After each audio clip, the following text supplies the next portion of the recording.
New dashcam video captured in real time of the arrest of Alabama fugitive Casey White and what Vicky White said to him as police were closing in. Women and children at risk. New crash test controversy showing the dummies used in safety tests could be putting them at greater risk in accidents. And the inside scoop on the passenger who landed a plane after the pilot suffered a medical emergency.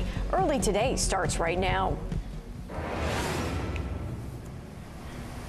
Good morning on this Thursday. I'm Corey Coffin. Glad to be with you. I'm Frances Rivera. We begin with breaking news out of California. Absolutely breathtaking images from Orange County. Homes entirely engulfed in flames. The fire chief estimated overnight that at least 20 structures burned, but it's likely more have now been damaged by this aggressive fire fueled by high winds. Mandatory evacuations were ordered, and fortunately, there have been no reports so far of any injuries among residents or the firefighters. One local man described the shocking destruction like this. I see embers going everywhere, so I can just see like trees. I feel like this tree is going to catch on fire pretty soon. You know, I can see the embers just encircling it, and I'm seeing buildings collapsing, garages coming down. Everything is just coming down right now. When first responders first arrived, the brush fire had only burned about 3 acres. Within hours, it exploded to nearly 200. The fire chief says wildfires are spreading much more quickly than they're used to, or much more quickly than those fires used to, rather, and it is forcing their crews to have to back off for their own safety. 20 years ago, I would say that we took fire on a lot more directly. Nowadays, you know, the threat again to life and property and firefighter life is extreme. After nightfall, the wind along the coast did slow down a bit, but there are concerns that it will pick back up this morning. We'll check in with meteorologist Michelle Grossman coming up in the show. Now to the nationwide out-of-stock rate for baby formula that stood at 43% last week. The crisis worsened in recent weeks due to supply chain issues, labor shortages, and a major product recall. Abbott Nutrition said in a statement that they are looking to restart their formula manufacturing site within 2 weeks. It was closed back in February for an investigation after reports of illnesses among children and 2 deaths. The FDA says it has not found a connection between the plant and the sickened infants. Restarting the plant would take about 8 weeks to get formula back on shelves. Paisley Chang with NBC New York has more on the crisis.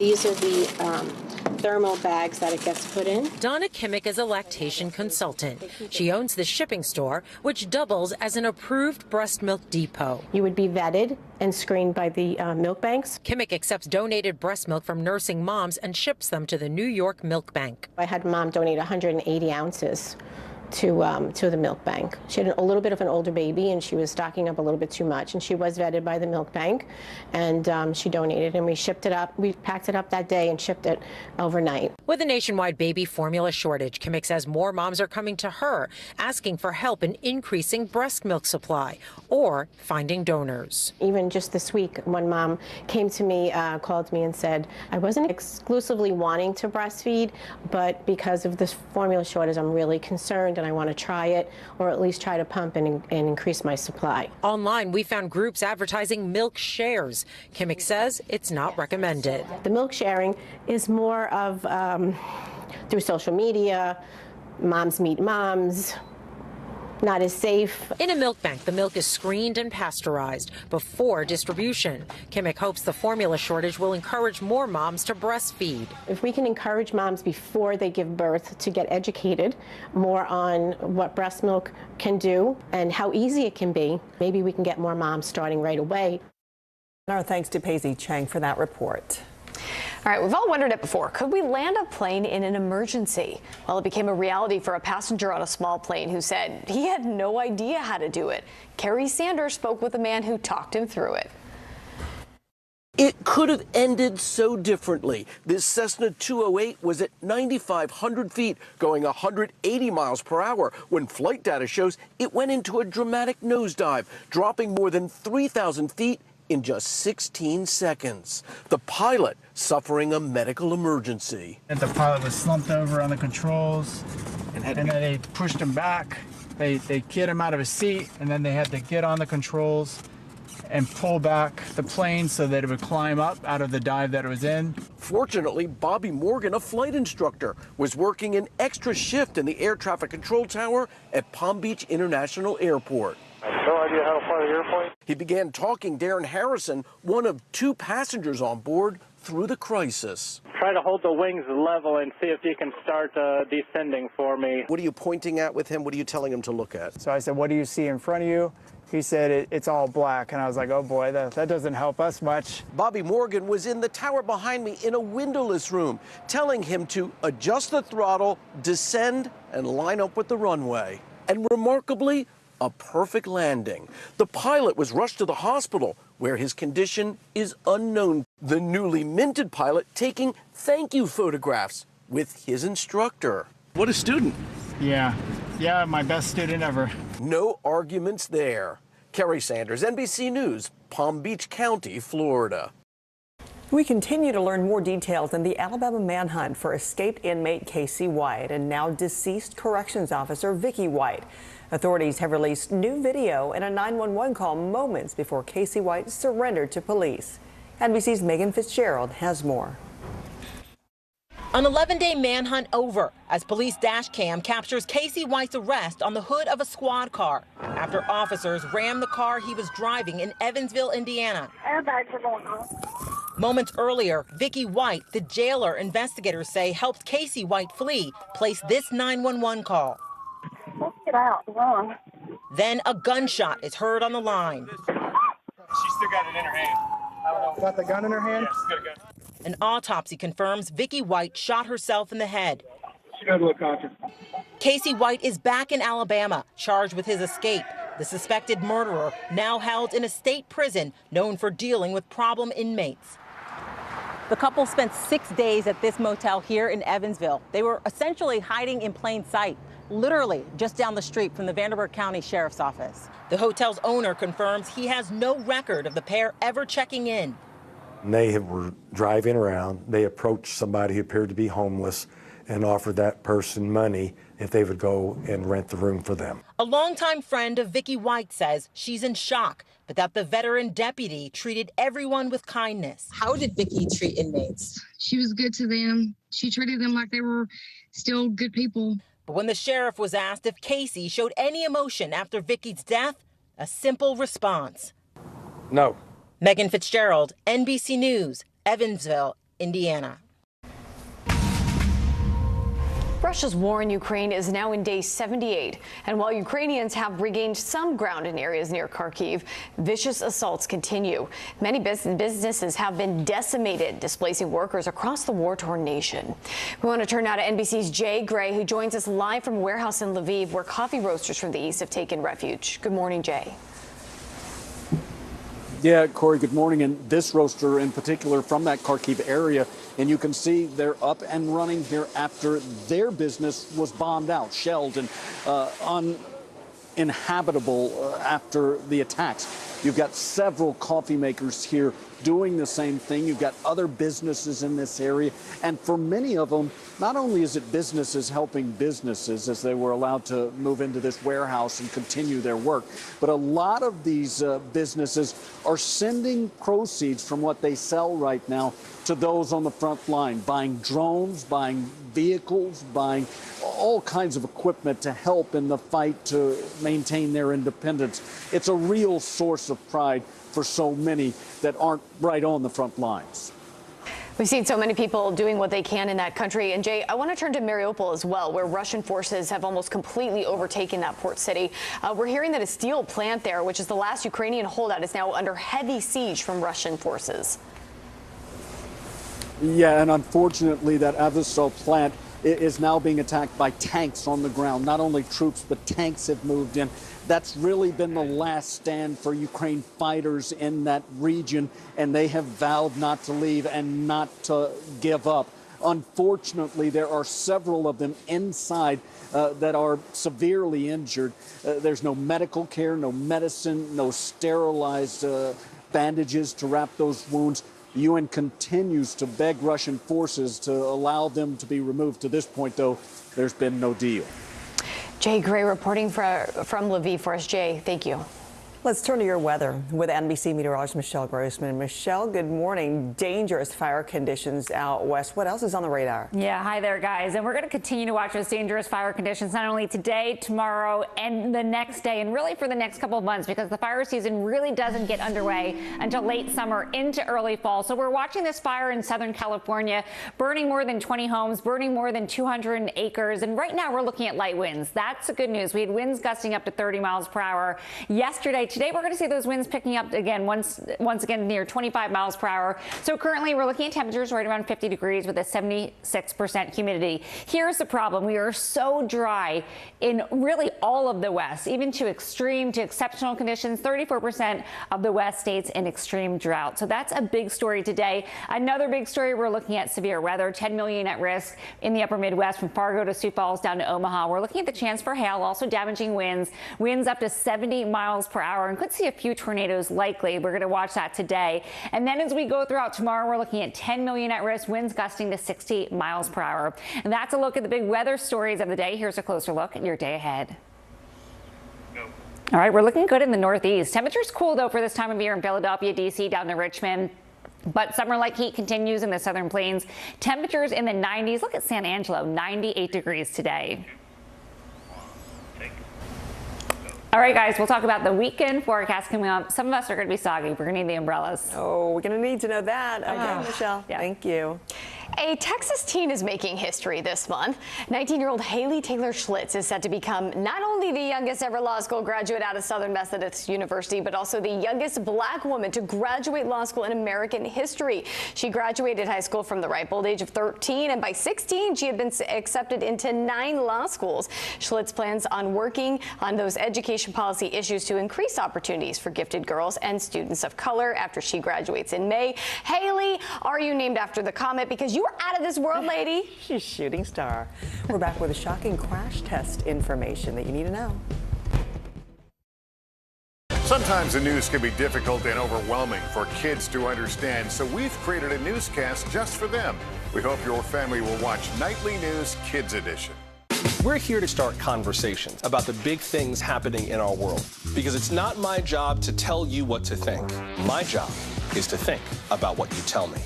Now Tonight with Joshua Johnson, streaming weeknights at 8 on NBC News Now.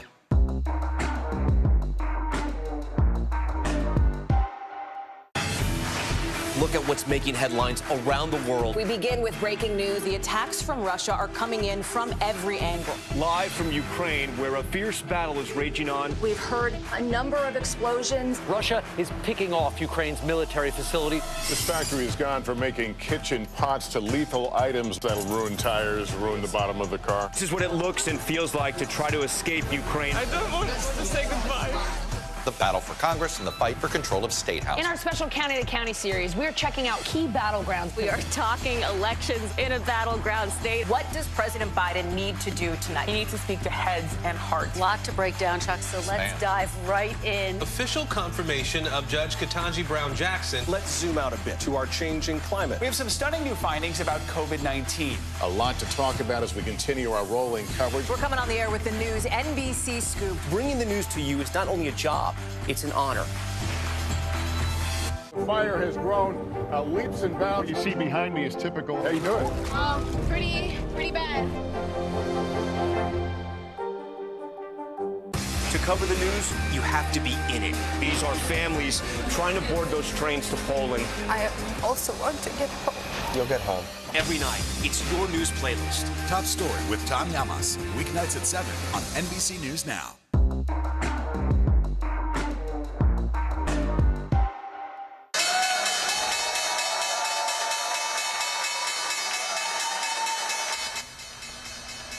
Near record inflation is dragging down markets. It was right across the board again, unfortunately, after the latest consumer price report showed the economy is still running hot. The Dow fell over 300 points while the Nasdaq shed another 3%. The S&P benchmark was down about 1.5%. Crypto also crashing as investors flee risky assets for safe havens. Bitcoin tumbled below $27,000, its lowest level in a year and a half. Other major coins like Ethereum are also down. Big oil beats out big tech, knocking Apple off its perch as the most valuable company in the world. Saudi Aramco took the top spot with a market valuation of about $2.4 trillion, beating the tech titan by about $60 billion. Apple fell more than 5% yesterday and has tumbled nearly 20% since its peak in early January. Could changing crash test dummies make cars safer for women? That's the question this morning. Dummies used to rate car safety often don't reflect the types of injuries that women and girls suffer in a crash. NBC's Tom Costello has more on the controversy. Somehow, a family of 4 in this small SUV survived after being hit head-on by a pickup at 70 miles per hour. But Hannah Shank and her 10-year-old daughter Myra suffered neck, spinal, and severe abdominal trauma. We had similar injuries. Our lower intestines had been completely destroyed by the seatbelts. And they had to do emergency surgery to save our lives. Hannah also suffered a brain injury, while her husband and son's injuries were less severe. Exactly what researchers have found for years. Females in the front seat are 73% more likely than males to be injured in a crash, 17% more likely to die. Since the 1980s, the government crash tests that give out those 5-star ratings have relied on smaller male dummies to represent females, even though women and girls are often more petite with less muscle mass. New high-tech female dummies have been available for years, but the government doesn't require them. This is the old female crash test dummy used for decades. This is the new high-tech version, much more anatomically correct. From the legs, the pelvis, up into the spine, the neck, and the head. 150 sensors, including a soft abdomen to detect any seatbelt injuries. The closer you are to the dashboard, the higher the risk of injury, and that, particularly for women, might be a factor. Chris O'Connor runs Humanetics, the biggest maker of crash test dummies. The biggest injury is in the lower legs. And so it has a combination of their anatomical nature and also the way they sit in a car. European and Asian safety regulators are already using new female dummies, but while the U.S. Transportation Department has been studying them for 9 years, it still doesn't require them. They've completely ignored women. They continue to completely ignore women. Government regulators say gender disparities are unacceptable and concede the approval process has taken too long. But while men are more likely to cause crashes, women are more likely to die. Tom Costello, NBC News, Detroit. Just startling. All right, still to come in early today. Illinois and Texas unfiltered. Why Instagram is disabling fun filters in the 2 states. And a high-end product for your baby's bottom. Gwyneth Paltrow's Goop unveils bedazzled diapers for a good cause. It was designed. Top Story with Tom Llamas is your news playlist on NBC News Now. And now, you can listen to it as a podcast. Available anytime and anywhere.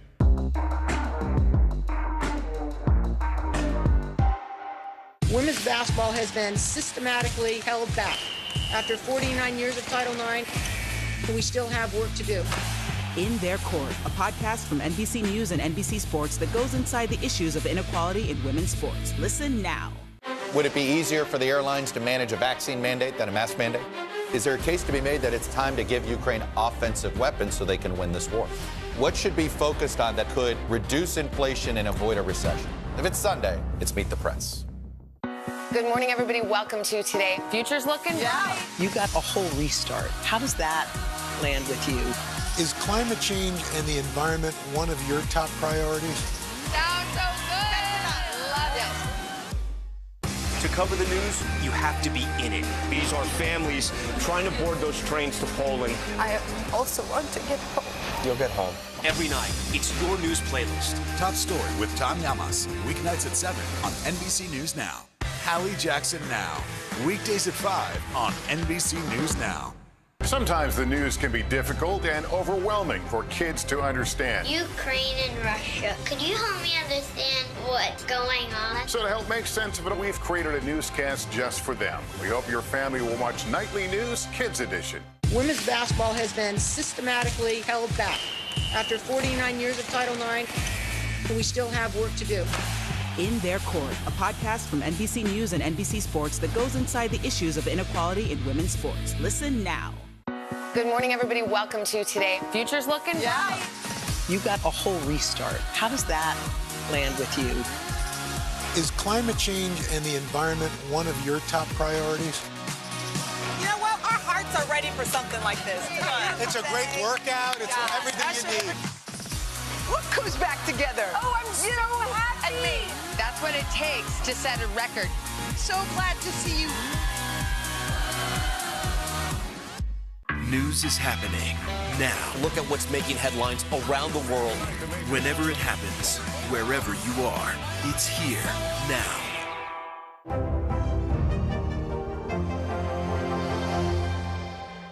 Hallie Jackson Now. Weekdays at 5 on NBC News Now. Making Space, the inspirational podcast from Hoda Kotb. Listen now. Goop launched a luxury disposable diaper at $120 for a pack of 12, and there was a lot of outrage. Good. It was designed to piss us off, because if treating diapers like a luxury makes you mad, so should taxing them like a luxury. Okay, so it makes sense now, right? At first you're like, I'm so offended. But Gwyneth Paltrow's wellness brand Goop partnered with a nonprofit called Baby to Baby to help raise money for essential items like diapers. The spoof launch of this luxury diaper was priced at $120 to represent what the diaper tax could cost families annually.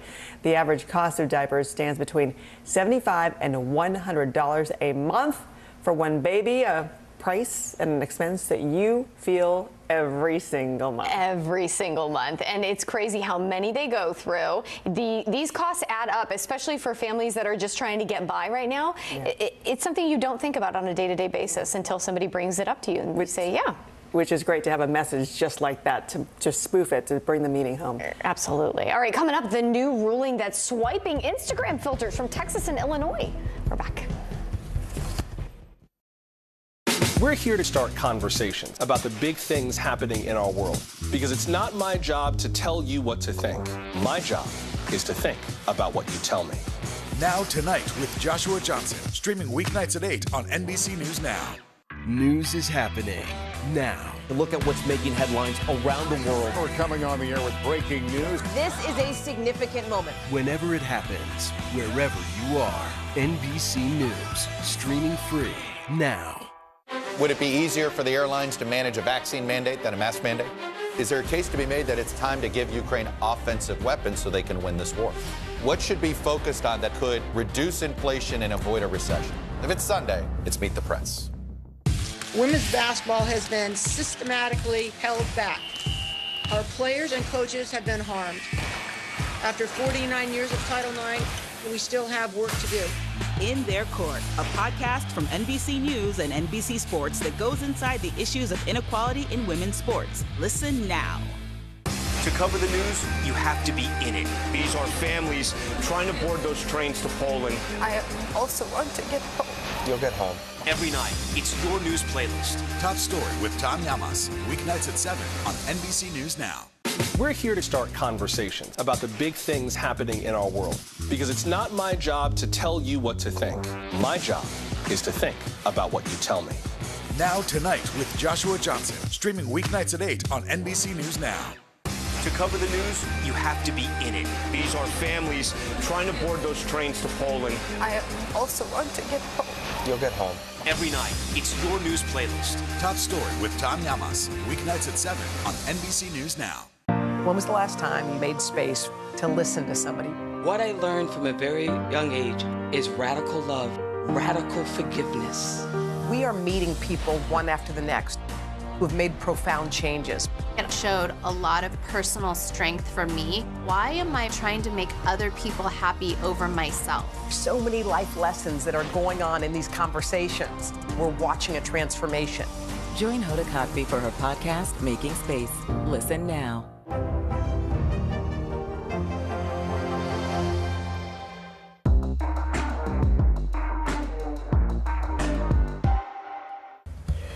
Welcome back on this Thursday. While the record heat continues from the southern plains all the way to parts of New England, and then we start out the weekend in the Northeast soggy once again, a lot like last weekend, just not quite as soggy. We're going to see showers from the Ohio Valley into the Northeast. We keep it cloudy and damp in the Northeast on Sunday, but looking really nice in the middle of the country. We'll be right back.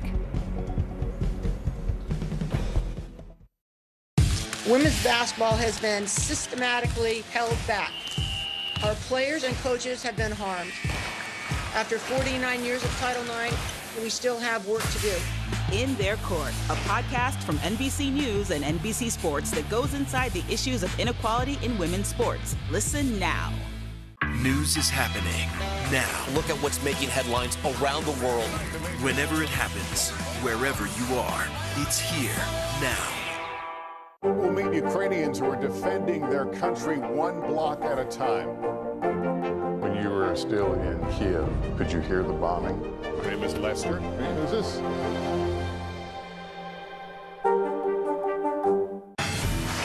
Look at what's making headlines around the world. We begin with breaking news. The attacks from Russia are coming in from every angle. Live from Ukraine, where a fierce battle is raging on. We've heard a number of explosions. Russia is picking off Ukraine's military facility.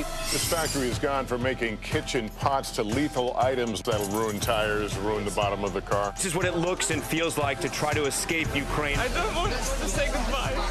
The battle for Congress and the fight for control of State House. In our special County to County series, we're checking out key battlegrounds. We are talking elections in a battleground state. What does President Biden need to do tonight? He needs to speak to heads and hearts. A lot to break down, Chuck, so let's dive right in. Official confirmation of Judge Ketanji Brown Jackson. Let's zoom out a bit to our changing climate. We have some stunning new findings about COVID-19. A lot to talk about as we continue our rolling coverage. We're coming on the air with the news NBC Scoop. Bringing the news to you is not only a job, it's an honor.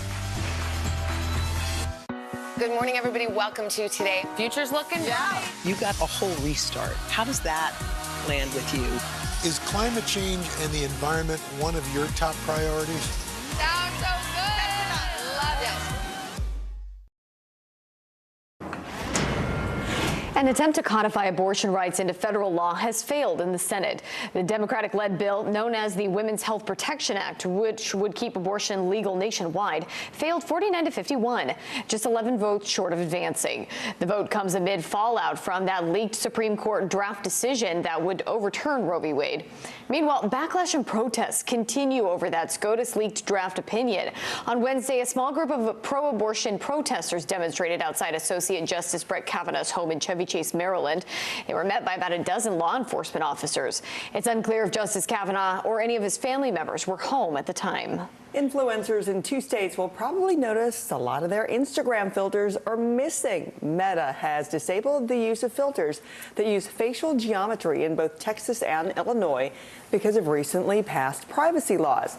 In a statement, Meta says the technology is not used to identify anyone, but they want to avoid distracting litigation. There are plans to bring the filters back through an opt-in feature.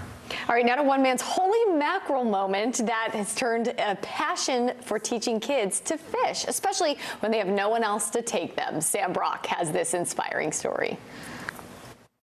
Under perfectly formed clouds in St. Cloud, Florida, a group of young fishermen guided by Big Will Dunn. Oh, that's a nice one. Give me 5, man. Reel in a little slice of heaven. Whoa, nice fish, man. What is your favorite part about this whole experience? Favorite part? I'd definitely just say the fight between me and the fish. The children here participating in Take a Kid Fishing, Inc. have either lost their father or don't have an active father figure. And few things hit harder than that. What was your relationship with your dad like? Like a beautiful bond. My dad's a phenomenal dad. So Dunn started mentoring kids missing that relationship. Hold up your fish there, buddy. Woo! Look at all these macks. Dunn says he was first inspired by a boy living next door whose father wasn't around. My philosophy is just for one more. And I thought if I would help just as one more kid, but it's got a lot much bigger than one more. Since then, thousands of kids have become hooked. Nice catch. Including 12-year-old Jaden Pryor. It's nice to have someone that's got your back, right? Yeah. All the time. And he does that for so many other guys, yeah, too. Just to think like what he's doing is amazing. Is he changing lives? Definitely. Multiple at a time. Dunn may not fill the void of dad, but the connection certainly feels just keep reeling. An awful lot like family. There you go, all right. Sam Brock, NBC News, St. Cloud, Florida. That is an inspiring story. Thanks for waking up with early today. I'm Corey Coffin. I'm Frances Rivera. Have a great Thursday. We'll see you back here tomorrow.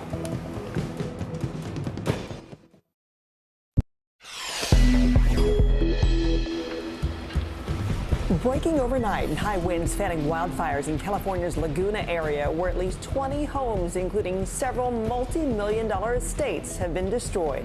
Evacuations have been underway all night. In the wake of the Senate's 51-49 vote against codifying abortion rights, demonstrators took to the streets outside Justice Kavanaugh's home. Parents of newborns on edge as a nationwide baby formula shortage creates rationing and concerns over price gouging. Our Kelly Kobiea on the front lines in Ukraine, where forces may be making gains against Russian troops near Kharkiv. Plus, the end of an era that is leaving many feeling a little nostalgic. Early Today starts right now. Good morning on this Thursday. I'm Corey Coffin. Glad you could be with us. I'm Frances Rivera. We begin with shocking destruction in Southern California. Multi-million-dollar mansions engulfed in flames after an aggressive fire tore through the Laguna Hills. Overnight, the Orange County Fire Chief estimates that at least 20 homes have been affected, but that number has likely climbed thanks to the fast winds fueling this inferno. Fortunately, there have been no reports of firefighters or residents being injured. One local man said the neighborhood felt like a war zone. You know, it's just gone up in flames, so I just feel bad for the people whose houses are right here. You know, I had some friends who lived on the street, so it's unfortunate to see their house go up in flames. But this entire street is just chaotic right now. It seems like a war zone out here. Now, when first responders first arrived, that brush fire had only burned about 3 acres. Within hours, it exploded to nearly 200. The fire chief says wildfires are spreading much more quickly than they used to. It's forcing his crews to have to back off for their own safety. 13.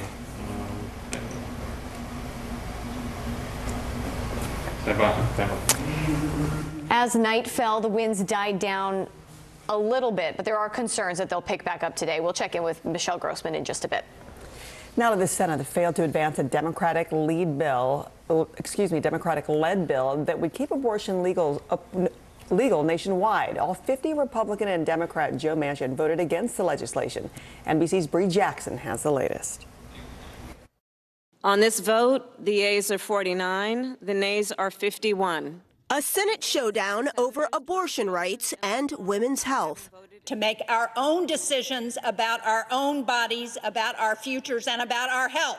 Democrats could not have written more extreme legislation. Vice President Harris presided over the vote. Sadly, the Senate failed to stand in defense of a woman's right to make decisions about her own body. The Democrat-backed bill failed to gain support from Republicans and Democrat Joe Manchin. It aimed to preserve nationwide protections provided under Roe v. Wade.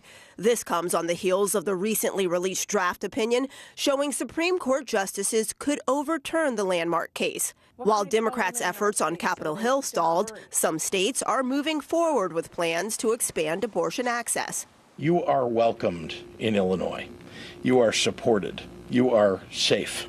Others are seeking to ban abortion or put new restrictions in place. Missouri lawmakers propose a measure allowing private citizens to sue abortion providers.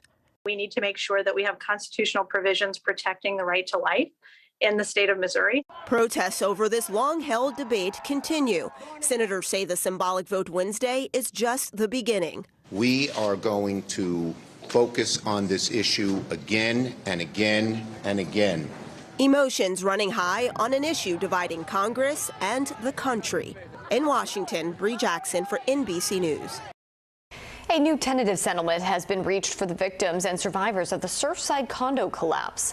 On Wednesday, attorneys told a Miami-Dade Circuit Court judge that a class action lawsuit had been settled for $997 million. The amount includes the $83 million settlement that the judge had approved earlier this year and increases the pool of funds to more than $1 billion. The class action lawsuit was brought by families of victims and survivors of last June's condominium collapse, which killed 98 people. A combination of supply chain issues, labor shortages, and a major product recall has caused a national shortage of baby formula.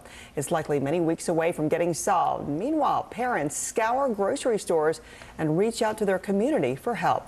Larissa Mills with our Duluth, Minnesota affiliate KVJR has a look at how people are coping. Feeling that I might not be able to feed my daughter tomorrow because I can't find what I need on the shelf is honestly very emotional. Marita Bekteshi is mother to 8-month-old Sydney. She's been using formula for her daughter since she was 5 months old. But for the last couple months, she says it's been a struggle. When you walk in and you see the shelves, they're all bare. There's hardly anything to choose from. National supply chain issues and federal recalls of some of the most popular formula brands have caused massive shortages. Bekteshi says the smaller cans are usually not too difficult to find, but the larger ones, which last longer, are, leading to a lot of empty shelves. Despite those empty shelves, health leaders are urging parents not to take matters into their own hands. We want to make sure that families do not get desperate and do things like start making formulas at home or buying formulas that are not properly vetted by the FDA. Experts say between February, when some formulas were recalled, and April, 31% of baby formula products were out of stock. They say that rate is usually only 1 or 2%. We're very concerned about it and understand that it should be a concern to moms and dads and grandparents like me. We want this to get fixed. While a solution may not happen anytime soon, Bekteshi says one of the most important things people can do is utilize their village. Next time you go to town, like, hey, do you need anything? Like, should I check the shelf for a certain formula? Helping raise up those, raising the next generation. And our thanks to Larissa Mills for that report. Russia's war in Ukraine is now in its 78th day. Ukrainian forces are reportedly gaining back some ground, pushing Russian forces out of areas near Kharkiv. But the Kremlin's troops are still advancing in the east. NBC's Kelly Kobiea has more. Ukraine says they're pushing Russian troops outside Kharkiv, back toward the Russian border. In the villages retaken by Ukrainian forces, scenes of devastation. This convoy of cars came under fire while trying to evacuate, the soldier said. Unfortunately, children were there, he says. In Kharkiv, some still so frightened they're sheltering in a subway. NBC's Matt Bradley is there. When the bombs started falling a few months ago, this station offered a temporary refuge. Now it feels like a permanent community underground. Lilia has only left the shelter 4 times since February. I'll leave when the mayor or president says it's safe, she says. In the Russian-controlled east, Ukrainian officials said they turned off a key Russian gas pipeline. Russia's energy supplier confirmed gas flowing into Europe fell by 25%, though Russia can likely divert gas to another pipeline. 2.5 months into the war, Russia now controls more land than before the invasion, in the east and in the south. Ludmila and her son are from Kherson, now occupied by Russia. Do you talk to people who are still there? Yes, Ludmila says. Her parents are still there. This aid center, run by Ukrainians who fled the war, helps 2,500 people like Ludmila every day. Why do you do this? We need our Ukrainian people in Ukraine to work, to lift the economy, Kirill, who's from Mariupol, tells me, so we can pay for the army, he says, and keep fighting. Pro-Russian authorities in the city of Kherson say they plan to ask Russia to annex that city. A Ukrainian official said they may as well ask to join Mars or Jupiter, and that the city will be liberated soon. Okay, Kelly Kobiea for us. Thank you, Kelly. The basketball world mourns the loss of NBA legend Bob Lanier. A giant in the NBA in the 70s and 80s, Lanier played for 14 seasons with the Detroit Pistons and Milwaukee Bucks. He was an 8-time All-Star and was inducted to the Basketball Hall of Fame in 1992. The Pistons called Lanier one of the best to ever wear their uniform. Bob Lanier was 73 years old. Now to a pair of all-important Game 5s in the NBA playoffs. With adults, with kids, he made the room feel small. No John Morant, no problem for the Grizzlies. Fighting for their playoff lives, Memphis dominated Game 5 to beat the Warriors 134-95. In the East, the Celtics led by as many as 14 in the fourth quarter, but the Bucks charged their way back. A steal in the final moments sealed the comeback. Milwaukee wins this 110-107. And a mile-high celebration for Denver Nuggets big man Nikola Jokic. The NBA announced that Jokic is the most valuable player for a second straight year, and he is showing off his award in his hometown in Serbia. Congratulations, Nikola. All right, let's turn to today's weather with the NBC meteorologist Michelle Grossman, especially watching those fires around the Laguna area. Michelle, just so devastating there. It's so sad. Hi there, guys. And we're going to continue to watch this today. Right now, we're seeing the winds. They've died down, but they're going to kick back up later on this afternoon up to 25 miles per hour. So currently, we're looking at temperatures. They're cool, 49 degrees. Relative humidity is up at 80%. But again, those winds are going to be gusty. And we are just so bone dry in that area. 34% of the west is in an extreme drought. We're also looking at fire danger once again in the plains into the southwest. 8 million people impacted today by a red flag warning. It just takes a spark to start those wildfires. Another big story today, we're looking at 10 million at risk for severe weather once again in the upper Midwest. We're watching storms this morning. We're going to see that again throughout this afternoon and evening hours. Damaging hail up to 2 inches, winds gusting to 70 miles per hour, and some tornadoes are likely. As we go throughout tomorrow, it shifts a little bit to the east, but still 10 million at risk with winds gusting up to 60 miles per hour. That's a look at the big weather stories of the day. Here's a closer look at your day ahead.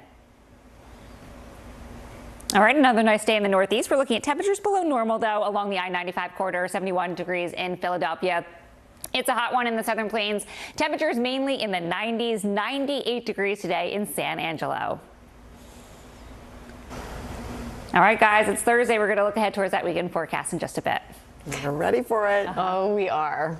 Early Day is also back in 1 minute with a shocking hate crime investigation at Stanford University. And an about face for Instagram, why the company is disabling filters for Texas and Illinois.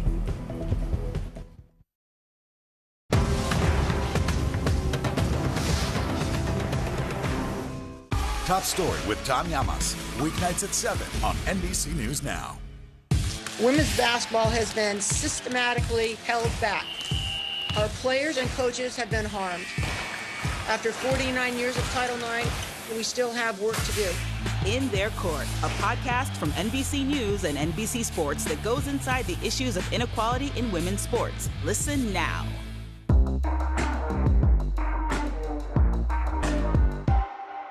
Sometimes the news can be difficult and overwhelming for kids to understand, so we've created a newscast just for them. We hope your family will watch Nightly News Kids Edition. We'll meet Ukrainians who are defending their country one block at a time. When you were still in Kiev, could you hear the bombing? My name is Lester. Who's this? Top story with Tom Llamas, weeknights at 7 on NBC News Now. Would it be easier for the airlines to manage a vaccine mandate than a mask mandate? Is there a case to be made that it's time to give Ukraine offensive weapons so they can win this war? What should be focused on that could reduce inflation and avoid a recession? If it's Sunday, it's Meet the Press. News is happening now. Look at what's making headlines around the world. Right now on Morning News Now. We're coming on the air with breaking news. And this is a significant moment. Whenever it happens, wherever you are, NBC News, streaming free now. Making Space, the inspirational podcast from Hoda Kotb. Listen now.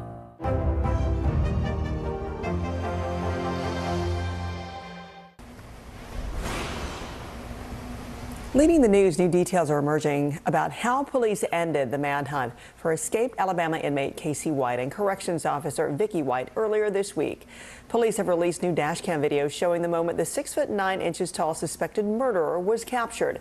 He surrendered to police after they rammed his car in Evansville, Indiana.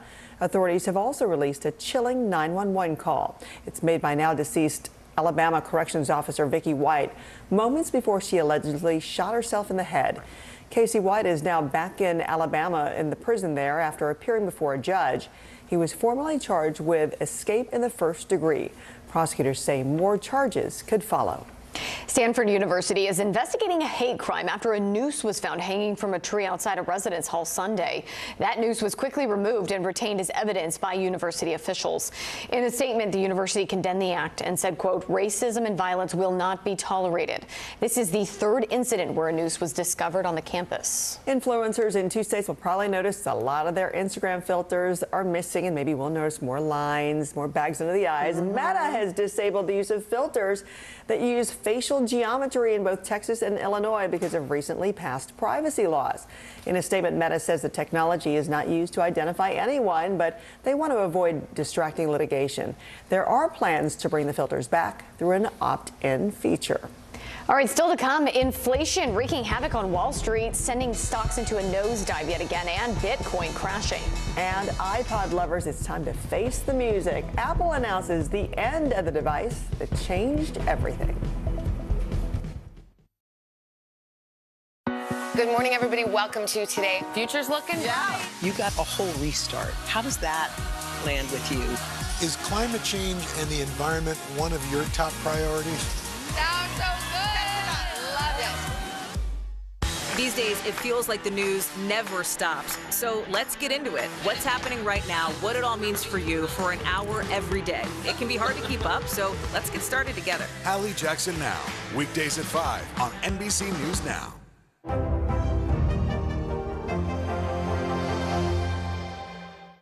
Good morning, everybody. Welcome to Today. Future's looking bright. You got a whole restart. How does that land with you? Is climate change and the environment one of your top priorities? You know what? Our hearts are ready for something like this. It's a great workout. It's everything you need. Look who's back together. Oh, I'm so happy. And me. That's what it takes to set a record. So glad to see you. The fire has grown leaps and bounds. You see behind me is typical. How you doing? Pretty bad. Now Tonight with Joshua Johnson, streaming weeknights at 8 on NBC News Now. Women's basketball has been systematically held back. After 49 years of Title IX, we still have work to do. In Their Court, a podcast from NBC News and NBC Sports that goes inside the issues of inequality in women's sports. Listen now. These days, it feels like the news never stops. So let's get into it. What's happening right now, what it all means for you for an hour every day. It can be hard to keep up, so let's get started together. Hallie Jackson Now, weekdays at 5 on NBC News Now. News is happening now. Look at what's making headlines around the world. Right now on Morning News Now. We're coming on the air with breaking news. And this is a significant moment. Whenever it happens, wherever you are, NBC News, streaming free now. Top Story with Tom Llamas, weeknights at 7 on NBC News Now. News is happening now. Look at what's making headlines around the world. Whenever it happens, wherever you are, it's here now. Top Story with Tom Llamas is your news playlist on NBC News Now. And now, you can listen to it as a podcast. Available anytime and anywhere.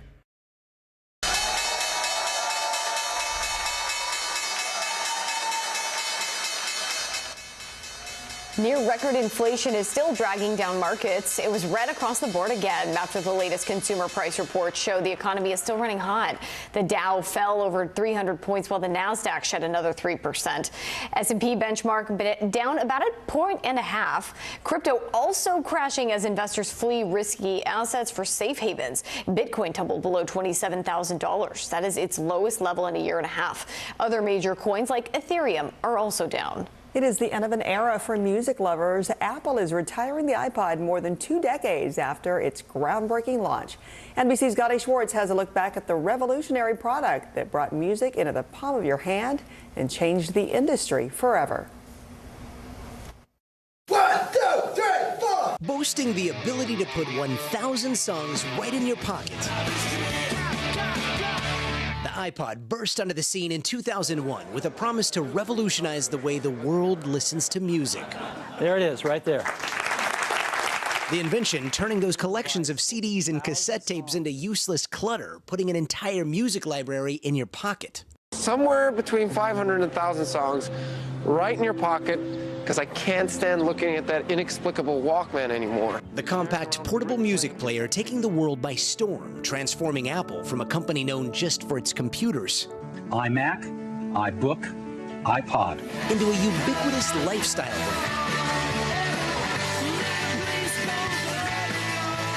The iPod's trademark colorful dancing commercials were everywhere.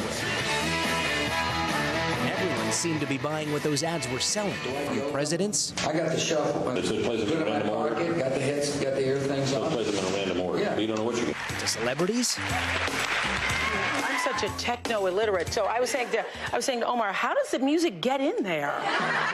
To music lovers around the globe.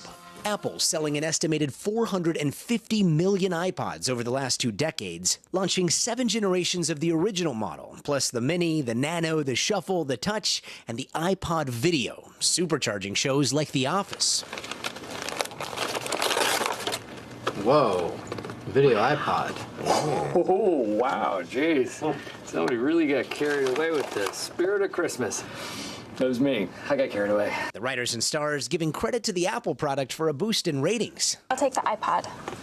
And I have to give it to her. I don't have a choice. Especially among the younger generation. Everyone had spent weeks doing nothing but watching The Office on their video iPods. Those later generation iPods doing nearly everything our current iPhones can, minus being able to make calls. And despite still selling 3 million units last year, Apple has finally decided to officially end its iPod era, but promising that its revolutionary Mac DNA will live on in our phones. Thanks to Gotti Schwartz for that report. Wow, 21 years. I wonder what's going to be the new the iPhone in 21 years. In 21 from now. years, exactly. How advanced are we going to be? Yeah. Straight into the brain. All right, Dreaming of the Weekend. Michelle will have your forecast coming up next. And the miracle in the air, the incredible story of a passenger who had to become the pilot and land the plane. From Brooklyn, we're next to the subway station. The state's reservoirs are alarmingly low.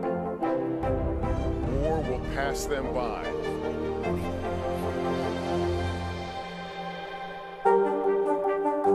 Women's basketball has been systematically held back.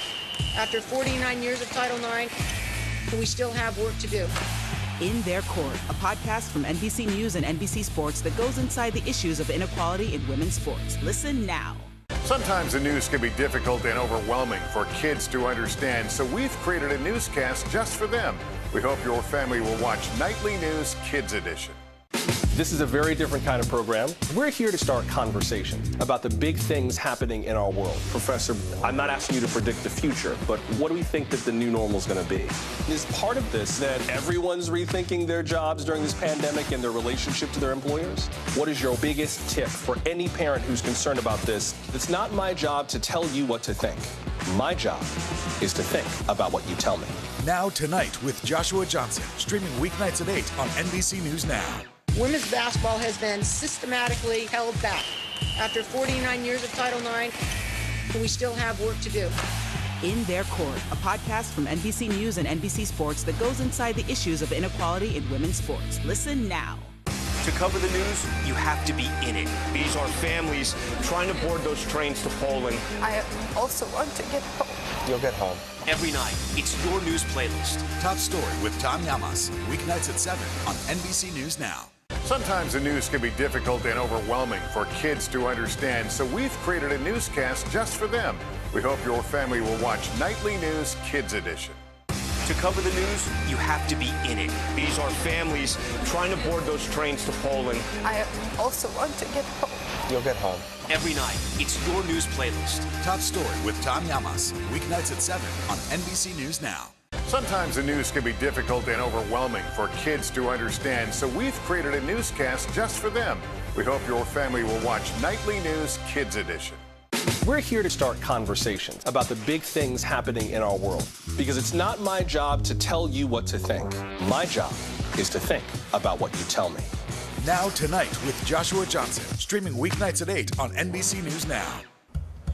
Welcome back on this Thursday. Well, that summer-like heat, record temperatures continues today. Also Friday from the southern plains to parts of New England. We're looking at lots of records broken this week. Also fire danger continuing in the southwest. We have really low humidity, really dry terrain, and also gusty winds. We're going to be wet from that coastal low, bringing wet weather from the northeast down to the mid-Atlantic. That unfortunately continues into Saturday, so a soggy start once again from the Ohio Valley into the northeast, and we're going to continue that on Sunday with a cloudy and damp day, but warm sunshine in the middle of the nation with more 90s in the state of Texas. Back to you guys. Michelle, thank you. All right, next on Early Today, who topped the new Forbes list of highest paid athletes? Who secured the bag? We'll tell you coming up.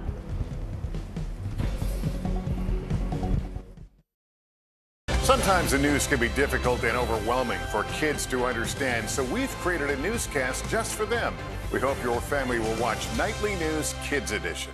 Live from Ukraine, from Mayfield, Kentucky, from Waukesha, Wisconsin. To cover the news, you have to be in it. This is how so many towns and cities are protecting themselves. You can actually see they're pushing the gates open. I also want to get home. You'll get home. You'll get home. Do you remember any tornado as bad as this one? You look at this and you're thinking, we're not going to have power for weeks, if not months. Exactly. Every night, it's your news playlist. Top Story with Tom Llamas, weeknights at 7 on NBC News Now. Our world is facing some complex issues. Chuck Todd breaks them down. Every Thursday, a deep dive into a new subject. Instead of trying to cover a lot of topics in one episode, we're going to focus on one and take a deeper look at how it impacts America. Exploring and explaining the critical stories that affect our future. Meet the Press Reports. Thursdays at 10:30 p.m. Streaming on NBC News Now and on demand next day on Peacock. Sometimes the news can be difficult and overwhelming for kids to understand, so we've created a newscast just for them. We hope your family will watch Nightly News Kids Edition.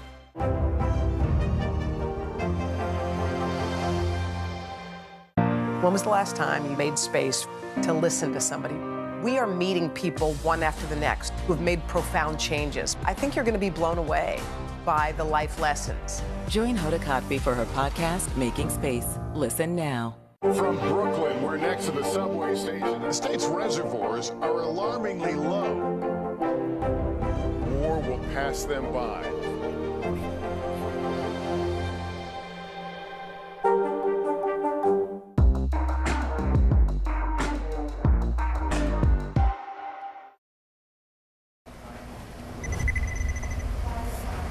Lionel Messi is one of soccer's biggest stars, and he takes his skill all the way to the bank. Forbes says Messi earned $130 million in the last 12 months. Just the last 12 months, imagine that.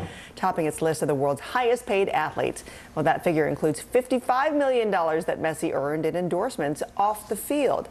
LeBron James and Steph Curry are basketball's highest paid, rounding out a top five that includes Messi's rival, Cristiano Ronaldo, as well as PSG teammate Neymar. Kevin Durant sits just outside the top five, and number 12, Tom Brady, finds himself at the number 9 position. All right, talking about eye-popping numbers, The Rock made history at Christie's. No, we're not talking about Dwayne Johnson. We're talking about this, the largest white diamond to be auctioned. It was sold to an anonymous buyer for nearly $22 million. The 228-carat gem was originally expected to go for $30 million at the Magnificent Jewels event in Geneva. It's considered one of the rarest stones in the world. Okay, so some of us have thought about this before. We can't stop talking about this, actually. Yeah. Would you be able to land a plane in an emergency? That became reality for a passenger on a small plane who said he had no idea how to do it. Kerry Sanders spoke with the man who talked him through it. It could have ended so differently. This Cessna 208 was at 9,500 feet, going 180 miles per hour, when flight data shows it went into a dramatic nosedive, dropping more than 3,000 feet in just 16 seconds. The pilot suffering a medical emergency. And the pilot was slumped over on the controls, and then they pushed him back. They get him out of his seat, and then they had to get on the controls and pull back the plane so that it would climb up out of the dive that it was in. Fortunately, Bobby Morgan, a flight instructor, was working an extra shift in the air traffic control tower at Palm Beach International Airport.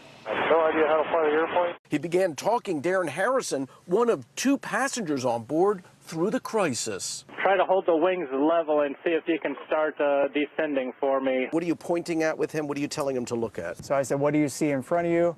He said, it's all black. And I was like, oh boy, that doesn't help us much. Bobby Morgan was in the tower behind me in a windowless room, telling him to adjust the throttle, descend, and line up with the runway. And remarkably, a perfect landing. The pilot was rushed to the hospital, where his condition is unknown. The newly minted pilot taking thank you photographs with his instructor. What a student. Yeah, my best student ever. No arguments there. Kerry Sanders, NBC News, Palm Beach County, Florida. Man, we all were talking about how we would have reacted. Not like that. Thanks for kicking off your Monday with Early Today. Your morning.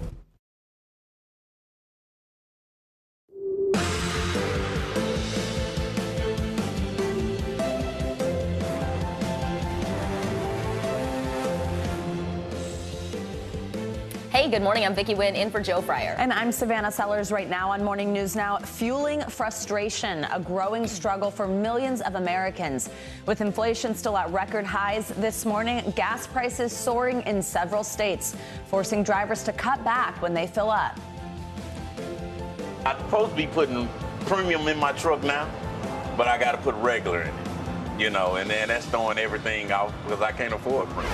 I mean, we're literally working just to put gas in our cars, and it's just not working for anybody. And while new inflation numbers are signaling some relief may be on the way, the president sharing his plan to bring all those rising costs back down. We'll bring you the latest.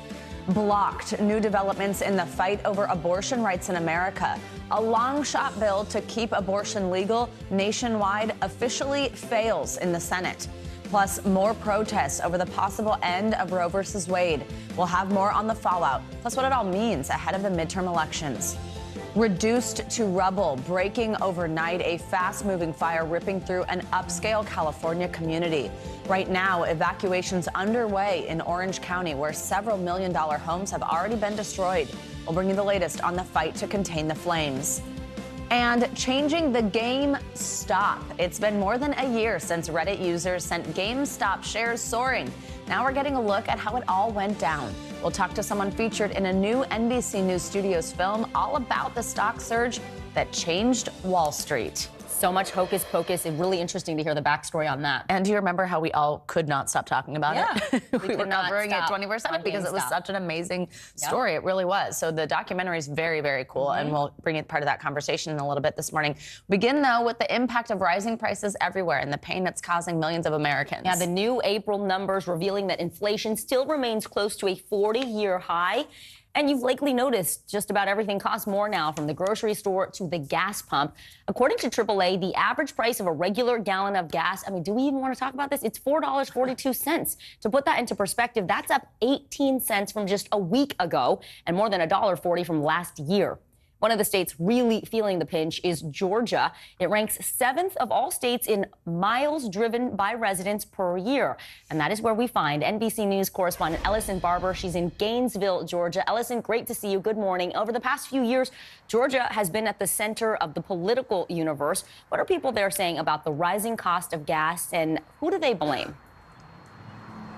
Yeah, I mean, they are incredibly frustrated. You talked about it. The national gas average today for the country is $4.42. Here in Georgia, the average this morning, $3.95. We went to 3 different politically significant but politically different counties to try and get a sense of what voters here think about all of this. We went to DeKalb County first. That's a solidly blue county that Democrats focus on to try and get high turnout. Then we went to Gwinnett County. That's a really important swing county these days. Then we came here to Hall County, which is a solidly red county that Republicans need and want high turnout in. As we spoke to people in all 3 counties, every single person told us they are frustrated with the prices that they're seeing at the pump and in the grocery store. They say they feel like it is not sustainable. Something needs to change. But when we ask them who or what is to blame, the answer is different. Listen. Well, if the Republicans were in office, we wouldn't have this problem. That's the way I feel. I'm a Republican. But it's a political issue. I don't think it's Biden's fault. I feel like it's just like because like of Russia and like how they control a lot of the oil and stuff like that. Who do we pick? Who do, with political issues, do you pick this person because even though they got some great issues, but they're not wanting to deal with, the major issue of gas right now? Or do you pick the person that's going to deal with the gas issue, but then you don't like the rest of his issue? Okay, so bear with me for a second because I'm going to try and do a little bit of math. We were talking to a gas station, a business owner yesterday. He owned, 1 or 2 gas stations, and he said, look, this is actually really bad for me as a business owner as well. He said the prime price that he was paying to buy a gallon of gas from Chevron was $3.37. He said he has to pay about 31 cents in federal taxes. In Georgia, the excise tax, that's gone at least until the end of the month. The governor suspended that. He said then there's also sales tax, not to mention that you have to pay the guy or the person who delivers the gas. So he says they're paying roughly $3.68 a gallon. He was selling it at $3.89. He said typically right now they're only seeing a profit margin of somewhere between 10 and 12 cents per gallon, and they're actually really relying on the things they're selling inside the stores to make a profit. So he was saying, all in all, he's hearing from customers they're frustrated. He said he's frustrated as well. Vicky? Well, Georgia also has a Senate seat on the ballot this November, and in a state that has a notorious traffic issue, infrastructure issues. What are the candidates saying they're going to do to fix these problems? Yeah, the question is this going to be a campaign issue? When you talk to Republicans, they say, yes, absolutely. The leading Republican Senate hopeful right now, Herschel Walker, in a statement from his campaign given to NBC News, he said this, quote, President Biden and Senator Warnock have managed to destroy the U.S. economy in just 16 months. I'm hearing from Georgia voters who say they didn't know a vote for Senator Warnock would cost them an extra 8.3% inflation tax on everything. These policies don't just happen, he says. They are a direct result of President Biden and Senator Warnock canceling the Keystone Pipeline, shipping American jobs overseas, and recklessly spending money we don't have. Senator Raphael Warnock, the incumbent Senate Democrat, his campaign told us this, quote, Reverend Warnock is laser focused on lowering costs for hardworking families all across the state. He is leading the fight to freeze the gas tax, cap the cost of insulin, and bring down the cost of prescription drugs, while also holding big corporations that are making record profits accountable for price gouging. I was talking to a source with Herschel Walker's campaign, and they told us they believe for Republicans heading into the general election, which right now it looks like the candidate will most likely be Herschel Walker based on the polls, they say they feel like gas prices are the main issue in Georgia and something they will focus heavily on in a general election. Vicki? Allison, Barbara, good to see you. First time I've seen you since you got married, so congratulations. Yeah. Yay. Thank you. I appreciate it. Now, as we mentioned, and you're probably noticing, it's not just gas that's more expensive. The cost of food, cars, and electricity have all soared, and Americans are having a hard time making ends meet as a result. NBC News business and tech correspondent Jolene Kent has more on the economic fallout. President Biden focusing on American farmers in his latest attempt to bring down food prices. Right now, America is fighting on 2 fronts. At home, it's inflation and rising prices. Abroad, it's helping Ukrainians defend their democracy. In April, inflation went up 8.3% compared to last year. The cost of rent, food, airfares, and new vehicles drove up prices. The president visiting an Illinois farm offering a new plan, which in part expands crop insurance for farmers who harvest 2 crops in the same field. Missouri mother of 2, Megan Kaiser, feels it at the supermarket, with grocery prices up nearly 11% compared to last year. You can kind of see that things are moving and just everything feels more expensive. She feels it on the road, with gas prices soaring even higher. When you're at the pump, you're thinking, okay, when is it going to stop rolling, right? And she and her husband, Mark, also feel it on their family farm, where the cost of fertilizer has skyrocketed. How much were you paying last year for nitrogen versus now? So last year it was around $270 per ton, and now it's over $1,400 per ton. What does that do to your budget and your ability to survive? Well, it's scary. Although the corn and soybeans they grow are selling at higher prices right now, Kaiser says the rising price of what goes into the crops put the family business at risk. Everything's higher. Equipment's higher, land is higher, seed costs are up. What is President Biden going to do to reduce inflation for American farmers who are helping to produce what we eat and what we serve on our kitchen tables? It's a great question. First, he's doubling federal funding for fertilizer to try to get more fertilizer out to the farms that need it. Second, he's going to use precision agricultural techniques to help our farmers actually increase their crop production. Despite inflation, President Biden's top economic advisor, Brian Deese, says the administration is also aware corporations have been bringing in record profits. So one of our key focus has been, where can we encourage more competition? Particularly by having more small businesses, more entrepreneurs come into a market, help to innovate and disrupt. That's not only good for our economy, but it will help bring prices down as well. Prices that Megan Kaiser has to pay to get through this season ahead. We're going to work some longer hours and be a little less comfortable for a while. Our thanks to Jolene Kemp for that report. Now, one other sector that's been hit hard by inflation, airfare. Prices are soaring. If you've tried to schedule a vacation, I'm sure you've seen over 18% just in the past month. That's the fastest rise on record. Yeah, I've felt it. Yeah, absolutely. ditto. Now to the fight over abortion rights. The Senate has failed to advance a bill that would have protected the right to a legal abortion. The vote was in response to last week's leaked Supreme Court opinion that indicated Roe versus Wade would be overturned. The Women's Health Protection Act, it passed the House, but on the Senate floor, it fell far short of the 60 senators needed to break a filibuster. All 50 Republicans, along with Democratic Senator Joe Manchin, voted against the bill. Vice President Kamala Harris was in the Senate chambers as that vote failed. The Senate failed to stand in defense of a woman's right to make decisions about her own body. NBC News Capitol Hill correspondent Ali Rafa joins me now. Good morning, Ali. This legislation, we knew it was basically doomed from the start, right? Democrats wanted everyone on the record, but it wasn't going to have enough votes to pass. There was still a fiery debate on the Senate floor, though. So walk us through what happened. Yeah, Vicki, good morning. As you mentioned, this bill was likely doomed from the start, but that doesn't make it any less consequential. And you really got a sense of that even before the voting started on this bill yesterday. You had House Democrats who were pro-choice marching to the floor of the Senate, chanting, "My body, my decision." Some of these lawmakers even choosing to stay within the chamber up in the gallery seating during this vote. You had Vice President Harris, as you mentioned, brought in to cast a tie-breaking vote if needed. But at the end of the day, Democrats did not have the votes from the beginning to get this done, nor did they have the votes to pass a filibuster, a GOP-led filibuster, to get it done either. So this was largely a symbolic vote. It really gave Democratic senators an opportunity to use this high-profile moment to really deliver emotional speeches, powerful speeches about the impact this could have on women going forward if Roe is indeed overturned. Listen to how Senate Majority and Minority leaders Chuck Schumer and Mitch McConnell reacted to the vote yesterday. For MAGA Republicans, this has always been about making abortion illegal everywhere. Democrats' radical bill is as extreme gets.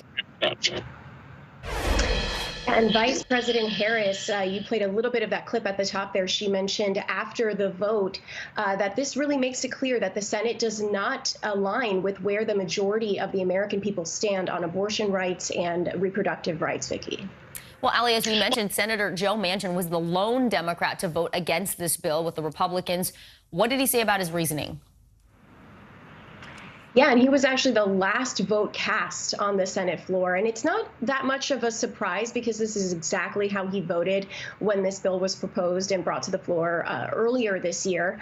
But he said that while he is indeed pro-choice, he is indeed pro-codifying Roe v. Wade, this bill that was voted on yesterday was just a little too broad for him. Listen to what he had to say. I was hopeful that the Democratic Party, having control of the agenda, would put a piece of legislation forward that would codify Roe v. Wade. 70% of the American public wants Roe v. Wade to be codified, as has been precedented law for 50 years. The bill we have today to vote on, the Women's Health Protection Act, and I respect people who support, but don't make no mistake, it is not Roe v. Wade codification. And Manchin was also asked yesterday what his vote means for his party in the grand scheme of things, where he stands within his party. And he simply said that he understands he doesn't fit the mold. And that's just who he is, Vicki. And that's what we've seen time and time again as he continues to kind of break with his party. Yeah, this isn't the first time we've seen that with Joe Manchin. All right, Allie, we appreciate it. Thank you so much. Breaking overnight, a fast-moving wildfire tore through a number of multi-million-dollar homes in Southern California near the famous coastal town of Laguna Beach. NBC News national correspondent Miguel Almaguer is on the ground in Laguna Niguel with the latest. Hey, Miguel, good morning. Good morning. Considering the size of this wildfire, it was fairly destructive. On this one block alone, we're told about a dozen homes were destroyed. Now, this fire is still, for the most part, contained, but crews are worried about hot embers flying through the air and that could spark a new fire. But when so many folks return home, this is what they'll find. Raging off California's pristine coastline, it wasn't the size but the sheer power of this volatile wildfire that caught even veteran firefighters by surprise. Within minutes, some 24 multi-million-dollar estates were incinerated in the gated hills near famed Laguna Beach. It seems like a war zone out here. Fueled by a dangerous combination of powerful 30-mile-an-hour ocean winds and bone-dry drought conditions, this inferno only torched some 200 acres, but it moved at breakneck speed. We're seeing spread in ways that we haven't before. Again, 5 years ago, 10 years ago, fire like that might have grown to an acre, couple acres. We'd gotten there very quickly. Starting as a small brush fire in the early afternoon, in just a few hours, the blaze sprinted uphill, surrounding, then engulfing sprawling properties perched in the mountains. Memories, yeah, they're all gone. The threat looming for hours, even after nightfall. Despite the level of destruction here, crews say the damage could have been so much worse. They're now trying to stop embers from going from one rooftop to another. In conditions like these, it's a miracle, say firefighters, that nobody was injured or killed. Fast evacuations save lives. The true extent of the damage still unclear. I'm in disbelief right now, and I can just, when things can happen in an instant, it's unbelievable. With the West already facing a dangerously fast start to fire season, due in part to climate change, this morning, California's beauty and Mother Nature's fury colliding in a fast-moving fire that took homes, but thankfully spared lives. Overnight, conditions here improved dramatically. For the most part, those winds have died down, but that may not be the case over the next 24 to 48 hours. So this continues to be a big concern here that new spot fires could erupt. The good news here, only about 20 homes have been lost. This community is very densely populated. It could have been so much worse. Guys, back to you. All right, Miguel Almaguer, thank you so much. Let's go ahead and get a closer look at those conditions in California. We were just talking about this yesterday. Yeah, Michelle Grossman is here in studio with us. We sure were, and look at that, right overnight. I know, and you guys, it's so scary. He mentioned 20 homes, but there were 100 in its path. Yeah. And this started so fast, and it's really unique. So let's talk about it for a second before I get to the graphics. Normally in Southern California, Savannah, you're familiar with this. Yeah. You get those Santa Ana winds, those dry, warm winds. This was a cool wind off the Pacific Ocean. So this is very typical for this time of year, that wind. It was a 30-mile-per-hour wind, just started these fires because we are so dry. So let's tell you what's happening right now, what we can expect this afternoon. Miguel kind of said it perfectly. We saw the winds die down this morning. We're looking at cool conditions, really, 47 degrees. Relative humidity isn't all that low, but as we go throughout the afternoon hours, we're going to see the winds picking up once again. We put a contour over it. That's indicating where we're going to see 25-mile-per-hour winds once again. Again, it was only 30 miles per hour yesterday, but we are so dry. In fact, 34% of the West is in an extreme drought, and that's not going to get any better as we go throughout the next, let's say, 6, 7, 8 months. We need to get some good rain in here. We started out the season really good, but not so much after that. So here's the drought monitor. Again, 34% of the West in an extreme drought. And when you look at the statistics, California had the driest January to April on record. And when we're looking at rainfall, we are in the teens compared to normal. So Los Angeles, 19% compared to normal. San Francisco, 16%, and Long Beach. Here is what we're looking at today. Red flag warning, 6 million again under a red flag warning. Again, it only takes one little spark to start these raging wildfires because we have the winds in place and because we are so bone dry. The low humidity is in place too. So Denver, Pueblo, down to Clayton, you are into a critical risk. Now, as we're talking about other big stories, that's a big story today, but we are also under a severe threat again in the upper Midwest. We had tornadoes yesterday. We're going to see the threat for that once again today. 10 million at risk. We could see really large hail once again, winds gusting to 70 miles per hour and tornadoes. And then as we go throughout tomorrow, we're going to see that shifting to the east. So you guys, it feels like it's on repeat, right? That same story. We're not getting a break. It's day after day. Everything's lasting a little longer. Yeah, and it is just so crazy to, in the same weather forecast, talk about 2-inch hail and talk about these wildfires. There's just so much going on across and then the country. Snow in the west, in the higher elevations. Yeah, keeps you busy for sure, Michelle. Yeah, it does. Thank you so much. We'll see you next hour. Now let's get to some breaking news out of Europe, which could have a major impact on the war in Ukraine. This morning, Finland's president and prime minister have issued a joint statement expressing their desire to apply for NATO membership, quote, without delay. Now, Russia sees NATO expansion as a threat and has warned of consequences if historically neutral countries like Finland, like Sweden, join the alliance. Speaking yesterday alongside Britain's prime minister, Finland's president said Russia would only have itself to blame if his country does join NATO.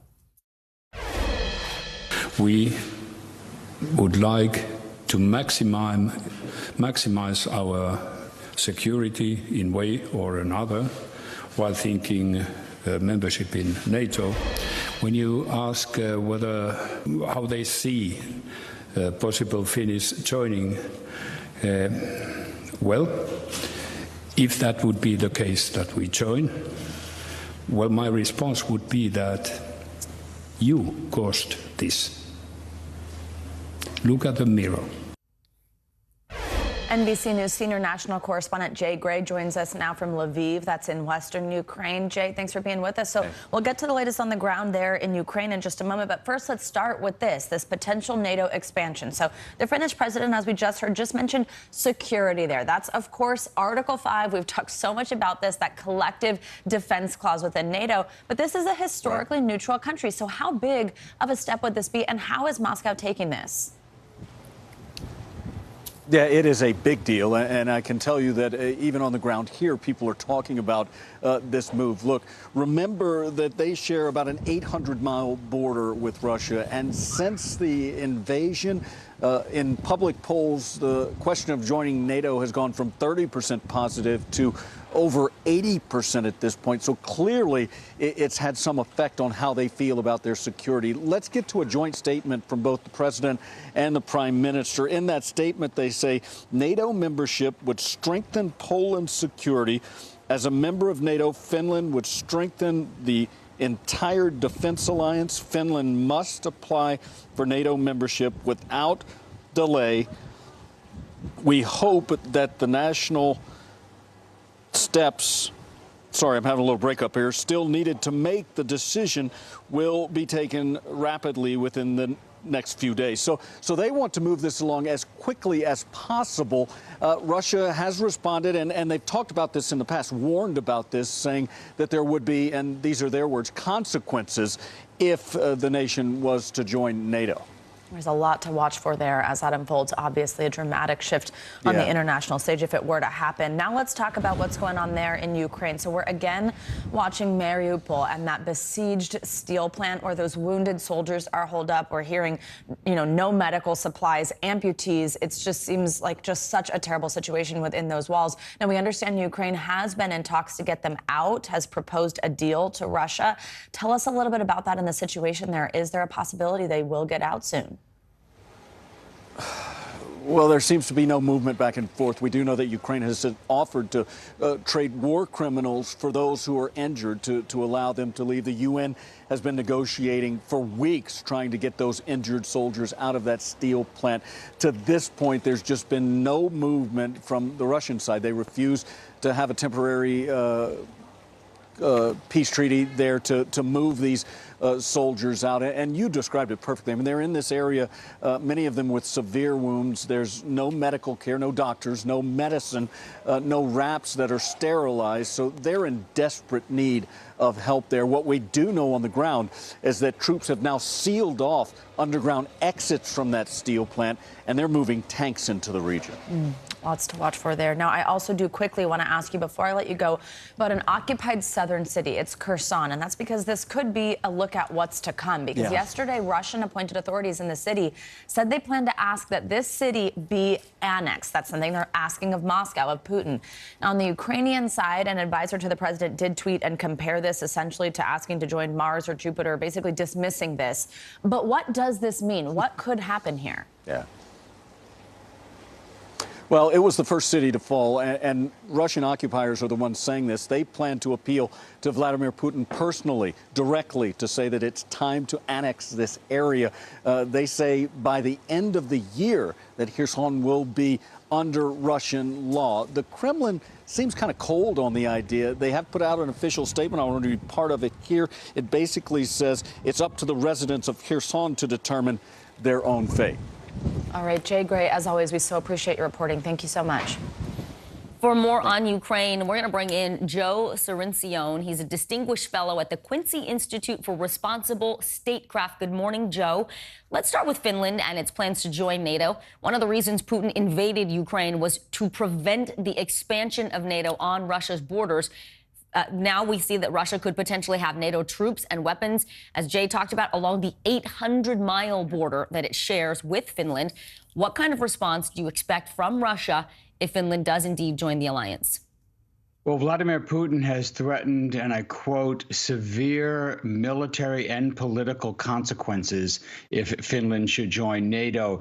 Practically speaking, though, there's not much he can do to stop this from happening besides his political bluster. Russian forces have invaded Finland many times over the centuries. The Finnish are well aware of this. For 77 years now, they have thought that their main security was coming from neutrality, from non-alignment, being neither part of the Russian or Soviet bloc or the NATO bloc. The invasion of Ukraine has dramatically changed their thinking. As Jay said, 6 months ago, only 20% of the Finnish people supported joining NATO. Now that is well over 80%. The decision has been made at the highest levels. We expect on Monday that the parliament will debate and vote on this, and it should take place probably within this year. Both Sweden and Finland will formally join the NATO alliance, greatly strengthening that military alliance. Yeah, that is a dramatic change from 20% to 80% public approval. You talked about it. Sweden also considering joining NATO. These two Nordic nations have this long history of neutrality, but as we heard Finland leaders saying, you know, Russia, look in the mirror. If you want to know why this country is going to join, it's because of you. What does this mean for the world? Does it make the world a safer place?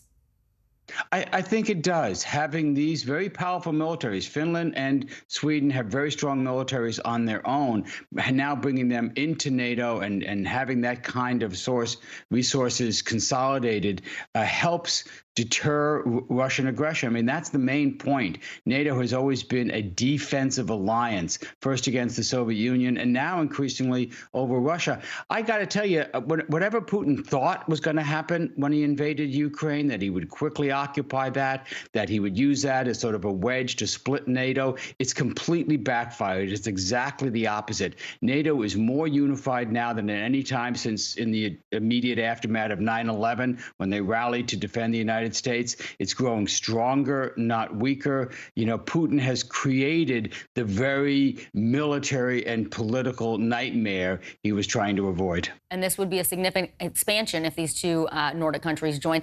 Earlier this week, Joe, Ukraine's foreign minister said the country's military goals have evolved since the war began. Now, instead of just reclaiming the territory it lost, it wants to recover all the Ukrainian spaces that Russia has occupied since 2014. Is that a real possibility? And what's a realistic goal for the Ukrainians at this point before I let you go? That would be a heavy lift. I understand why they want to do that. Of course, every nation would want to expel the foreign invaders, would like to get their land back. But I think it's more realistic to think that Ukraine can push the Russian forces back to the lines they held before the war, that is February 24th, as the U.S. artillery that we're giving them moves in, as they're getting more and better equipment. I think the likelihood is that Ukraine can push the Russian forces back, but push them all the way out, push them out of Crimea. That may be a bridge too far. Joe Cirincione, we appreciate your insight. Thank you so much. Thank you. Coming up, more than 500 million cases worldwide and counting. Yeah, when we come back, we'll bring you the latest in the fight against COVID as President Biden prepares to speak at the second ever global COVID-19 summit. This is Morning News Now.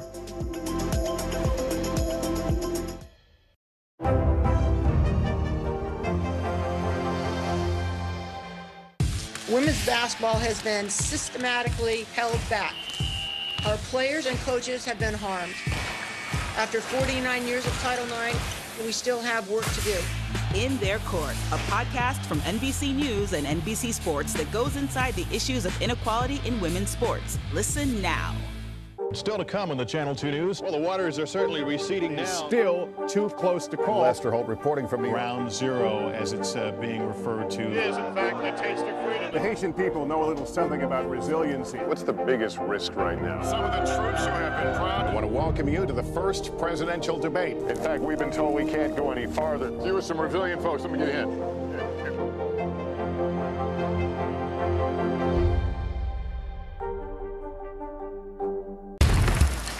Our world is facing some complex issues.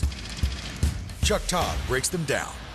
Every Thursday, a deep dive into a new subject. Instead of trying to cover a lot of topics in one episode, we're going to focus on one and take a deeper look at how it impacts America. Exploring and explaining the critical stories that affect our future.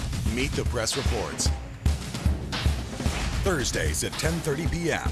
Streaming on NBC News Now and on demand next day on Peacock. We're here to start conversations about the big things happening in our world, because it's not my job to tell you what to think. My job is to think about what you tell me. Now Tonight with Joshua Johnson, streaming weeknights at 8 on NBC News Now. To cover the news, you have to be in it. This is how so many towns and cities are protecting themselves. You can actually see they're pushing the gates open every night.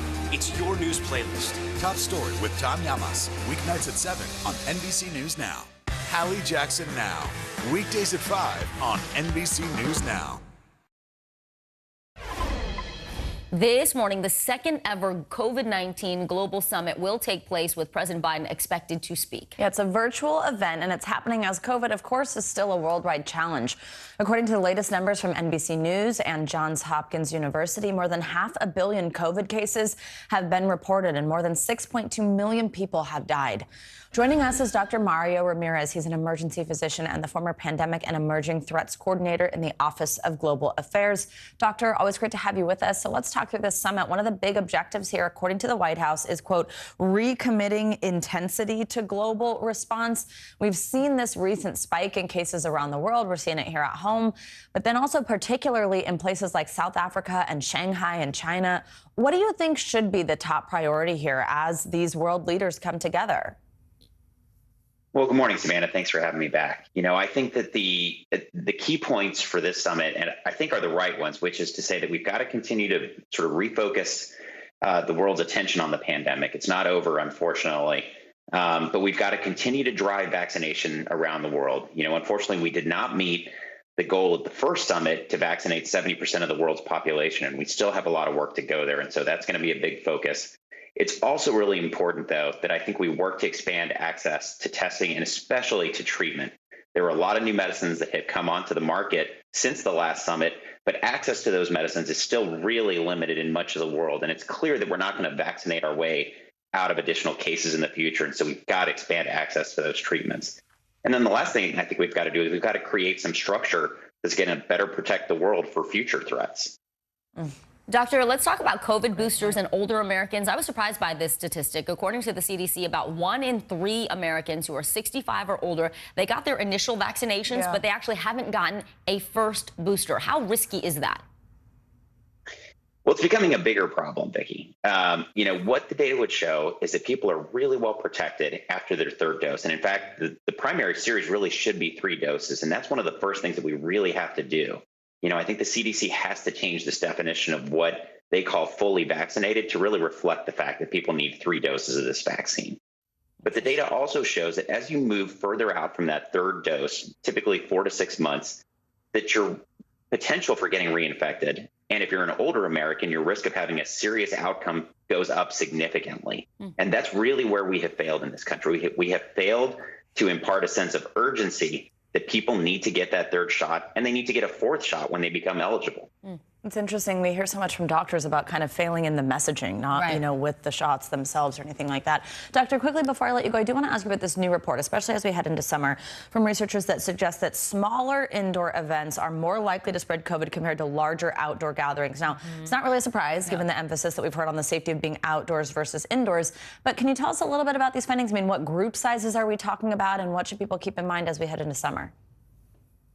Yeah, the study that you're talking about, Savannah, was a study conducted down in Austin where they took a look at large public health gatherings, typically in the tens of thousands size, and compared that to smaller indoor gatherings. And they found that the rate and the risk of transmission was higher in smaller settings. And as you said, that's not too surprising, but I would say, that it's a little more nuanced than that, and that it really is contextual, because it depends on how many cases are out there circulating in the community. And in particular, it also depends on whether you're taking the preventive measures before the event.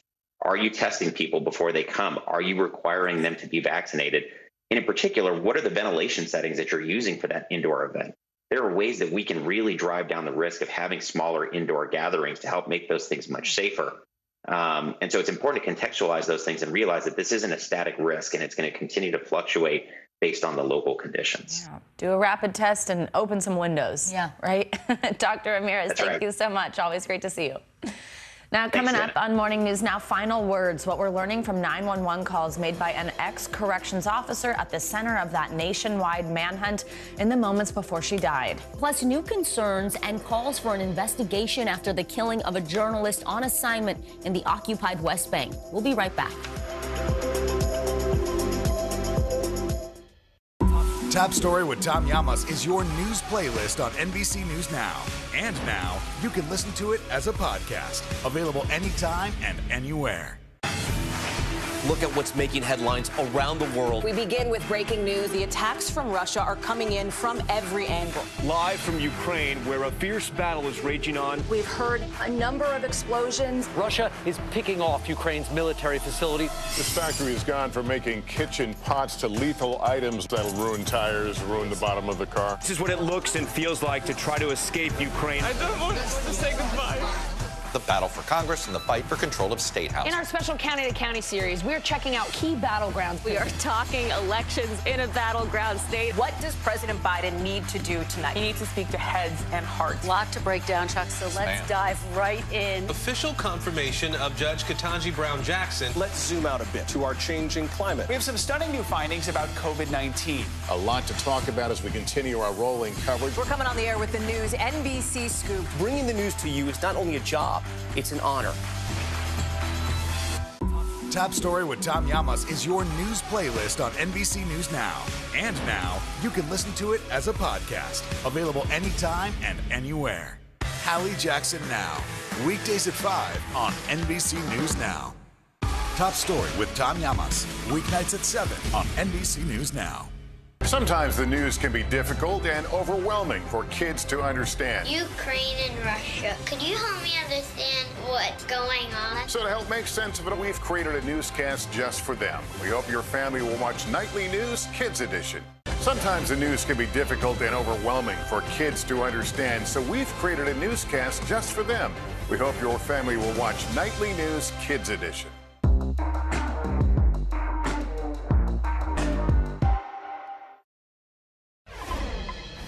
We're back with new information this morning about the final moments of Vicky White's life. The former Alabama corrections officer's last words were recorded in 911 calls that were released to the public yesterday. NBC News correspondent Megan Fitzgerald joins us now from Evansville, Indiana. Hey, Megan, good morning. Vicki, good morning to you. Yeah, this was an 11-day manhunt. This corrections officer taking a dangerous inmate from her Alabama jail. That chase ending here in Indiana. And now we're learning new information about the detail leading up to what happened in the moments that they were captured. This morning, newly released 911 calls revealing the chaotic final moments inside the speeding car of Alabama fugitives Vicki White and Casey White. 911.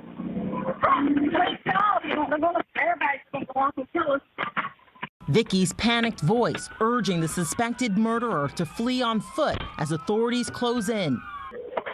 Airbags are going on. Let's get out and run. Sirens can be heard in the background as 911 operators try to communicate with the pair. Hello? But Vicki never responding to them. Seconds later, what sounds like a crash and a gunshot heard on the line. I'm gonna go for the gun. Officers found the gun still in Vicki's hands. An autopsy later confirming she took her own life. What do you make of that 911 call? I think she thought she was going to be apprehended. I think she was probably thinking in her head, I've got to go back and face my fellow employees, the sheriff, people of the community. The whole incident is shocking to all of us here. Jason Butler worked with Vicki throughout her 17-year career as a corrections officer and says their coworkers are distraught. Very knowledgeable of her job, well liked, well respected by colleagues and inmates. Meanwhile, the suspected murderer she apparently risked it all for remains locked inside a state prison. Casey White now having to answer for yet another charge, and an entire community is left with the unanswered question why this seemingly dedicated employee would help a dangerous inmate escape. Yeah, now keep in mind, Casey White is also facing a murder charge for a stabbing death of a 58-year-old woman back in 2015. He's due back in court next month for that. But if he's convicted, he does face the possibility of getting sentenced to death. Back to you. Megan Fitzgerald in Evansville, Indiana for us. Thank you. Now, the UN Secretary General has called for an independent investigation after a highly respected Al Jazeera correspondent, Shireen Abu Akleh, was shot dead while reporting in the occupied West Bank. The broadcaster says she was assassinated by Israeli forces, an accusation Israel denies. NBC News global correspondent Raf Sanchez has more on her death. This video capturing the moments right after a veteran Palestinian-American journalist was killed while covering an Israeli military raid in the occupied West Bank. Gunfire ringing out as her colleagues rushed to her side.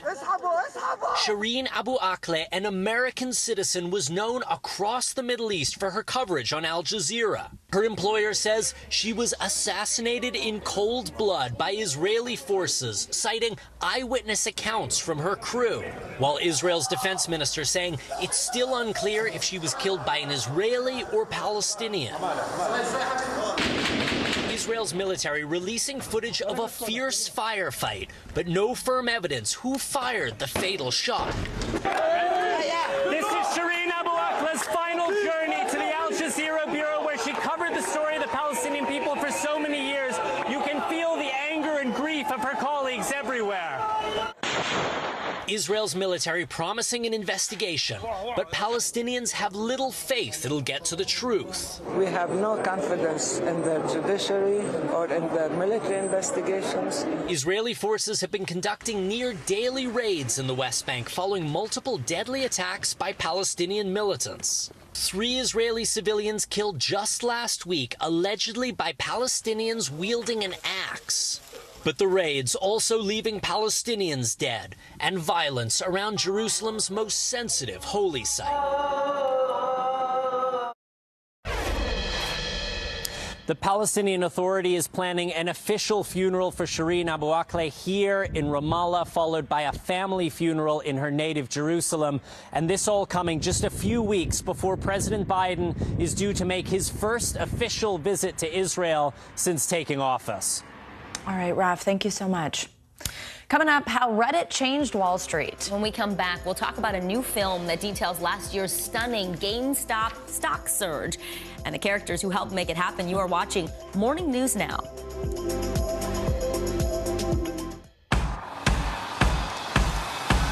News is happening now.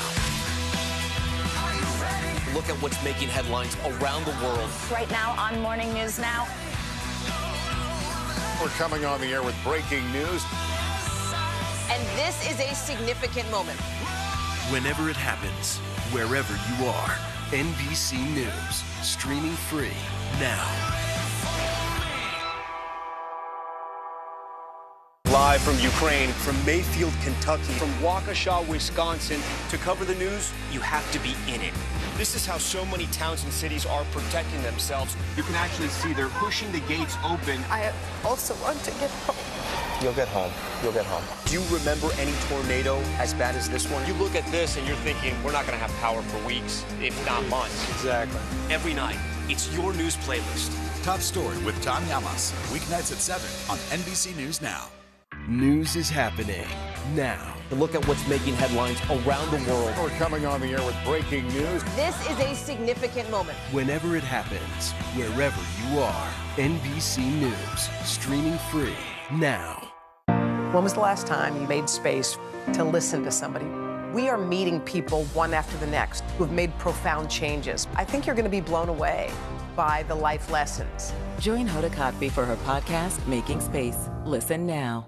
Sometimes the news can be difficult and overwhelming for kids to understand, so we've created a newscast just for them.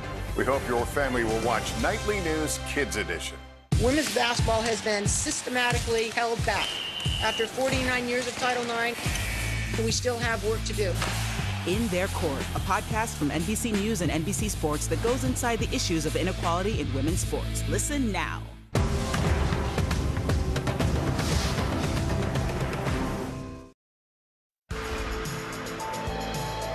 Welcome back. The latest economic numbers show inflation is still running hot, and Wall Street is looking to rebound today from yesterday's sell-off. Yeah, CNBC's Silvana Henao joins us now with that and more. Hey, good morning, Silvana. Hey guys, good morning. Yeah, so Wall Street, it could actually feel more pressure today following yesterday's inflation-fueled sell-off. The Nasdaq is now at its lowest level since November 2020 and is down nearly 30% from its record high. Apple and Microsoft accounting for a third of the Nasdaq losses yesterday. In focus today, reports on unemployment and producer prices. That data is expected to show the cost to manufacture goods eased in April from the previous month. Apple loses its crown as the world's most valuable company to oil giant Saudi Aramco. Its market valuation is just under $2.43 trillion, while Apple's is now $2.35 trillion after the stock fell more than 5% yesterday. Energy stocks have been surging as oil prices jump amid tight global supplies amid the war in Ukraine, while tech stocks have tumbled. Apple has dropped about 20% since its record high in early January. Meanwhile, Apple announced on Tuesday it was discontinuing the iPod Touch, and now the device is completely sold out in the U.S. online store. The final version of the Touch was available in 6 colors, and customers could choose up to 256 gigabytes of storage, but now all of those are gone. You can still search and find one at Apple retail stores or on Amazon or on eBay, guys. Silvana, I got one more place you can find one. Savannah's dad says she's got one in his attic. Yeah, so yesterday I was watching the show. I said, I got to dig my pink one out. I got a text. That means I need to get it from the attic. Yeah. So He's going to love this. I'll get a text about this shortly. Hold on to it. I can't believe I've never done that before. Savannah, Savannah. I know, it is funny, yeah. Straight, keep it straight. Savannah, thank you. Exactly. Thank you so much. Now, it's been nearly a year and a half since Reddit took over Wall Street. Now, the story around the GameStop stock is being profiled in a new film. Got to say that 5 times fast. The 90s era mall-based retailer stock price skyrocketed. You remember this was early 2021. Users on the Reddit forum Wall Street Bets, they coordinated trades and they managed to push the stock price way up, with shares soaring 1,700% at one point, making millionaires. The film Diamond Hands, it is the legend of Wall Street Bets. It's produced by NBC News Studios and ZCDC Films. It shows how the internet took the stock market by storm. Take a look. The ape is the unsophisticated investor. You can go to Wall Street Bets, tell them that you're going to buy shares of a dying company, and you will receive accolades. At this point, like, I really still had not a single amount of like technical analysis or able to do anything like that in the stock market. But I knew, you know, buy low, sell high. My name is Kirsten and I am Stonk Queen. So I'm like learning all these different things, and it's like buy AMC, buy BlackBerry, buy Bed Bath & Beyond. And it's popping. It's popping. One of the people featured in that film that you just saw right there is with us this morning. Alicia B. Woods, thanks for joining us. We've got a lot of questions for you on this one. So first, just take us back. It's early 2021. You're on Reddit. I want to know, you know, were you always on Wall Street Bets? Did you know about this? You see this conversation. You see GameStop stock surging. What's your first thought, and what made you decide actually to pull the trigger and invest? It's kind of scary to put your money into it. Honestly, it was January. I was looking into figuring out how to get a tax refund, and I had just gotten a stimulus. And I was just looking at stocks because the stock market was just going crazy. And I was just comparing them, and I noticed that GameStop just kept going up and up and up. And my focus is if I can make 120 off of 100. Like, I'm not crazy, but little things add up. So I was like, you know what? Okay, GameStop, what's going on? And that's when I started diving to the Wall Street Bets world. And that's when it was like AMC, BlackBerry, Nokia, Naked Juice, and all the numbers were just exploding. So I was like, hey, if something's $5 and it's $7 the next day, let's go. Yeah. Well, at some point, what goes up comes down, so it's a risk, obviously. But you talked about that. GameStop, it was AMC movie theaters, BlackBerry. Overall, how much did you make? And would you recommend this strategy? Do you think it's going to happen again? It is happening again. Right now, the market did dip a little bit. For me, the saying is, don't trip by the dip. But personally, I did. That's a gem. We need that on a sweatshirt. Right? So personally, I did not make a profit. What I profited in was learning. You know, if you see someone named Jeff Amazon and he does technical analysis, you see it in the movie, and he is analyzing every single data point. He has money that goes from here to here, and it explodes. For me, right now, I'm doing long term. Okay. Yeah. Yeah. Let's talk. By the way, I just wrote down "don't trip by the dip" because I can't wait to say that to my fiance later, who's like in the stock world. He's going to be like, what? This is not financial advice. Okay, every single YouTuber. Yeah, exactly. That was a good impression. Okay, let's talk now about this film. So this whole documentary is coming out on this Diamond Hands. I mean, what was it like to kind of relive this, to go through it again? And what's it like hearing from other Reddit users who also were on this sort of wild ride that you were on too? Tell us about making this film. It was so surreal. I'm actually about to go serve some tables after I do this interview, and that's how I met the directors. I was at my place in Williamsburg when my old boss said, she's like, hey, like, will you help me out? So I was doing it, and they were talking about crypto, and I talked to people. So I got in. Then he started talking about this, and that, and he's like, listen, I actually work for NBC. I'm doing a documentary. Do you want to be in it? This is a Thursday. I was like, when? He's like, Saturday. I'm like, sold. Oh my gosh. And now I'm here. So but it was doing that experience that led to that moment. But if I could do it again, I would do it in a heartbeat. My only thing is learn how to take profit, learn how to sell. It's all learning curves for me. So on that note, Alicia, I mean, I'm curious, what kind of advice would you give to people based on, you actually lost money, right? Like, that's what you were saying. So what is it that you hope people take away from your experience and lessons that you would like them to learn? Especially when somebody hears this story bringing up again, and they're like, oh, wait, it's a possibility to make millions? What should people know?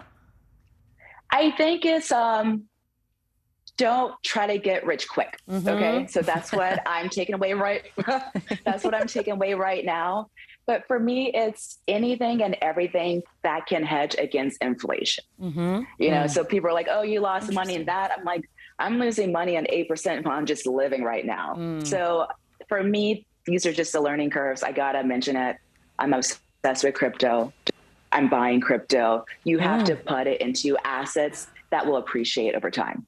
Yeah, you are the risky one, though. Right. Yeah, Alicia, What a vibe. Hey. You're not scared to jump back into it, and you're right. I think long-term investing, when the experts talk about it, you don't want to try to get rich quick because usually it doesn't work out that way.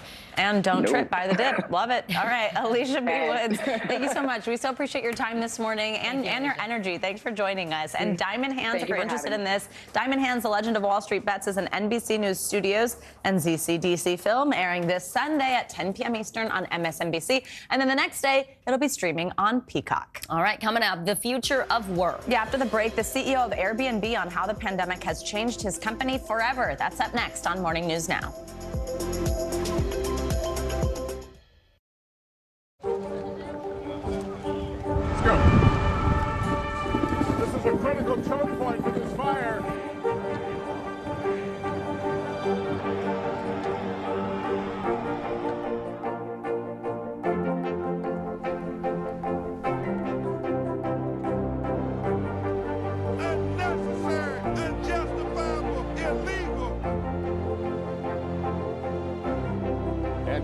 From New Orleans, late military operation, witnessing the massive crowds. I admire you both.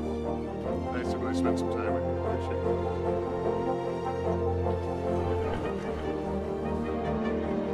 At any moment now.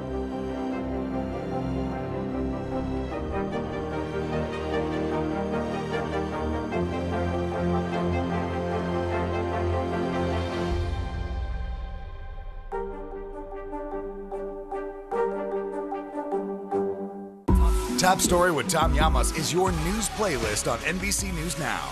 And now, you can listen to it as a podcast. Available anytime and anywhere. We're here to start conversations about the big things happening in our world. Because it's not my job to tell you what to think. My job is to think about what you tell me. Now Tonight with Joshua Johnson. Streaming weeknights at 8 on NBC News Now.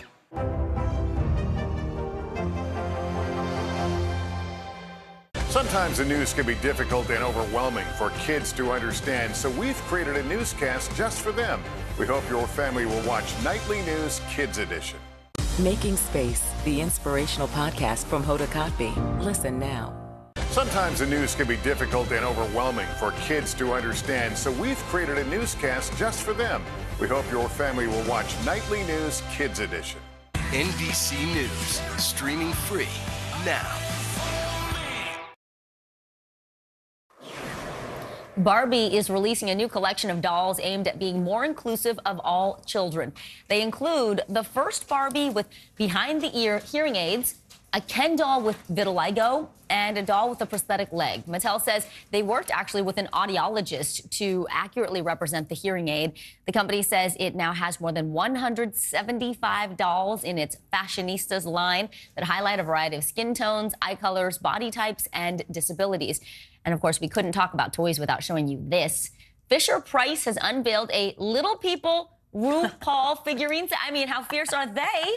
The company says the new set celebrates RuPaul's career and style. By the way, all of these toys can be purchased today, and I'm sure when I come home, I will be hearing it from my littlest, who's obsessed with dolls, Barbie dolls, wants all of them. I didn't know there were 175. Oh my gosh. Got a lot to go. Yeah, exactly. By the way, I interviewed RuPaul and took the best selfie of my life ever after because of being taught how to find the light and all that kind of stuff. Yeah. Amazing. Love it.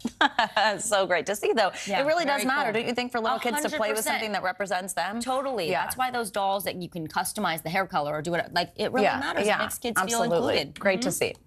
All right, now Airbnb is revamping its website to reflect life after the height of the pandemic. It's a major change for the company, which is rebounding after losing business during COVID lockdowns. NBC News senior business analyst Stephanie Rule spoke to the CEO about why he's brought in a permanent work-from-home policy and how everything changed for his company during the pandemic. Well, what happened was people weren't traveling for business, they weren't crossing borders, and they weren't visiting tourist attractions.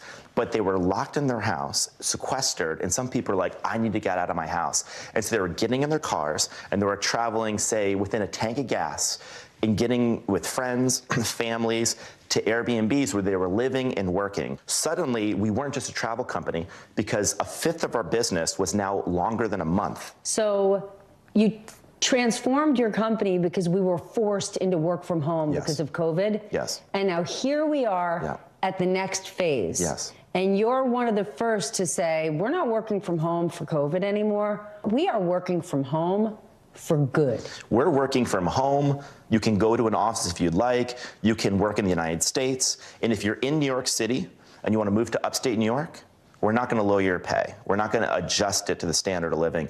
And the reason why is I do think eventually within countries, wages for people working on laptops are going to start to converge. And if you are limiting your talent to a commuting radius, you're not going to have the best people because the best people will live everywhere. Why do you think so many other CEOs are saying, yes, our company has learned to function with all these people remote, but we're not optimizing productivity? Why did they see something different from what you see? The world has completely changed since 2019. And I don't think we can go back to 2019 any easier than to go back to 1950. Young companies are embracing remote work. They're embracing flexibility. This is where the world's going. If a company chooses not to embrace it, that's fine.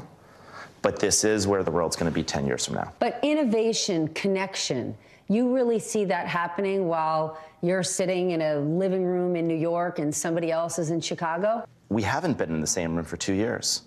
And last year, we made 150 upgrades to our app. While being distributed and remote, we made the biggest change to our product in 10 years and the biggest change to our customer service in 10 years. We did this all remote. When the war broke out, you made a lot of serious moves and announcement in the region. Talk to us about what you've done and what's happening now. We announced that Airbnb, in partnership with our host in Airbnb.org, would house 100,000 Ukraine refugees. To date, we've housed over 20,000 refugees, and we're just getting started. Something even more remarkable happened. People in our own community, on their own volition, started booking Airbnbs in Ukraine with hosts they never intended to stay with, just to give them relief aid. And over the course of a few weeks, I believe more than $20 million were sent to Ukraine. We didn't take any commission, and this just speaks to something. In a world of darkness, in a world of destruction, I think kindness still exists in this world. And if you don't believe that, all you have to do is look at our own data. It sure does. Love is always the answer. Brian Chesky, thank you so much. Thank you. So interesting. Our thanks to Stephanie Rule for that report. Yep, and that'll do it for this hour of Morning News Now. But the news continues right now.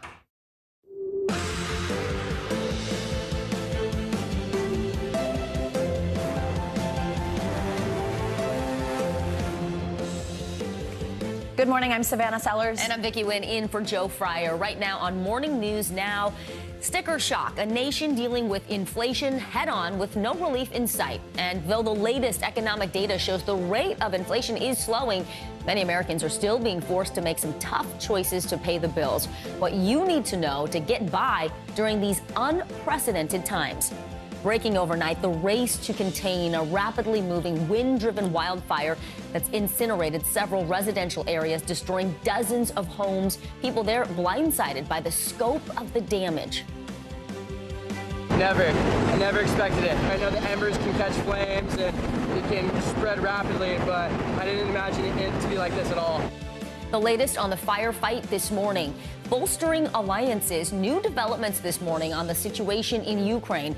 In what's been seen as a major blow to Putin's violent offensive, Finland's leaders have announced their intention to join NATO, with Sweden expected to follow in the coming days. We have the latest out of Eastern Europe this morning. And you're gonna need a bigger boat. It's a headline ripped straight from the movie Jaws. A nearly 1,000-pound great white spotted just off the Jersey shore. The latest on the efforts to track that shark and what you need to know before you head out to the beach this summer. Listen, sharks get a bad rap. I'm glad they have Shark Week. Just let us know. They're not trying to bother us. I mean, I don't want to meet that shark off the Jersey shore. But, you know, you leave him alone, he leaves you alone, we're good. Unless you're like in a wetsuit and you look like a seal. Well, I've heard they only just bite you, taste you, and then they spit you out. So, that's no big deal. No big deal. NBD. All right, but we begin this. We'll get to that. We'll get to that. Yeah. We begin this morning, though, with the pain that inflation is causing for millions of Americans. Yeah, that's right. The latest data shows the level of inflation is slowing down. That's really not saying much because it's still the highest it's been in 4 decades. That's forcing many people, of course, to make hard choices as they figure out how to pay the bills. NBC News correspondent Tom Costello has the latest. Hey, Vicki and Savannah, good morning. So this report underscores just how entrenched inflation has become in our lives. We see it at the gas station, the grocery store, buying airline tickets. But core inflation, which excludes food and energy, is still accelerating. That's putting new pressure on the Biden administration and the Federal Reserve to get inflation under control without pushing the economy into recession. For millions of Americans struggling with the high cost of living, there is still no relief in sight. According to the April Consumer Price Index, the inflation rate rose 8.3% compared to a year ago. While that is an improvement slightly compared to March, inflation is still running at 40-year highs. It means families are spending $450 more per month than a year ago, posing a serious political threat to President Biden and the Democrats in the midterm elections. The president in Illinois announcing new assistance for farmers is linking the fight against inflation to the war in Ukraine. America is fighting on two fronts. At home, it's inflation and rising prices. Abroad, it's helping Ukrainians defend their democracy. To rein in inflation, the Federal Reserve has raised interest rates twice so far this year, while trying to avoid an economic downturn. It's the very fine line it has to walk right now, so it's got to be very careful that it can tamp inflation down without sending the economy into a recession. Among the biggest drivers of inflation, housing up more than 5% in a year. Food up almost 10% compared to a year ago. I'm only buying what I could buy on sale. The soaring cost of groceries is forcing more Americans to rely on food banks. In Plano, Texas, demand for meals is at its highest level in a year. People are having to make those hard choices between paying for food, paying for housing, paying for medical costs. Gas prices did decline slightly in April, but the average for a gallon of gas on Wednesday, $4.40 a gallon. Airfares are up a whopping 18.6%, the largest monthly increase in nearly 60 years. That's leaving travelers with sticker shock, including Morgan Finkel, who recently booked a flight to Utah for a friend's bachelorette party next month. We're really surprised and shocked when we first saw the price of the flights, so we just sucked it up and just ended up spending a lot more for that specific flight. The supply chain crisis still not improving, with Chinese cities still dealing with COVID outbreaks and lockdowns. However, used car prices did fall for the third month in a row. That is a small glimmer of good news that inflation may have peaked last month. We'll have to see. Guys, back to you. All right, Tom Costello, thank you. A push to pass a law to protect abortion rights predictably fell short in the Senate yesterday. Every Republican, along with Democrat Joe Manchin, voted against the bill. Now, this is just the latest fallout from that leaked draft Supreme Court decision appearing to strike down Roe versus Wade. NBC News senior congressional correspondent Garrett Hake joins us now from Washington with the very latest. Garrett, how did it all go down? Well, Vicki, Democrats knew that this bill was going to fail. They expected that to be the case. They wanted to get every single lawmaker on the record, they say, before this battle over abortion rights moves to the states, the courts, and most importantly, the voters. I can count fingers. The Senate on Wednesday blocking the Women's Health Protection Act, an urgent priority for abortion rights supporters, following that leak of a draft opinion that could overturn Roe versus Wade. We are watching the Supreme Court prepare to drag this country backward by half a century. Democrat Joe Manchin joining with all 50 Senate Republicans to oppose the bill, with Vice President Harris presiding. Sadly, the Senate failed to stand in defense of a woman's right to make decisions about her own body. And let's be clear, the majority of the American people believe in defending a woman's right, her choice, to decide what happens to her own body. That statement backed by a new poll showing a majority of Americans support abortion access with no or some limitations. Republicans arguing this bill goes too far. Democrats' radical bill is as extreme gets. This bill is about aborting at every single stage of pregnancy. Democrats now hoping to take their case to midterm voters, asking for a bigger majority to protect abortion rights next year. What does the next step in this fight look like? Well, we have to keep lifting up the voices of our constituents, women all across America who have just been denied their basic constitutional rights. Across the country, both sides are digging in. While anti-abortion groups celebrated the outcome of Wednesday's vote, it was astounding the fact that Democrats even called this vote when it's so vastly unpopular and out of touch. Organizations like the Center for Reproductive Rights say this fight is far from over. This is not going to be the end. This is going to be just the beginning. It is ultimately going to be critical that there is federal action. The next big public piece of this fight could come as early as this Saturday when a group called Bands Off Our Bodies is planning a march from the National Mall to the Supreme Court. Their permit says they may have as many as 17,000 people here in Washington, D.C. It's that kind of activism that I think will be the key driver of this issue between now and November. We will see a lot of those demonstrations, I'm sure. Garrett Haake, thank you so much. Now to the latest from Southern California as firefighters bring that fast-moving wildfire under control.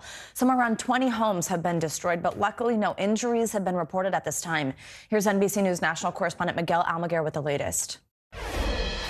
Vicki and Savannah, good morning. Firefighters at this hour are continuing to mop up hot spots. You can see this home here behind me is a total loss. About 20 properties, we're told, have been destroyed by this wildfire. That number could change over the next 24 hours as crews better assess the damage. Of course, this fire kicked out of control outside of Laguna Hills yesterday, fanned by 30-mile-an-hour winds coming up from the ocean and feeding on drought-like conditions. This fire moved from just a few acres to 200 acres before it was mostly contained by crews. Now, officials say they don't have an exact cause of this wildfire, but they say it's a preview of what's likely to come.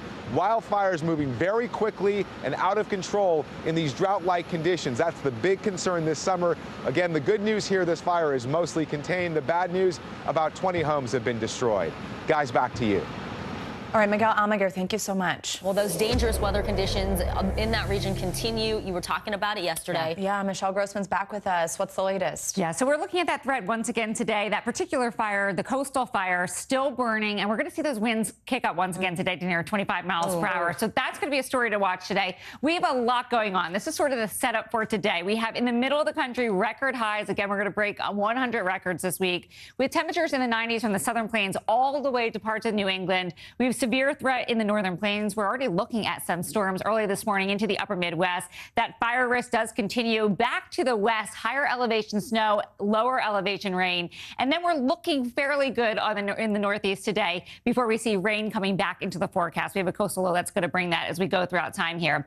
So more records today, that persistent warm air in place. We have a big area of high pressure. Think of it as a heat pump, just bringing in that warmth from the south. The jet stream so far to the north, it's sort of closing off any cool air coming down from Canada. So look at all these records that could be broken throughout the day. Temperatures into the 90s in Minneapolis, 91. Your heat index is going to feel like 92. Grand Rapids is going to feel like the upper 80s. It's going to feel like the upper 90s in St. Louis. Then as we go throughout tomorrow, we're going to see that expanding more to the east. So parts of New England, you're going to be very, very warm. Burlington, Vermont tomorrow, 88 degrees, 84 in Chicago with a heat index of 84. So as we go throughout the rest of the week into the weekend, we're going to stay warm, although feeling a little bit better with temperatures in the 80s in Rochester, 70s by Sunday, 71 by Monday. Same story as we go throughout New York City. Temperatures right around normal for this time of year. So here as we go through the outlook for the weekend, record warmth continuing in the Great Lakes, still a fire danger. That's just going to be a big story as we go throughout even the next couple of weeks and months. We're going to see higher elevation snow into the Intermountain West and showers along the Mid-Atlantic, also the Southeast. And that's that coastal low that's going to bring those showers as we go throughout the weekend. Remember last weekend, Mother's Day weekend, we were so soggy. But we're going to do that once again this weekend with rain from the Ohio Valley into the Northeast, some showers in the Pacific Northwest, and still hot and dry in the Southwest. So as we look towards Sunday, cloudy and damp once again. A nice day. We like this. We're going to point that out. We're looking at warm sunshine throughout the southern parts of the nation with temperatures into the 90s, 70s in the northern plains. And then as we look at this coastal low, it's retrograding back to the coast, and it's going to bring those showers around the southeast. Rough surf, gusty winds, beach erosion. We've seen that for days. You saw that, picture of that house into the ocean. Right, yeah, so we're going to see that wild video. That was wild. Yes. 2 houses, not just one. Yes. Too. Can you imagine? Thankfully, that's they were house? unoccupied. Luckily, nobody was there. Yeah, but wow, you go back crazy there. video. Yeah, right. Cape Hatteras. Ooh. I know. Okay, I have a question for you. You are a weather expert, Michelle Grossman. Where can we live where it's mild and temperate and we don't have tornadoes and fires? Like, where is it? What's the best place? Giving me anxiety. Wouldn't you say before it would be like the Northeast? No, never, because it's so snowy here. I would never say that. You wouldn't. Well, you're a Southern California girl. Yeah. I'm a Northern California person. No, I'm good with the snow. She's like anti. She's like, there's too much weather here. There's a lot of weather here. There's a lot of But weather. don't you like the seasons? You know, I love them. I'm adjusting. Right? I'm Love adjusting. them. I'm trying to give them a chance. I love it. Love it. Giving seasons a chance. No, I think what it's so would much you do fun. without a fire and snow? I don't know. Little. Yeah, be safe. Michelle Grossman, to be safe and cozy. continued. All right. Thank you, Michelle. We appreciate it. Put you on the spot there. Yeah. All right, we're going to turn you now to the war in Ukraine, where some people are starting to return home after troops pushed back Russian forces in villages outside of the eastern city of Kharkiv. This comes as Ukraine announced its first war crimes trial of a Russian soldier. NBC News correspondent Erin McLaughlin joins us now live from Kyiv, where she's following everything. Good morning, Erin. Good morning, Vicki. As Ukrainian forces are pushing the Russians further and further from the strategic city of Kharkiv, this morning the Ukrainian prosecutor says she's taking an important step towards justice. I have to warn you, some of the images in this report are disturbing. This morning, outside the war-torn city of Kharkiv, a tearful homecoming. Oh, my beloved land, she says. Resident Tatiana Pochevilova's village was liberated by Ukrainian soldiers in April to a counteroffensive that's pushed Russian forces further away from the strategic northeastern city of Kharkiv. Tatiana is now able to return home to tend to her animals and survey the damage. My home, there is nothing. Where am I to live? How am I to live? She weeps. Meanwhile, across Ukraine, the war and the quest for justice presses on. Late Wednesday, Ukraine's prosecutor general announced the first captured Russian soldier to stand trial for alleged war crimes. A 21-year-old sergeant, now charged with gunning down a 62-year-old civilian. It's the first of thousands of potential cases, says prosecutor Ruslan Kravchenko, who's now working from his office, which was once occupied and shot up by Russian forces in Bucha. To identify a suspect, the main clue is to match a database of the image and profiles of Russian soldiers, he says, gathered by special services, to the testimonies of witnesses and victims who survived. Another important source of information is video from security cameras. Is it possible to prosecute all of the crimes, all of the atrocities that happened here in Bucha? It is possible because many officials and investigators are working on it. Step by step. Step by step. This as Ukrainians collect the bodies of Russian soldiers killed in their failed attempt to take the capital, Kyiv. Officials say 200 bodies are now stored in refrigerated train cars. Most of the bodies do not have documents, he says. So far, they say, no one from Russia has reached out to claim them. This morning, the leaders of Finland announced Finland's intention to join the NATO alliance, which, if granted and goes through, would effectively double the alliance's border with Russia. When pressed in questioning yesterday, the Finnish president said that this is Putin's fault and that Putin should look in the mirror. Vicki? Powerful story, Erin. Thank you for bringing us these stories of these folks really coming back to their homes and having to grapple with what's happened. Hard to watch. So important. Let's now bring in Jason Beardsley. He's the National Executive Director of the Association of the Navy. Jason, thanks for being with us. So I want to follow up on a lot of stuff we just heard there in Erin's report. Let's start with the possibility of Finland joining NATO. As Erin just mentioned, it doubles, essentially, the alliance's border with Russia, 800 miles of it along Finland. But this potential move, no surprise, has the Kremlin calling it a threat and says it will be, quote, forced to take military retaliatory steps. What could that be? Are you concerned this decision could threaten European security? And what does this mean for Finland? I mean, they're obviously wanting to do this because they want security, but what do they do when they hear something like that? Yeah, I mean, this is sort of endemic of the mixed messaging we've seen from the beginning. At alternate times, we've talked about NATO being sort of aggressive and sort of drawing Putin into this conflict. And the White House hasn't really been clear about where they should stand with that. Finland increasing NATO's borders with Russia, that is obviously very provocative. Putin rattling his saber to say, hey, I'm going to react to that. That's also kind of very threatening in a way. But Putin's not quite in the position that I think he would have been before this conflict. And the West has kind of seen through this paper tiger. As Russia has been, in Ukraine for the last several months, they've shown that their military capabilities are very greatly reduced. And so for him to saber rattle at this stage is a little bit of theater. But I would recommend that right now the focus and the concentration for the West has got to be in ensuring that Ukraine has the best capabilities to defeat Russia, humiliate them on the ground in Ukraine now. That's the best way out of this. Talking about NATO expansion at this time, it's very administrative. It's a little bit of gesturing between nations. So I'm not necessarily opposed to it. NATO is going to get expedited on the process here, but it's really not the main focus of where we should be. Absolutely. So let's talk now about the focus, of course, Ukraine, what's happening on the ground. I want to ask you about these war crime trials, what we just heard in Aaron's report. So there is a specific trial of a specific Russian soldier accused of killing an unarmed civilian. I think when people hear that, it's like there's so much destruction, there's so much death, so much tragedy going on. How is it narrowed down to this one person? How is it prosecuted? What happens next? I mean, if you could explain some of that process to us, and then also just tell us, do you expect we'll see any real justice for this or the numerous alleged war crimes? Okay, well, it's very symbolic in this stage. Right now, the Ukrainians are trying to suggest, number one, the Russian army has acted horrendously. A lot of the atrocities that we've seen are not seen by professional militaries. The fact that they're going to put a soldier on trial will raise the stakes for everyone else who's involved in the fighting now to suggest that at the end of this, similar to what we saw in the war trials of the Nazis, that there will be trials and people will be held to justice. That's important because the law has got to be implemented. Their soldiers on the ground have got Geneva Convention codes. They've got uniform codes of law that they are supposed to follow, and they have violated those excessively throughout this campaign. So what I think Ukraine is trying to do at this stage is set up the tone that those conscripts who are still in the fight have some sort of premonition that if they go wrong or if they continue to act as unprofessional soldiers, they will not be let go. They will have to pay the cost eventually. This is not easy to do.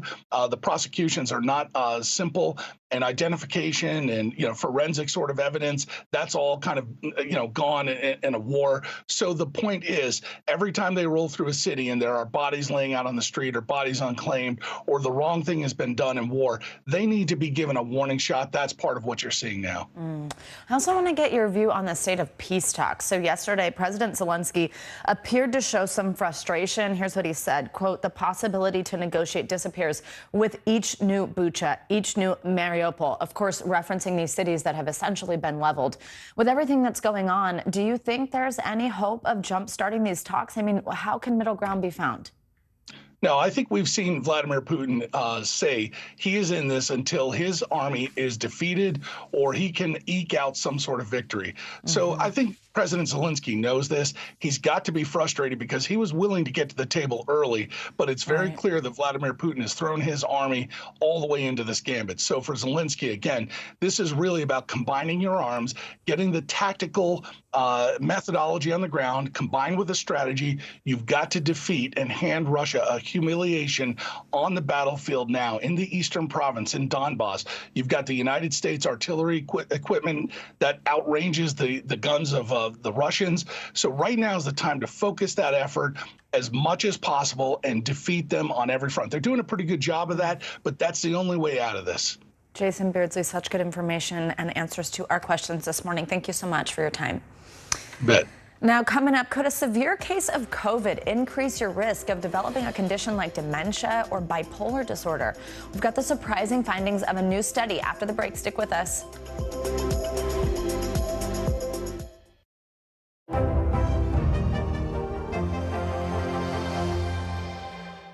To cover the news, you have to be in it. These are families trying to board those trains to Poland. I also want to get home.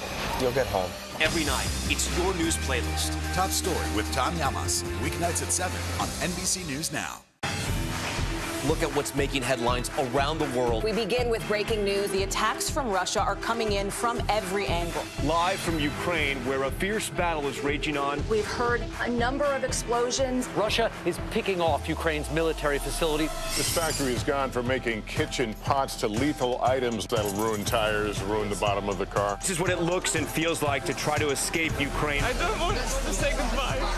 The battle for Congress and the fight for control of State House. In our special County to County series, we're checking out key battlegrounds. We are talking elections in a battleground state. What does President Biden need to do tonight? He needs to speak to heads and hearts. A lot to break down, Chuck, so let's dive right in. Official confirmation of Judge Ketanji Brown Jackson. Let's zoom out a bit to our changing climate. We have some stunning new findings about COVID-19. A lot to talk about as we continue our rolling coverage. We're coming on the air with the news NBC Scoop. Bringing the news to you is not only a job, it's an honor. Good morning, everybody. Welcome to Today. Future's looking bright. You got a whole restart. How does that land with you? Is climate change and the environment one of your top priorities? Sounds so good. Love it. Sometimes the news can be difficult and overwhelming for kids to understand. Ukraine and Russia. Could you help me understand what's going on? So to help make sense of it, we've created a newscast just for them. We hope your family will watch Nightly News Kids Edition. To cover the news, you have to be in it. These are families trying to board those trains to Poland. I also want to get home.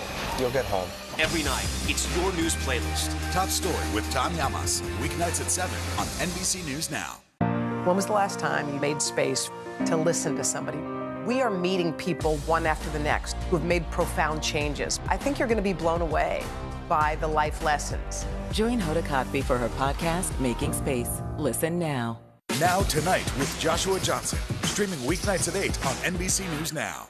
Sometimes the news can be difficult and overwhelming for kids to understand. Ukraine and Russia. Could you help me understand what's going on? So to help make sense of it, we've created a newscast just for them. We hope your family will watch Nightly News Kids Edition.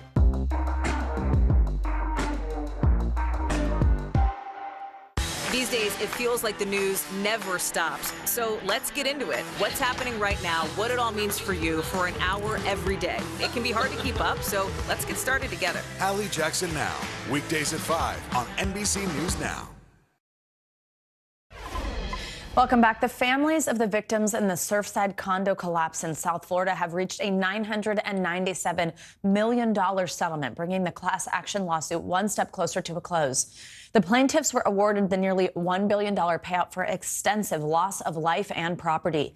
The initial settlement was $83 million, but that did not compensate the families of the victims. The judge overseeing the case says he wants the settlement to be finalized by the anniversary of the disaster. That's on June 24th. That would mean the families would receive the money by the fall. 98 people were killed when the condo collapsed last June. The tragedy is still under investigation by the National Institute of Standards and Technology. Now, world leaders are coming together this morning virtually for the second ever COVID-19 summit. We're expecting to hear from President Biden as countries work to deal with COVID globally. Closer to home, cases continue to add up as the number of positive tests reported have gone up for the last several weeks. But a new poll suggests that not many Americans are too concerned. Joining us now is Dr. Thomas Tsai. He's an assistant professor of surgery at the Harvard Medical School and assistant professor in health policy and management at the Harvard Chan School of Public Health. Doctor, good morning. Thanks for being with us. So according to a recent Gallup poll, I want to read the numbers in terms of mentioning people are not too concerned. Only about 31% of Americans say they're either very or somewhat worried about getting COVID. Look, I mean, I think a lot of people are vaccinated at this point. We feel like mandates are sort of loosening. But what do you think about that number? What do you make of that 31%? Samantha, I'm having a technical issue here on my end. My speaker. Oh, we just lost our doctor, Dr. Thomas Tsai. Thanks for trying to check in with us. We will hopefully get you back and be able to answer some of those questions. Let's now go to international headlines and start in Germany, where an airline is being accused of anti-Semitism after dozens of passengers were blocked from boarding a flight. NBC News foreign correspondent Claudio Lubanga is with us on this. Hey, Claudio, good morning. Good morning, guys. Yes, Lufthansa has now issued an apology after passengers told the New York Times that last week more than 100 Jewish people were prevented from boarding a connecting flight from Frankfurt to Budapest. Now, in an earlier statement, the airline said that the passengers were prevented from boarding the flight because they were violating the airline's mask policy. But now, since then, they said that they're taking the matter very seriously and they're trying to clarify the matter. Now, let's move to North Korea, who declared a state of emergency after detecting its first case of COVID-19 since the borders closed nearly 2 years ago. The case was found in the capital, Pyongyang. The country is at high risk with over 25 million unvaccinated people. Kim Jong-un held a response meeting ordering a strict lockdown nationwide and to mobilize medical supplies. Lastly, Google Translate has added 24 new languages spoken by over 300 million people worldwide. 10 of the new languages are from Africa, including Lingala, a Bantu language spoken in Congo. The tech giant says this is part of a continued effort to expand its platform to languages that are underrepresented. And these new additions bring to 133 the languages that are now available on that platform, guys. All right, that's pretty neat. Claudio, thank you so much.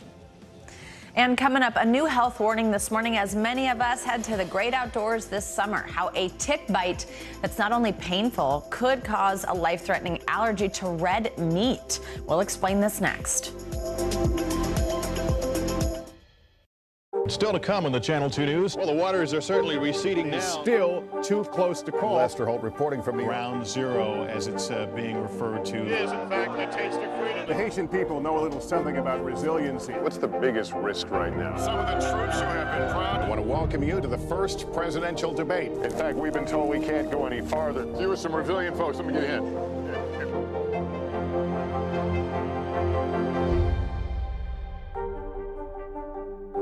Live from Ukraine, from Mayfield, Kentucky, from Waukesha, Wisconsin. To cover the news, you have to be in it. This is how so many towns and cities are protecting themselves. You can actually see they're pushing the gates open. I also want to get home. You'll get home. You'll get home. Do you remember any tornado as bad as this one? You look at this and you're thinking, we're not going to have power for weeks, if not months. Exactly. Every night, it's your news playlist. Top Story with Tom Llamas, weeknights at 7 on NBC News Now. Women's basketball has been systematically held back. After 49 years of Title IX, we still have work to do. In Their Court, a podcast from NBC News and NBC Sports that goes inside the issues of inequality in women's sports. Listen now. Would it be easier for the airlines to manage a vaccine mandate than a mask mandate? Is there a case to be made that it's time to give Ukraine offensive weapons so they can win this war? What should be focused on that could reduce inflation and avoid a recession? If it's Sunday, it's Meet the Press. We'll meet Ukrainians who are defending their country one block at a time. When you were still in Kiev, could you hear the bombing? My name is Lester. Who's this?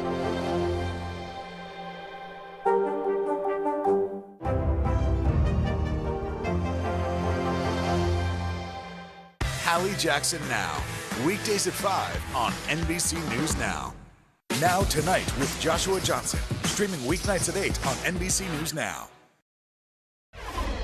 We're back with a new report shedding light on the disturbing treatment of Native Americans at boarding schools in the U.S.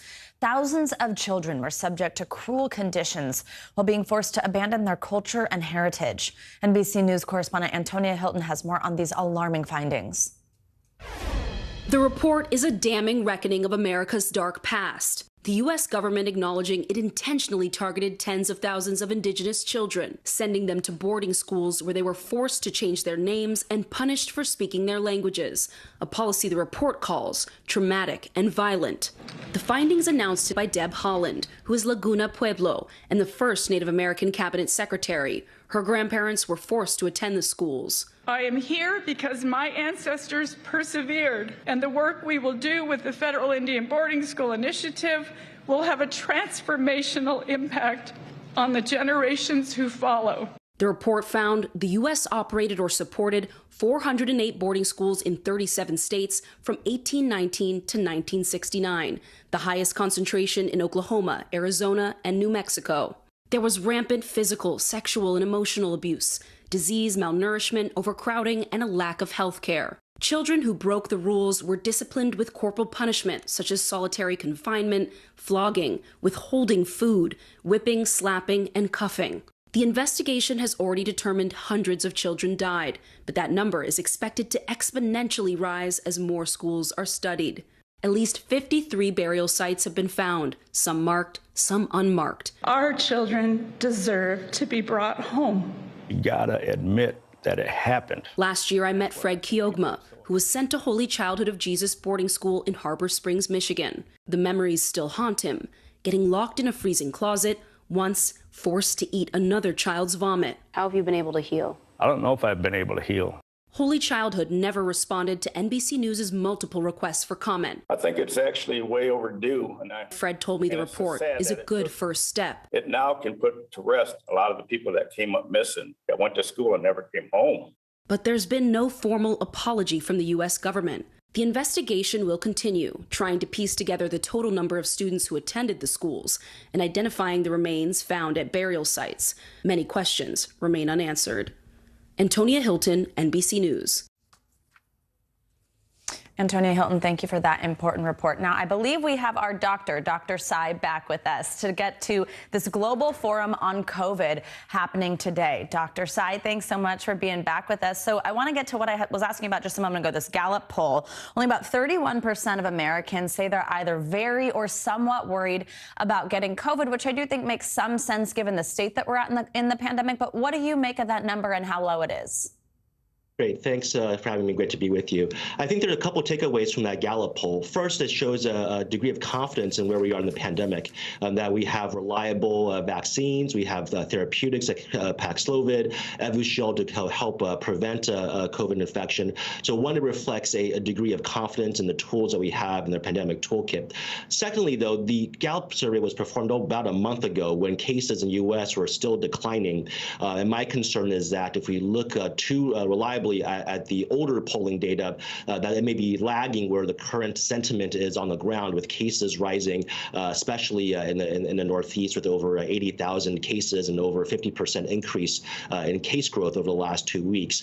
The third part of that Gallup poll I think is really interesting is that it shows that 50% of Americans, despite 1/3 not being concerned, are still wearing masks outside. And so it shows that a degree of caution is still important as we're still not out of the woods yet. Doctor, I now want to ask you about a new British study. We teased this just a moment ago that focuses on severe COVID and something sort of scary. It found that people who have severe cases are at a higher risk of developing something like dementia or bipolar disorder. Explain to us a little bit more about what this study is finding and how common something like that would be. Yeah, this study looked at over 8 million individuals in England. And what's important is it didn't just compare individuals with COVID infection to patients without any COVID infection.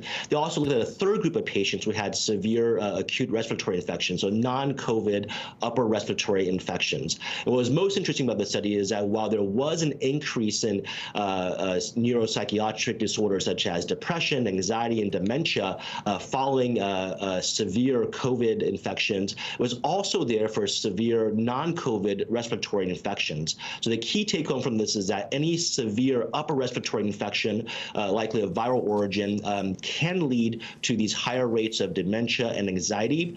But there was not a difference between the COVID and non-COVID respiratory infection cases. So what's more important may be the overall disease, the severity of the illness, as opposed to the infectious agent itself. Having said all that, I still think it's incredibly important to still dedicate the resources to study the consequences of long COVID in of itself, but also as part of a broader spectrum of severe respiratory infections that can really alter people's lives in the long term. Absolutely. Dr. Thomas, important information there. Thank you so much for joining us this morning.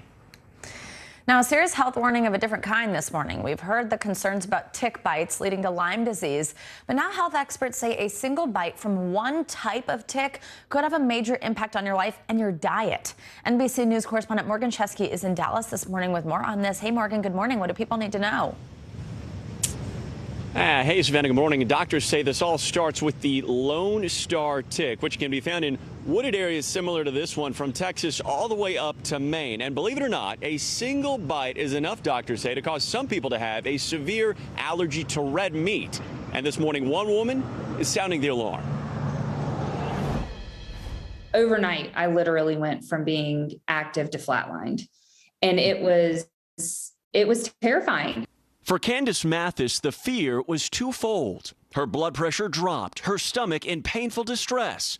Worst of all, the mother of 3 had absolutely no idea why. It was very unnerving and overwhelming.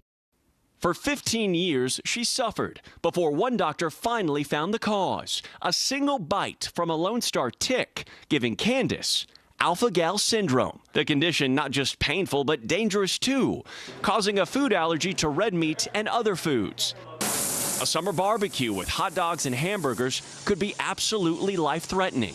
And not just if you eat it. You walk into a restaurant, someone's cooking bacon or a steak, that could be enough. Yes, absolutely. I've gone anaphylactic within 10 minutes of inhaling the fumes of mammalian meat or dairy cooking. Scientists believe when a Lone Star tick bites an animal, it ingests a sugar called alpha-gal, which is also found in red meat and some dairy products. Ticks can then transfer it to humans. Some can develop severe symptoms. It was the mystery ailment best-selling author John Grisham opened up about when he first experienced symptoms back in 2002. Writing, his skin felt like it was on fire with hives. Dr. Scott Commons says the number of patients diagnosed with this syndrome has increased in the past couple years, adding symptoms can often vary. Looks like an inflamed, red, itchy welt almost at the site of the tick bite. People will say it's slow to heal, and occasionally they'll even say that if they have a reaction to eating beef or pork or lamb, that the site of the bite is the first place that itches them. If identified and treated correctly, symptoms can still persist for up to 3 to 5 years. But for Candace, it's brought a permanent lifestyle shift. I've chosen to step into a space of focusing on the joyful times, and you just have to take baby steps. Doctors say this all starts with awareness, knowing where these ticks live in brushy, wooded areas. And if you are going to be outdoors, wear light-colored clothing, making the ticks easier to detect. Wear a chemical repellent that includes DEET. And doctors say if you think you or a loved one has been bitten, contact your doctor and get a blood test. Yes. Savannah? Yeah, really important. I had an American dog tick once and found out from a blood test I had Rocky Mountain spotted fever and was able to treat it right away. So important. Great tips there, Morgan. Thank you so much. Now it's time for Climate Control, our weekly series on environmental headlines and solutions, importantly. First up, a new study calculates the odds of the world meeting the standards set out in the Paris Agreement. Plus, a new website is using satellites and AI to track plastic in the ocean back to its source. NBC's meteorologist Bill Cairns has more. We start our climate control tour with the Paris Agreement. You remember that 2016 legally binding accord that's hoping to keep the world's temperature below 2 degrees Celsius rise, and if possible, maybe even that 1.5 degrees Celsius rise? Well, those numbers are in big trouble. The World Meteorological Organization, the WMO, this week said the odds of reaching that 1.5 degrees Celsius in the next 5 years is all the way up to 50% now. And in 2015, the odds were at 0. That's how quickly we're warming the planet. And the WMO also said that there's a 93% chance one of the next 5 years will be the warmest ever recorded on Earth. But it won't be this year. And here's why. We are currently in what we call a La Nina cycle. That's when the cooler waters in the Pacific dominate. And over the last 2-3 years, this has been occurring. This is a rare three-peat, if you want to call it that. It's only the third time this has happened since 1950s. It's almost guaranteed, though, that once El Nino returns, we will go back to seeing some of the warmest temperatures ever recorded on this planet. Well, now to our oceans. And one of the most vulnerable spots in anywhere in the lower 48 is the Outer Banks of North Carolina. And this week, with our ocean storm stubbornly sitting off the coast, 2 homes were lost to the sea. These were on stilts. It was a couple months ago that these were deemed unsafe, so they were uninhabitable. People were out of them. But regardless, those homes have now been washed away. And in the years to come, because of climate change and sea level rise, we'll see more of these scenes on the Outer Banks, and eventually portions of the Outer Banks will be uninhabitable. Well, satellite tracking is a great tool for climate change, also for tracking deforestation. But now how about tracking pollution of plastics. This is a pretty cool website, just developed and just released this week by Minderoo Foundation. It's a site called Global Plastic Watch. It uses AI and satellite data to map the world's plastic pollutions in near real time. They identify waste sites around the world that are leaking plastic into our oceans and rivers, and in some cases, even alerting governments of the sites so laws and proper recycling can take place. Their goal is to reduce plastic leakage into the ocean by 70% in 2025. Well, let's all admit, it's really hard to grasp climate change unless you see it or unless you feel it. Well, in steps Coral More Logic. This South Florida company that set a webcam on the ocean floor near Coral Reef in Miami.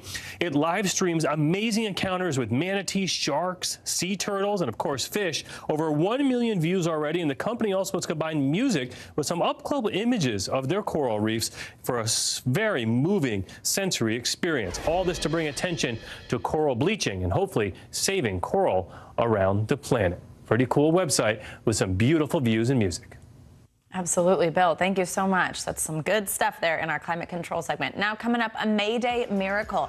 We've got new information this morning about how that passenger with no flight experience managed to successfully land a plane with an incapacitated pilot. You may remember Vicki and I's reaction to this yesterday. More on this incredible story coming up.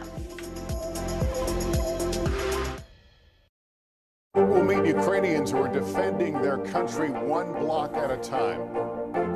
When you were still in Kiev, could you hear the bombing? My name is Lester. Who's this?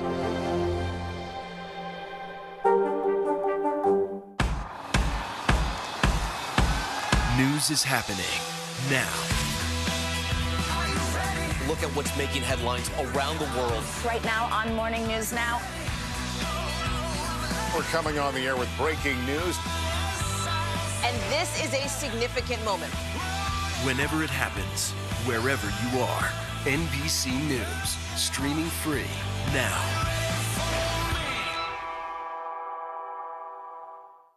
Good morning, everybody. Welcome to Today. Future's looking bright.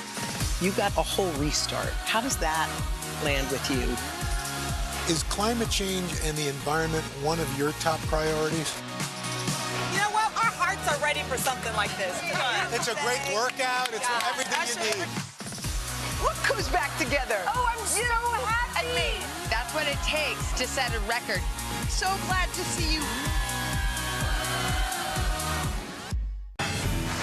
Look at what's making headlines around the world. We begin with breaking news. The attacks from Russia are coming in from every angle. Live from Ukraine, where a fierce battle is raging on. We've heard a number of explosions. Russia is picking off Ukraine's military facility. This factory has gone from making kitchen pots to lethal items that'll ruin tires, ruin the bottom of the car. This is what it looks and feels like to try to escape Ukraine. I don't want to say goodbye.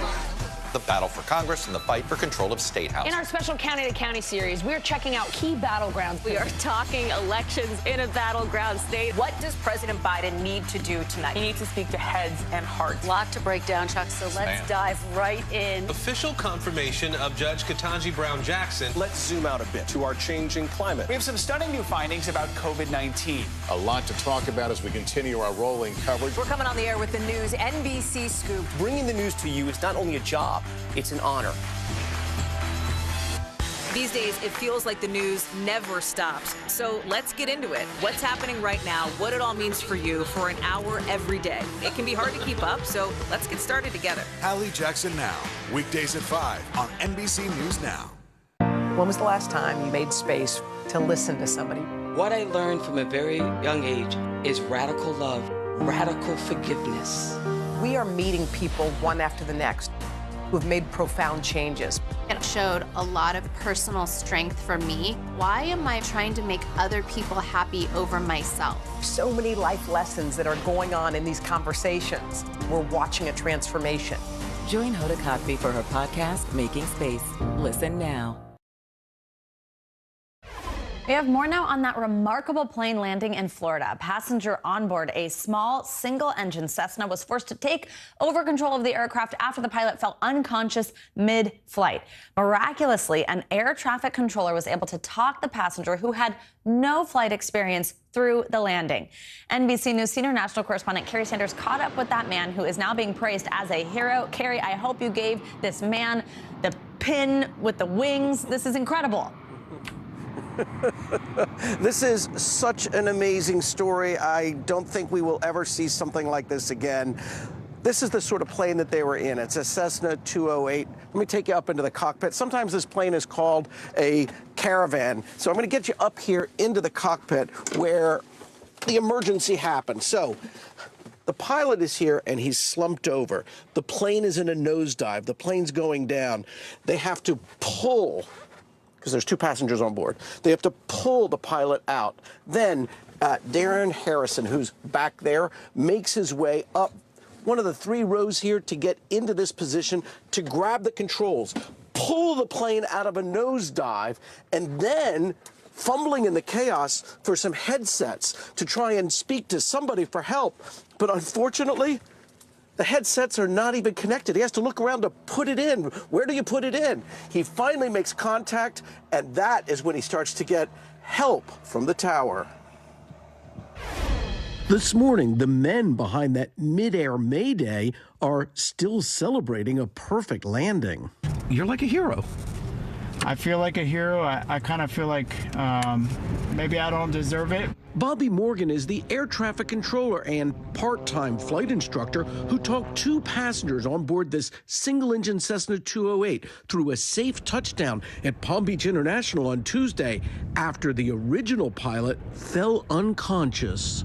I've got a serious situation here. My pilot has gone incoherent. Darren Harrison, who had no idea how to fly a plane, sprang into action as the aircraft took a sudden nosedive over the Atlantic. The pilot was slumped over on the controls, and then they pushed him back.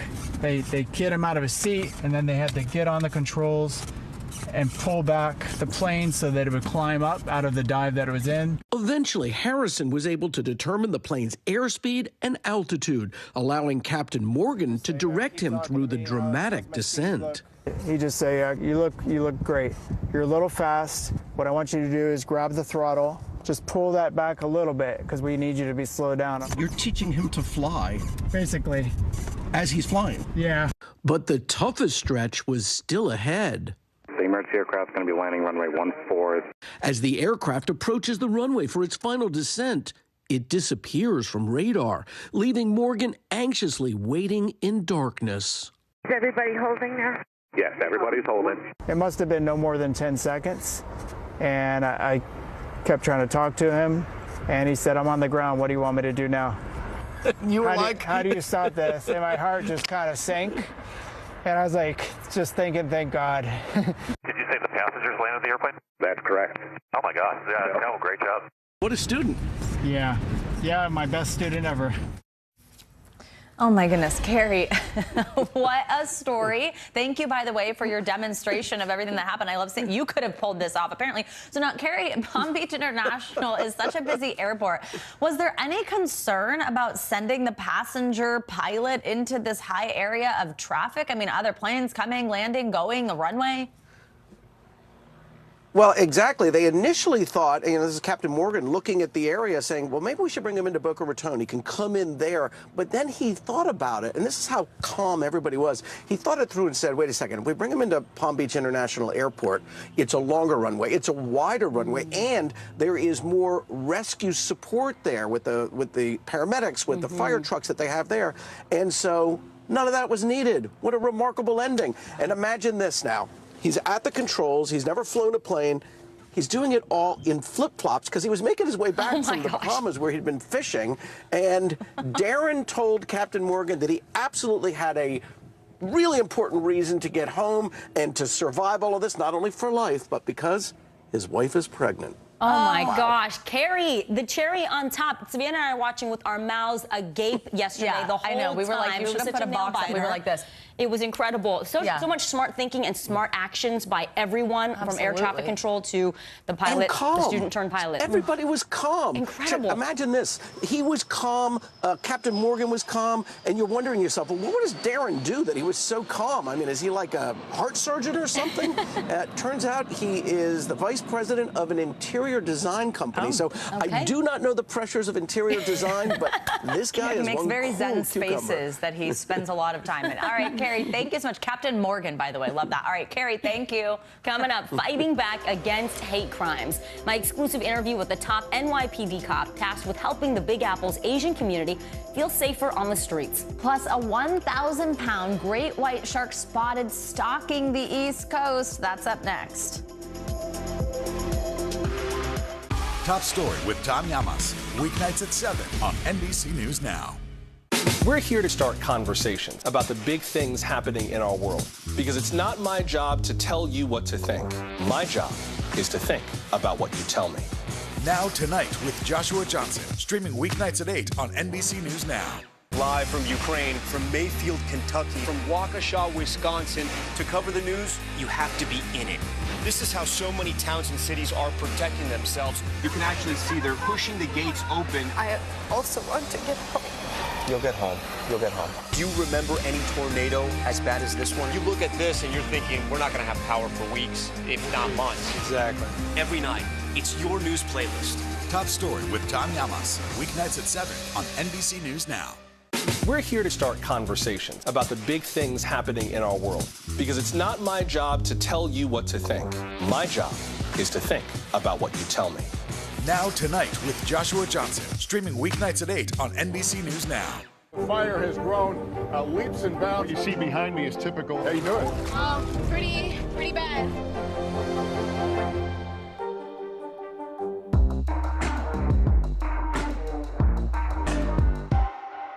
Sometimes the news can be difficult and overwhelming for kids to understand, so we've created a newscast just for them. We hope your family will watch Nightly News Kids Edition. New York City has been home to several high-profile attacks on Asian Americans in recent years.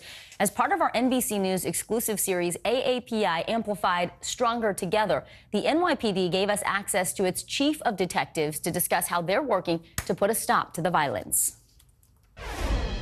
The first viral videos were shocking. At the start of the pandemic, elderly Asians attacked, slowly spreading fear throughout the Asian American community. 2 years later, the violence continues. Reports of hate crimes are up across all minority groups. But according to the Center for the Study of Hate and Extremism, Asian Americans are seeing the biggest spike. From 2020 to 2021, the number of anti-Asian incidents reported across major cities increased 224%.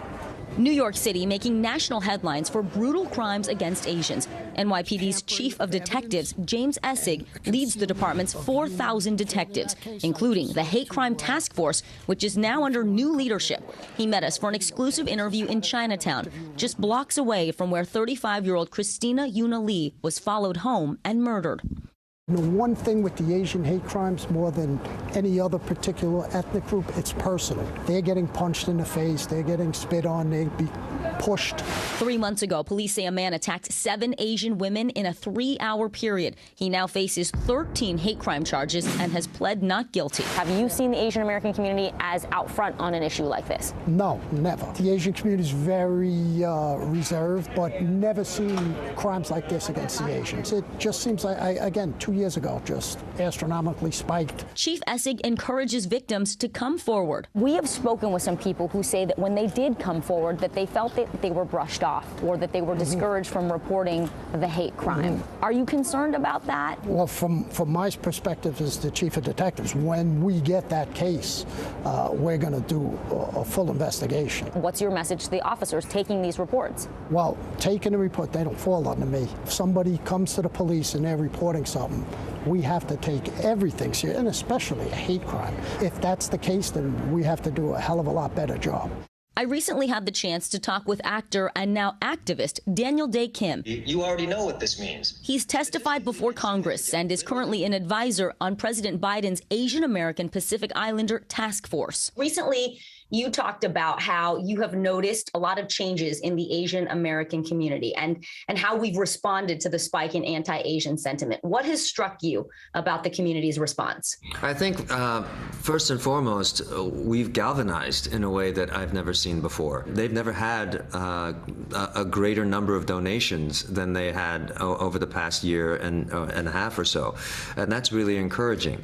I think within the community, there's a sense that we're in this together. The president signed into law the anti-Asian hate crime bill. It directs funding to help make it easier for people to report hate crimes. It also puts reporting into multiple languages.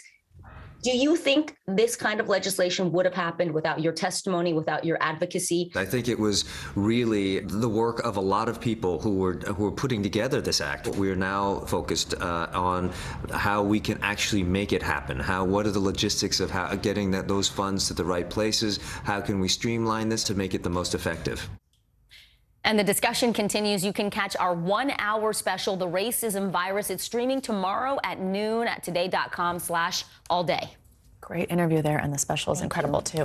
Now, the season of shark sightings is getting an early start. A massive great white shark was just spotted off the coast of New Jersey. NBC News correspondent Emily Aketa has the latest from the Jersey Shore.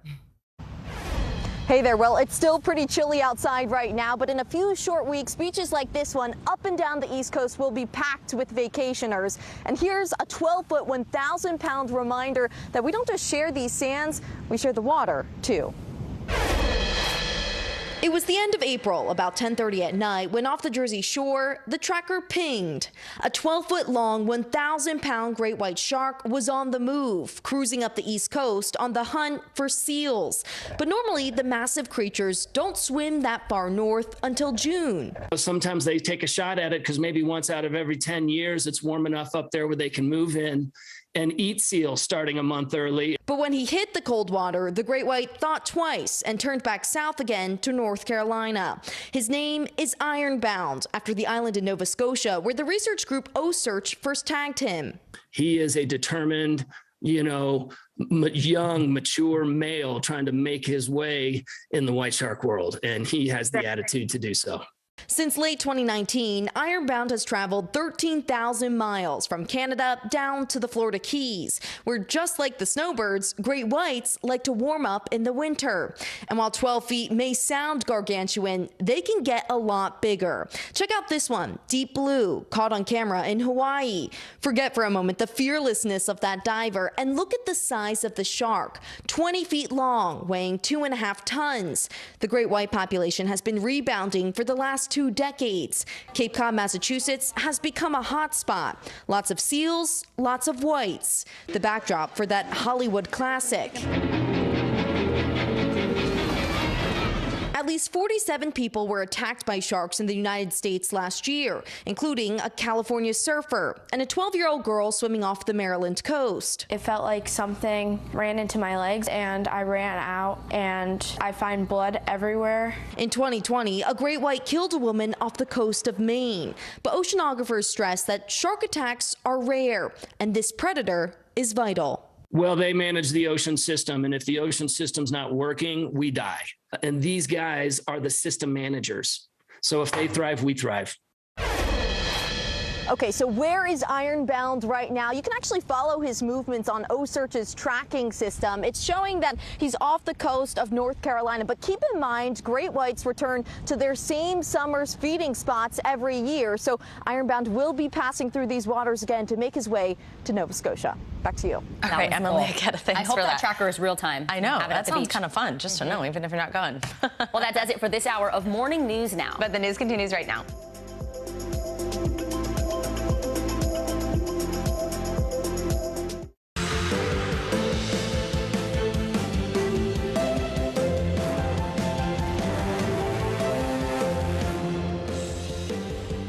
Hey, good morning. I'm Vicki Wynn in for Joe Fryer. And I'm Savannah Sellers right now on Morning News Now. Fueling frustration, a growing struggle for millions of Americans.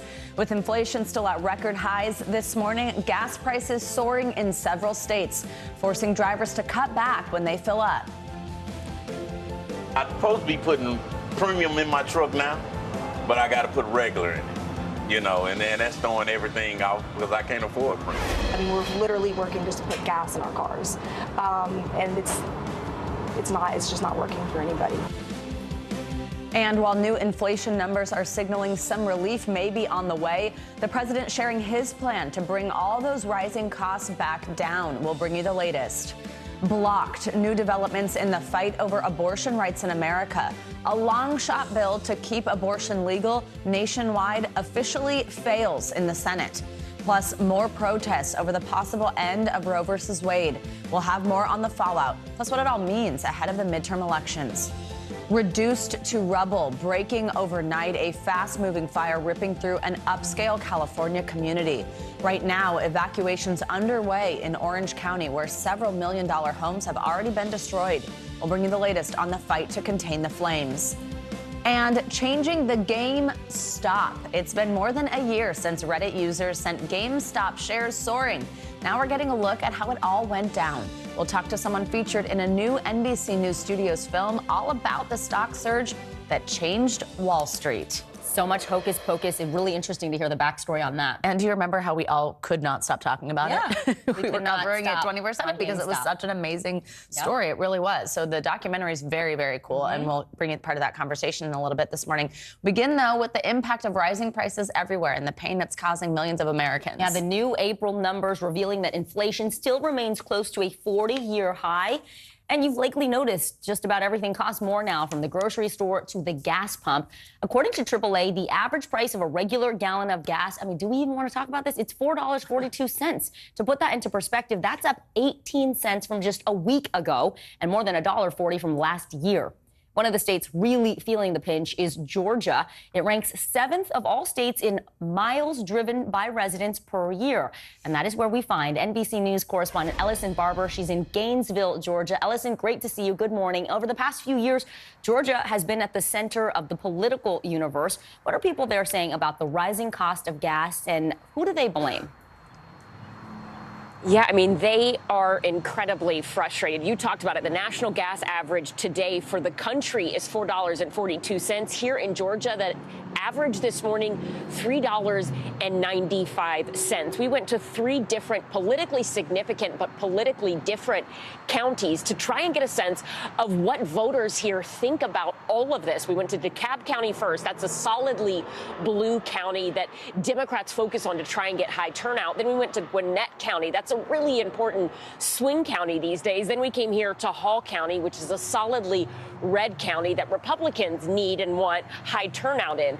As we spoke to people in all 3 counties, every single person told us they are frustrated with the prices that they're seeing at the pump and in the grocery store. They say they feel like it is not sustainable.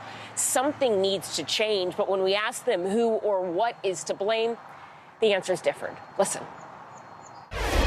Well, if the Republicans were in office, we wouldn't have this problem.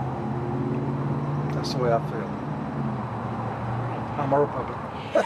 Make this a political issue. I don't think it's Biden's fault. I feel like it's just like because like of Russia and like how they control a lot of the oil and stuff like that. Who do we pick? Who do with political issues? Do you pick this person because even though they got some great issues, but they're not wanting to deal with, the major issue of gas right now? Or do you pick the person that's going to deal with the gas issue, but then you don't like the rest of his issue? Okay, so bear with me for a second because I'm going to try and do a little bit of math. We were talking to a gas station, a business owner yesterday. He owned, 1 or 2 gas stations, and he said, look, this is actually really bad for me as a business owner as well. He said the prime price that he was paying to buy a gallon of gas from Chevron was $3.37. He said he has to pay about 31 cents in federal taxes. In Georgia, the excise tax, that's gone at least until the end of the month. The governor suspended that. He said then there's also sales tax, not to mention that you have to pay the guy or the person who delivers the gas. So he says they're paying roughly $3.68 a gallon. He was selling it at $3.89. He said typically right now they're only seeing a profit margin of somewhere between 10 and 12 cents per gallon, and they're actually really relying on the things they're selling inside the stores to make a profit. So he was saying, all in all, he's hearing from customers they're frustrated. He said he's frustrated as well. Vicky? Well, Georgia also has a Senate seat on the ballot this November, and in a state that has a notorious traffic issue, infrastructure issues. What are the candidates saying they're going to do to fix these problems? Yeah, the question is this going to be a campaign issue? When you talk to Republicans, they say yes, absolutely. The leading Republican Senate hopeful right now, Herschel Walker, in a statement from his campaign given to NBC News, he said this, quote, President Biden and Senator Warnock have managed to destroy the U.S. economy in just 16 months. I'm hearing from Georgia voters who say they didn't know a vote for Senator Warnock would cost them an extra 8.3% inflation tax on everything. These policies don't just happen, he says. They are a direct result of President Biden and Senator Warnock canceling the Keystone Pipeline, shipping American jobs overseas, and recklessly spending money we don't have. Senator Raphael Warnock, the incumbent Senate Democrat, his campaign told us this, quote, Reverend Warnock is laser focused on lowering cost for hardworking families all across the state. He is leading the fight to freeze the gas tax, cap the cost of insulin, and bring down the cost of prescription drugs, while also holding big corporations that are making record profits accountable for price gouging. I was talking to a source with Herschel Walker's campaign, and they told us they believe for Republicans heading into the general election, which right now it looks like the candidate will most likely be Herschel Walker based on the polls, they say they feel like gas prices are the main issue in Georgia and something they will focus heavily on in a general election. Vicky? Alice and Barbara, good to see you. First time I've seen you since you got married, so congratulations. Yeah. Yay. Thank you. I appreciate it. Now, as we mentioned, and you're probably noticing, it's not just gas that's more expensive. The cost of food, cars, and electricity have all soared, and Americans are having a hard time making ends meet as a result. NBC News business and tech correspondent Jolene Kent has more on the economic fallout. President Biden focusing on American farmers in his latest attempt to bring down food prices. Right now, America's fighting on two fronts. At home, it's inflation and rising prices. Abroad, it's helping Ukrainians defend their democracy. In April, inflation went up 8.3% compared to last year. The cost of rent, food, airfares, and new vehicles drove up prices. The president visiting an Illinois farm offering a new plan which in part expands crop insurance for farmers who harvest two crops in the same field. Missouri mother of two, Megan Kaiser, feels it at the supermarket, with grocery prices up nearly 11% compared to last year. You can kind of see that things are moving and just everything feels more expensive. She feels it on the road, with gas prices soaring even higher. When you're at the pump, you're thinking, okay, when is it going to stop rolling, right? And she and her husband, Mark, also feel it on their family farm, where the cost of fertilizer has skyrocketed. How much were you paying last year for nitrogen versus now? So last year it was around $270 per ton, and now it's over $1,400 per ton. What does that do to your budget and your ability to survive? Well, it's scary. Although the corn and soybeans they grow are selling at higher prices right now, Kaiser says the rising price of what goes into the crops put the family business at risk. Everything's higher. Equipment's higher, land is higher, seed costs are up. What is President Biden going to do to reduce inflation for American farmers who are helping to produce what we eat and what we serve on our kitchen tables? It's a great question. First, he's doubling federal funding for fertilizer to try to get more fertilizer out to the farms that need it. Second, he's going to use precision agricultural techniques to help our farmers actually increase their crop production. Despite inflation, President Biden's top economic advisor, Brian Deese, says the administration is also aware corporations have been bringing in record profits. So one of our key focus has been, where can we encourage more competition? Particularly by having more small businesses, more entrepreneurs come into a market, help to innovate and disrupt. That's not only good for our economy, but it will help bring prices down as well. Prices that Megan Kaiser has to pay to get through the season ahead. We're going to work some longer hours and be a little less comfortable for a while. Our thanks to Jolene Kent for that report. Now, one other sector that's been hit hard by inflation airfare. Prices are soaring. If you've tried to schedule a vacation, I'm sure you've seen over 18% just in the past month. That's the fastest rise on record. Yeah, I've felt it. Yeah, absolutely. Now to the fight over abortion rights. The Senate has failed to advance a bill that would have protected the right to a legal abortion. The vote was in response to last week's leaked Supreme Court opinion that indicated Roe versus Wade would be overturned. The Women's Health Protection Act, it passed the House, but on the Senate floor, it fell far short of the 60 senators needed to break a filibuster. All 50 Republicans, along with Democratic Senator Joe Manchin, voted against the bill. Vice President Kamala Harris was in the Senate chambers as that vote failed. The Senate failed to stand in defense of a woman's right to make decisions about her own body. NBC News Capitol Hill correspondent Ali Rafa joins me now. Good morning, Ali. This legislation, we knew it was basically doomed from the start, right? Democrats wanted everyone on the record, but it wasn't going to have enough votes to pass. There was still a fiery debate on the Senate floor, though, so walk us through what happened. Yeah, Vicki, good morning. As you mentioned, this bill was likely doomed from the start, but that doesn't make it any less consequential. And you really got a sense of that even before the voting started on this bill yesterday. You had House Democrats who were pro-choice marching to the floor of the Senate, chanting, "My body, my decision." Some of these lawmakers even choosing to stay within the chamber up in the gallery seating during this vote. You had Vice President Harris, as you mentioned, brought in to cast a tie-breaking vote if needed. But at the end of the day, Democrats did not have the votes from the beginning to get this done, nor did they have the votes to pass a filibuster, a GOP-led filibuster, to get it done either. So this was largely a symbolic vote. It really gave Democratic senators an opportunity to use this high-profile moment to really deliver emotional speeches, powerful speeches about the impact this could have on women going forward if Roe is indeed overturned. Listen to how Senate Majority and Minority leaders Chuck Schumer and Mitch McConnell reacted to the vote yesterday. For MAGA Republicans, this has always been about making abortion illegal everywhere. Democrats' radical bill is as extreme as extreme gets. And Vice President Harris, you played a little bit of that clip at the top there. She mentioned after the vote that this really makes it clear that the Senate does not align with where the majority of the American people stand on abortion rights and reproductive rights, Vicki. Well, Ali, as you mentioned, Senator Joe Manchin was the lone Democrat to vote against this bill with the Republicans. What did he say about his reasoning? Yeah, and he was actually the last vote cast on the Senate floor. And it's not that much of a surprise because this is exactly how he voted when this bill was proposed and brought to the floor earlier this year. But he said that while he is indeed pro-choice, he is indeed pro-codifying Roe v. Wade, this bill that was voted on yesterday was just a little too broad for him. Listen to what he had to say. I was hopeful that the Democratic Party, having control of the agenda, would put a piece of legislation forward that would codify Roe v. Wade. 70% of the American public wants Roe v. Wade to be codified, as has been precedented law for 50 years. The bill we have today to vote on, the Women's Health Protection Act, and I respect people who support, but don't make no mistake, it is not Roe v. Wade codification.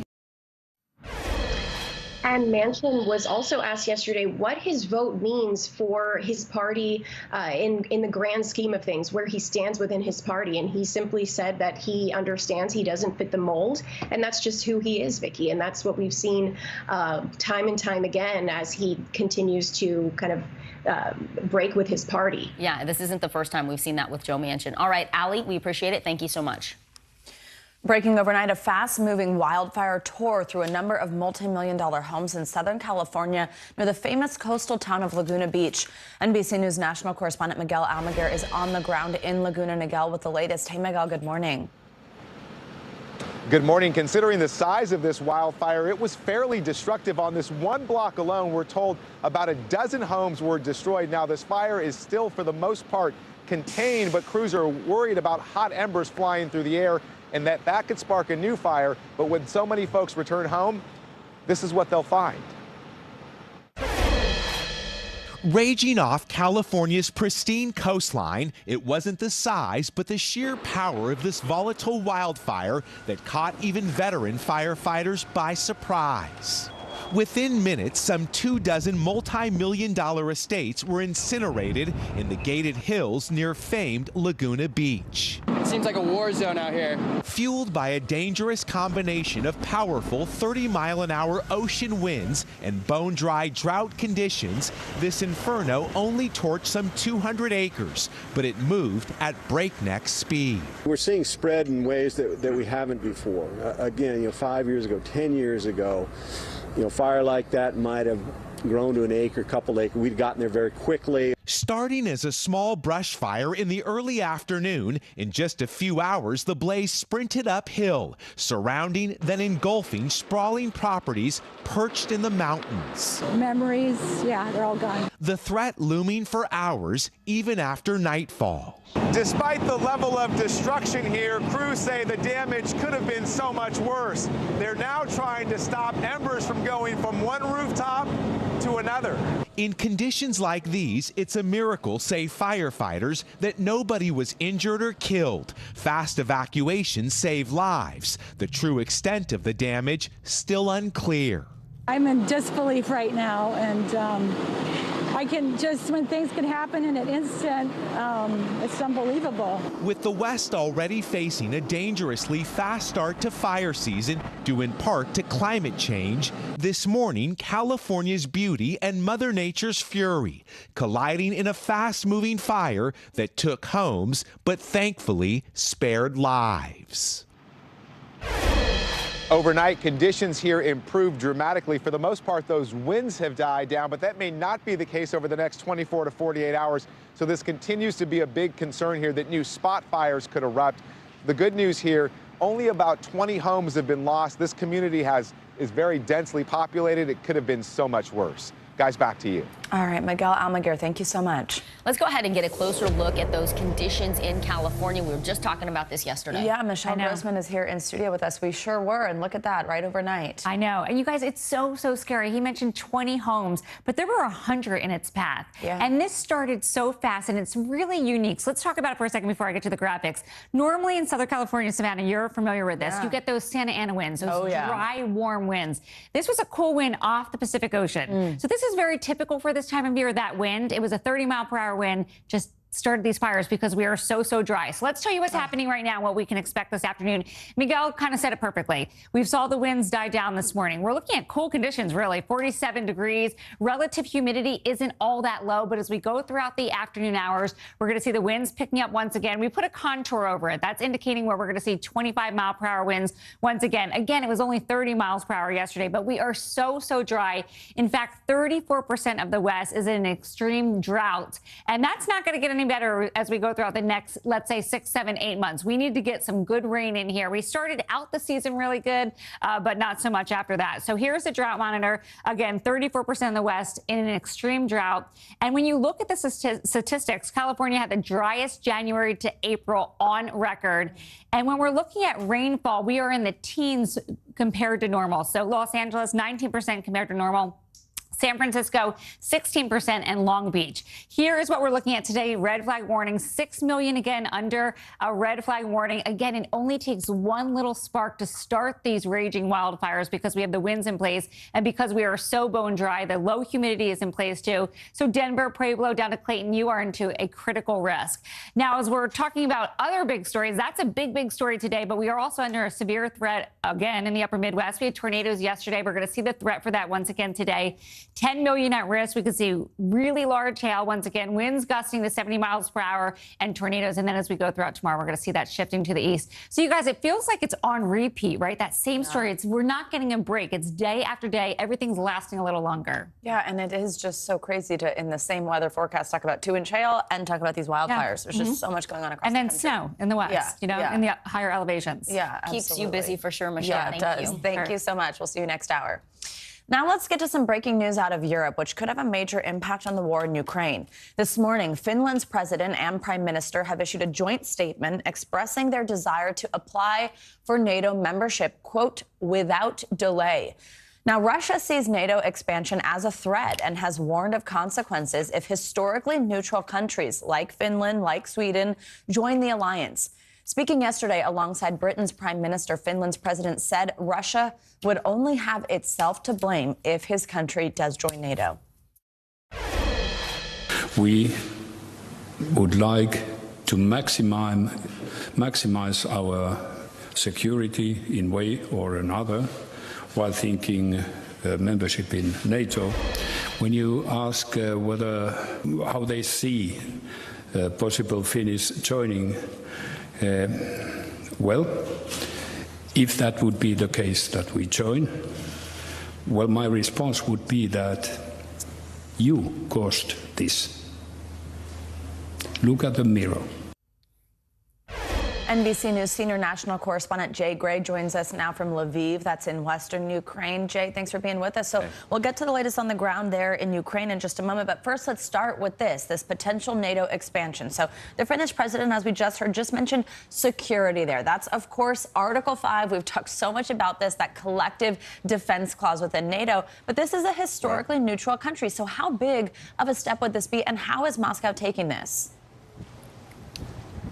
Yeah, it is a big deal, and I can tell you that even on the ground here, people are talking about this move. Look, remember that they share about an 800-mile border with Russia, and since the invasion, in public polls, the question of joining NATO has gone from 30% positive to over 80% at this point. So clearly, it's had some effect on how they feel about their security. Let's get to a joint statement from both the president and the prime minister. In that statement, they say NATO membership would strengthen Poland's security. As a member of NATO, Finland would strengthen the entire defense alliance. Finland must apply for NATO membership without delay. We hope that the national steps, sorry, I'm having a little breakup here, still needed to make the decision will be taken rapidly within the next few days. So they want to move this along as quickly as possible.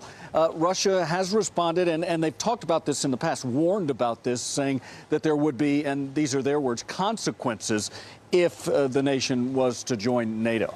There's a lot to watch for there as that unfolds. Obviously, a dramatic shift on the international stage if it were to happen. Now let's talk about what's going on there in Ukraine. So we're again watching Mariupol and that besieged steel plant where those wounded soldiers are holed up. We're hearing, no medical supplies, amputees. It just seems like just such a terrible situation within those walls. Now, we understand Ukraine has been in talks to get them out, has proposed a deal to Russia.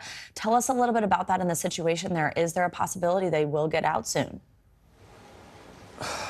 Well, there seems to be no movement back and forth. We do know that Ukraine has offered to trade war criminals for those who are injured to allow them to leave. The UN has been negotiating for weeks trying to get those injured soldiers out of that steel plant. To this point, there's just been no movement from the Russian side. They refuse to have a temporary peace treaty there to move these soldiers out. And you described it perfectly. I mean, they're in this area, many of them with severe wounds. There's no medical care, no doctors, no medicine, no wraps that are sterilized. So they're in desperate need of help there. What we do know on the ground is that troops have now sealed off underground exits from that steel plant, and they're moving tanks into the region. Lots to watch for there. Now, I also do quickly want to ask you, before I let you go, about an occupied southern city. It's Kherson, and that's because this could be a look at what's to come. Because yesterday, Russian-appointed authorities in the city said they plan to ask that this city be annexed. That's something they're asking of Moscow, of Putin. Now, on the Ukrainian side, an advisor to the president did tweet and compare this essentially to asking to join Mars or Jupiter, basically dismissing this. But what does this mean? What could happen here? Well, it was the first city to fall, and Russian occupiers are the ones saying this. They plan to appeal to Vladimir Putin personally, directly, to say that it's time to annex this area. They say by the end of the year that Kherson will be under Russian law. The Kremlin seems kind of cold on the idea. They have put out an official statement. I want to read part of it here. It basically says it's up to the residents of Kherson to determine their own fate. All right, Jay Gray, as always, we so appreciate your reporting. Thank you so much. For more on Ukraine, we're going to bring in Joe Cirincione. He's a distinguished fellow at the Quincy Institute for Responsible Statecraft. Good morning, Joe. Let's start with Finland and its plans to join NATO. One of the reasons Putin invaded Ukraine was to prevent the expansion of NATO on Russia's borders. Now we see that Russia could potentially have NATO troops and weapons, as Jay talked about, along the 800-mile border that it shares with Finland. What kind of response do you expect from Russia if Finland does indeed join the alliance? Well, Vladimir Putin has threatened, and I quote, severe military and political consequences if Finland should join NATO. Practically speaking, though, there's not much he can do to stop this from happening besides his political bluster. Russian forces have invaded Finland many times over the centuries. The Finnish are well aware of this. For 77 years now, they have thought that their main security was coming from neutrality, from non-alignment, being neither part of the Russian or Soviet bloc or the NATO bloc. The invasion of Ukraine has dramatically changed their thinking. As Jay said, 6 months ago, only 20% of the Finnish people supported joining NATO. Now that is well over 80%. The decision has been made at the highest levels. We expect on Monday that the parliament will debate and vote on this, and it should take place probably within this year. Both Sweden and Finland will formally join the NATO alliance, greatly strengthening that military alliance. Yeah, that is a dramatic change from 20% to 80% public approval. You talked about it. Sweden also considering joining NATO. These two Nordic nations have this long history of neutrality, but as we heard Finland leaders saying, you know, Russia, look in the mirror. If you want to know why this country is going to join, it's because of you. What does this mean for the world? Does it make the world a safer place? I think it does. Having these very powerful militaries, Finland and Sweden have very strong militaries on their own, and now bringing them into NATO and having that kind of resources consolidated helps deter Russian aggression. I mean, that's the main point. NATO has always been a defensive alliance, first against the Soviet Union and now increasingly over Russia. I got to tell you, whatever Putin thought was going to happen when he invaded Ukraine, that he would quickly occupy that he would use that as sort of a wedge to split NATO, it's completely backfired. It's exactly the opposite. NATO is more unified now than at any time since in the immediate aftermath of 9/11, when they rallied to defend the United States. It's growing stronger, not weaker. You know, Putin has created the very military and political nightmare he was trying to avoid. And this would be a significant expansion if these two Nordic countries join. Earlier this week, Joe, Ukraine's foreign minister said the country's military goals have evolved since the war began. Now, instead of just reclaiming the territory it lost, it wants to recover all the Ukrainian spaces that Russia has occupied since 2014. Is that a real possibility? And what's a realistic goal for the Ukrainians at this point before I let you go? That would be a heavy lift. I understand why they want to do that. Of course, every nation would want to expel the foreign invaders, would like to get their land back. But I think it's more realistic to think that Ukraine can push the Russian forces back to the lines they held before the war, that is February 24th. As the U.S. artillery that we're giving them moves in, as they're getting more and better equipment, I think the likelihood is that Ukraine can push the Russian forces back, but push them all the way out, push them out of Crimea, that may be a bridge too far. Joe Cirincione, we appreciate your insight. Thank you so much. Thank you. Coming up, more than 500 million cases worldwide and counting. Yeah, when we come back, we'll bring you the latest in the fight against COVID as President Biden prepares to speak at the second ever global COVID-19 summit. This is Morning News Now. News is happening now. Look at what's making headlines around the world. We're coming on the air with breaking news. This is a significant moment. Whenever it happens, wherever you are, NBC News, streaming free now. Sometimes the news can be difficult and overwhelming for kids to understand. Ukraine and Russia. Could you help me understand what's going on? So to help make sense of it, we've created a newscast just for them. We hope your family will watch Nightly News Kids Edition. We'll meet Ukrainians who are defending their country one block at a time. When you were still in Kiev, could you hear the bombing? My name is Lester. Who's this?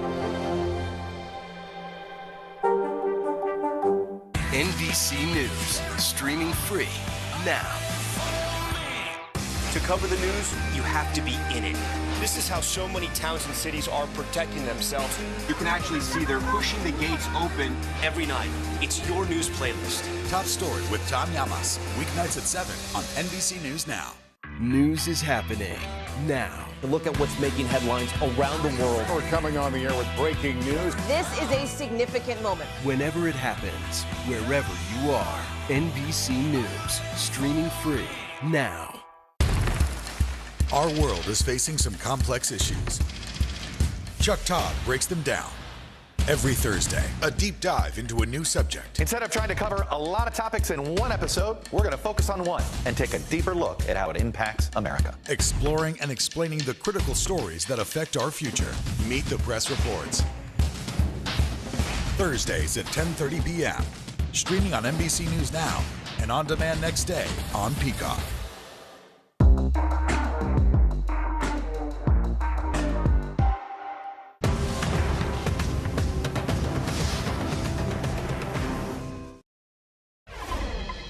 This morning, the second ever COVID-19 Global Summit will take place with President Biden expected to speak. Yeah, it's a virtual event, and it's happening as COVID, of course, is still a worldwide challenge.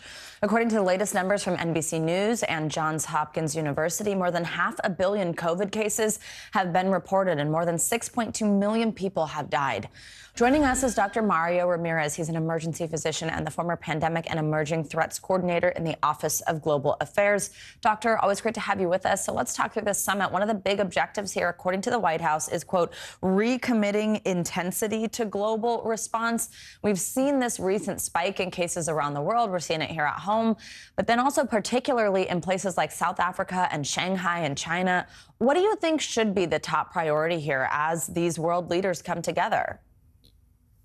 Well, good morning, Savannah. Thanks for having me back. You know, I think that the key points for this summit, and I think are the right ones, which is to say that we've got to continue to sort of refocus the world's attention on the pandemic. It's not over, unfortunately, but we've got to continue to drive vaccination around the world. You know, unfortunately, we did not meet the goal of the first summit to vaccinate 70% of the world's population, and we still have a lot of work to go there. And so that's going to be a big focus. It's also really important, though, that I think we work to expand access to testing and especially to treatment. There are a lot of new medicines that have come onto the market since the last summit, but access to those medicines is still really limited in much of the world. And it's clear that we're not going to vaccinate our way out of additional cases in the future. And so we've got to expand access to those treatments. And then the last thing I think we've got to do is we've got to create some structure that's going to better protect the world for future threats. Doctor, let's talk about COVID boosters and older Americans. I was surprised by this statistic. According to the CDC, about 1 in 3 Americans who are 65 or older, they got their initial vaccinations, but they actually haven't gotten a first booster. How risky is that? Well, it's becoming a bigger problem, Vicki. You know, what the data would show is that people are really well protected after their third dose. And in fact, the primary series really should be 3 doses. And that's one of the first things that we really have to do. You know, I think the CDC has to change this definition of what they call fully vaccinated to really reflect the fact that people need 3 doses of this vaccine. But the data also shows that as you move further out from that third dose, typically 4 to 6 months, that your potential for getting reinfected, and if you're an older American, your risk of having a serious outcome goes up significantly. And that's really where we have failed in this country. We have failed to impart a sense of urgency that people need to get that third shot, and they need to get a 4th shot when they become eligible. It's interesting. We hear so much from doctors about kind of failing in the messaging, not, you know, with the shots themselves or anything like that. Doctor, quickly before I let you go, I do want to ask you about this new report, especially as we head into summer, from researchers that suggest that smaller indoor events are more likely to spread COVID compared to larger outdoor gatherings. Now, it's not really a surprise given the emphasis that we've heard on the safety of being outdoors versus indoors. But can you tell us a little bit about these findings? I mean, what group sizes are we talking about, and what should people keep in mind as we head into summer? Yeah, the study that you're talking about, Savannah, was a study conducted down in Austin where they took a look at large public health gatherings, typically in the tens of thousands size, and compared that to smaller indoor gatherings. And they found that the rate and the risk of transmission was higher in smaller settings. And as you said, that's not too surprising, but I would say, you know, that it's a little more nuanced than that, and that it really is contextual, because it depends on how many cases are out there circulating in the community. And in particular, it also depends on whether you're taking the preventive measures before the event. Are you testing people before they come? Are you requiring them to be vaccinated? And in particular, what are the ventilation settings that you're using for that indoor event? There are ways that we can really drive down the risk of having smaller indoor gatherings to help make those things much safer. And so it's important to contextualize those things and realize that this isn't a static risk, and it's going to continue to fluctuate based on the local conditions. Yeah. Do a rapid test and open some windows. Yeah. Right? Dr. Ramirez, thank you so much. Always great to see you. Now, coming up on Morning News Now, final words, what we're learning from 911 calls made by an ex-corrections officer at the center of that nationwide manhunt in the moments before she died. Plus, new concerns and calls for an investigation after the killing of a journalist on assignment in the occupied West Bank. We'll be right back. From Brooklyn, we're next to the subway station. The state's reservoirs are alarmingly low. War will pass them by.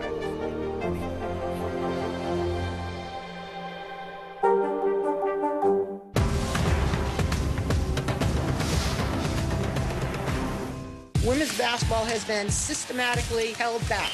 After 49 years of Title IX, we still have work to do. In Their Court, a podcast from NBC News and NBC Sports that goes inside the issues of inequality in women's sports. Listen now. News is happening now. Look at what's making headlines around the world. Right now on Morning News Now. We're coming on the air with breaking news. And this is a significant moment. Whenever it happens, wherever you are, NBC News, streaming free now. Women's basketball has been systematically held back. After 49 years of Title IX, we still have work to do. In Their Court, a podcast from NBC News and NBC Sports that goes inside the issues of inequality in women's sports. Listen now. To cover the news, you have to be in it. This is how so many towns and cities are protecting themselves. You can actually see they're pushing the gates open every night. It's your news playlist. Top Story with Tom Llamas, weeknights at 7 on NBC News Now.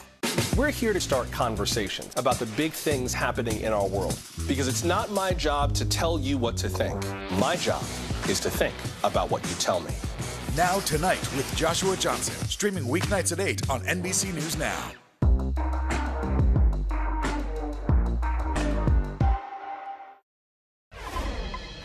We're back with new information this morning about the final moments of Vicky White's life. The former Alabama corrections officer's last words were recorded in 911 calls that were released to the public yesterday. NBC News correspondent Megan Fitzgerald joins us now from Evansville, Indiana. Hey, Megan, good morning. Vicki, good morning to you. Yeah, this was an 11-day manhunt. This corrections officer taking a dangerous inmate from her Alabama jail. That chase ending here in Indiana. And now we're learning new information about the detail leading up to what happened in the moments that they were captured. This morning, newly released 911 calls revealing the chaotic final moments inside the speeding car of Alabama fugitives Vicky White and Casey White. 911.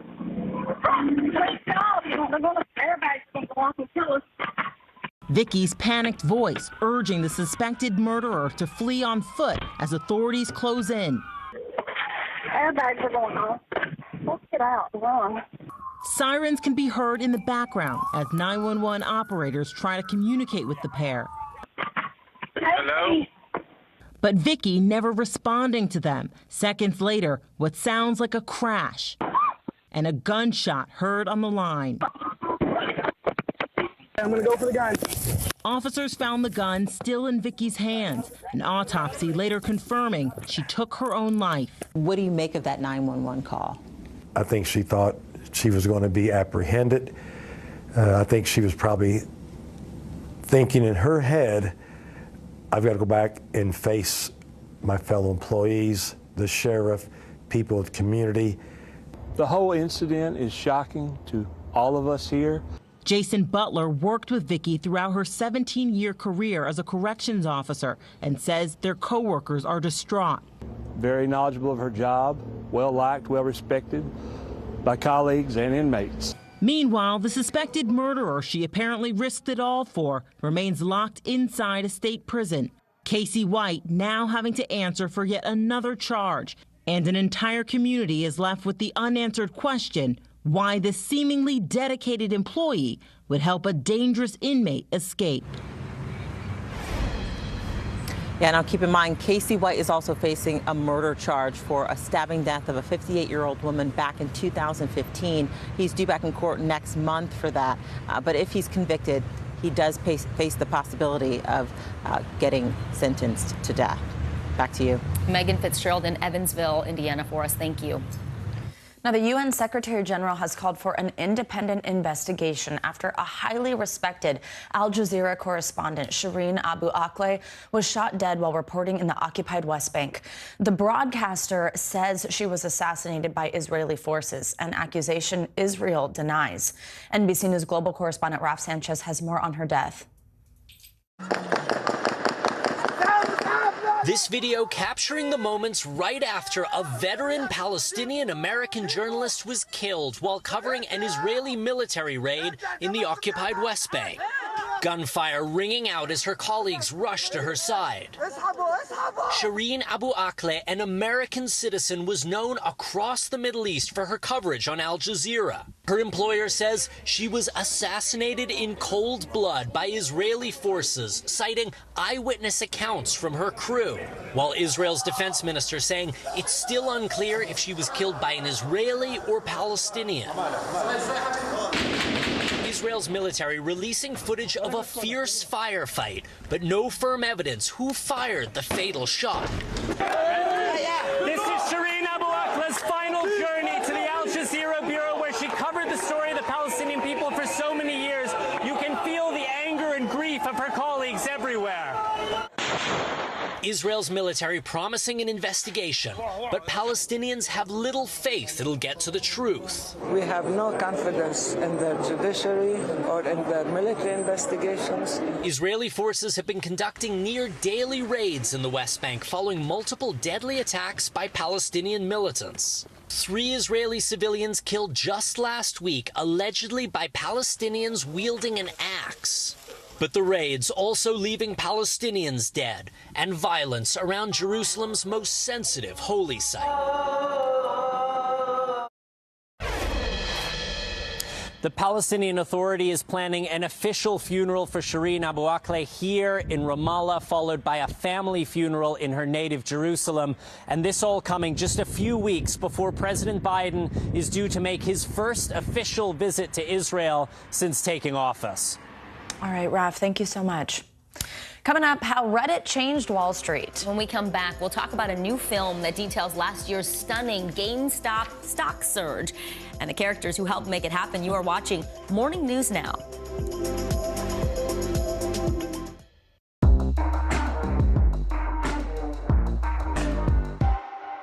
Still to come on the Channel 2 News. Well, the waters are certainly receding now. Still too close to call. Lester Holt reporting from Ground Zero, as it's being referred to. It is, in fact, a taste of freedom. The Haitian people know a little something about resiliency. What's the biggest risk right now? Some of the troops who have been proud. I want to welcome you to the first presidential debate. In fact, we've been told we can't go any farther. You with some resilient folks. Let me get a hint.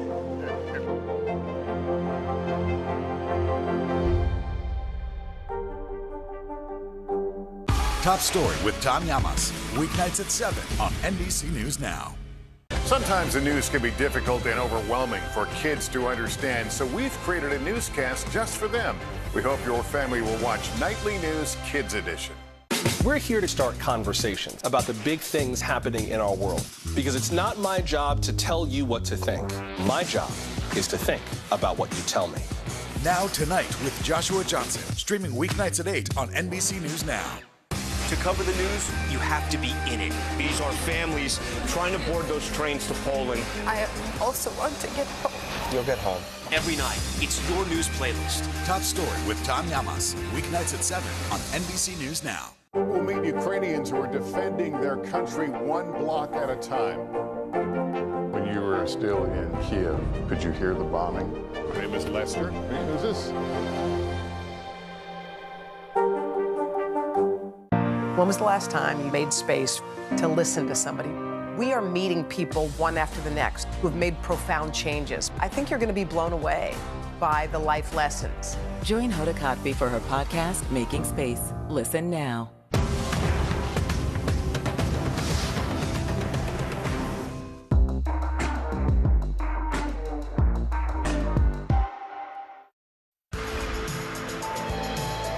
Welcome back. The latest economic numbers show inflation is still running hot, and Wall Street is looking to rebound today from yesterday's sell-off. Yeah, CNBC's Silvana Hanau joins us now with that and more. Hey, good morning, Silvana. Hey guys, good morning. Yeah, so Wall Street, it could actually feel more pressure today following yesterday's inflation-fueled sell-off. The Nasdaq is now at its lowest level since November 2020 and is down nearly 30% from its record high. Apple and Microsoft accounting for a third of the Nasdaq losses yesterday. In focus today, reports on unemployment and producer prices. That data is expected to show the cost to manufacture goods eased in April from the previous month. Apple loses its crown as the world's most valuable company to oil giant Saudi Aramco. Its market valuation is just under $2.43 trillion, while Apple's is now $2.35 trillion after the stock fell more than 5% yesterday. Energy stocks have been surging as oil prices jump amid tight global supplies amid the war in Ukraine, while tech stocks have tumbled. Apple has dropped about 20% since its record high in early January. Meanwhile, Apple announced on Tuesday it was discontinuing the iPod Touch, and now the device is completely sold out in the U.S. online store. The final version of the Touch was available in 6 colors, and customers could choose up to 256 gigabytes of storage, but now all of those are gone. You can still search and find one at Apple retail stores or on Amazon or on eBay, guys. Silvana, I got one more place you can find one. Savannah's dad says she's got one in his attic. Yeah, so yesterday I was watching the show. I said, I got to dig my pink one out. I got a text. That means I need to get it from the attic. Yeah. So there's one out there. I'll get a text about this shortly. Hold on to it. I can't believe I've never done that before. Savannah, Savannah. I know, it is funny, yeah. Keep it straight. Savannah, thank you. Exactly. Thank you so much. Now, it's been nearly a year and a half since Reddit took over Wall Street. Now, the story around the GameStop stock is being profiled in a new film. Gotta say that 5 times fast. The 90s era mall-based retailer stock price skyrocketed. You remember this was early 2021. Users on the Reddit forum Wall Street Bets, they coordinated trades and they managed to push the stock price way up, with shares soaring 1,700% at one point, making millionaires. The film Diamond Hands, it is the legend of Wall Street Bets. It's produced by NBC News Studios and ZCDC Films. It shows how the internet took the stock market by storm. Take a look. The ape is the unsophisticated investor. You can go to Wall Street Bets, tell them that you're going to buy shares of a dying company, and you will receive accolades. At this point, I really still had not a single amount of technical analysis or able to do anything like that in the stock market. But I knew, buy low, sell high. My name is Kirsten and I am Stonk Queen. So I'm learning all these different things, and it's buy AMC, buy BlackBerry, buy Bed Bath & Beyond. And it's popping. Popping. One of the people featured in that film that you just saw right there is with us this morning. Alicia B. Woods, thanks for joining us. We've got a lot of questions for you on this one. So first, just take us back. It's early 2021. You're on Reddit. I want to know, were you always on Wall Street Bets? Did you know about this? You see this conversation. You see GameStop stock surging. What's your first thought, and what made you decide actually to pull the trigger and invest? It's kind of scary to put your money into it. Honestly, it was January. I was looking into figuring out how to get a tax refund, and I had just gotten a stimulus. And I was just looking at stocks because the stock market was just going crazy. And I was just comparing them, and I noticed that GameStop just kept going up and up and up. And my focus is if I can make 120 off of 100. I'm not crazy, but little things add up. So I was like, you know what? Okay, GameStop, what's going on? And that's when I started diving to the Wall Street Bets world. And that's when it was AMC, BlackBerry, Nokia, Naked Juice, and all the numbers were just exploding. So I was like, hey, if something's $5 and it's $7 the next day, let's go. Yeah. Well, at some point, what goes up comes down, so it's a risk, obviously. But you talked about that. GameStop, it was AMC movie theaters, BlackBerry. Overall, how much did you make? And would you recommend this strategy? Do you think it's going to happen again? It is happening again. Right now, the market did dip a little bit. For me, the saying is "Don't trip by the dip." But personally, I did. That's a gem. We need that on a sweatshirt. Right? So personally, I did not make a profit. What I profited in was learning. You know, if you see someone named Jeff Amazon and he does technical analysis, you see it in the movie and he is analyzing every single data point. He has money that goes from here to here and it explodes. For me right now, I'm doing long term. Okay. Yeah. Yeah. Let's talk. By the way, I just wrote down "Don't trip by the dip" because I can't wait to say that to my fiance later, who's like in the stock world. He's going to be like, "What?" This is not financial advice.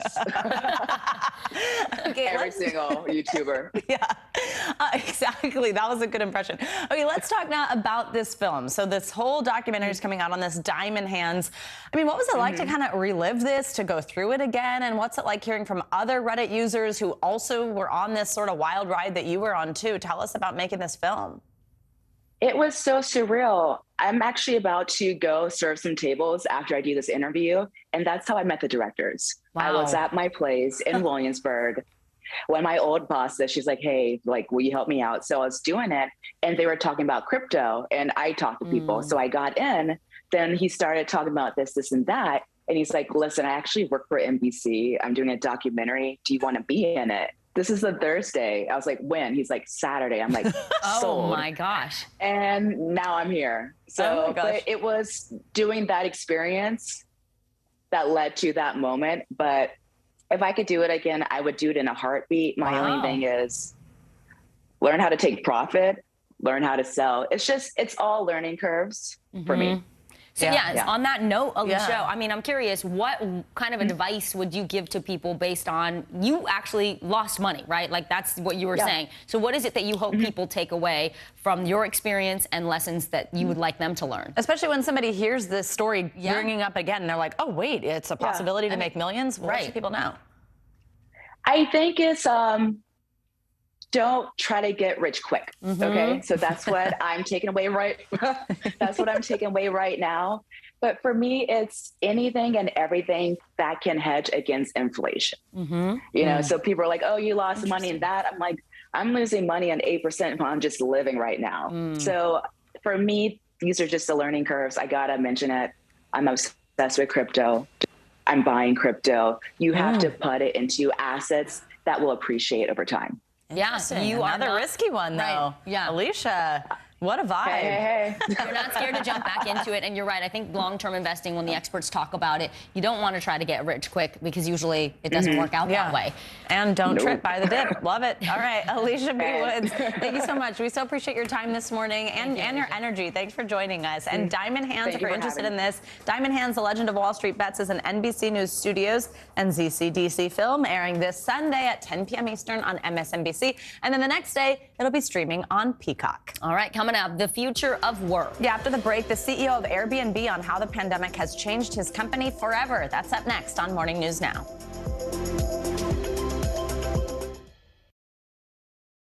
Good morning, everybody. Welcome to Today. Future's looking bright. You got a whole restart. How does that land with you? Is climate change and the environment one of your top priorities? Sounds so good. Love it. Now Tonight with Joshua Johnson. Streaming weeknights at 8 on NBC News Now. Making Space, the inspirational podcast from Hoda Kotb. Listen now. We'll meet Ukrainians who are defending their country one block at a time. When you were still in Kiev, could you hear the bombing? My name is Lester. Who's this? Sometimes the news can be difficult and overwhelming for kids to understand. Ukraine and Russia. Could you help me understand what's going on? So to help make sense of it, we've created a newscast just for them. We hope your family will watch Nightly News Kids Edition. When was the last time you made space to listen to somebody? What I learned from a very young age is radical love, radical forgiveness. We are meeting people one after the next who've made profound changes. It showed a lot of personal strength for me. Why am I trying to make other people happy over myself? So many life lessons that are going on in these conversations. We're watching a transformation. Join Hoda Kotb for her podcast, Making Space. Listen now. Now Tonight with Joshua Johnson. Streaming weeknights at 8 on NBC News Now. Good morning, everybody. Welcome to Today. Future's looking bright. You got a whole restart. How does that land with you? Is climate change and the environment one of your top priorities? You know what? Our hearts are ready for something like this. Come on. It's a great workout. It's everything you need. Look who's back together. Oh, I'm so happy. And me. That's what it takes to set a record. So glad to see you.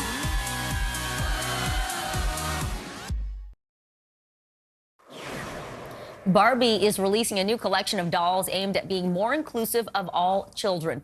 They include the first Barbie with behind-the-ear hearing aids, a Ken doll with vitiligo, and a doll with a prosthetic leg. Mattel says they worked actually with an audiologist to accurately represent the hearing aid. The company says it now has more than 175 dolls in its Fashionistas line that highlight a variety of skin tones, eye colors, body types, and disabilities. And of course, we couldn't talk about toys without showing you this. Fisher-Price has unveiled a Little People RuPaul figurine. I mean, how fierce are they? The company says the new set celebrates RuPaul's career and style. By the way, all of these toys can be purchased today, and I'm sure when I come home, I will be hearing it from my littlest, who's obsessed with dolls, Barbie dolls, wants all of them. I didn't know there were 175. Oh my gosh. Got a lot to go. Yeah, exactly. By the way, I interviewed RuPaul and took the best selfie of my life ever after because of being taught how to find the light and all that kind of stuff. Yeah. Amazing. Love it. So great to see, though. Yeah, it really does matter, cool. don't you think, for little kids to play with something that represents them? Totally. Yeah. That's why those dolls that you can customize the hair color or do it, like, it really matters. Yeah. It makes kids Absolutely. feel included. Great to see.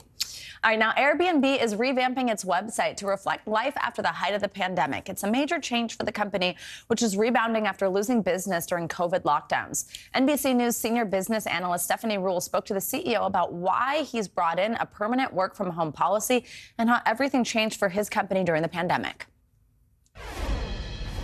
Well, what happened was people weren't traveling for business, they weren't crossing borders, and they weren't visiting tourist attractions, but they were locked in their house, sequestered, and some people were like, I need to get out of my house. And so they were getting in their cars, and they were traveling, say, within a tank of gas, and getting with friends, families, to Airbnbs where they were living and working. Suddenly, we weren't just a travel company because a fifth of our business was now longer than a month. So you transformed your company because we were forced into work from home because of COVID. Yes. And now here we are at the next phase. Yes. And you're one of the first to say, we're not working from home for COVID anymore. We are working from home for good. We're working from home. You can go to an office if you'd like. You can work in the United States. And if you're in New York City and you want to move to upstate New York, we're not going to lower your pay. We're not going to adjust it to the standard of living.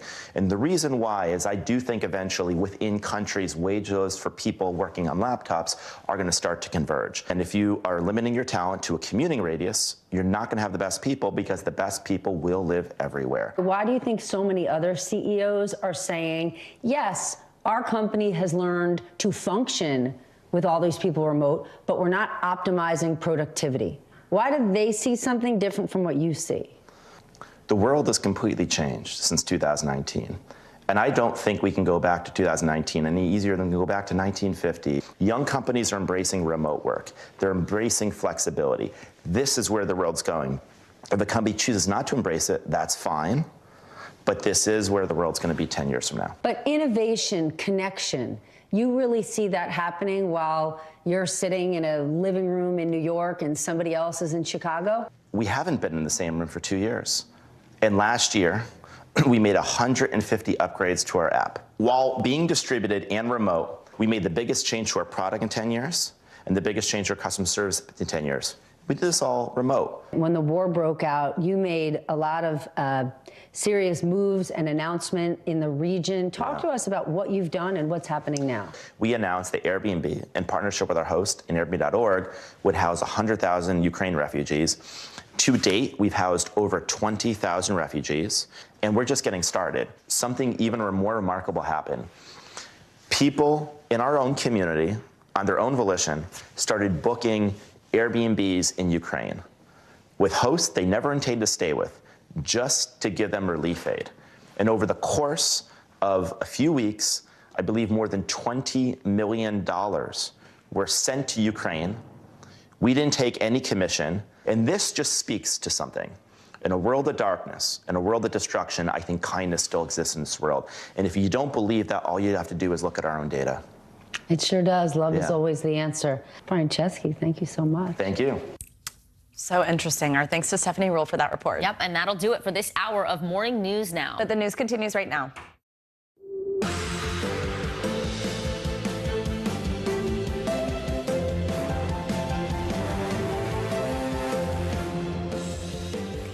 Good morning, I'm Savannah Sellers. And I'm Vicki Wynn in for Joe Fryer. Right now on Morning News Now, sticker shock, a nation dealing with inflation head-on with no relief in sight. And though the latest economic data shows the rate of inflation is slowing, many Americans are still being forced to make some tough choices to pay the bills.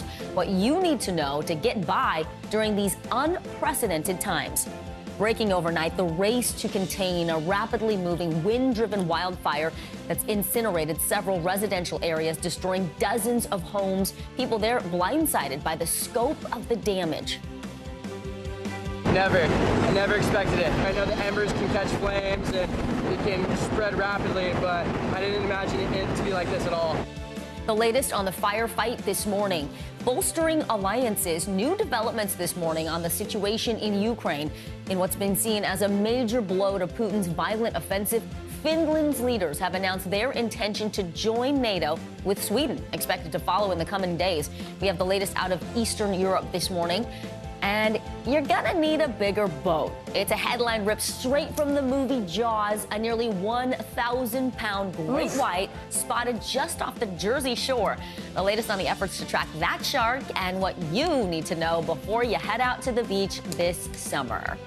Listen, sharks get a bad rap. I'm glad they have Shark Week. Just let us know. They're not trying to bother us. I mean, I don't want to meet that shark off the Jersey shore. But, you know, you leave him alone, he leaves you alone, we're good. Unless you're like in a wetsuit and you look like a seal. Well, I've heard they only just bite you, taste you, and then they spit you out. So, you know, no big deal. No big deal. NBD. All right, but we begin this. We'll get to that. We'll get to that. Yeah. We begin this morning, though, with the pain that inflation is causing for millions of Americans. Yeah, that's right. The latest data shows the level of inflation is slowing down. That's really not saying much because it's still the highest it's been in 4 decades. That's forcing many people, of course, to make hard choices as they figure out how to pay the bills. NBC News correspondent Tom Costello has the latest. Hey, Vicki and Savannah, good morning. So this report underscores just how entrenched inflation has become in our lives. We see it at the gas station, the grocery store, buying airline tickets. But core inflation, which excludes food and energy, is still accelerating. That's putting new pressure on the Biden administration and the Federal Reserve to get inflation under control without pushing the economy into recession. For millions of Americans struggling with the high cost of living, there is still no relief in sight. According to the April Consumer Price Index, the inflation rate rose 8.3% compared to a year ago. While that is an improvement slightly compared to March, inflation is still running at 40-year highs. It means families are spending $450 more per month than a year ago, posing a serious political threat to President Biden and the Democrats in the midterm elections. The president in Illinois announcing new assistance for farmers is linking the fight against inflation to the war in Ukraine. America's fighting on 2 fronts.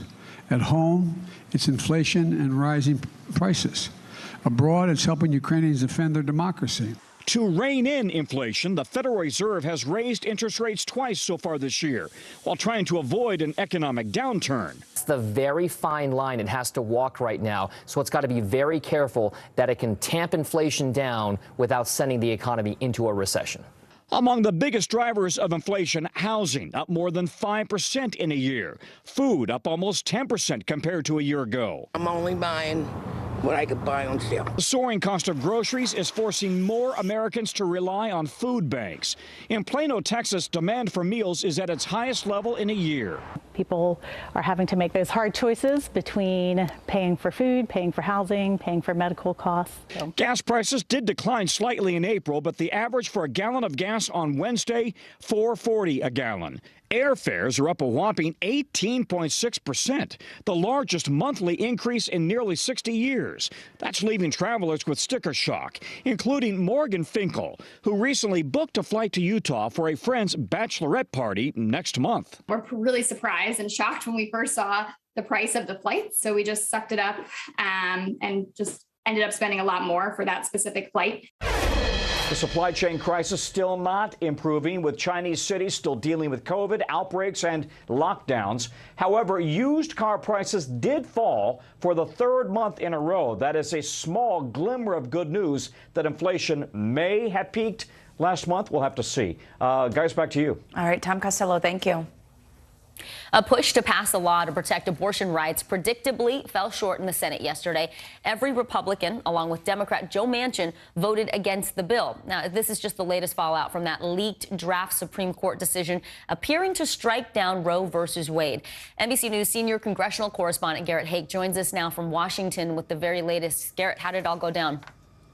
Well, Vicki, Democrats knew that this bill was going to fail. They expected that to be the case. They wanted to get every single lawmaker on the record, they say, before this battle over abortion rights moves to the states, the courts, and most importantly, the voters.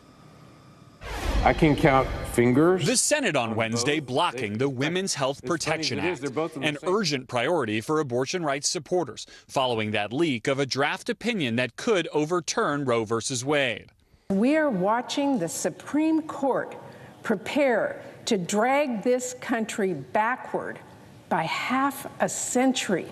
Democrat Joe Manchin joining with all 50 Senate Republicans to oppose the bill, with Vice President Harris presiding. Sadly, the Senate failed to stand in defense of a woman's right to make decisions about her own body. And let's be clear, the majority of the American people believe in defending a woman's right, her choice, to decide what happens to her own body. That statement backed by a new poll showing a majority of Americans support abortion access with no or some limitations. Republicans arguing this bill goes too far. Democrats' radical bill is as extreme gets. This bill is about aborting at every single stage of pregnancy. Democrats now hoping to take their case to midterm voters, asking for a bigger majority to protect abortion rights next year. What does the next step in this fight look like? Well, we have to keep lifting up the voices of our constituents, women all across America who have just been denied their basic constitutional rights. Across the country, both sides are digging in. While anti-abortion groups celebrated the outcome of Wednesday's vote. It was astounding, the fact that Democrats even called this vote when it's so vastly unpopular and out of touch. Organizations like the Center for Reproductive Rights say this fight is far from over. This is not going to be the end. This is going to be just the beginning. It is ultimately going to be critical that there is federal action. The next big public piece of this fight could come as early as this Saturday when a group called Bands Off Our Bodies is planning a march from the National Mall to the Supreme Court. Their permit says they may have as many as 17,000 people here in Washington, D.C. It's that kind of activism that I think will be the key driver of this issue between now and November. We will see a lot of those demonstrations, I'm sure. Garrett Haake, thank you so much. Now to the latest from Southern California as firefighters bring that fast-moving wildfire under control. Somewhere around 20 homes have been destroyed, but luckily no injuries have been reported at this time. Here's NBC News national correspondent Miguel Almaguer with the latest. Vicki and Savannah, good morning. Firefighters at this hour are continuing to mop up hot spots. You can see this home here behind me is a total loss. About 20 properties, we're told, have been destroyed by this wildfire. That number could change over the next 24 hours as crews better assess the damage. Of course, this fire kicked out of control outside of Laguna Hills yesterday, fanned by 30-mile-an-hour winds coming up from the ocean and feeding on drought-like conditions. This fire moved from just a few acres to 200 acres before it was mostly contained by crews. Now, officials say they don't have an exact cause of this wildfire, but they say it's a preview of what's likely to come. Wildfires moving very quickly and out of control in these drought-like conditions. That's the big concern this summer. Again, the good news here, this fire is mostly contained. The bad news, about 20 homes have been destroyed. Guys, back to you. All right, Miguel Almaguer, thank you so much. Well, those dangerous weather conditions in that region continue. You were talking about it yesterday. Yeah, Michelle Grossman's back with us. What's the latest? Yeah, so we're looking at that threat once again today. That particular fire, the coastal fire, still burning, and we're going to see those winds kick up once again today to near 25 miles per hour. So that's going to be a story to watch today. We have a lot going on. This is sort of the setup for today. We have in the middle of the country record highs. Again, we're going to break 100 records this week with temperatures in the 90s from the southern plains all the way to parts of New England. We have severe threat in the northern plains. We're already looking at some storms early this morning into the upper Midwest. That fire risk does continue back to the west, higher elevation snow, lower elevation rain. And then we're looking fairly good in the northeast today before we see rain coming back into the forecast. We have a coastal low that's going to bring that as we go throughout time here. So more records today, that persistent warm air in place. We have a big area of high pressure. Think of it as a heat pump, just bringing that warmth from the south. The jet stream so far to the north, it's sort of closing off any cool air coming down from Canada. So look at all these records that could be broken throughout the day. Temperatures into the 90s in Minneapolis, 91. Your heat index is going to feel like 92. Grand Rapids is going to feel like the upper 80s. It's going to feel like the upper 90s in St. Louis. Then as we go throughout tomorrow, we're going to see that expanding more to the east. So parts of New England, you're going to be very, very warm. Burlington, Vermont tomorrow, 88 degrees, 84 in Chicago with a heat index of 84. So as we go throughout the rest of the week into the weekend, we're going to stay warm, although feeling a little bit better with temperatures in the 80s in Rochester, 70s by Sunday, 71 by Monday. Same story as we go throughout New York City. Temperatures right around normal for this time of year. So here as we go through the outlook for the weekend, record warmth continuing in the Great Lakes, still a fire danger. That's just going to be a big story as we go throughout even the next couple of weeks and months. We're going to see higher elevation snow into the Intermountain West and showers along the Mid-Atlantic, also the Southeast. And that's that coastal low that's going to bring those showers as we go throughout the weekend. Remember last weekend, Mother's Day weekend, we were so soggy, but we're going to do that once again this weekend with rain from the Ohio Valley into the Northeast, some showers in the Pacific Northwest, and still hot and dry in the Southwest. So as we look towards Sunday, cloudy and damp once again. A nice day. We like this. We're going to point that out. We're looking at warm sunshine throughout the southern parts of the nation with temperatures into the 90s, 70s in the northern plains. And then as we look at this coastal low, it's retrograding back to the coast, and it's going to bring those showers around the southeast. Rough surf, gusty winds, beach erosion. We've seen that for days. You saw that, picture of that house into the ocean. Right, yeah, so we're going to see that wild video. That was wild. Yes. 2 houses, not just one. Yes. Too. Could you imagine? Thankfully, that they were house? unoccupied. Luckily, nobody was there. Yeah, but wow, You go back crazy there. video. Yeah, Right. Cape Hatteras. Ooh. I know. Okay, I have a question for you. You Sure. are a weather expert, Michelle Grossman. Where can we live where it's mild and temperate and we don't have tornadoes and fires? Like where is it? What's the best place? Giving me anxiety. Every time Wouldn't we you talk say about before it would be like the Northeast? No, See, never, sure. because it's so And snowy now- here. I would never say that. You wouldn't. Well, you're a Southern California girl. Yeah. I'm a Northern California person. No, I'm good with the snow. She's like anti. She's like, there's too much weather here. There's a lot of weather There's here. a lot of But don't weather. you like the seasons? You know, I love I'm them, adjusting. right? I'm Love adjusting. them. I'm trying to give them a I chance. love it. Love it. Giving seasons a chance. No, I what think would it's so you much do fun. without a fire and snow? I don't know. Little. Yeah, be safe. Michelle Grossman, Be to safe be and cozy. continued. All right. Thank you, Michelle. We appreciate it. Thank you. Put you on the spot there. Yeah. All right, we're going to turn you now to the war in Ukraine, where some people are starting to return home after troops pushed back Russian forces in villages outside of the eastern city of Kharkiv. This comes as Ukraine announced its first war crimes trial of a Russian soldier. NBC News correspondent Erin McLaughlin joins us now live from Kyiv, where she's following everything. Good morning, Erin. Good morning, Vicky. As Ukrainian forces are pushing the Russians further and further from the strategic city of Kharkiv, this morning the Ukrainian prosecutor says she's taking an important step towards justice. To warn you, some of the images in this report are disturbing. This morning, outside the war-torn city of Kharkiv, a tearful homecoming. Oh, my beloved land, she says. Resident Tatiana Pochevelova's village was liberated by Ukrainian soldiers in April to a counteroffensive that's pushed Russian forces further away from the strategic northeastern city of Kharkiv. Tatiana is now able to return home to tend to her animals and survey the damage. My home, there is nothing. Where am I to live? How am I to live? She weeps. Meanwhile, across Ukraine, the war and the quest for justice presses on. Late Wednesday, Ukraine's prosecutor general announced the first captured Russian soldier to stand trial for alleged war crimes. A 21-year-old sergeant now charged with gunning down a 62-year-old civilian. It's the first of thousands of potential cases, says prosecutor Ruslan Kravchenko, who's now working from his office, which was once occupied and shot up by Russian forces in Bucha. To identify a suspect, the main clue is to match a database of the image and profiles of Russian soldiers, he says, gathered by special services, to the testimonies of witnesses and victims who survived. Another important source of information is video from security cameras. Is it possible to prosecute all of the crimes, all of the atrocities that happened here in Bucha? It is possible because many officials and investigators are working on it. Step by step. Step by step. This as Ukrainians collect the bodies of Russian soldiers killed in their failed attempt to take the capital, Kyiv. Officials say 200 bodies are now stored in refrigerated train cars. Most of the bodies do not have documents, he says. So far, they say, no one from Russia has reached out to claim them.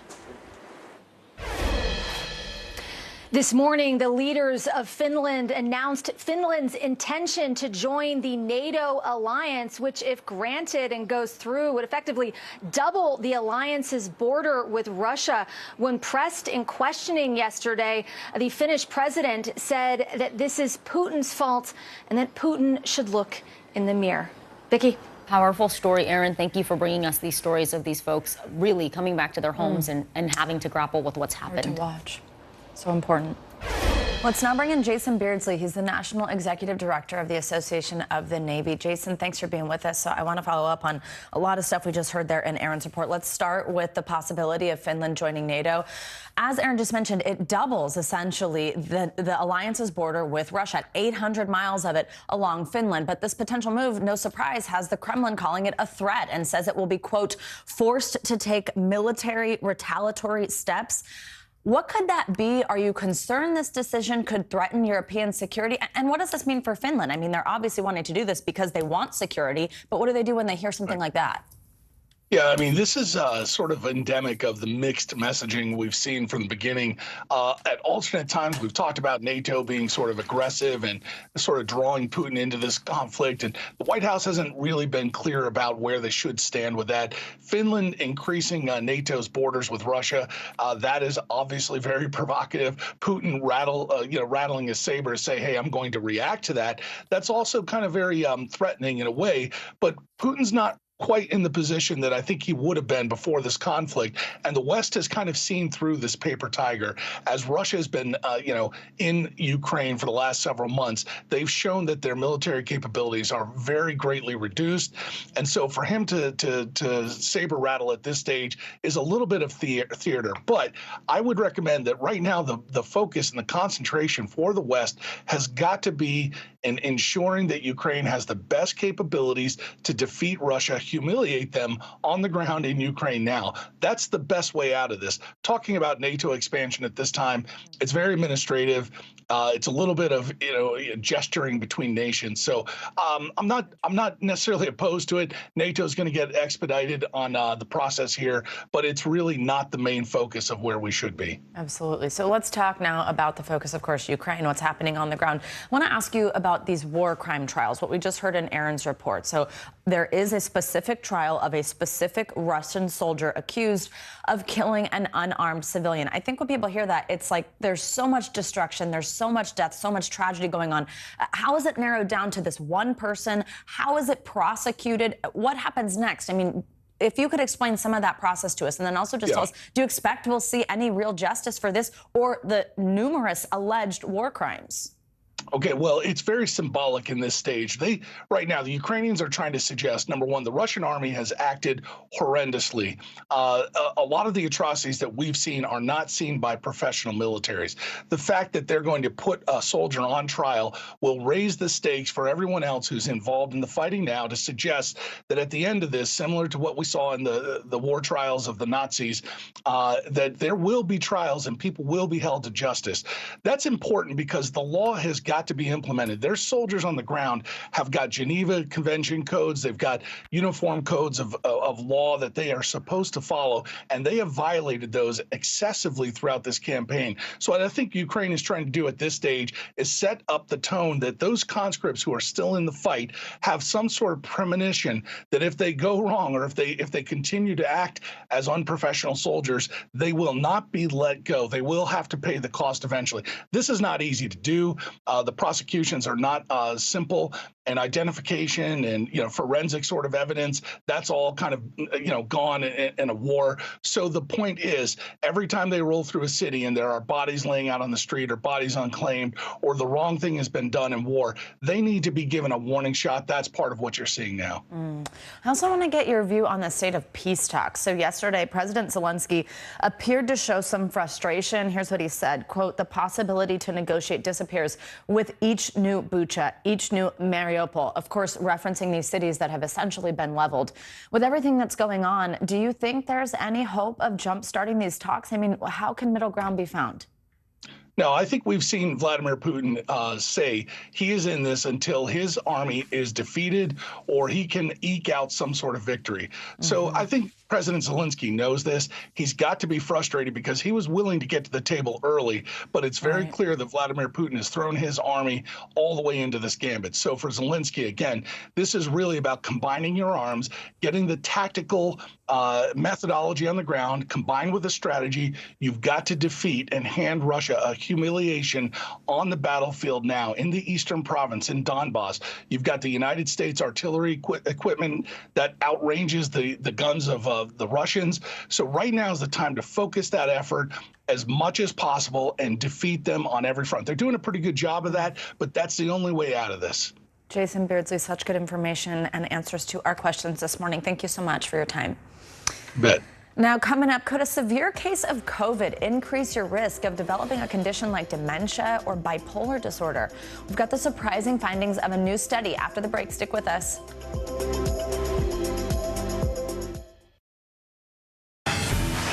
Look at what's making headlines around the world. We begin with breaking news. The attacks from Russia are coming in from every angle. Live from Ukraine, where a fierce battle is raging on. We've heard a number of explosions. Russia is picking off Ukraine's military facilities. This factory has gone from making kitchen pots to lethal items that'll ruin tires, ruin the bottom of the car. This is what it looks and feels like to try to escape Ukraine. I don't want us to say goodbye. The battle for Congress and the fight for control of State House. In our special County to County series, we're checking out key battlegrounds. We are talking elections in a battleground state. What does President Biden need to do tonight? He needs to speak to heads and hearts. A lot to break down, Chuck, so let's dive right in. Official confirmation of Judge Ketanji Brown Jackson. Let's zoom out a bit to our changing climate. We have some stunning new findings about COVID-19. A lot to talk about as we continue our rolling coverage. We're coming on the air with the news NBC Scoop. Bringing the news to you is not only a job, it's an honor. Sometimes the news can be difficult and overwhelming for kids to understand. Ukraine and Russia. Could you help me understand what's going on? So to help make sense of it, we've created a newscast just for them. We hope your family will watch Nightly News Kids Edition. We're here to start conversations about the big things happening in our world, because it's not my job to tell you what to think. My job is to think about what you tell me. Now Tonight with Joshua Johnson, streaming weeknights at 8 on NBC News Now. News is happening now. Look at what's making headlines around the world. Whenever it happens, wherever you are, it's here now. To cover the news, you have to be in it. These are families trying to board those trains to Poland. I also want to get home. You'll get home. Every night, it's your news playlist. Top Story with Tom Llamas, weeknights at 7 on NBC News Now. News is happening now. Look at what's making headlines around the world. Whenever it happens, wherever you are, it's here now. To cover the news, you have to be in it. This is how so many towns and cities are protecting themselves. You can actually see they're pushing the gates open every night. It's your news playlist. Top Story with Tom Llamas, weeknights at 7 on NBC News Now.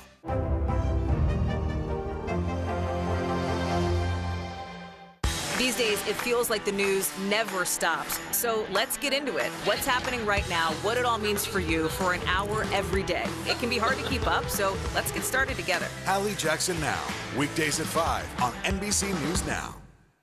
Women's basketball has been systematically held back. Our players and coaches have been harmed. After 49 years of Title IX, we still have work to do. In Their Court, a podcast from NBC News and NBC Sports that goes inside the issues of inequality in women's sports. Listen now. Welcome back. The families of the victims in the Surfside condo collapse in South Florida have reached a $997 million settlement, bringing the class action lawsuit one step closer to a close. The plaintiffs were awarded the nearly $1 billion payout for extensive loss of life and property. The initial settlement was $83 million, but that did not compensate the families of the victims. The judge overseeing the case says he wants the settlement to be finalized by the anniversary of the disaster. That's on June 24th. That would mean the families would receive the money by the fall. 98 people were killed when the condo collapsed last June. The tragedy is still under investigation by the National Institute of Standards and Technology. Let's now go to international headlines and start in Germany, where an airline is being accused of anti-Semitism after dozens of passengers were blocked from boarding a flight. NBC News foreign correspondent Claudio Lavanga is with us on this. Hey, Claudio, good morning. Good morning, guys. Yes, Lufthansa has now issued an apology after passengers told the New York Times that last week more than 100 Jewish people were prevented from boarding a connecting flight from Frankfurt to Budapest. Now, in an earlier statement, the airline said that the passengers were prevented from boarding the flight because they were violating the airline's mask policy. But now, since then, they said that they're taking the matter very seriously and they're trying to clarify the matter. Now, let's move to North Korea, who declared a state of emergency after detecting its first case of COVID-19 since the borders closed nearly 2 years ago. The case was found in the capital, Pyongyang. The country is at high risk with over 25 million unvaccinated people.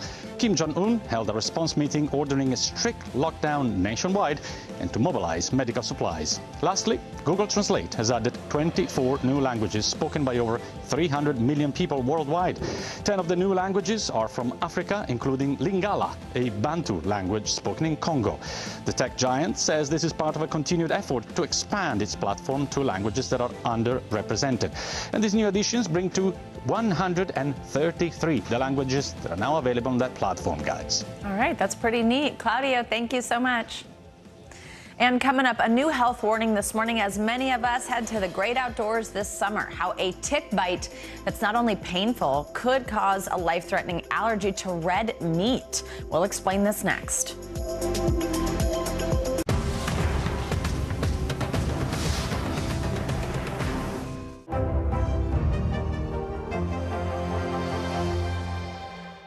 Top Story with Tom Llamas, weeknights at 7 on NBC News Now.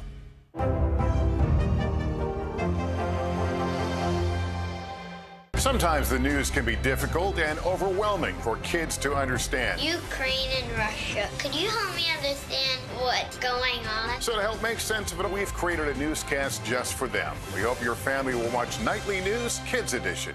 Still to come on the Channel 2 News. Well, the waters are certainly receding now. Still too close to call. Lester Holt reporting from Ground Zero, as it's being referred to. It is, in fact, a taste of freedom. The Haitian people know a little something about resiliency. What's the biggest risk right now? Some of the troops who have been proud. I want to welcome you to the first presidential debate. In fact, we've been told we can't go any farther. You are some resilient folks. Let me get in.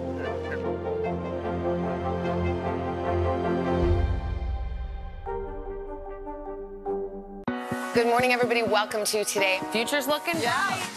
You got a whole restart. How does that land with you? Is climate change and the environment one of your top priorities? You know what? Our hearts are ready for something like this. Come on. It's a great workout. It's everything you need. Look who's back together. Oh, I'm so happy. And me. That's what it takes to set a record. So glad to see you.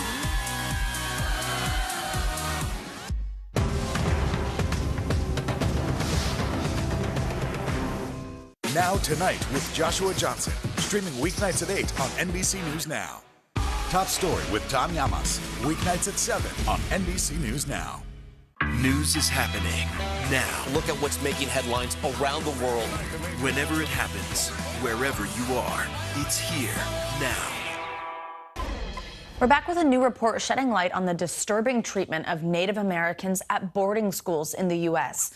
Thousands of children were subject to cruel conditions while being forced to abandon their culture and heritage. NBC News correspondent Antonia Hilton has more on these alarming findings.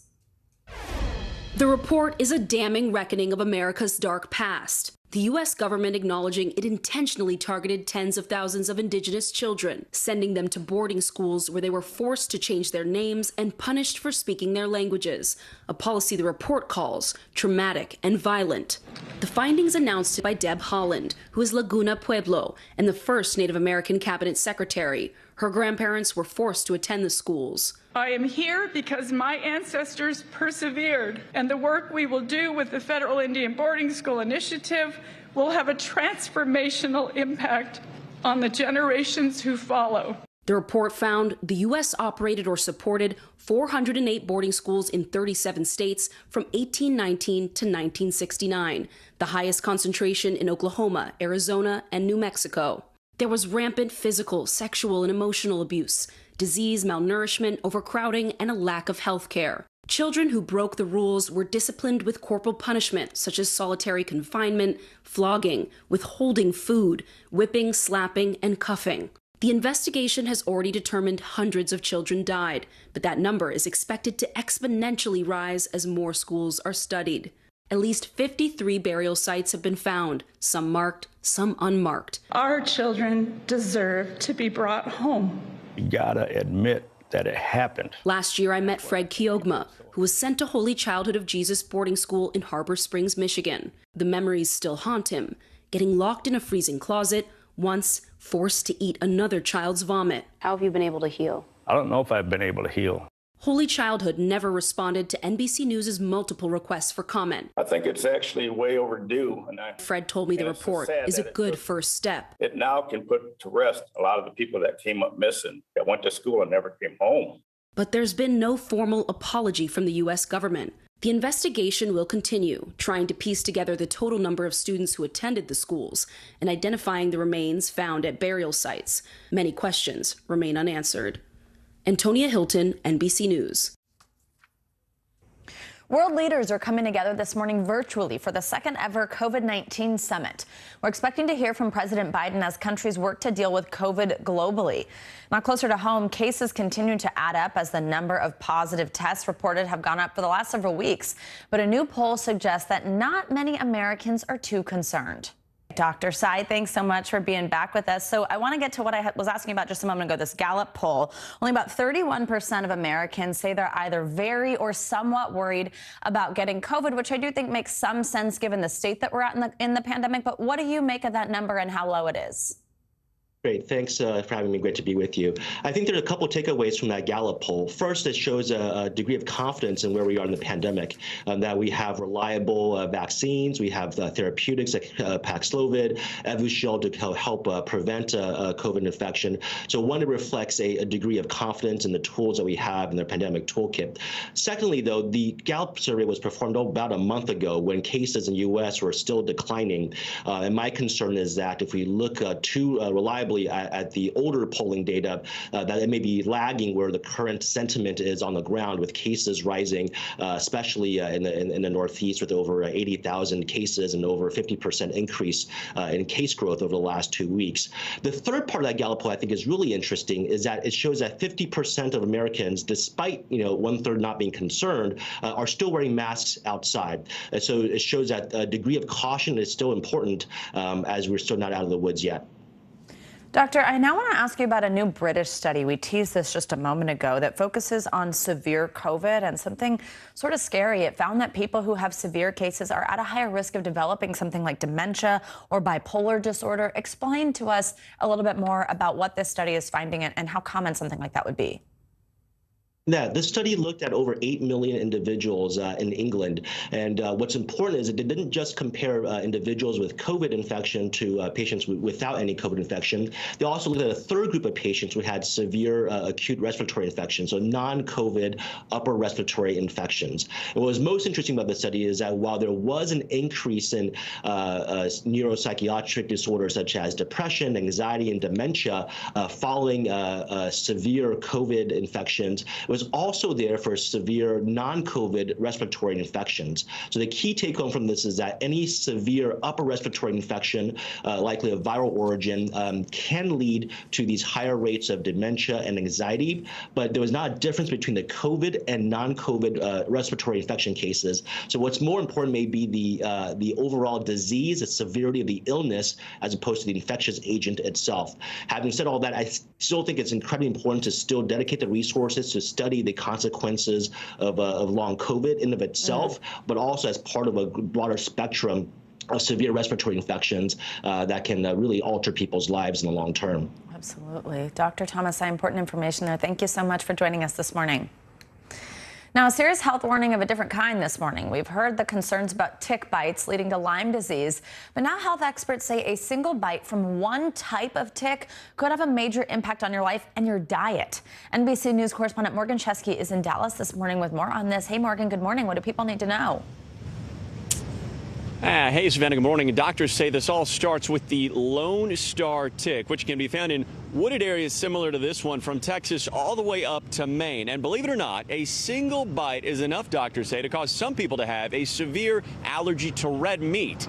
And this morning, one woman is sounding the alarm. Overnight, I literally went from being active to flatlined, and it was terrifying.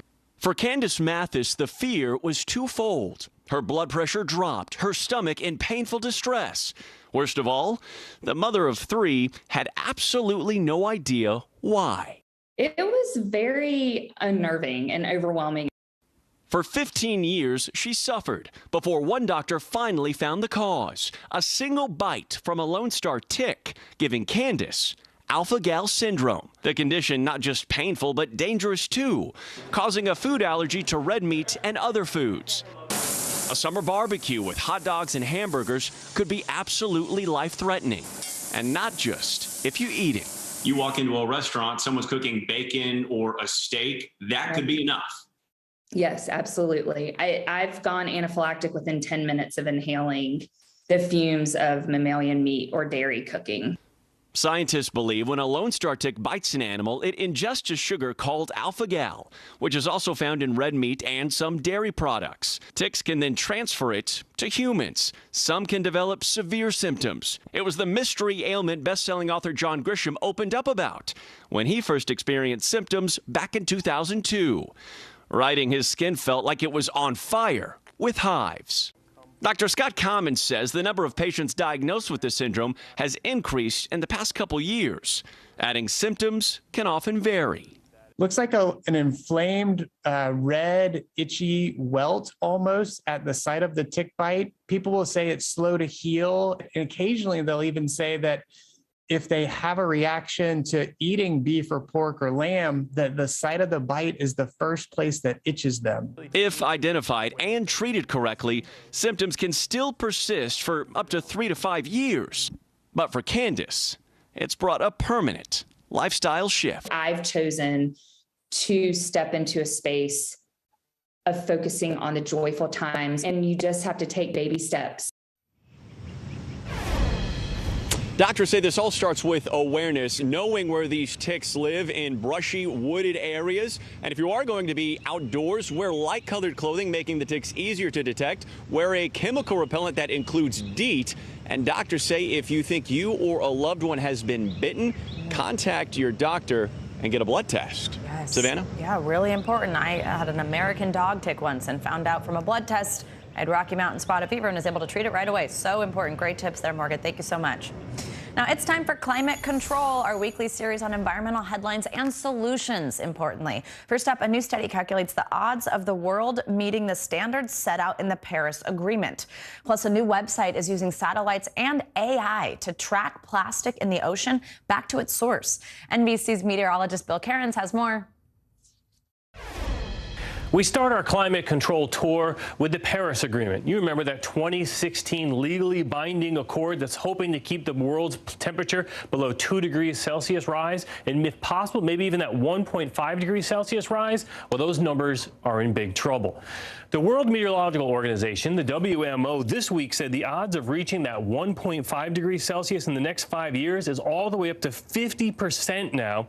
And in 2015, the odds were at 0. That's how quickly we're warming the planet. And the WMO also said that there's a 93% chance one of the next 5 years will be the warmest ever recorded on Earth. But it won't be this year. And here's why. We are currently in what we call a La Nina cycle. That's when the cooler waters in the Pacific dominate. And over the last 2-3 years, this has been occurring. This is a rare three-peat, if you want to call it that. It's only the third time this has happened since 1950s. It's almost guaranteed, though, that once El Nino returns, we will go back to seeing some of the warmest temperatures ever recorded on this planet. Well, now to our oceans. And one of the most vulnerable spots in anywhere in the lower 48 is the Outer Banks of North Carolina. And this week, with our ocean storm stubbornly sitting off the coast, 2 homes were lost to the sea. These were on stilts. It was a couple months ago that these were deemed unsafe, so they were uninhabitable. People were out of them. But regardless, those homes have now been washed away. And in the years to come, because of climate change and sea level rise, we'll see more of these scenes on the Outer Banks, and eventually portions of the Outer Banks will be uninhabitable. Well, satellite tracking is a great tool for climate change, also for tracking deforestation. But now how about tracking pollution of plastics? This is a pretty cool website just developed and just released this week by Minderoo Foundation. Its site's called Global Plastic Watch. It uses AI and satellite data to map the world's plastic pollutions in near real time. They identify waste sites around the world that are leaking plastic into our oceans and rivers, and in some cases, even alerting governments of the sites so laws and proper recycling can take place. Their goal is to reduce plastic leakage into the ocean by 70% in 2025. Well, let's all admit, it's really hard to grasp climate change unless you see it or unless you feel it. Well, in steps Coral Logic. This South Florida company that set a webcam on the ocean floor near Coral Reef in Miami. It live streams amazing encounters with manatees, sharks, sea turtles, and of course fish. Over 1 million views already, and the company also wants to combine music with some up-close images of their coral reefs for a very moving sensory experience. All this to bring attention to coral bleaching and hopefully saving coral around the planet. Pretty cool website with some beautiful views and music. Absolutely, Bill. Thank you so much. That's some good stuff there in our climate control segment. Now coming up, a Mayday miracle. We've got new information this morning about how that passenger with no flight experience managed to successfully land a plane with an incapacitated pilot. You may remember Vicki and I's reaction to this yesterday. More on this incredible story coming up. News is happening now. Look at what's making headlines around the world. Whenever it happens, wherever you are, it's here now.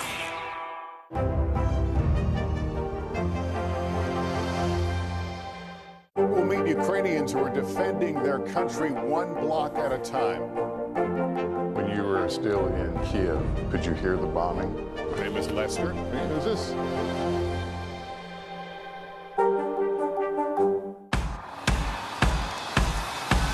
News is happening now. Look at what's making headlines around the world. Right now on Morning News Now. We're coming on the air with breaking news. And this is a significant moment. Whenever it happens, wherever you are, NBC News, streaming free now.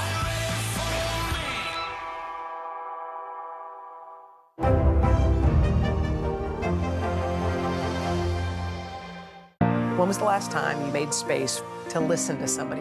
What I learned from a very young age is radical love, radical forgiveness. We are meeting people one after the next. who have made profound changes. It showed a lot of personal strength for me. Why am I trying to make other people happy over myself? So many life lessons that are going on in these conversations. We're watching a transformation. Join Hoda Kotb for her podcast, Making Space. Listen now. News is happening now.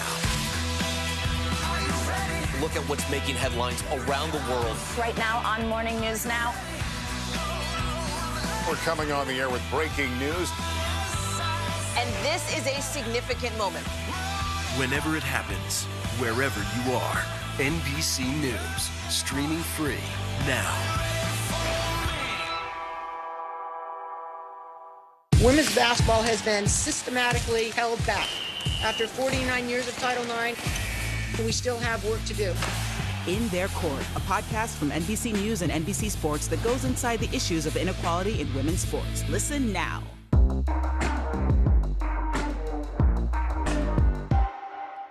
Top Story with Tom Llamas, weeknights at 7 on NBC News Now. NBC News, streaming free now. To cover the news, you have to be in it. This is how so many towns and cities are protecting themselves. You can actually see they're pushing the gates open every night. It's your news playlist. Top Story with Tom Llamas, weeknights at 7 on NBC News Now. Making Space, the inspirational podcast from Hoda Kotb. Listen now.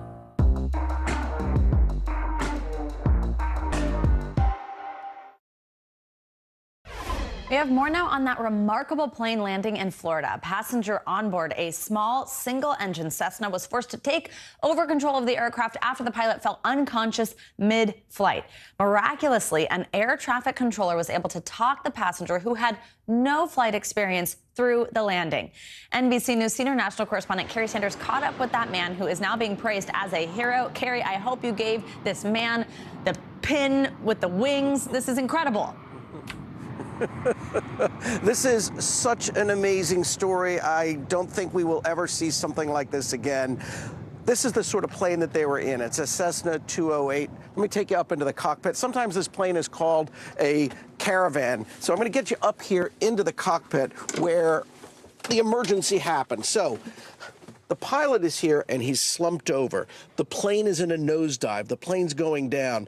They have to pull, because there's two passengers on board. They have to pull the pilot out. Then Darren Harrison, who's back there, makes his way up one of the three rows here to get into this position to grab the controls, pull the plane out of a nosedive, and then fumbling in the chaos for some headsets to try and speak to somebody for help. But unfortunately, the headsets are not even connected. He has to look around to put it in. Where do you put it in? He finally makes contact, and that is when he starts to get help from the tower. This morning, the men behind that mid-air mayday are still celebrating a perfect landing. You're like a hero. I feel like a hero. I kind of feel like maybe I don't deserve it. Bobby Morgan is the air traffic controller and part-time flight instructor who talked two passengers on board this single-engine Cessna 208 through a safe touchdown at Palm Beach International on Tuesday after the original pilot fell unconscious. I've got a serious situation here. My pilot has gone incoherent. Darren Harrison, who had no idea how to fly a plane, sprang into action as the aircraft took a sudden nosedive over the Atlantic. The pilot was slumped over on the controls, and then they pushed him back. They get him out of his seat, and then they had to get on the controls and pull back the plane so that it would climb up out of the dive that it was in. Eventually, Harrison was able to determine the plane's airspeed and altitude, allowing Captain Morgan to direct him through the dramatic descent. He just say, you look great. You're a little fast. What I want you to do is grab the throttle. Just pull that back a little bit because we need you to be slowed down. You're teaching him to fly. Basically. As he's flying. Yeah. But the toughest stretch was still ahead. The emergency aircraft is going to be landing runway 14. As the aircraft approaches the runway for its final descent, it disappears from radar, leaving Morgan anxiously waiting in darkness. Is everybody holding there? Yes, everybody's holding. It must have been no more than 10 seconds. And I kept trying to talk to him, and he said, "I'm on the ground. What do you want me to do now?" You were How do you stop this? And my heart just kind of sank.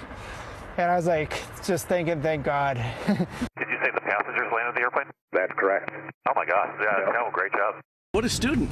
Yeah, my best student ever.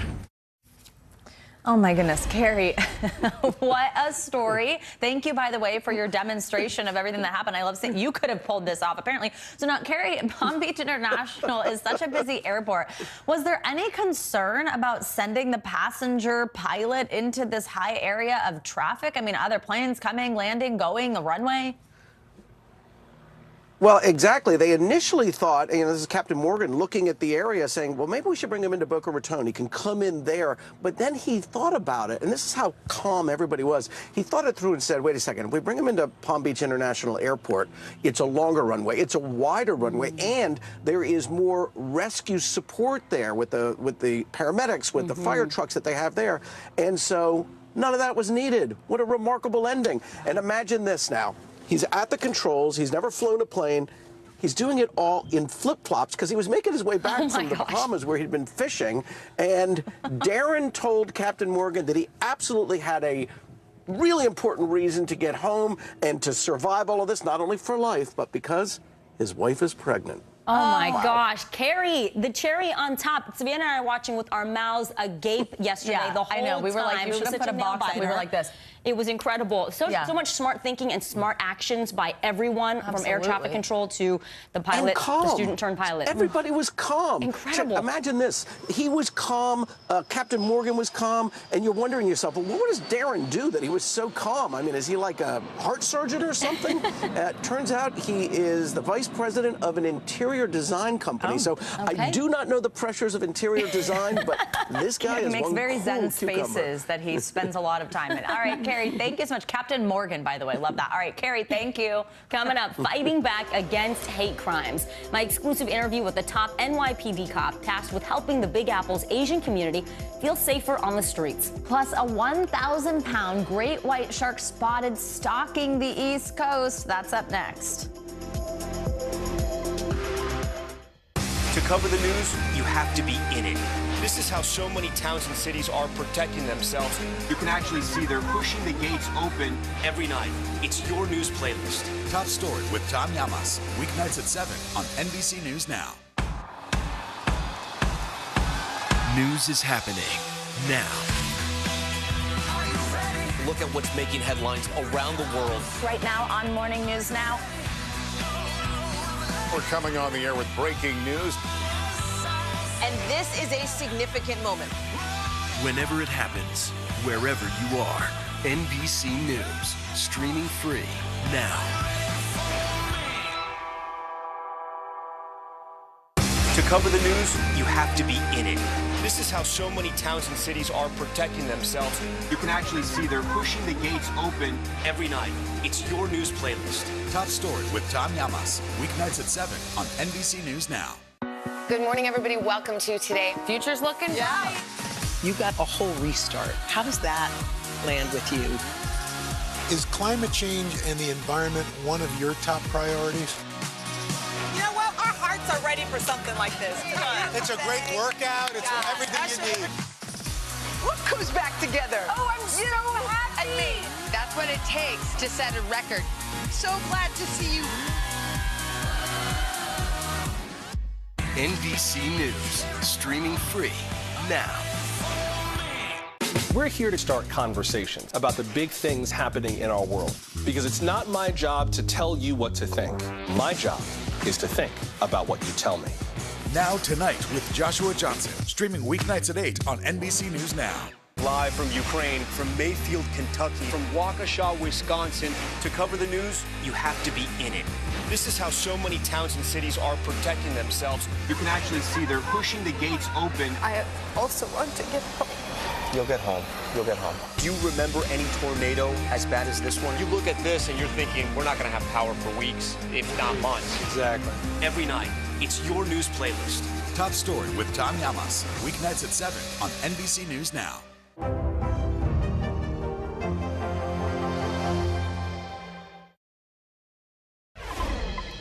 New York City has been home to several high-profile attacks on Asian Americans in recent years. As part of our NBC News exclusive series, AAPI Amplified Stronger Together, the NYPD gave us access to its chief of detectives to discuss how they're working to put a stop to the violence. The first viral videos were shocking. At the start of the pandemic, elderly Asians attacked, slowly spreading fear throughout the Asian American community. 2 years later, the violence continues. Reports of hate crimes are up across all minority groups. But according to the Center for the Study of Hate and Extremism, Asian Americans are seeing the biggest spike. From 2020 to 2021, the number of anti-Asian incidents reported across major cities increased 224%.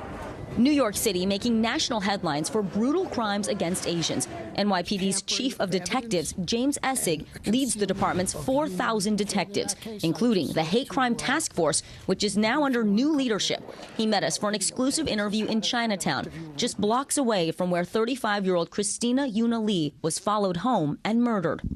The one thing with the Asian hate crimes, more than any other particular ethnic group, it's personal. They're getting punched in the face, they're getting spit on, they be pushed. 3 months ago, police say a man attacked 7 Asian women in a 3-hour period. He now faces 13 hate crime charges and has pled not guilty. Have you seen the Asian American community as out front on an issue like this? No, never. The Asian community is very reserved, but never seen crimes like this against the Asians. It just seems like, again, 2 years ago, just astronomically spiked. Chief Essig encourages victims to come forward. We have spoken with some people who say that when they did come forward, that they felt that they were brushed off or that they were discouraged from reporting the hate crime. Are you concerned about that? Well, from my perspective as the chief of detectives, when we get that case, we're going to do a full investigation. What's your message to the officers taking these reports? Well, taking a report, they don't fall under me. If somebody comes to the police and they're reporting something,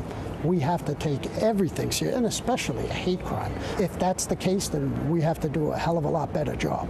I recently had the chance to talk with actor and now activist Daniel Day Kim. You already know what this means. He's testified before Congress and is currently an advisor on President Biden's Asian American Pacific Islander Task Force. Recently, you talked about how you have noticed a lot of changes in the Asian American community and how we've responded to the spike in anti-Asian sentiment. What has struck you about the community's response? I think, first and foremost, we've galvanized in a way that I've never seen before. They've never had a greater number of donations than they had over the past year and a half or so. And that's really encouraging. I think within the community, there's a sense that we're in this together. The president signed into law the anti-Asian hate crime bill. It directs funding to help make it easier for people to report hate crimes. It also puts reporting into multiple languages. Do you think this kind of legislation would have happened without your testimony, without your advocacy? I think it was really the work of a lot of people who were putting together this act. We are now focused on how we can actually make it happen. What are the logistics of how getting those funds to the right places? How can we streamline this to make it the most effective? And the discussion continues. You can catch our 1-hour special, The Racism Virus. It's streaming tomorrow at noon at today.com/allday. Great interview there, and the special is incredible, too. Now, the season of shark sightings is getting an early start. A massive great white shark was just spotted off the coast of New Jersey. NBC News correspondent Emily Aketa has the latest from the Jersey Shore. Hey there. Well, it's still pretty chilly outside right now, but in a few short weeks, beaches like this one up and down the East Coast will be packed with vacationers. And here's a 12-foot, 1,000-pound reminder that we don't just share these sands, we share the water, too. It was the end of April, about 10:30 at night, when off the Jersey Shore, the tracker pinged. A 12-foot-long, 1,000-pound great white shark was on the move, cruising up the East Coast on the hunt for seals. But normally, the massive creatures don't swim that far north until June. Sometimes they take a shot at it because maybe once out of every 10 years, it's warm enough up there where they can move in and eat seals starting a month early. But when he hit the cold water, the great white thought twice and turned back south again to North Carolina. His name is Ironbound, after the island in Nova Scotia, where the research group O-Search first tagged him. He is a determined, young, mature male trying to make his way in the white shark world, and he has the attitude to do so. Since late 2019, Ironbound has traveled 13,000 miles from Canada down to the Florida Keys, where just like the snowbirds, great whites like to warm up in the winter. And while 12 feet may sound gargantuan, they can get a lot bigger. Check out this one, Deep Blue, caught on camera in Hawaii. Forget for a moment the fearlessness of that diver and look at the size of the shark, 20 feet long, weighing 2.5 tons. The great white population has been rebounding for the last 2 decades. Cape Cod, Massachusetts has become a hot spot. Lots of seals, lots of whites. The backdrop for that Hollywood classic. At least 47 people were attacked by sharks in the United States last year, including a California surfer and a 12-year-old girl swimming off the Maryland coast. It felt like something ran into my legs and I ran out and I find blood everywhere. In 2020, a great white killed a woman off the coast of Maine. But oceanographers stress that shark attacks are rare and this predator is vital. Well, they manage the ocean system, and if the ocean system's not working, we die. And these guys are the system managers. So if they thrive, we thrive. Okay, so where is Ironbound right now? You can actually follow his movements on OSearch's tracking system. It's showing that he's off the coast of North Carolina, but keep in mind, great whites return to their same summer's feeding spots every year. So Ironbound will be passing through these waters again to make his way to Nova Scotia. Back to you. All right, Emily, thanks for that. I hope that tracker is real time. I know. That sounds kind of fun, just to know, even if you're not going. Well, that does it for this hour of Morning News Now. But the news continues right now.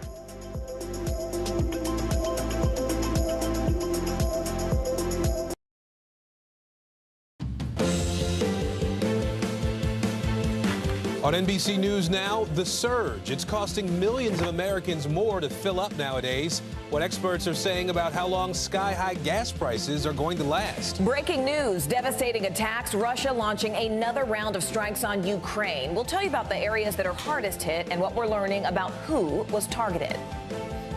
Outrage at the door. Pro-abortion rights demonstrators show up at the home of another Supreme Court justice. The potential next steps for Congress after the abortion rights bill failed in the Senate. And crunch time. Before you ever set foot in a new car, these guys have to crash test it first. What's driving the new high-tech mission to create an even smarter dummy?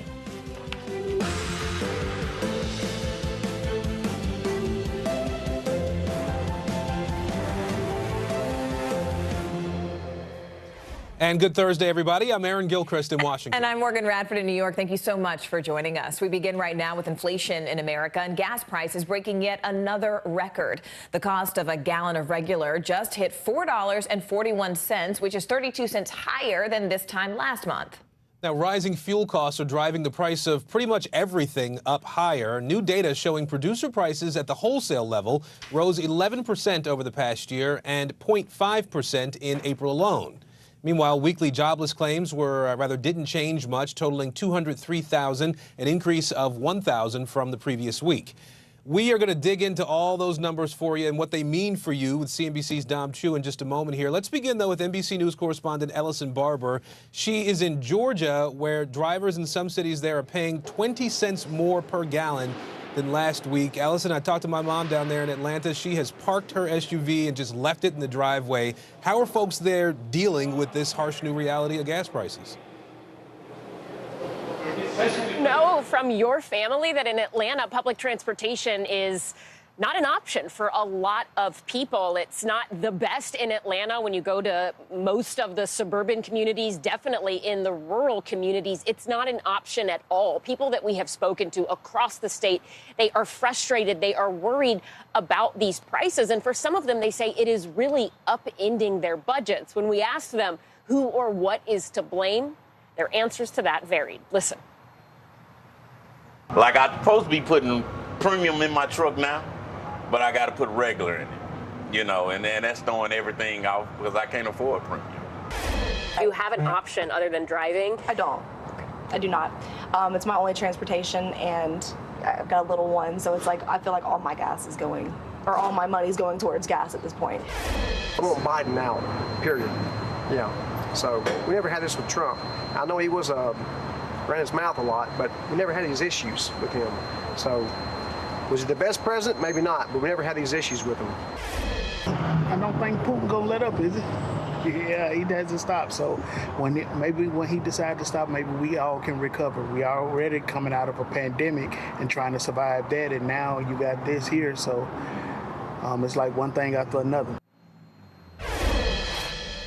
We have spoken to people at gas stations in 3 different counties, all 3 of them politically significant. We talked to people in DeKalb County, that is a solidly blue area where Democrats need high turnout in every election. We talked to folks in Gwinnett County, which is a very big swing county nowadays. And then we also spoke to people here in Hall County, which is a deeply red county where Republicans need to have high voter turnout. Everybody we talked to, they said they are worried about the prices they're seeing at the pump and also in the grocery store. Aaron? Yeah, Allison, you mentioned the politics of all this. The midterms are just a few months away now. In Georgia, we know there's a key Senate race, a seat that's up for grabs there. What are the candidates saying about these high gas prices to their potential new constituents? Yeah, a hugely important Senate race, and the Republican primary for that race is less than 2 weeks away. The candidate on the Republican side who is leading in the polls is Herschel Walker. I was talking to a member of his team, a campaign source, and they told me they feel like gas prices, it is the issue come November. In a statement, Herschel Walker told NBC News in part, quote, "I'm hearing from Georgia voters who say they didn't know a vote for Senator Warnock would cost them an extra 8.3% inflation tax on everything." When we spoke to Senator Raphael Warnock's campaign, the incumbent Democrat, they told us this in part, quote, "Warnock is leading the fight to freeze the gas tax, cap the cost of insulin, and bring down the cost of prescription drugs, while also holding big corporations that are making record profits accountable for price gouging." Bottom line, gas prices, inflation, it is hurting a lot of people. And if things don't change, it is going to be a very big issue in this Senate race come November. Aaron? All right, Ellison Barber for us in Gainesville, Georgia today. Ellison, thank you. I want to go ahead and bring in CNBC senior markets correspondent Dominic Chu now. Dom, let's start with those new wholesale inflation numbers that we mentioned at the top of the show. Talk to us about what those numbers actually mean and really how they affect all of us. Sure, Morgan. I mean, it's been the overriding story, right? To Ellison's point, it's affecting everybody right now for months, this inflation narrative. So the yesterday sell-off driven because of the retail consumer inflation numbers we got. More downside pressure today, although I will point out that the markets are attempting a bit of a rally here because of that wholesale inflation number that we got this morning. This is the company or business level inflation. So that so-called producer price index, as you just mentioned, it gained 0.5% between March and April. That means an 11% gain over the same time last year for the month of April. That was pretty much in line with economists' expectations. Now, here's the thing. If you strip out the effects of the more volatile food and energy prices like gasoline, wheat, and everything else, the monthly gain was 0.6%, leading to a year-over-year gain of around 6.9%. Again, in line with economist expectations. But much like yesterday's consumer price index report, the inflation levels that we see right now are eye-popping, yes, but the producer price index also, like the CPI yesterday, showed a slowdown in price increases from the previous month. So maybe perhaps providing a small indication that maybe prices are in the process of peaking. So the next step, Morgan, to this end, will be checking to see the economic data in the coming weeks on the consumer front, whether the inflationary environment is actually having a real impact on consumer sentiment and, of course, by extension, what they're actually spending at stores at the retail level. So that's going to be big. And Dom, while I have you, these new jobless claims numbers are also out today. What do they tell us?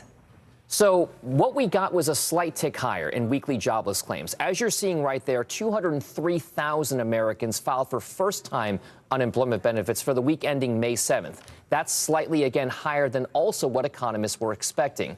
But there is maybe a silver lining here, because the number of people who are filing for multiple weeks of unemployment benefits, those so-called continuing claims, they fell by about 44,000 to a hair over 1.34 million Americans. That would be important because it maintains that lowest reading since 1970. So you've got a very interesting, Morgan, Aaron, cross narrative developing in the economy. The job market still remains strong, but the inflationary pressures are probably the biggest risk out there, and it's the reason why so many policymakers and, of course, the Biden administration is addressing that inflation narrative so forcefully. And by the way, Morgan, Aaron, to Ellison's point about gasoline prices, in a recent survey conducted by CNBC and Acorns, the single factor in the economy that's causing the most angst amongst Americans is not food prices, it's not shelter prices, it's gasoline prices, even though all of us have to eat, but not all of us drive. No, it's really interesting, and I definitely believe it based on the things we've just heard from voters, right? Heading into the midterms, people are upset, right, about these high prices. It affects them every single day. Dominic Chu, we really appreciate you being with us. Thank you. Some breaking news in the war in Ukraine now. New Russian airstrikes have hit the northern, eastern, and southern regions of that country. Now, this map shows where the missiles, shelling, and airstrikes are being targeted. Local leaders say at least 3 people were killed and several were wounded. Meanwhile, the British Defense Ministry says Ukrainian forces have regained some areas of the hard-hit region of Kharkiv. These Ukrainian forces are said to now be moving Russian troops farther east, away from the country. That's not the only setback for Vladimir Putin at this point either. Finland, Russia's northern neighbor in Europe, is pledging to join NATO. Sweden is expected to follow suit. We're going to get into what that NATO decision means in just a moment here. Let's begin on the ground in Ukraine, though, with NBC News foreign correspondent Kelly Kobiela. Kelly, Russia has carried out a lot of shelling across Ukraine today. Walk us through that. Talk to us about what we know at this point in the day. That's right, Aaron. It's been a very difficult day on the battlefield for a lot of civilians in some of these villages where you have shelling and airstrikes and cruise missiles hitting reportedly a number of areas in the north, in the northeast, in the south, and in the central part of the country. Actually, not too far from here in Zaporizhia, there are reports of a cruise missile strike today. Unclear exactly what was struck or what the damage is like. Airstrikes on infrastructure in Chernihiv, which is north of Kyiv, and casualties reported there as well.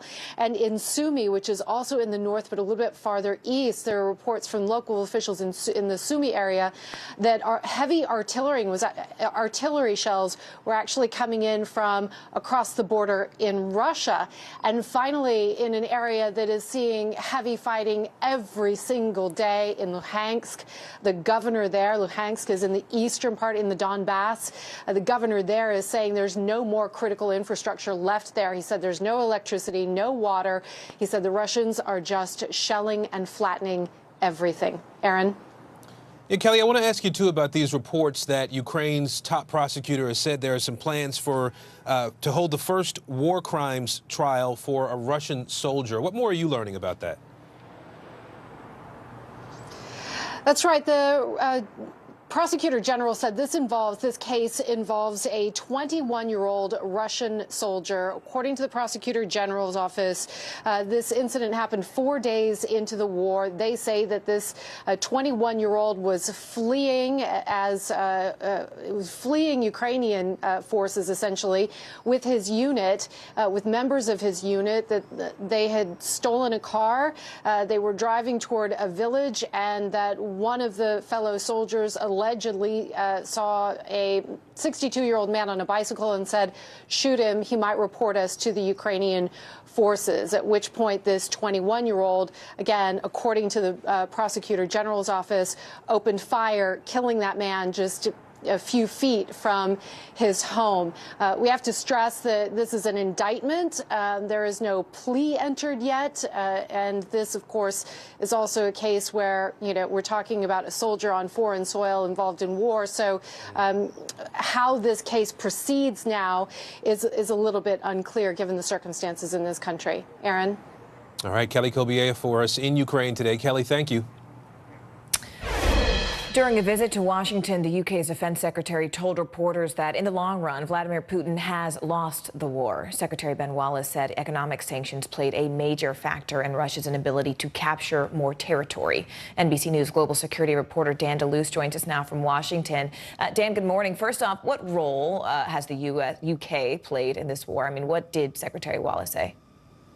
And Morgan, the British Defense Secretary is saying that when the dust settles, Russia will emerge from the war as a lesser power, with its economy badly damaged, its much vaunted military faltering on the battlefield, and the NATO alliance rejuvenated. And the UK, his comments are really an example of how the UK has taken an aggressive stance on the Russian invasion. They've often been even more forward-leaning than the US has at times. And Wallace said his government is working now with the US to organize these massive weapons shipments that are moving to Ukraine from NATO members and other countries. And Dan, I do also want to ask you about Finland and Sweden's plans to join NATO. I mean, why is that so significant? It's really hard to overstate the significance of this. Things are moving quickly. The Finnish cabinet will meet Sunday to make a formal decision. Then the parliament is expected to move after that. Sweden is also expected to take a decision within days. And then it would be up to the NATO alliance to rule on the application, and that their decision could come at the end of June. And really what you've seen are these are two countries for decades that did not want to join the alliance. They tried to really kind of have a non-aligned stance. But the invasion of Ukraine has just been an earthquake, and public opinion has just shifted dramatically in both countries. There's now surging support to join the alliance, and they want the protection that NATO can give. Morgan? All right, NBC's Dan DeLuce for us. Dan, thank you. The Supreme Court justices are expected to meet in private today. It's their first meeting since the leak of that draft opinion showing the court is poised to overturn Roe v. Wade. A small group of abortion rights supporters gathered outside Justice Brett Kavanaugh's home in Maryland last night. Attorney General Merrick Garland has pledged additional security to ensure the justices' safety in response to gatherings like this. Now, this comes as the Senate failed to advance a bill to strengthen abortion rights protections. Democratic Senator Joe Manchin joined all 50 Senate Republicans to block that measure. Vice President Kamala Harris presided over that failed vote. Sadly, the Senate failed to stand in defense of a woman's right to make decisions about her own body. And this vote clearly suggests that the Senate is not where the majority of Americans are on this issue. NBC LX's Noah Pransky is standing by with some new polling numbers on abortion rights. Let's begin, though, with NBC News Capitol Hill correspondent Ali Rafa. Ali, we know that this bill failed in the Senate, so I guess the question at this point is, where does the debate over abortion rights go from here in Congress? Well, Aaron, we knew that this was likely a doomed vote from the time that this draft opinion leaked. So this vote yesterday was largely symbolic, and it really gave Democratic senators specifically a high-profile moment, an opportunity to talk on the record about what impact this could possibly have on women, on reproductive rights, the fact that the court plans on overturning Roe v. Wade.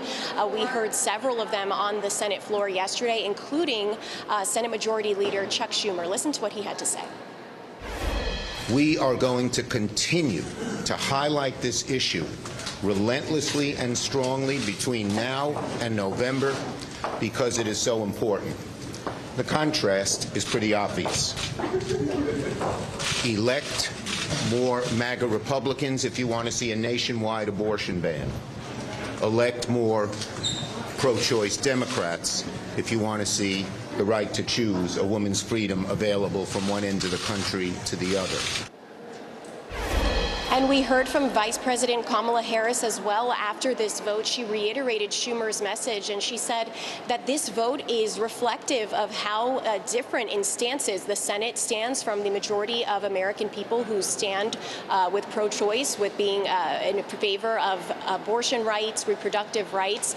You also are seeing this turn into a midterm message by Democrats against Republicans. We're already seeing campaign ads in key primary states against Republicans that are targeting them on their stances on abortion, Aaron. So this is really just the beginning as we enter these next few months of leading up to the midterm elections in November.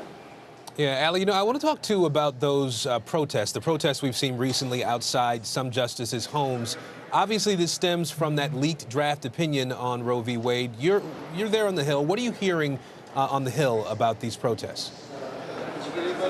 So there's been some movement on this. The Senate actually on Monday moved to pass unanimously, actually, a bipartisan bill that really expands security services, round-the-clock security for these Supreme Court justices and their families. And this is coming, as you mentioned, after the leak of this draft. There's been dozens, if not hundreds, of protesters across the 3 conservative justices on the court, across their homes, the justices that wrote this opinion.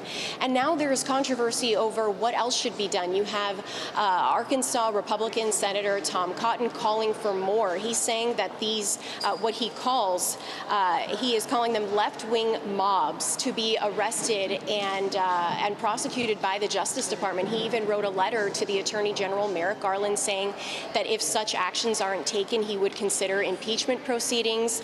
But there's also Republican senators who are saying that's going a little too far, that these people still have the right to exercise their First Amendment rights. You have Republican Wyoming Senator Cynthia Lummis saying in a statement, in part, quote, "We should all be erring in favor of the First Amendment, in favor of freedom of speech, in favor of freedom of religion, in favor of freedom of assembly." Then there's pro-choice Republican Senator Susan Collins, who we've heard a lot of in the news lately, who actually had security threats outside her own home since the leak of this draft. She called police this week after protesters actually wrote messages in chalk outside her home urging her to vote for yesterday's bill, which in fact turned out that she didn't end up doing so. She said in a statement, quote, "Whether or not it's legal, it's inappropriate, and they should not be harassing the justices." So there's a lot of different opinions from Republicans on this issue so far, and we know these protests have only grown since yesterday's vote. There's actually a massive protest outside of the White House right now, Aaron, on this issue specifically. All right, Ali Rafa on Capitol Hill. Thank you. The debate over abortion rights may get more Americans re-engaged in the political process. A new Morning Consult political poll showed that 52% of voters surveyed said abortion is very important when thinking about the midterms, and that's up 5 points from a similar poll just a week before. NBC LX political editor Noah Pransky joins us now. Noah, which groups have sort of seen the biggest jump in voter enthusiasm? The big question is, will we see a Roe wave this fall related to enthusiasm connected to abortion? And so far, the early indications, at least one big one here, really good in Democrats' favor, because the single demographic where we saw the biggest jump in enthusiasm for voting this fall after last week's news came from Democratic women. Before the news in late April, only 40% said they were highly motivated to vote this fall. After the Roe news came out, 51%, an 11-point jump. No surprise there, maybe, but one big surprise, Democratic men, no statistical change. Now, I also looked at the generational breakdowns here, and the biggest generation to see a jump in enthusiasm, millennials. A 6-point jump from before the news to after it last week. Of course, millennials of that childbirthing age, but Gen Z, no statistical jump. So big dynamic differences there. But Democrats shouldn't be counting any chickens yet, because we're also seeing a jump in enthusiasm in the last couple of weeks from Republican men. 68% before the news to 74% said they were motivated to vote after the news. They were already the biggest demographic turning out this fall from what the polls are telling us right now. Even more so now, a 6-point jump, significant for Republicans who are hoping to also parlay this Roe v. Wade news into a Roe wave this fall. That's really interesting that there was not so much of a shift in Democratic men, but a huge shift for Republican men. I mean, what does this polling really tell us, Noah, about whether or not abortion will in fact turn out to be a top issue in November? I know that you actually took a look at Google data after that leaked Supreme Court draft surfaced. I mean, what did you find there? Yeah, well, you can take a look at the Google data, which showed that there was a huge spike in interest related to abortion, obviously, after this news came out. But just how big was it? And could this translate to votes this fall? Well, we don't know if they're coming from Democrats or Republicans, but we do know that the searches related to registering to vote spiked to their highest levels after that news came out last week, highest levels in 18 months. Searches related to the midterm elections spiked to their highest rate in 4 years.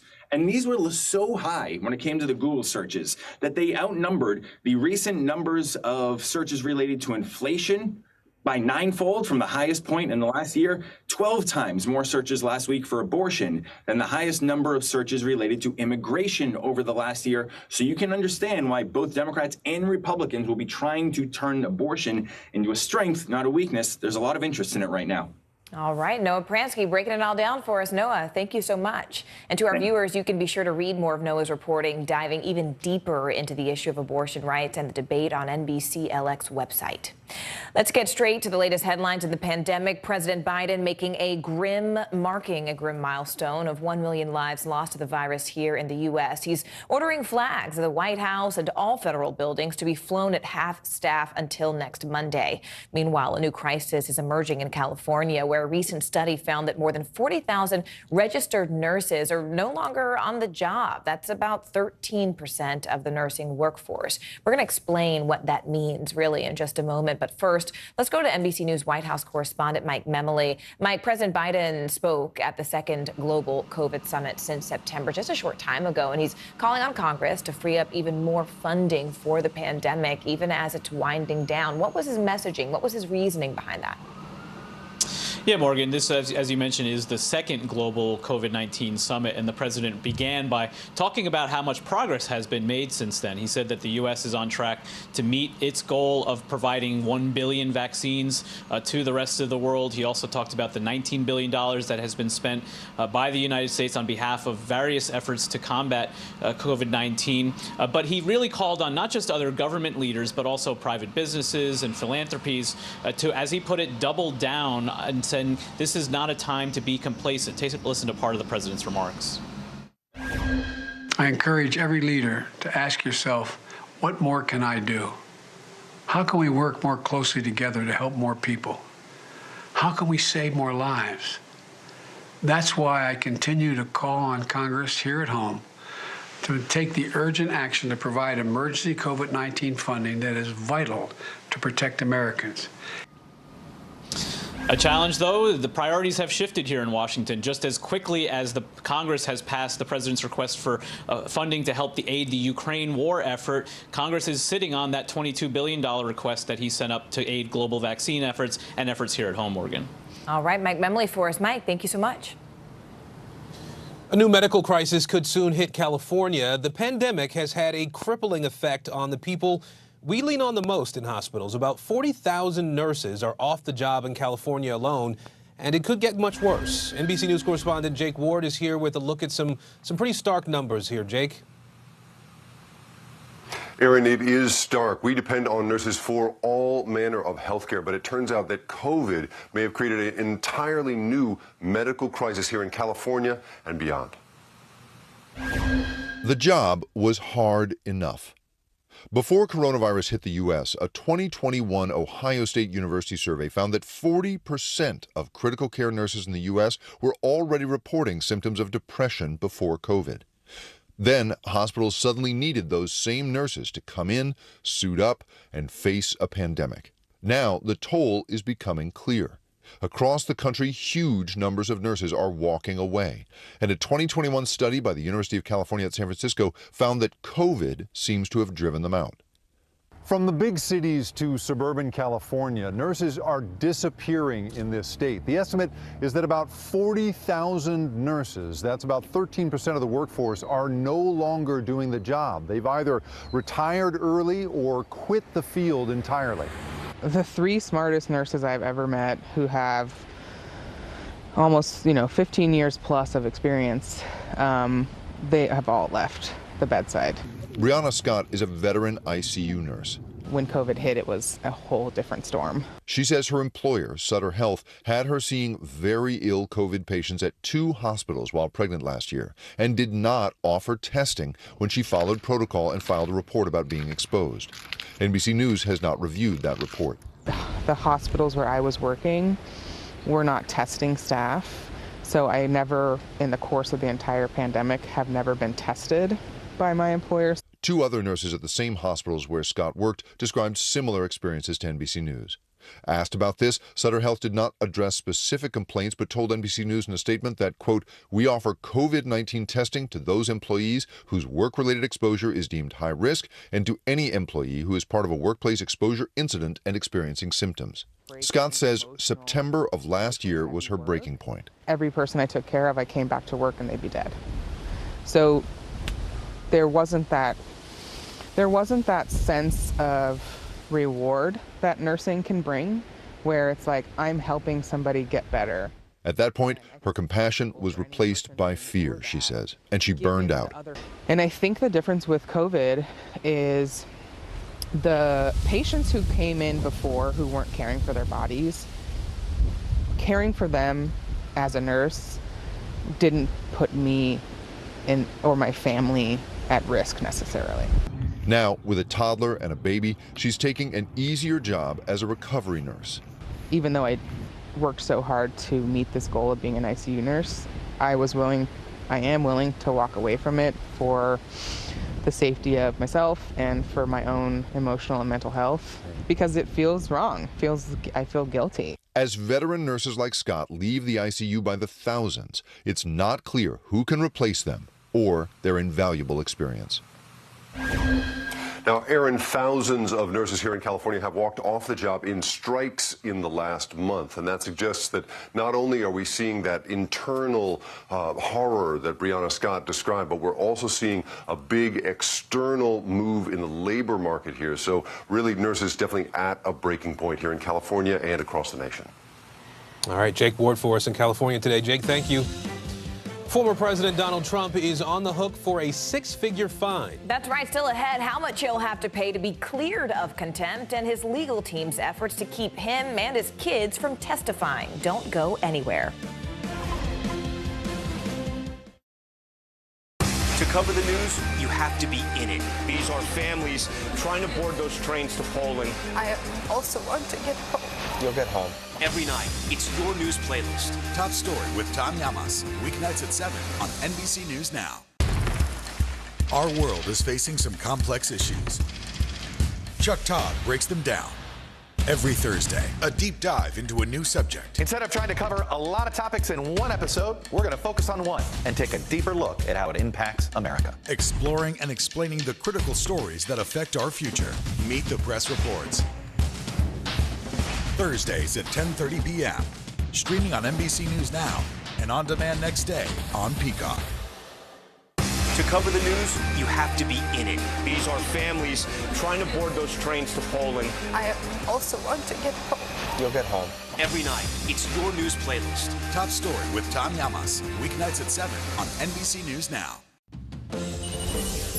Making news right now, police in Texas trying to figure out whether a shooting at a Dallas hair salon is a hate crime.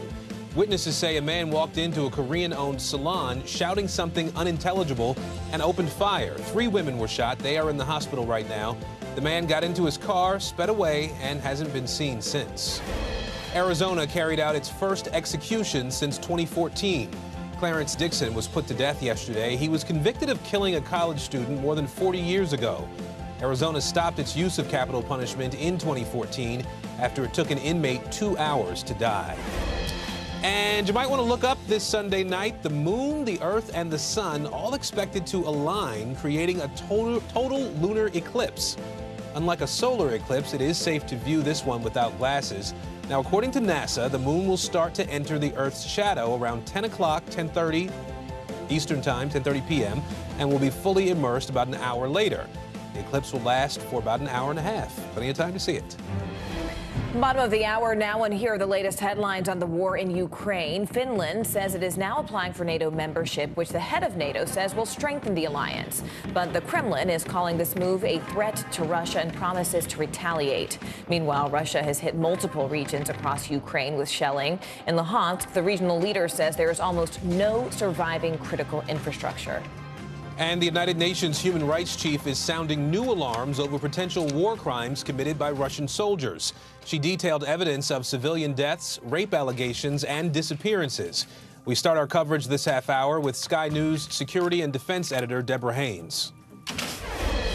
A new chapter in European history is being written. Boris Johnson used a trip to Finland and Sweden to guarantee in print British military support should Russia attack. It's a growing fear given the war in Ukraine, and it looks set to push both Nordic states into joining the NATO defence alliance. An end to their long-held neutrality in defiance of warnings from Moscow. The Russian invasion of Ukraine has changed the equation of European security and it has rewritten our reality and reshaped our future. Mr. Johnson was speaking alongside the Finnish president. The huge warfare Russia is having in Ukraine, surely that changed also the picture. They are ready to attack a neighboring country. Earlier in the day, the British leader met his Swedish counterpart at her countryside retreat, taking a tour, then making a pun about how the two allies are literally and metaphorically in the same boat when it comes to the Russia threat. The UK's pledge to assist Sweden in a crisis, and vice versa, warmly welcomed here. Are we safer with this declaration? Yes, we are. Of course, this means something, and this is important, whatever security policy choice that we will make in Sweden, if we want to join NATO. Back in Finland, this recent exercise with allies is an indication of how both Nordic states already have close military ties with NATO. But Finland also has a physical bond with Russia, sharing more than 800 miles of border. It means if they join the alliance, President Putin will have a lot more NATO on his doorstep than less. It's the exact opposite of what he'd been seeking when he invaded Ukraine, raising questions about what he might do next. Deborah Hain, Sky News, Kyiv. I want to bring in Lesia Vasilenko now. She's a member of Ukraine's parliament. We appreciate you being here with us today. I want to ask you first just for your reaction to Finland's efforts to join NATO. I mean, it's only logical. They have the longest border with Russia, and clearly a threat is coming. They can see the threat coming from there. After what Russia did with Ukraine, really no country can be safe or can be saying they are safe when they are neighboring Russia. So it's only logical that they want to join a defense alliance to guarantee their security. It's unprecedented, of course, for both Finland and Sweden, knowing their background and their history, to do so. But again, I can only compliment their decision as a decision of great need. I want to ask you about your top prosecutor, your prosecutor general there in Ukraine, who says that a captured Russian soldier is going to stand trial for the killing of a civilian in the first war crimes case of this war there in Ukraine. What are your expectations for how that trial will proceed? The trial will proceed according to the legislation of Ukraine, which is in accordance with international law rules. Ukraine is a law-abiding country. We respect international humanitarian law, and there are clearly defined sanctions for war crimes and crimes against humanity, which Russian soldiers have committed. And it's in accordance with these sanctions that this soldier shall bear responsibility and be punished. All right, Lesia Vasilenko, we appreciate you making some time for us today and talking with us. Thank you. Thank you. New developments today in the New York Attorney General's fraud investigation into the Trump Organization. Former President Trump's legal team is now fighting a lower court ruling demanding that Trump and two of his adult children testify in the state's civil investigation. Trump's attorney argues that the civil subpoena would complicate the former president's right against self-incrimination during an ongoing criminal investigation in Manhattan. We're going to talk to NBC News legal analyst Danny Savalos on what this all means in just a moment. But first, let's begin with NBC's Ken Delaney, who joins us from Washington. Ken, first, just walk us through these latest developments. I mean, what is Trump's attorney's argument here for really saying why the president should not have to testify? Morgan, Trump's attorney, Alan Futerfas, is making the same argument he's been making for months, which is that it's improper for the attorney general to demand Trump's testimony in her civil investigation when she's also conducting a criminal probe. Futerfas says that impinges on Trump's Fifth Amendment right not to incriminate himself, and Futerfas says it's unfair to put Trump in that position and that the AG is doing what he calls an end run around constitutional protections. Futerfas wants a hearing to examine this issue, which would, of course, delay this process further, Morgan. And Ken, I mean, let's zero in on the right against self-incrimination. I mean, if former President Trump and his children do testify, why can't they all just sort of plead the Fifth? Well, that's the question Futerfas keeps getting from judges, and he got it again in this hearing. Why can't Trump just show up, take the Fifth, and refuse to answer questions. Obviously, there is a political answer to that question, which is that if you are running for president, it looks bad for you if you are refusing to answer questions in a lawful investigation. But again, Futerfas says it's improper to demand that Trump do that, Morgan. And, I mean, how did the New York Attorney General's office respond to this argument? I mean, do we have a sense of when the court might actually rule?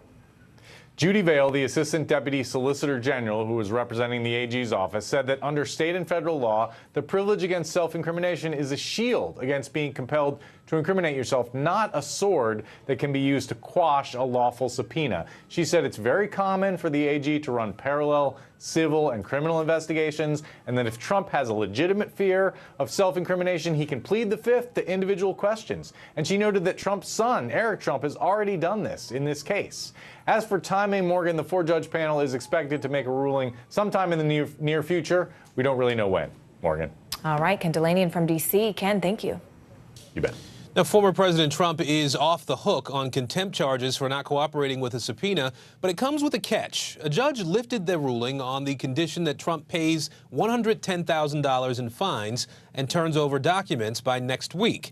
I want to bring in NBC News legal analyst Danny Savalos. So, Danny, the Trump attorneys are saying that they can't find these documents that the Attorney General's office is looking for. How does that sort of stand up as a legal argument? Unfortunately, it's often claimed and it's suspected that it's often not true in litigation. The American system, when you receive a subpoena or if you're in discovery in a civil case, is on your own honor type of system. In other words, the other party asks for documents. You are supposed to go look for them on your honor and provide them honestly. And the reality is nobody's really looking when you go to that file cabinet. And it's really easy to say, gee whiz, I looked, and gosh darn it, I can't find anything. And that's why you have the advent of what's called in New York the Jackson Affidavit. And what happened in this case is a classic situation where the attorney said, we promise, we talk to people, they don't have documents. And the judge said, not only am I going to fine $110,000, you have to go out and get affidavits from those people you said you talked to so that they will swear that, yes, that's what we told the attorney. So while you can never prevent anyone from destroying or accidentally not finding documents, you can try to keep them honest by demanding, as this judge has, sworn affidavits under penalty of perjury or detailing where they searched and what documents were found and what documents were not found. So you mentioned again this $110,000 fine in place of that $10,000 per day fine for the contempt charges. What sort of enforcement is there to make sure the former president pays? Simply more contempt. So if the president doesn't pay, then contempt will continue to accelerate. And in New York, as in most jurisdictions, judges have considerable authority to craft or fashion contempt punishment. The $10,000 a day is on the upper end of what New York law allows, but that is no small fine to anyone, including Trump. $10,000 a day is pretty significant, but judges have a lot of discretion in formulating punishments for contempt. And if the Trump side doesn't produce these documents, then the contempt and the punishment shall continue. All right, NBC News legal analyst Danny Savalos. Danny, thank you. Well, still ahead today, a wing and a prayer. A plane passenger with zero flying experience has to land after a medical scare in the air. Coming up next, the hero who helped him and what he's saying about the harrowing ordeal. Stay with us.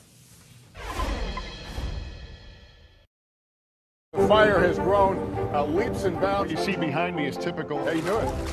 Pretty bad. Women's basketball has been systematically held back. Our players and coaches have been harmed. After 49 years of Title IX, we still have work to do. In Their Court, a podcast from NBC News and NBC Sports that goes inside the issues of inequality in women's sports. Listen now. Top Story with Tom Llamas is your news playlist on NBC News Now. And now, you can listen to it as a podcast. Available anytime and anywhere. NBC News, streaming free now. Still to come on the Channel 2 News. Well, the waters are certainly receding now. Still too close to call. Lester Holt reporting from the Ground Zero, as it's being referred to. It is, in fact, the taste of freedom. The Haitian people know a little something about resiliency. What's the biggest risk right now? Some of the troops who have been proud. I want to welcome you to the first presidential debate. In fact, we've been told we can't go any farther. You are some resilient folks. Let me get a hint.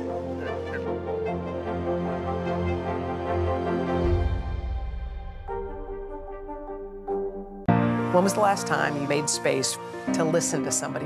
We are meeting people one after the next who've made profound changes. I think you're going to be blown away by the life lessons. Join Hoda Kotb for her podcast, Making Space. Listen now.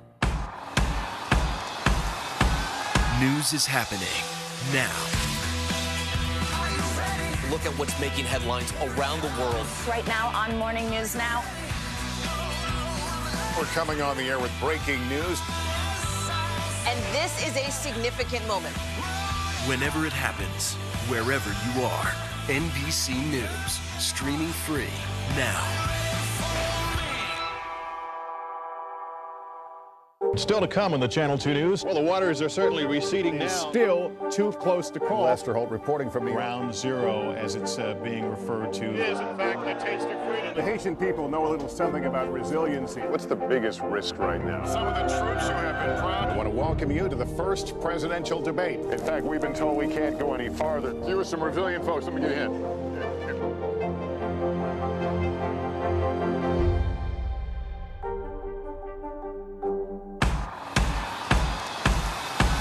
News is happening now. Look at what's making headlines around the world. Right now on Morning News Now. We're coming on the air with breaking news. And this is a significant moment.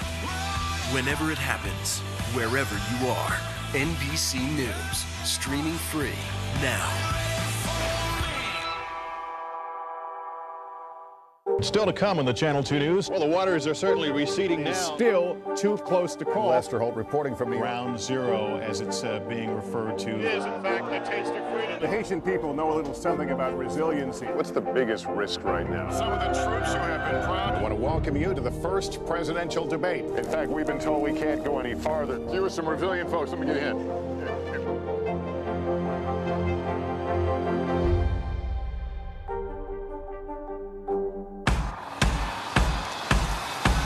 News is happening now. Look at what's making headlines around the world. Right now on Morning News Now. We're coming on the air with breaking news.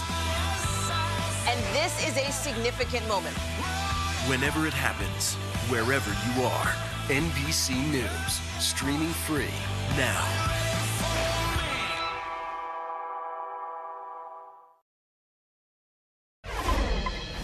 All right, so an important heads up for all of you Hyundai owners. Hundreds of thousands of cars are being recalled over potential fire risk. The company says a low-pressure fuel hose can crack due to overheating. Now, this recall involves 215,000 Sonatas, specifically the 2013 and 2014 models. So if you have one of those cars, please contact your dealer. The odds are stacked against women and young girls when it comes to car crashes. Statistics show that they're more likely to be hurt or even die in a crash compared to men. Well, now there are new calls for the U.S. to use female crash test dummies instead of the male dummies that have been used for years. NBC News correspondent Tom Costello takes a closer look. Somehow, a family of four in this small SUV survived after being hit head-on by a pickup at 70 miles per hour. But Hannah Shank and her 10-year-old daughter Myra suffered neck, spinal, and severe abdominal trauma. We had similar injuries. Our lower intestines had been completely destroyed by the seatbelts. And they had to do emergency surgery to save our lives. Hannah also suffered a brain injury, while her husband and son's injuries were less severe. Exactly what researchers have found for years. Females in the front seat are 73% more likely than males to be injured in a crash, 17% more likely to die. Since the 1980s, the government crash tests that give out those 5-star ratings have relied on smaller male dummies to represent females, even though women and girls are often more petite with less muscle mass. New high-tech female dummies have been available for years, but the government doesn't require them. This is the old female crash test dummy used for decades. This is the new high-tech version, much more anatomically correct. From the legs, the pelvis, up into the spine, the neck, and the head. 150 sensors, including a soft abdomen to detect any seatbelt injuries. The closer you are to the dashboard, the higher the risk of injury, and that, particularly for women, might be a factor. Chris O'Connor runs Humanetics, the biggest maker of crash test dummies. The biggest injury is in the lower legs. And so it has a combination of their anatomical nature and also the way they sit in a car. European and Asian safety regulators are already using new female dummies, but while the U.S. Transportation Department has been studying them for 9 years, it still doesn't require them. They've completely ignored women. They continue to completely ignore women. Government regulators say gender disparities are unacceptable and concede the approval process has taken too long. But while men are more likely to cause crashes, women are more likely to die. I'm Morgan Radford. You're watching NBC News Now. Stay with us. More news coming just after this brief break.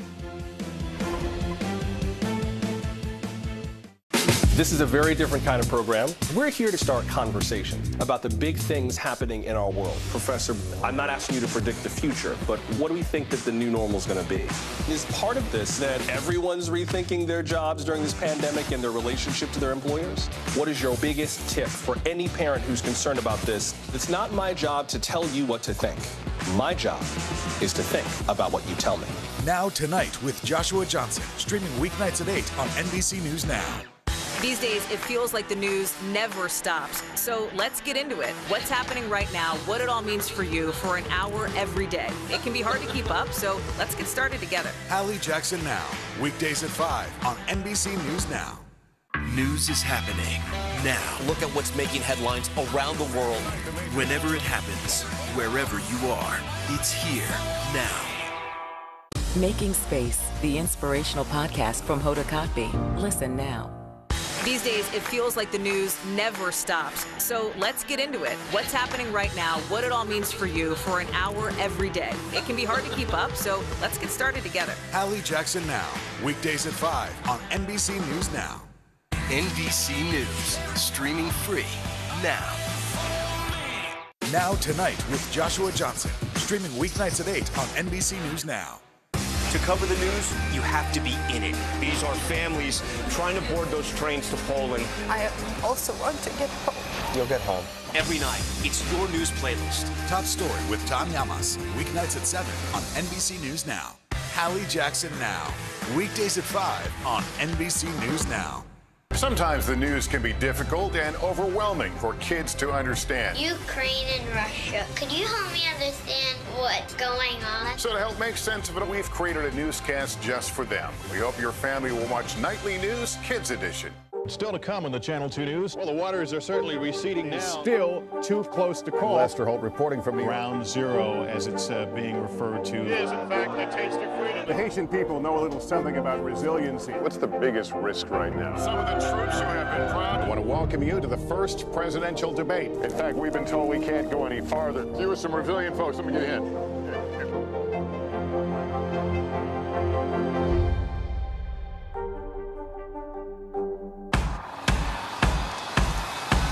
News is happening now. Look at what's making headlines around the world. Right now on Morning News Now. We're coming on the air with breaking news. And this is a significant moment. Whenever it happens, wherever you are, NBC News, streaming free now.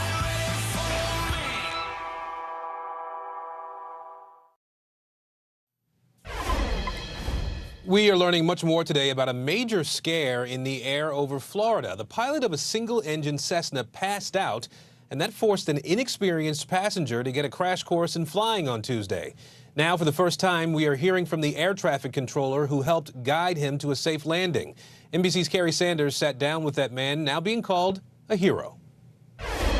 They were on board a plane just like this one, a Cessna 208, sometimes called a Caravan. Now, let me take you up here into the cockpit and understand the passenger, Darren Harrison. He was sitting back there. He had to crawl over 3 rows to get himself up here into the cockpit, pull the incapacitated pilot off the controls, then grab it, pull the plane up out of a steep nosedive, and then scrambled to try to find some headsets to call for help. But when he did, they'd been disconnected, so he had to find a place to plug them in and then call the tower for help. This morning, the men behind that mid-air mayday are still celebrating a perfect landing. You're like a hero. I feel like a hero. I kind of feel like maybe I don't deserve it. Bobby Morgan is the air traffic controller and part-time flight instructor who talked 2 passengers on board this single-engine Cessna 208 through a safe touchdown at Palm Beach International on Tuesday after the original pilot fell unconscious. I've got a serious situation here. My pilot has gone incoherent. Darren Harrison, who had no idea how to fly a plane, sprang into action as the aircraft took a sudden nosedive over the Atlantic. The pilot was slumped over on the controls, and then they pushed him back.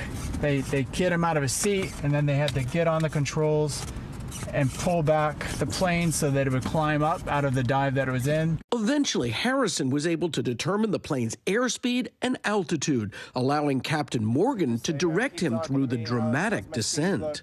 He just said, you look great. You're a little fast. What I want you to do is grab the throttle. Just pull that back a little bit because we need you to be slowed down. You're teaching him to fly. Basically. As he's flying. Yeah. But the toughest stretch was still ahead. The emergency aircraft is going to be landing runway 14. As the aircraft approaches the runway for its final descent, it disappears from radar, leaving Morgan anxiously waiting in darkness. Is everybody holding there? Yes, everybody's holding. It must have been no more than 10 seconds. And I kept trying to talk to him, and he said, I'm on the ground. What do you want me to do now? You were how do you stop this? And my heart just kind of sank. And I was like, just thinking, thank God. Did you say the passengers landed the airplane? That's correct. Oh my God, yeah, no, great job. What a student. Yeah, my best student ever. Darren Harrison, the passenger who then became a pilot, was so incredibly calm. And so a lot of people want to know, what does he do for a living? You know, maybe he's a heart surgeon or something. Turns out that he is the vice president of an interior design company. So he is a very calm individual in the midst of a crisis. And interestingly, he was doing all this while wearing flip-flops because he was coming back from the islands doing a fishing trip. Oh, and one other motivation, he said he had to get home because his wife is pregnant. Beachgoers beware, something big is creeping along the East Coast. In fact, in April, this 12-foot, 1,000-pound great white shark reminded us that we are not always alone in the water. I needed no reminding. This great white shark was nicknamed Ironbound, and it has been back and forth between the Carolinas and New Jersey since March. NBC's Emily Ikeda has the story. Hi there, Emily.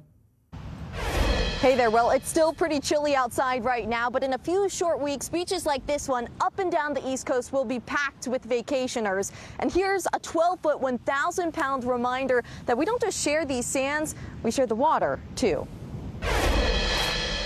It was the end of April, about 10:30 at night, when off the Jersey shore, the tracker pinged. A 12-foot-long, 1,000-pound great white shark was on the move, cruising up the East Coast on the hunt for seals. But normally, the massive creatures don't swim that far north until June. Sometimes they take a shot at it because maybe once out of every 10 years, it's warm enough up there where they can move in and eat seals starting a month early. But when he hit the cold water, the great white thought twice and turned back south again to North Carolina. His name is Ironbound, after the island in Nova Scotia, where the research group O-Search first tagged him. He is a determined, young, mature male trying to make his way in the white shark world, and he has the attitude to do so. Since late 2019, Ironbound has traveled 13,000 miles from Canada down to the Florida Keys, where just like the snowbirds, great whites like to warm up in the winter. And while 12 feet may sound gargantuan, they can get a lot bigger. Check out this one, deep blue, caught on camera in Hawaii. Forget for a moment the fearlessness of that diver and look at the size of the shark, 20 feet long, weighing 2.5 tons. The great white population has been rebounding for the last 2 decades. Cape Cod, Massachusetts has become a hot spot. Lots of seals, lots of whites. The backdrop for that Hollywood classic. At least 47 people were attacked by sharks in the United States last year, including a California surfer and a 12-year-old girl swimming off the Maryland coast. It felt like something ran into my legs and I ran out and I find blood everywhere. In 2020, a great white killed a woman off the coast of Maine. But oceanographers stress that shark attacks are rare and this predator is vital. Well, they manage the ocean system, and if the ocean system's not working, we die. And these guys are the system managers. So if they thrive, we thrive.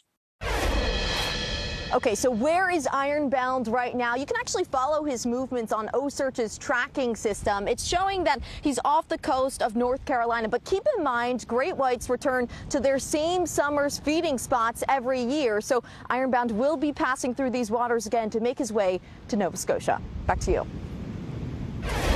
Well, today we're getting our first look at a brand new and pretty awesome image from outer space. NBC's Tom Costello is here to explain it for us. So, Tom, I deliberately asked our producers to hold the photo so you could do the unveiling here. We're talking about a black hole in our galaxy. So show us the picture, explain what we're looking at. Yeah, and you and I are both space geeks, but here it is, everybody. This is a black hole at the heart of the Milky Way, just unveiled today by scientists around the world. 300 scientists around the world using 11 telescopes have now discovered this. Now, let me explain it, as it's explained to me. I do not have a PhD in astrophysics. The picture shows a very violent gravitational event of superheated gas and dust and pieces of stars circling that black hole. And 4 million suns, they think, have already been sucked into that abyss, if you will, into eternity. So what exactly is a black hole? Well, as it's described in layman's terms, they believe it's a trap door of space-time, that they represent the warping of speed and time, which can bend and rip, as Einstein suggested, with gravity so strong that even light cannot escape. It gets sucked in. And the universe may have many black holes. Many are thought to be dead stars. So the fact that they have now been able to prove what they prove with this network of telescopes is fascinating. And the real question is, if you get sucked into that, do you end up on the other side of the Star Trek continuum and you'll be doing battle with whoever the aliens are that are facing off against, who are the Star Trek commanders, Captain Kirk and who? I forgot now. So many of the great commanders over the years, and that's the big question always with these black holes. Yeah. Tom, everything I know about black holes I learned from Gene Roddenberry and Tom Costello. There we go. Okay, buddy. Appreciate Take care. You, Tom. Thanks. See you. Breaking news on NBC News Now, the fight over NATO. Finland is making an aggressive push to join the alliance, and we'll tell you why that may have a pretty big impact on the war in Ukraine. Wildfire emergency. Flames burning out of control in Southern California. Tens of thousands of homeowners being told, get out. Where that battle stands right now. And a warning for parents. There's not enough baby formula to go around, and it's driving prices through the roof. What's to blame and what's being done to fill those store shelves right back up. And hanging up the phone. Millions of us can't imagine life without our phones, but some parents are saying no to smartphones for their kids. Why they say it's already paying off.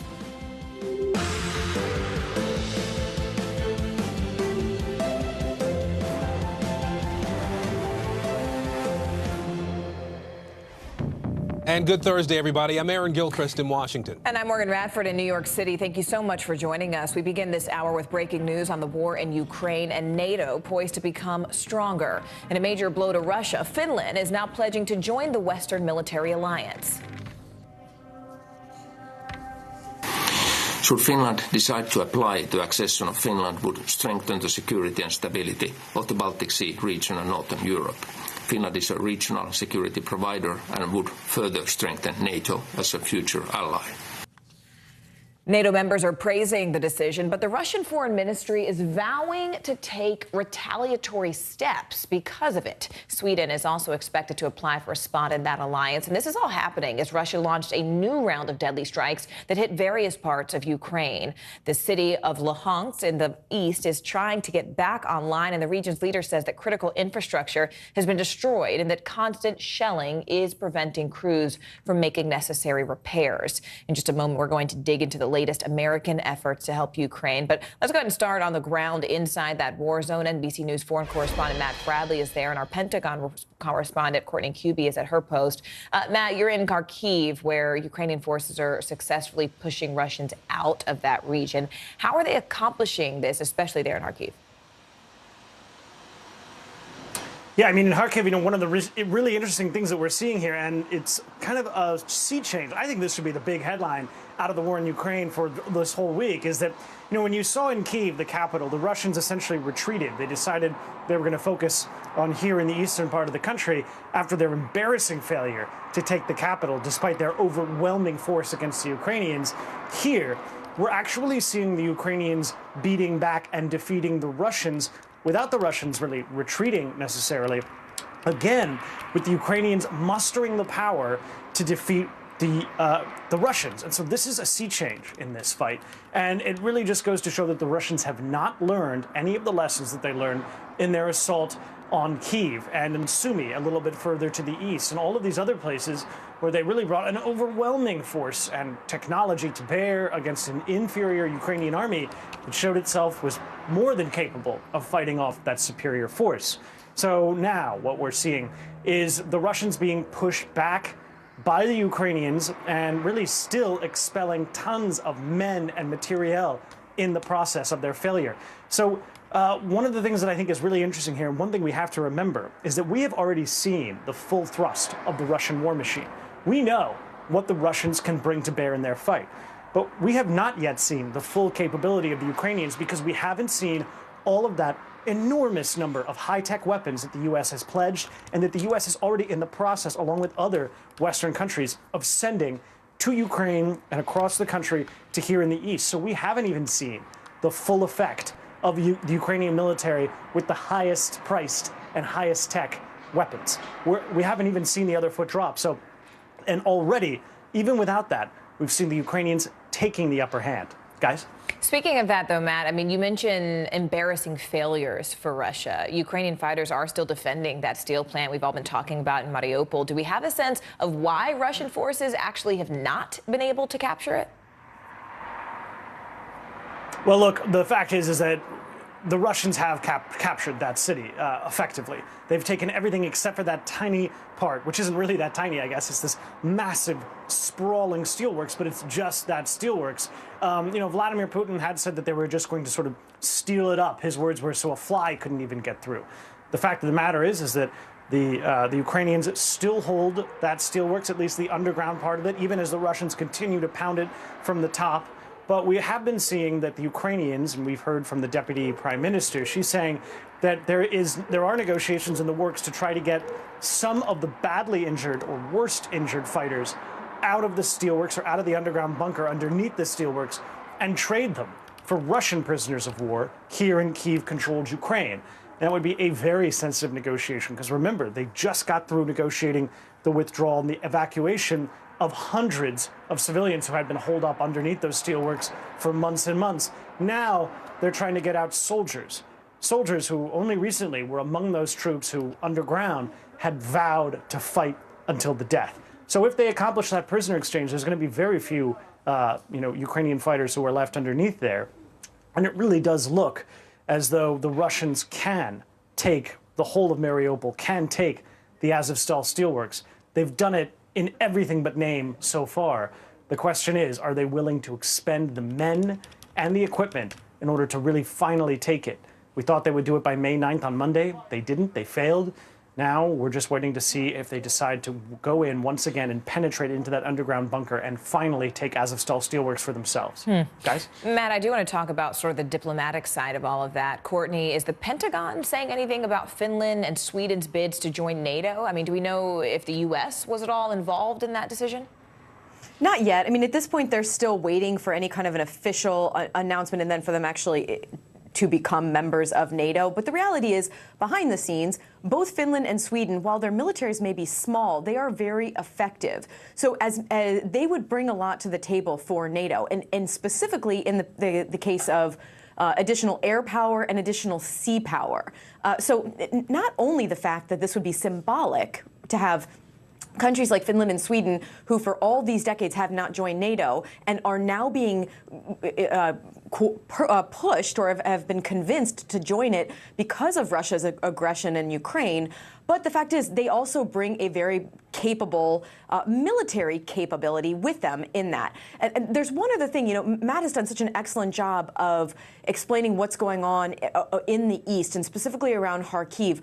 One thing that we need to, one reason that what is happening there and the Ukrainians are pushing back the Russians, one reason that is so important is not only have the Russians been trying to take that city literally since the beginning of the invasion, so more than 75 days now, they've been going after that city, but the Ukrainians' ability to push them back, they are now basically outside of artillery range.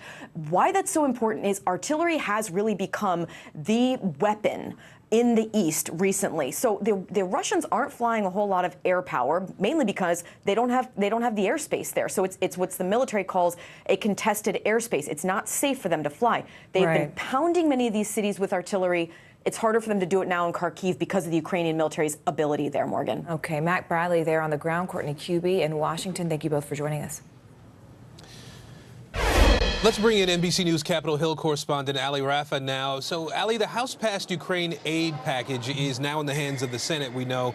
Is there a timeline yet on when we might see a vote happen there? Yeah, Aaron, well, our team came in this morning expecting this to be locked in last night on the schedule for today, but so far we haven't heard of any timeline update as to when this will be taken up on the Senate floor. And so it's assumed that senators are still negotiating some holds here. This comes after the Senate majority and minority leaders, Chuck Schumer and Mitch McConnell, said on the Senate floor this morning that this needs to be passed as soon as possible. We've heard for weeks now President Biden urging repeating and reiterating this sense of urgency for aid to Ukraine, saying that the last aid package, I believe it's 9 so far that have been sent, is set to run out by the end of the month. But as much urgency as there is with this, there's been bipartisan support, a rallying effect here on Capitol Hill that there is more aid needed for Ukraine. There still isn't a next step as far as the timeline for when this next nearly $40 billion aid package, this historically large aid package, will be voted on in the Senate to then be approved, Aaron. Yeah, absolutely. $40 billion is a lot of money. But Ukraine has indicated that it may need more money to keep its economy from collapsing as this war goes on there. How much of an appetite is there on the Hill now to send more support potentially to Ukraine? So our team has caught up with a couple GOP senators on the Hill this morning, and they're saying there are several holds here, not only because of this large amount of money, but they're saying that there are several things that they'd like to see included in this Senate aid package that we're expecting a vote on.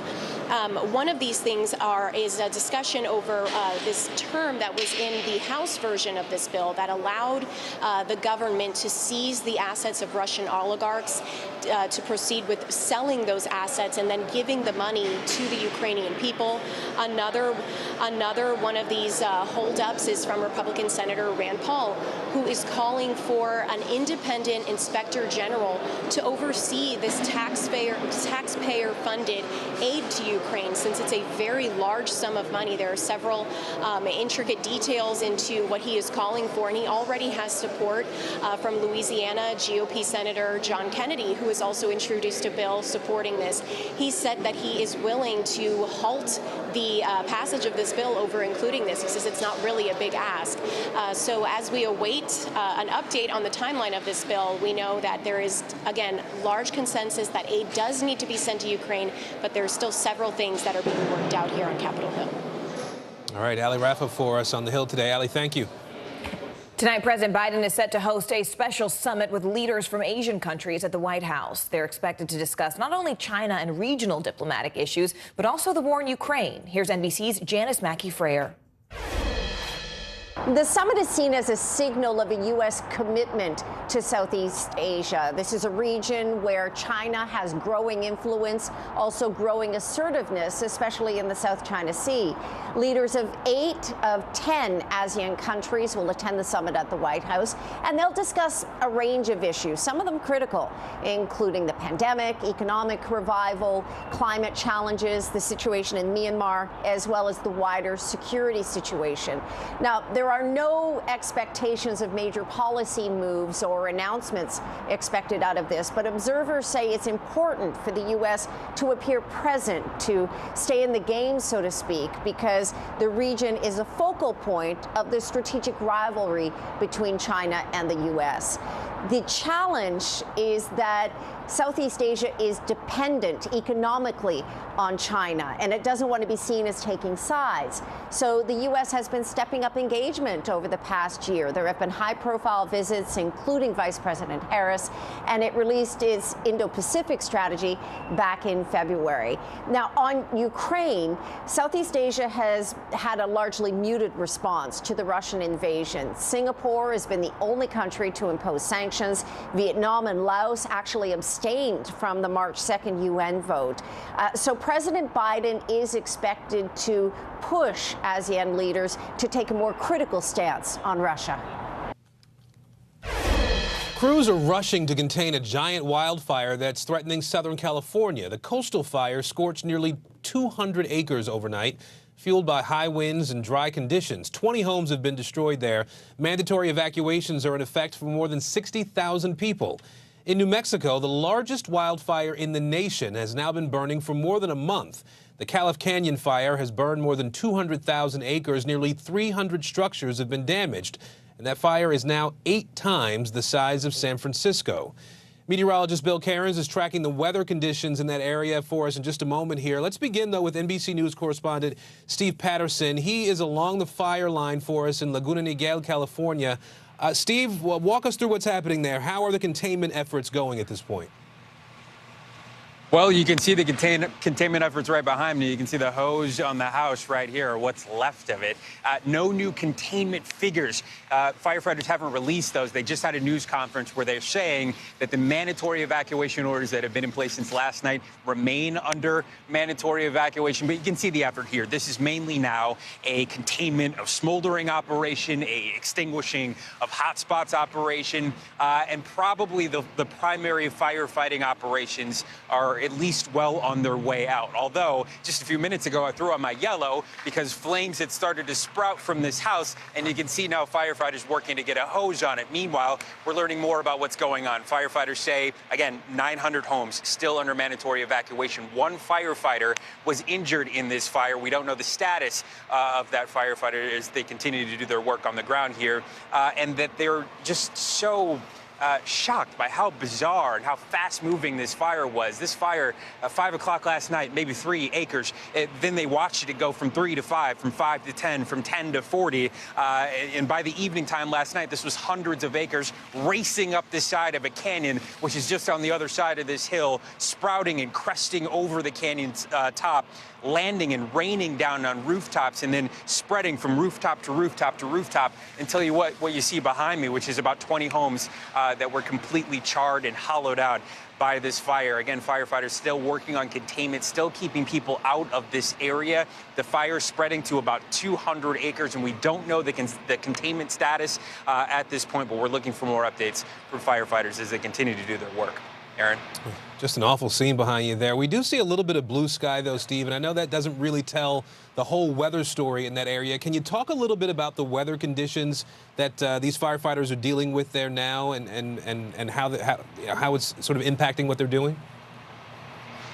Sure. Well, right now, a far cry from last night. Last night, we saw sustained winds, 25 miles an hour wind gusts, 30, 45 plus miles per hour, so it sent that fire through these coastal winds, not Santa Ana winds, but winds right from the ocean, just racing again up the hillside. And the primary factor in all this is the bone-dry brush, which you will see in this area, just almost like a runway, sending this fire right into this neighborhood and causing all of this damage. It is not the conditions that firefighters are dealing with now. The winds have died down, the sun is up, so we haven't really experienced what they were last night, but it is the sustained weather conditions throughout the state of California, these bone-dry conditions, the mega drought we're in, the water crisis we're in, that exacerbates basically any fire that's going to pop up from now until the end of the year, and that's what everybody in this state is bracing for. It is climate change. It is happening now, and it's causing fires just like this one. Aaron? Steve Patterson for us in Laguna Niguel, California. Thank you, Steve. Just Bill Cairns now. Bill, Steve just mentioned those high winds that are making the flames spread really rapidly, but what's actually causing those winds? Well, yesterday was an onshore flow, and this map kind of has a zoom-in view of where the fire was located. So here's Laguna Beach to the north here. This is Three Arch Bay down here to the south. The fire actually, in terms of California fires, was pretty small. I mean, 200 acres burned. I mean, that's not, anything compared to the huge, massive ones we've had. But where it formed was right down by the water, why they call it the coastal fire, and it started by the sewage treatment plant for Laguna Beach. Then, as the onshore flow sent the flames starting uphill, you have to remember, fires always burn faster going uphill.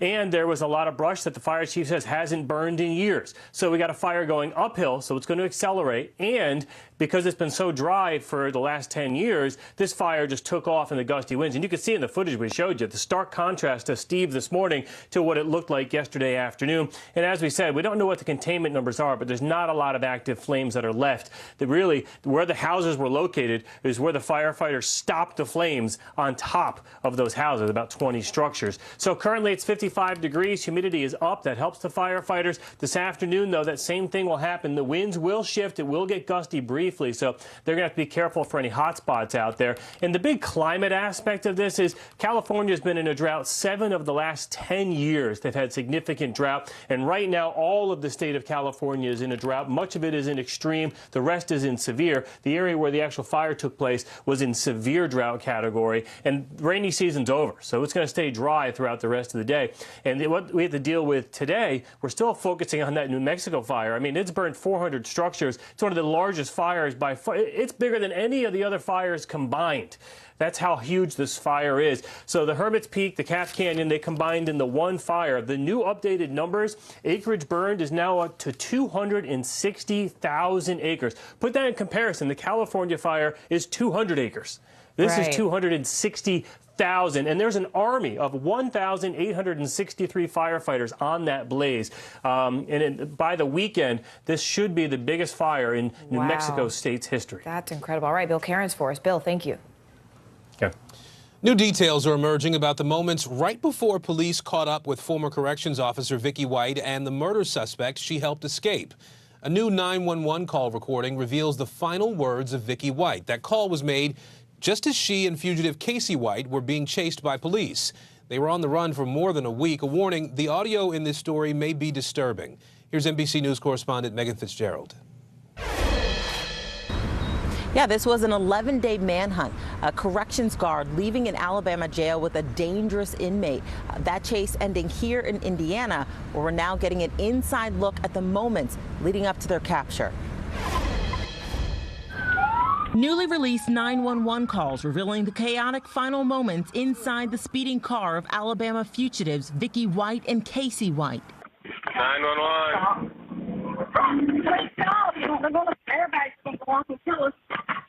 Vicky's panicked voice urging the suspected murderer to flee on foot as authorities close in. Airbags are going on. Let's get out. Run. Sirens can be heard in the background as 911 operators try to communicate with the pair. Hello? But Vicky never responding to them. Seconds later, what sounds like a crash and a gunshot heard on the line. I'm going to go for the gun. Officers found the gun still in Vicki's hands. An autopsy later confirming she took her own life. What do you make of that 911 call? I think she thought she was going to be apprehended. I think she was probably thinking in her head, I've got to go back and face my fellow employees, the sheriff, people of the community. The whole incident is shocking to all of us here. Jason Butler worked with Vicki throughout her 17-year career as a corrections officer and says their coworkers are distraught.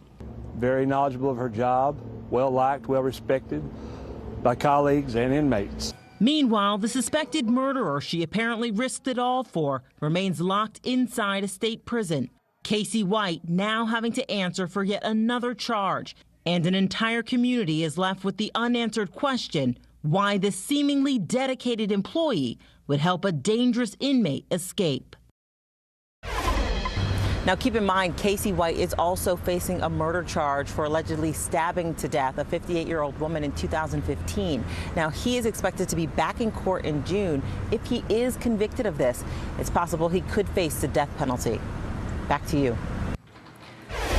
A Vermont man is accused of killing his mother and his grandfather to get millions of dollars in inheritance. Nathan Carman is now facing murder and fraud charges and appeared for an arraignment on Wednesday. Prosecutors say that he took his mom on a fishing trip 6 years ago and then sank the boat. Here's the NBC correspondent, Perry Ressam.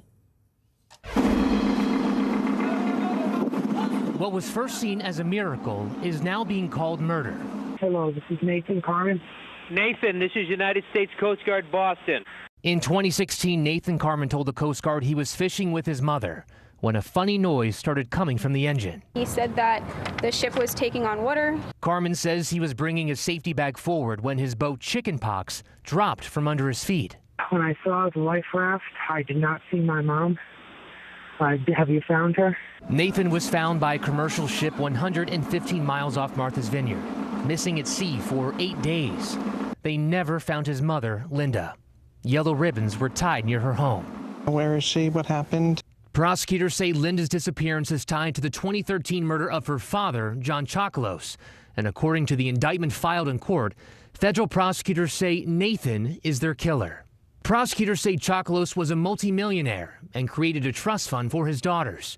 In 2013, bank accounts were set up where Nathan would get money after his grandfather's death, totaling about $550,000.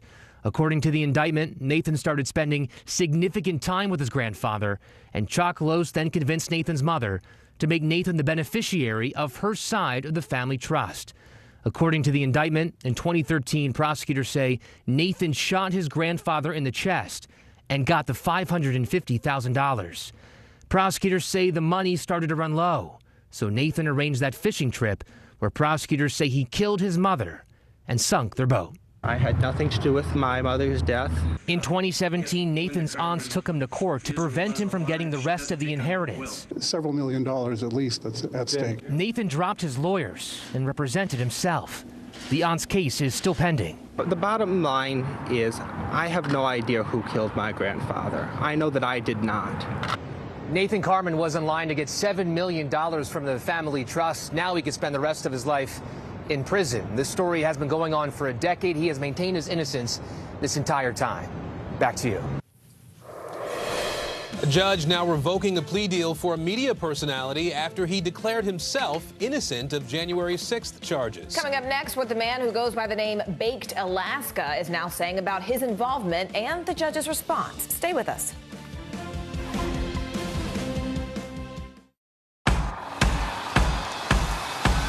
News is happening now. Look at what's making headlines around the world. Right now on Morning News Now. We're coming on the air with breaking news. And this is a significant moment. Whenever it happens, wherever you are, NBC News, streaming free now.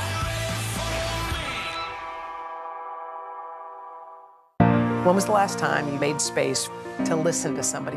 We are meeting people one after the next who have made profound changes. I think you're going to be blown away by the life lessons. Join Hoda Kotb for her podcast, Making Space. Listen now. We'll meet Ukrainians who are defending their country one block at a time. When you were still in Kiev, could you hear the bombing? My name is Lester. Who's this?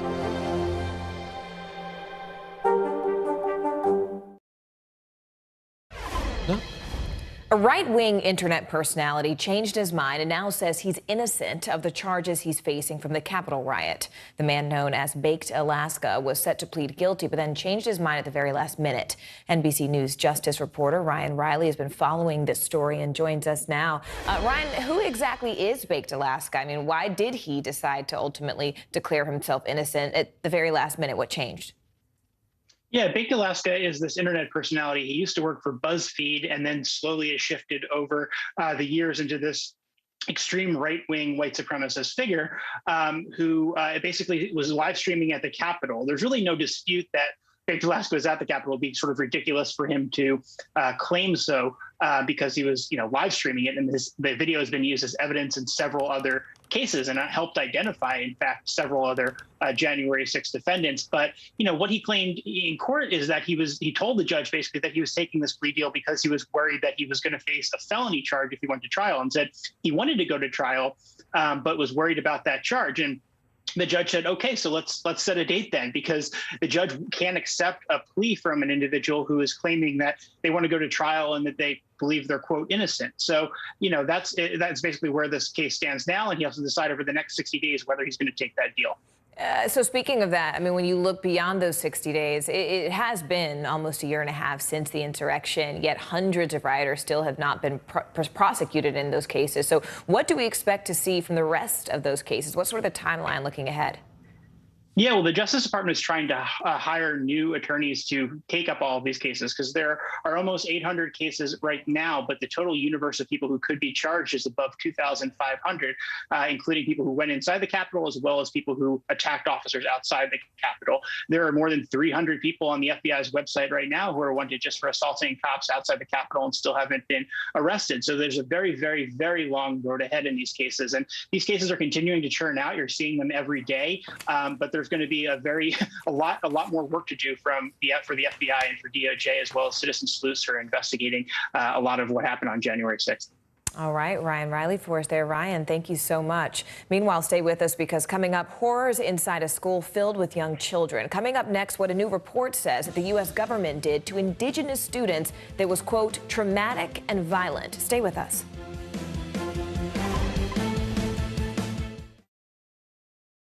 Sometimes the news can be difficult and overwhelming for kids to understand. Ukraine and Russia. Could you help me understand what's going on? So to help make sense of it, we've created a newscast just for them. We hope your family will watch Nightly News Kids Edition.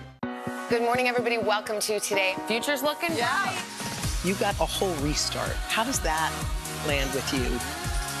Is climate change and the environment one of your top priorities? You know what? Our hearts are ready for something like this. Come on. It's a great workout. It's everything you need. Look who's back together. Oh, I'm so happy. And me. That's what it takes to set a record. So glad to see you. We're here to start conversations about the big things happening in our world, because it's not my job to tell you what to think. My job is to think about what you tell me. Now Tonight with Joshua Johnson, streaming weeknights at 8 on NBC News Now. Making news right now, the search is underway for a North Carolina man who disappeared after a car accident. 41-year-old Robert Richardson was driving home on May 4th when he got into a fender bender. A friend of his says that he exchanged information with the other driver in terms of their insurance and then walked away from his car. A federal appellate court struck a blow to California's gun control measures. The Ninth Circuit Court of Appeals overruled the state's ban on adults under 21 owning semi-automatic weapons, saying that the measure violates the Second Amendment. Judge Ryan Nelson wrote that, quote, America would not exist without the heroism of young adults who fought and died in our Revolutionary Army, and said that the Constitution still protects that right that allowed their sacrifice. Now, if you are in New York, hold on to your Mega Millions tickets. Aaron, I don't know if you're a lottery player, but I'm told now that lottery prize payments are now suspended after a major gaffe. The Mega Ball number for Tuesday's $86 million drawing was incorrect. The New York Lottery says it was human error and a correction will be made. So, Aaron, you better hold on to that ticket. As our Queen Rihanna said, someone better have my money. If look, if my number got called, baby, someone better have my money. No matter what, somebody better have my money. Somebody better call it, okay? Okay, great chat. We're at the bottom of the hour now. Let's turn our attention to the latest headlines in the war in Ukraine. Finland is moving to join NATO. Leaders say they must join quickly, with the NATO Secretary General saying the process will be swift. Russia issued a stark warning to its border neighbors, saying that move threatens Russia. Ukrainian forces are retaking areas near Kharkiv. The UK says Ukraine is hitting Russian forces with counterattacks as they retreat east. Civilians who are still under Russian occupation are cut off from electricity, water, and communication. We are now learning that a cyber attack took down one of Russia's largest video platforms. RuTube, Russia's version of YouTube, came back online late Wednesday after going dark for days. We begin our coverage this half hour with NBC's Jay Gray in Lviv, Ukraine, and how businesses are struggling during wartime. Look, we're inside what was an empty warehouse. It's now turned into, for lack of a better term, a coffee plant.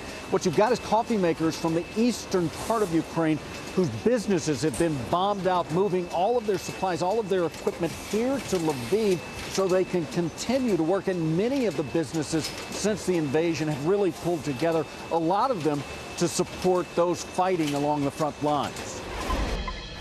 Souvenirs of solidarity. Ukraine's yellow and blue splashed across chocolate and coffee mugs, pillows, tote bags, and T-shirts. National pride that comes with a profit. The proceeds from this selling these T-shirts, it was around $60,000. It's the business of war, with a bottom line targeting the front line. This T-shirt company says proceeds from every item sold goes to the Ukraine Air Force, already paying for navigational systems and at least 2 vehicles. While in this warehouse across town, a small group of artisans has stitched together a bond between their work and the warriors defending their freedom. For years, they've produced handcrafted leather goods. In your time, you never expected to see camo in your shop? No, never in my life. Now the fabric is scattered across sewing tables and litters the floors used to create. So now it's like clip holders and grenade pouch holders, but so it sounds small, but the demand is big. The gear tested in the company's break room before it's donated to soldiers on the battlefield. Every Ukrainian would give his shirt to support the cause. The effort is funded by online sales, most from customers in the U.S. Each order packed with a reminder of where it came from. And these businesses say they'll continue to do everything they can to support those on the front lines for as long as necessary. In Lviv, I'm Jay Gray. Back to you now. And former U.S. Ambassador to Ukraine, William Taylor, is joining us now. He's also the Vice President of the U.S. Institute of Peace. Ambassador Taylor, we appreciate you being here today. It seems fairly clear that Ukrainians know America is behind them at this point. The Senate is talking about this $40 billion aid package now, more aid to Ukraine. What more do you think the U.S. needs to do at this point, or have we done enough so far?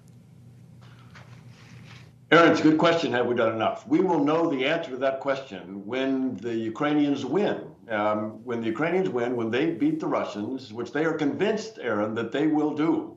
They are confident that they'll be able to beat the Russians, but they need the U.S. support. They need NATO's support. They need the support on the weapons. They need the long-range artillery. They need the high-range anti-aircraft weapons. If they get those things, if they get the ammunition, the fuel, all of the things that they need to fight this war, then they will win. And we will be able to say we supported them. There's more to be done. That's great, the support that the Senate and the House and the executive branch, President Biden and team are doing. That $40 billion is a lot of money, and it's needed. that needs to be translated into very quick delivery of these heavy weapons. Ambassador, we've been talking a bit about Finland and Sweden. Finland in particular, though, looking to join NATO pretty quickly here. Obviously, we heard from the Kremlin responding to that, saying that that would be a threat to Russia. What do you think of this move to add Finland to NATO? I think it's brilliant. I think it's brilliant, Aaron. Finns will bring a lot to the alliance. The Swedes will apparently follow the Finns. You know, the Ukrainians have been interested in joining the alliance as well. And they will see that the door is still open. The door to NATO is open, so Finland is doing the right thing. NATO's doing the right thing to admit them quickly, and the UK is doing the right thing of providing support while they're in the process. All right, Ambassador Bill Taylor, we appreciate your time and your perspective today. Thanks for joining us. Thank you, Eric. A shocking report on schools for Indigenous children. The highly anticipated report from the Department of the Interior reveals the horrors inside boarding schools for Native American children that were run or supported by the U.S. government. But it also leaves some very key questions unanswered. NBC News correspondent Antonia Hilton looked into this and joins us now. Antonia, this is such a heartbreaking part of American history and even Canadian history that a lot of people aren't aware of. What happened there? Well, Morgan, for generations, tribal leaders, Indigenous Americans have been sharing stories about what's happened to them inside this system of boarding schools that, as you mentioned, was across the country, but also in places like Canada. The U.S. has now, in this new report, confirmed that there were 408 schools supported by federal dollars and efforts that were designed to strip them of their heritage violently, separate them from their language, separate them from their family members. And now they think they're just at the beginning of their findings and at the beginning of this research. Take a look at what we learned. The report is a damning reckoning of America's dark past. The U.S. government acknowledging it intentionally targeted tens of thousands of Indigenous children, sending them to boarding schools where they were forced to change their names and punished for speaking their languages, a policy the report calls traumatic and violent.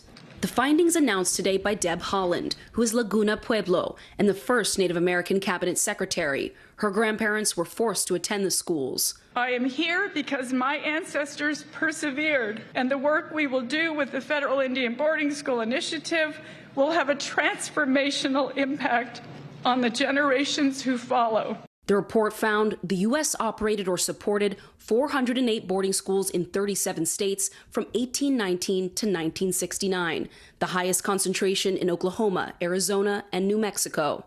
There was rampant physical, sexual, and emotional abuse, disease, malnourishment, overcrowding, and a lack of health care. Children who broke the rules were disciplined with corporal punishment, such as solitary confinement, flogging, withholding food, whipping, slapping, and cuffing. The investigation has already determined hundreds of children died, but that number is expected to exponentially rise as more schools are studied.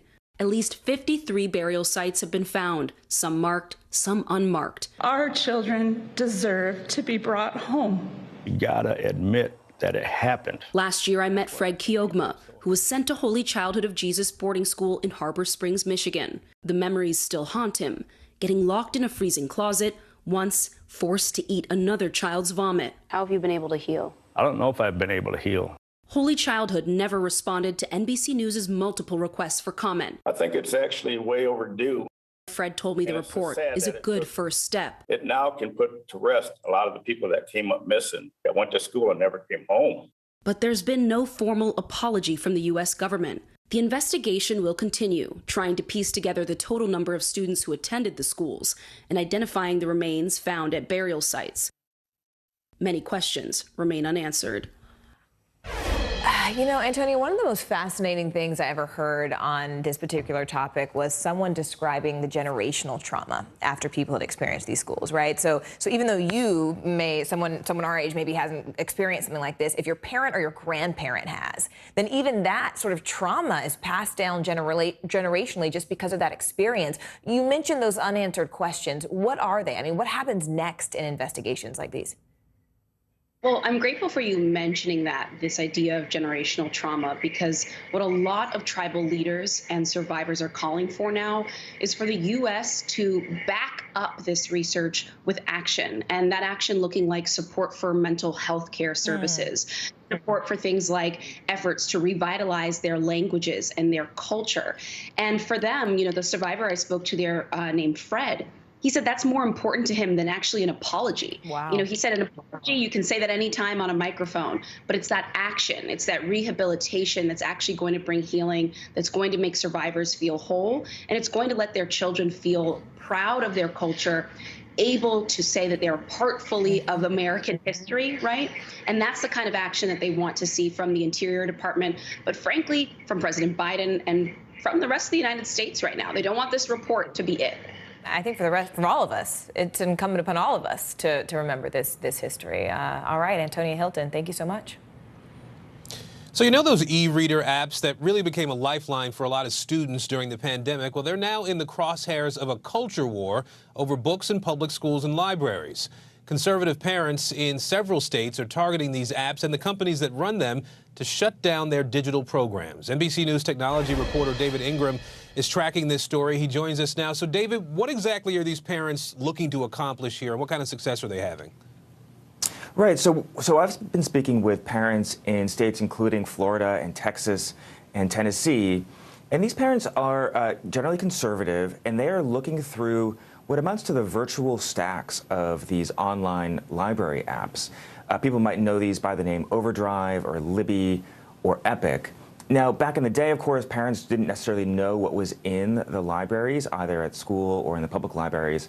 But when these apps are on their students' computers, they can go on and they can look for what they consider objectionable material. Some of this is just what you might call gay pride books, books that teach elementary school kids about gay pride and sort of the diversity in America. And these parents are seeking to have these apps removed, sometimes just from their own students' laptops, sometimes from all laptops out of school. So, David, how are these apps and the tech companies that operate them responding to the bans? So these aren't really well-known tech companies. They're not used to being at the center of attention, either from conservative activists or from others. And so some of them have not very much experience, and so they were a little bit taken aback. Generally, though, these companies, most of them, they line up with kind of an anti-censorship campaign run by the American Library Association. I spoke with Steve Potash, who's the CEO of Overdrive, based in Cleveland. He told me that individuals, he sort of blames the action we're seeing on individuals who are not supporters of materials with certain diverse voices. He says probably without reading the material that they're creating an alarm, and that they as a company, they stand with and trust librarians and the professionals. Now, Aaron, I think we're going to see this heat up a lot over the next several weeks, several months. Some states, including Tennessee and Florida, are looking at making it much more difficult for districts to even have these apps at all. As we head into election season, for sure. David Ingram for us in our San Francisco bureau. David, thanks. Parents dealing with one crisis after another during this pandemic have, well, yet another problem on their plate. Up next, a warning for moms and dads looking to buy baby formula with so many store shelves empty.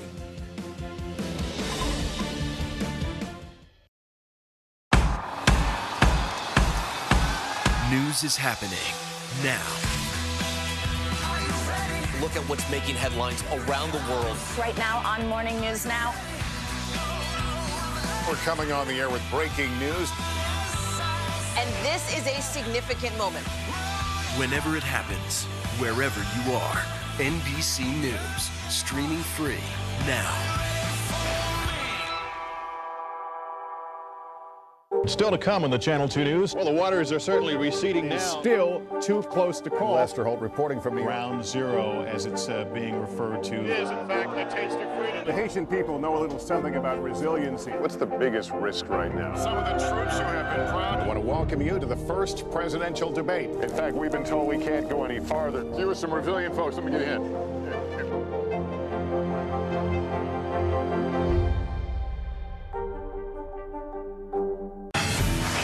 look at what's making headlines around the world. We begin with breaking news. The attacks from Russia are coming in from every angle. Live from Ukraine, where a fierce battle is raging on. We've heard a number of explosions. Russia is picking off Ukraine's military facility.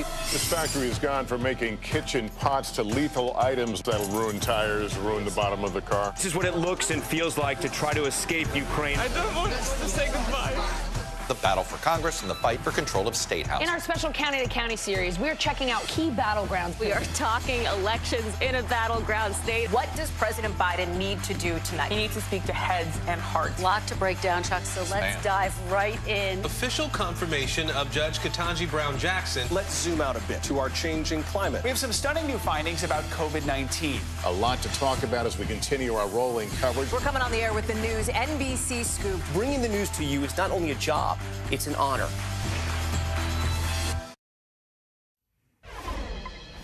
Now, if you've been shopping for baby formula and noticing empty shelves, well, you aren't alone. Due to a nationwide shortage, retailers are now struggling to provide formula to their customers and have even put limits on how much formula you can buy. NBC News business and technology correspondent Jolene Kent gives us an in-depth look at how the crisis is impacting parents. Hey there, the formula shortage is only getting worse for so many families right now. And now Abbott Nutrition, the company at the center of the voluntary recall earlier this year, telling NBC News if and only if they can get that FDA approval, they could restart their shuttered plant within 2 weeks. But it would take 6 to 8 weeks before more formula would hit shelves. That's not soon enough for families who need it right now. This morning, parents desperately searching for the vital food their babies need. With soaring inflation and ongoing supply chain delays, parents across the country are facing a crisis with no end in sight. The national out-of-stock average for popular baby formulas jumped to 40% last month. Many major retailers have put limits on how much baby formula you can buy at a time. It's a bone-deep anxiety of, is my child gonna get what they need? The shortage comes after Abbott Nutrition, a key manufacturer, issued a massive voluntary recall in February, following 4 complaints of bacterial infection linked to baby formula that the CDC says may have contributed to the deaths of 2 infants. The recall shutting down the company's Michigan plant and impacting certain Similac, Alimentum, and L-Care formulas. After an investigation by the FDA and CDC, Abbott conceded that some of its processes were not followed and says it is set out to improve its systems and address the issues raised. The company now telling NBC News there is no evidence to link our formulas to these infant illnesses. Even just trying to think of going a day with having to be completely off of his regular Abbott formula to something else is stressful. Jordan Coleman's 9-year-old son Carter suffers from a metabolic disorder that requires a specialized formula that Abbott makes. Without it, the family says he could suffer brain damage, fall into a coma, or die. He's asked me a couple of times if this means that he's going to die. As all parents search for solutions, doctors are warning, never dilute your formula with water as a way of making more of it. Babies their kidneys are not mature enough to process that water. After YouTube searches for homemade formula spiked over 200% this month, the FDA saying homemade baby formula may lack nutrients vital to an infant's growth. One option for families in need, breast milk banks that store donor milk and often sell it for a nominal fee. We want to ensure that the babies who need this donor milk can receive it regardless of their ability to pay. Other things you want to avoid, experts say do not buy baby formula secondhand. We found posts selling it for double, even triple the retail price, but the quality is just unknown. And if you can't find your baby's formula in stores, ask your pediatrician if maybe they have samples or a direct connection to the manufacturer. And if you're able, try to switch brands as long as that base ingredient is the same. Experts say it's safe to switch between brands. And one more thing we wanted to tell you is that Abbott did receive federal approval to release some formula on a case-by-case basis to those who need it most, even as the plant continues to be closed. Well, we know smartphones have really become essential to our everyday lives, but there's still some debate over whether children should have access to them. A recent survey shows 91% of 14-year-olds now own a smartphone. NBC News senior national correspondent Kate Snow has more. So a majority of kids have their own smartphone by the age of 12. Many of them get that even younger. A lot of parents feel pressure to make sure their kids keep up with their peers, that they can text with their friends, they have a phone for safety reasons. They try to regulate the phone usage or use parental controls, but a lot of parents are now saying the easiest answer, no phone at all. The pandemic changed everything, including the way kids learned and spent their free time. According to Common Sense Media, screen use for teens and tweens has grown by 17% since 2019, with kids 8 to 12 clocking 5.5 hours a day and 13 to 18-year-olds logging nearly 9 hours a day on devices. Now, many parents are pumping the brakes. For mom of 4, Adriana Stacy, the family policy has always been firm. We don't buy smartphones for our children. She's a psychiatrist who's seen the effects of increased screen time in her practice. I'll get a patient in my office, usually a teenager, who all of a sudden started to really struggle with anxiety and depression. Pretty much every time we can trace that back to when did you get a phone? But her oldest, Annalise, a 10th grader, often feels left out. It's definitely hard sometimes because I have been left out of decisions because I haven't been on a group chat or something. It's also been a struggle in the classroom. Some of Annalise's teachers ask students to use their smartphones to do classwork. We do feel like we're standing alone on an island. But the island is getting bigger. A movement called Wait Until 8th encourages parents to wait until at least 8th grade to give kids smartphones. The network is 40,000 families strong, and they've seen a 25% increase in participation in the last year alone. Parents have seen the impact of screens on kids over the past couple of years with online school and lots of social media consumption. Let's get our kids outside. Let's get our kids reading. Let's get our kids playing with other kids in real life. Let's let our kids enjoy being kids. Research about the impact of smartphones is mixed. A large study using data from the National Institutes of Health found screen time was moderately associated with worse mental health, increased behavior problems, decreased academic performance, and poorer sleep, but also found using a smartphone or device improved friendships and connection. Dr. Jean Twangy is a professor of psychology at San Diego State and author of the book iGen. Are we basically experimenting on our kids, not knowing what the impact of these smartphones will be long term? All of us are basically living in a big social experiment where smartphones have taken over. In effect, we're experimenting with their brains. Hey, let's give them all a smartphone and see what happens. Experts agree if parents are going to allow smartphones, they should be banned from the bedroom overnight, and they recommend setting time limits and parental controls. And for the growing number of parents who decide not to give their kids a smartphone at all, talk to your kids about your concerns and consider a stripped-down phone for calls and texts only. Last year, Annalise Stacy got one of those. At 15 years old, she already sees the benefits of not having a smartphone. It's been a positive experience not growing up with one because I spent more time doing more valuable things and less time on my phone. I have better self-esteem and better social skills, and I can definitely communicate and just talk to people more. Adriana admits this has not been easy, and it's obviously every parent's choice. But there was one study from the University of Texas that stood out to us. They gave people a series of tests without a smartphone nearby, and then while they had their smartphone near them, just having the phone within reach, even though they weren't touching it, was enough of a distraction that they didn't concentrate or do as well on those tests. Back to you. Wow, fascinating story. A Palestinian-American journalist was shot and killed while covering violence in the West Bank. After the break, how she's being remembered and the investigation now underway. Let's go. This is a critical choke point for this fire.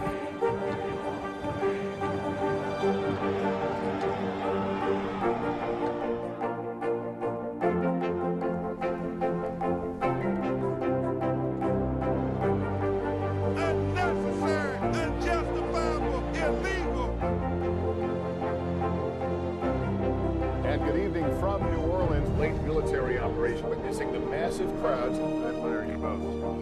Nice to really spend some time with you. Appreciate it.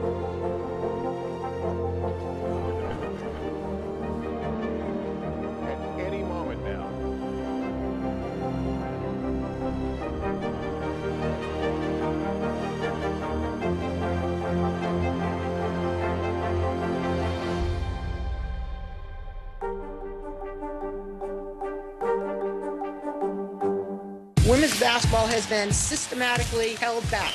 After 49 years of Title IX, we still have work to do. In Their Court, a podcast from NBC News and NBC Sports that goes inside the issues of inequality in women's sports. Listen now. Top Story with Tom Llamas is your news playlist on NBC News Now. And now, you can listen to it as a podcast. Available anytime and anywhere. When was the last time you made space to listen to somebody? We are meeting people one after the next who have made profound changes. I think you're going to be blown away by the life lessons. Join Hoda Kotb for her podcast, Making Space. Listen now. Hallie Jackson Now. Weekdays at 5 on NBC News Now. Sometimes the news can be difficult and overwhelming for kids to understand, so we've created a newscast just for them. We hope your family will watch Nightly News Kids Edition. Now Tonight with Joshua Johnson. Streaming weeknights at 8 on NBC News Now. A drug raid in Brazil and a cyber attack dealing a blow to Costa Rica's financial system. Let's go around the world in 60 seconds. Brazil, where police cracked down on dozens of crack dealers. 650 police officers raided a plaza in Sao Paulo nicknamed Crackland. The authorities searched people for drugs and arrested dozens.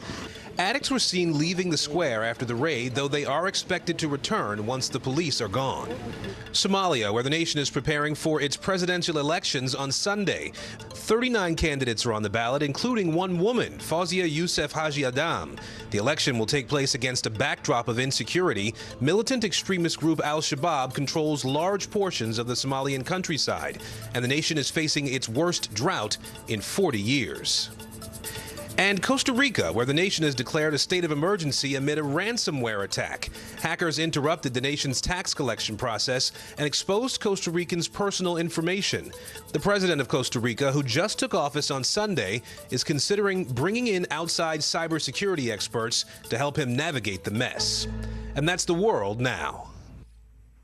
Outrage is growing in the Middle East after a veteran Palestinian-American journalist was shot and killed while covering violence in the West Bank. NBC's Raf Sanchez has that story.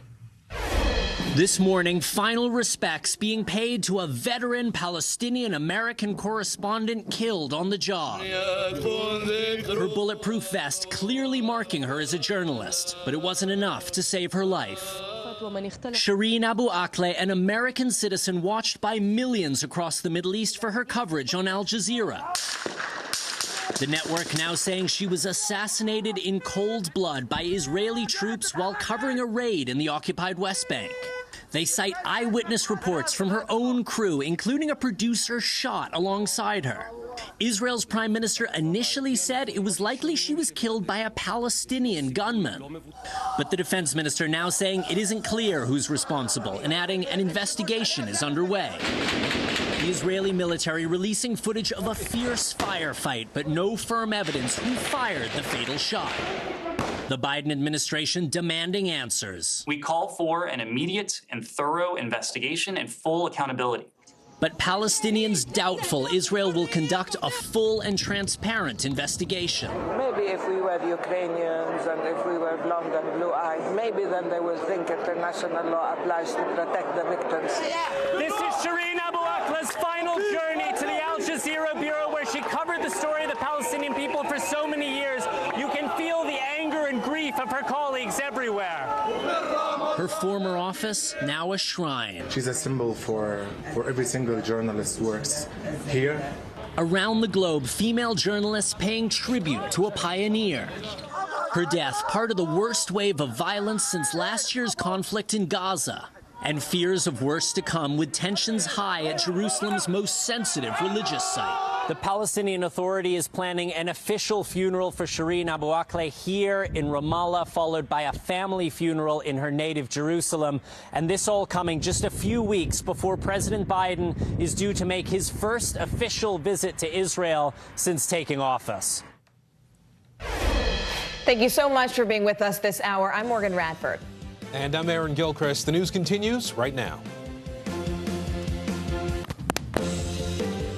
Breaking news on NBC News Now, the fight over NATO. Finland is making an aggressive push to join the alliance, and we'll tell you why that may have a pretty big impact on the war in Ukraine. Wildfire emergency. Flames burning out of control in Southern California. Tens of thousands of homeowners being told, get out.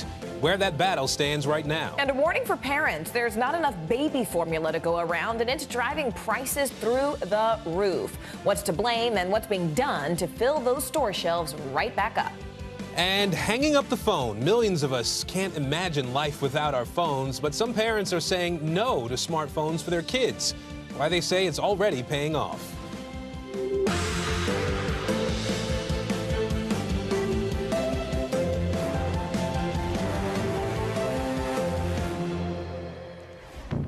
And good Thursday, everybody. I'm Aaron Gilchrist in Washington. And I'm Morgan Radford in New York City. Thank you so much for joining us. We begin this hour with breaking news on the war in Ukraine and NATO poised to become stronger. In a major blow to Russia, Finland is now pledging to join the Western military alliance. Should Finland decide to apply, the accession of Finland would strengthen the security and stability of the Baltic Sea region and Northern Europe. Finland is a regional security provider and would further strengthen NATO as a future ally. NATO members are praising the decision, but the Russian Foreign Ministry is vowing to take retaliatory steps because of it. Sweden is also expected to apply for a spot in that alliance. And this is all happening as Russia launched a new round of deadly strikes that hit various parts of Ukraine. The city of Luhansk in the east is trying to get back online, and the region's leader says that critical infrastructure has been destroyed and that constant shelling is preventing crews from making necessary repairs. In just a moment, we're going to dig into the latest American efforts to help Ukraine. But let's go ahead and start on the ground inside that war zone. NBC News foreign correspondent Matt Bradley is there, and our Pentagon correspondent Courtney Kuby is at her post. Matt, you're in Kharkiv, where Ukrainian forces are successfully pushing Russians out of that region. How are they accomplishing this, especially there in Kharkiv? Yeah, I mean, in Kharkiv, one of the really interesting things that we're seeing here, and it's kind of a sea change. I think this should be the big headline out of the war in Ukraine for this whole week, is that, when you saw in Kyiv, the capital, the Russians essentially retreated. They decided they were going to focus on here in the eastern part of the country after their embarrassing failure to take the capital, despite their overwhelming force against the Ukrainians. Here, we're actually seeing the Ukrainians beating back and defeating the Russians without the Russians really retreating necessarily. Again, with the Ukrainians mustering the power to defeat the Russians. And so this is a sea change in this fight. And it really just goes to show that the Russians have not learned any of the lessons that they learned in their assault on Kyiv and in Sumy, a little bit further to the east, and all of these other places where they really brought an overwhelming force and technology to bear against an inferior Ukrainian army that showed itself was more than capable of fighting off that superior force. So now what we're seeing is the Russians being pushed back by the Ukrainians and really still expelling tons of men and materiel in the process of their failure. So one of the things that I think is really interesting here, and one thing we have to remember, is that we have already seen the full thrust of the Russian war machine. We know what the Russians can bring to bear in their fight, but we have not yet seen the full capability of the Ukrainians because we haven't seen all of that enormous number of high-tech weapons that the U.S. has pledged and that the U.S. is already in the process, along with other Western countries, of sending to Ukraine and across the country to here in the east. So we haven't even seen the full effect of the Ukrainian military with the highest priced and highest tech weapons. We haven't even seen the other foot drop. So, and already, even without that, we've seen the Ukrainians taking the upper hand. Guys? Speaking of that, though, Matt, I mean, you mentioned embarrassing failures for Russia. Ukrainian fighters are still defending that steel plant we've all been talking about in Mariupol. Do we have a sense of why Russian forces actually have not been able to capture it? Well, look, the fact is that the Russians have captured that city effectively. They've taken everything except for that tiny part, which isn't really that tiny, I guess. It's this massive, sprawling steelworks, but it's just that steelworks. Vladimir Putin had said that they were just going to sort of steel it up. His words were so a fly couldn't even get through. The fact of the matter is that the Ukrainians still hold that steelworks, at least the underground part of it, even as the Russians continue to pound it from the top. But we have been seeing that the Ukrainians, and we've heard from the deputy prime minister, she's saying that there are negotiations in the works to try to get some of the badly injured or worst injured fighters out of the steelworks or out of the underground bunker underneath the steelworks and trade them for Russian prisoners of war here in Kyiv-controlled Ukraine.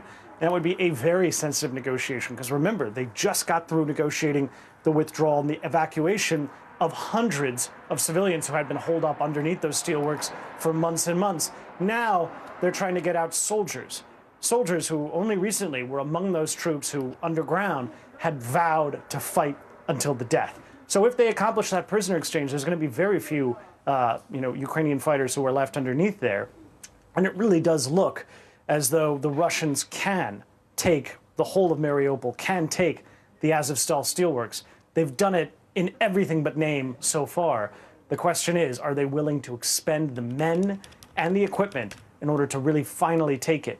We thought they would do it by May 9th on Monday. They didn't. They failed.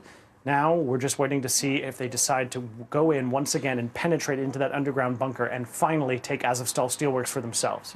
Guys? Matt, I do want to talk about sort of the diplomatic side of all of that. Courtney, is the Pentagon saying anything about Finland and Sweden's bids to join NATO? I mean, do we know if the U.S. was at all involved in that decision?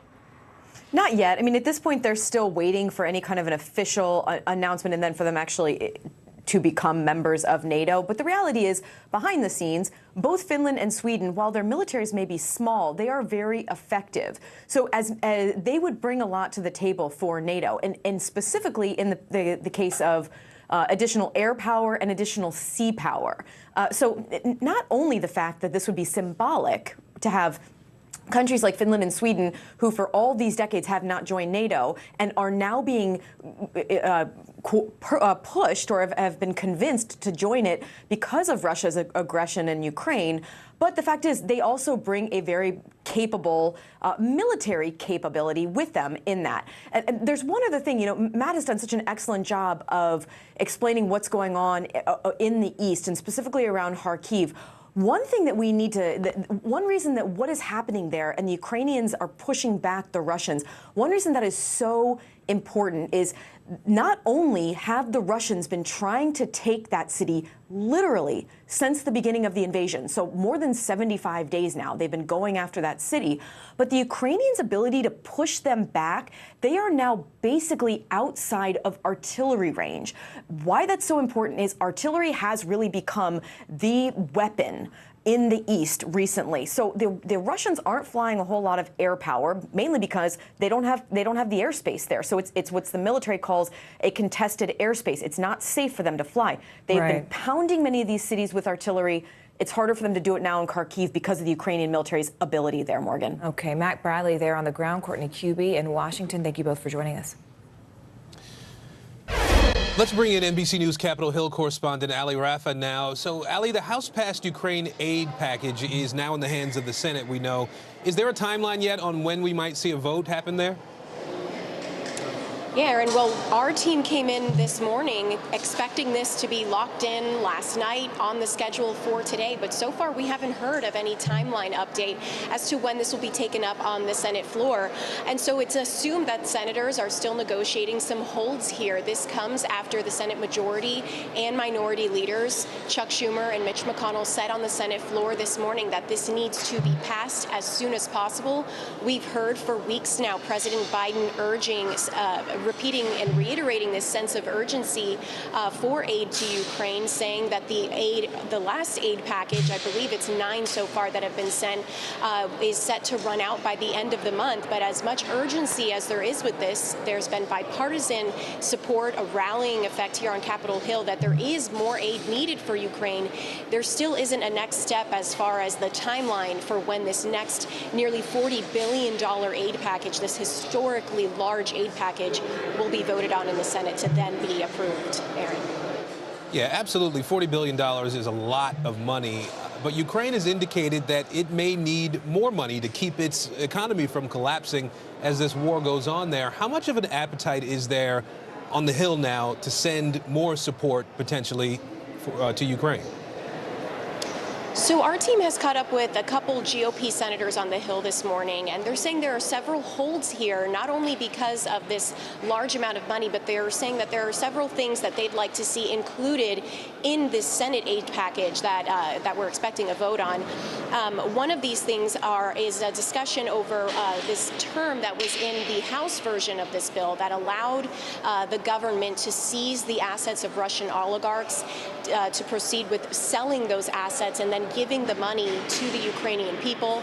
Another one of these holdups is from Republican Senator Rand Paul, who is calling for an independent inspector general to oversee this taxpayer-funded aid to Ukraine, since it's a very large sum of money. There are several intricate details into what he is calling for, and he already has support from Louisiana GOP Senator John Kennedy, who has also introduced a bill supporting this. He said that he is willing to halt the passage of this bill over including this. He says it's not really a big ask. So as we await an update on the timeline of this bill, we know that there is, again, large consensus that aid does need to be sent to Ukraine, but there are still several things that are being worked out here on Capitol Hill. All right, Ali Rafa for us on the Hill today. Ali, thank you. Tonight, President Biden is set to host a special summit with leaders from Asian countries at the White House. They're expected to discuss not only China and regional diplomatic issues, but also the war in Ukraine. Here's NBC's Janice Mackey-Frayer. The summit is seen as a signal of a U.S. commitment to Southeast Asia. This is a region where China has growing influence, also growing assertiveness, especially in the South China Sea. Leaders of 8 of 10 ASEAN countries will attend the summit at the White House, and they'll discuss a range of issues, some of them critical, including the pandemic, economic revival, climate challenges, the situation in Myanmar, as well as the wider security situation. Now, there are no expectations of major policy moves or announcements expected out of this, but observers say it's important for the U.S. to appear present, to stay in the game, so to speak, because the region is a focal point of the strategic rivalry between China and the U.S. The challenge is that Southeast Asia is dependent economically on China, and it doesn't want to be seen as taking sides. So the U.S. has been stepping up engagement over the past year. There have been high-profile visits, including Vice President Harris, and it released its Indo-Pacific strategy back in February. Now, on Ukraine, Southeast Asia has had a largely muted response to the Russian invasion. Singapore has been the only country to impose sanctions. Vietnam and Laos actually abstained from the March 2nd UN vote. So President Biden is expected to push ASEAN leaders to take a more critical stance on Russia. Crews are rushing to contain a giant wildfire that's threatening Southern California. The coastal fire scorched nearly 200 acres overnight, fueled by high winds and dry conditions. 20 homes have been destroyed there. Mandatory evacuations are in effect for more than 60,000 people. In New Mexico, the largest wildfire in the nation has now been burning for more than a month. The Calif Canyon fire has burned more than 200,000 acres. Nearly 300 structures have been damaged, and that fire is now 8 times the size of San Francisco.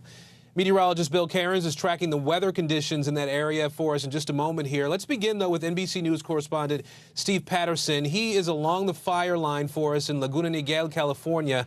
Steve, walk us through what's happening there. How are the containment efforts going at this point? Well, you can see the containment efforts right behind me. You can see the hose on the house right here, or what's left of it. No new containment figures. Firefighters haven't released those. They just had a news conference where they're saying that the mandatory evacuation orders that have been in place since last night remain under mandatory evacuation. But you can see the effort here. This is mainly now a containment of smoldering operation, a extinguishing of hotspots operation, and probably the primary firefighting operations are at least well on their way out. Although, just a few minutes ago, I threw on my yellow because flames had started to sprout from this house, and you can see now firefighters working to get a hose on it. Meanwhile, we're learning more about what's going on. Firefighters say, again, 900 homes still under mandatory evacuation. 1 firefighter was injured in this fire. We don't know the status of that firefighter as they continue to do their work on the ground here, and that they're just so shocked by how bizarre and how fast-moving this fire was. This fire, 5 o'clock last night, maybe 3 acres.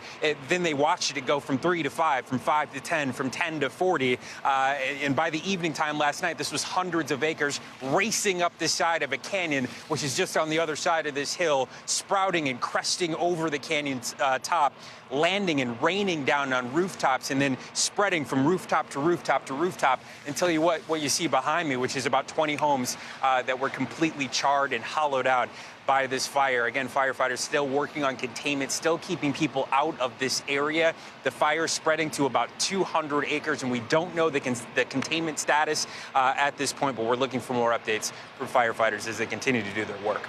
Aaron? Just an awful scene behind you there. We do see a little bit of blue sky, though, Steve, and I know that doesn't really tell the whole weather story in that area. Can you talk a little bit about the weather conditions that these firefighters are dealing with there now, and how it's sort of impacting what they're doing?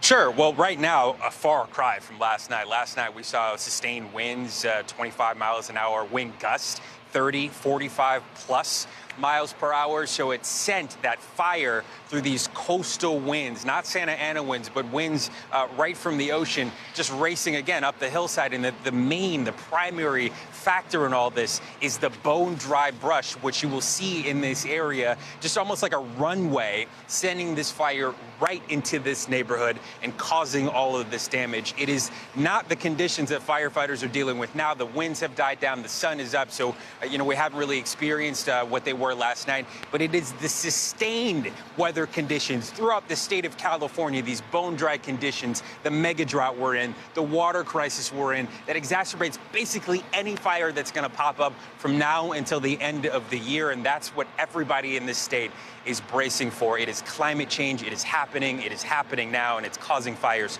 just like this one. Aaron? Steve Patterson for us in Laguna Niguel, California. Thank you, Steve. Just Bill Cairns now. Bill, Steve just mentioned those high winds that are making the flames spread really rapidly, but what's actually causing those winds? Well, yesterday was an onshore flow, and this map kind of has a zoom-in view of where the fire was located. So here's Laguna Beach to the north here. This is Three Arch Bay down here to the south. The fire actually, in terms of California fires, was pretty small. I mean, 200 acres burned. I mean, that's not, anything compared to any of the huge, massive ones we've had. But where it formed was right down by the water, why they call it the coastal fire, and it started by the sewage treatment plant for Laguna Beach. Then, as the onshore flow sent the flames starting uphill, you have to remember, fires always burn faster going uphill. And there was a lot of brush that the fire chief says hasn't burned in years. So we got a fire going uphill, so it's going to accelerate. And because it's been so dry for the last 10 years, this fire just took off in the gusty winds. And you can see in the footage we showed you the stark contrast to Steve this morning to what it looked like yesterday afternoon. And as we said, we don't know what the containment numbers are, but there's not a lot of active flames that are left. That really, where the houses were located is where the firefighters stopped the flames on top of those houses, about 20 structures. So currently it's 55 degrees. Humidity is up. That helps the firefighters. This afternoon, though, that same thing will happen. The winds will shift. It will get gusty briefly, so they're going to have to be careful for any hot spots out there. And the big climate aspect of this is California's been in a drought 7 of the last 10 years. They've had significant drought, and right now all of the state of California is in a drought. Much of it is in extreme. The rest is in severe. The area where the actual fire took place was in severe drought category, and rainy season's over, so it's going to stay dry throughout the rest of the day. And what we have to deal with today, we're still focusing on that New Mexico fire. I mean, it's burned 400 structures. It's one of the largest fires by far. It's bigger than any of the other fires combined. That's how huge this fire is. So the Hermit's Peak, the Calf Canyon, they combined in the one fire. The new updated numbers, acreage burned is now up to 260,000 acres. Put that in comparison, the California fire is 200 acres. This is 260,000, and there's an army of 1,863 firefighters on that blaze. By the weekend, this should be the biggest fire in New Mexico State's history. That's incredible. All right, Bill Cairns for us. Bill, thank you. Okay. New details are emerging about the moments right before police caught up with former corrections officer Vicky White and the murder suspect she helped escape. A new 911 call recording reveals the final words of Vicky White. That call was made just as she and fugitive Casey White were being chased by police. They were on the run for more than a week. A warning, the audio in this story may be disturbing. Here's NBC News correspondent Megan Fitzgerald. Yeah, this was an 11-day manhunt. A corrections guard leaving an Alabama jail with a dangerous inmate. That chase ending here in Indiana, where we're now getting an inside look at the moments leading up to their capture. Newly released 911 calls revealing the chaotic final moments inside the speeding car of Alabama fugitives Vicky White and Casey White. 911.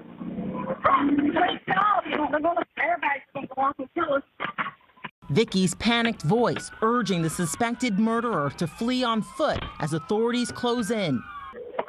Airbags are going on. Let's get out, run. Sirens can be heard in the background as 911 operators try to communicate with the pair. Hello? But Vicky never responding to them. Seconds later, what sounds like a crash and a gunshot heard on the line. I'm gonna go for the gun. Officers found the gun still in Vicky's hands. An autopsy later confirming she took her own life. What do you make of that 911 call? I think she thought she was going to be apprehended. I think she was probably thinking in her head, I've got to go back and face my fellow employees, the sheriff, people of the community. The whole incident is shocking to all of us here. Jason Butler worked with Vicky throughout her 17-year career as a corrections officer and says their coworkers are distraught. Very knowledgeable of her job, well liked, well respected by colleagues and inmates. Meanwhile, the suspected murderer she apparently risked it all for remains locked inside a state prison. Casey White now having to answer for yet another charge, and an entire community is left with the unanswered question why this seemingly dedicated employee would help a dangerous inmate escape.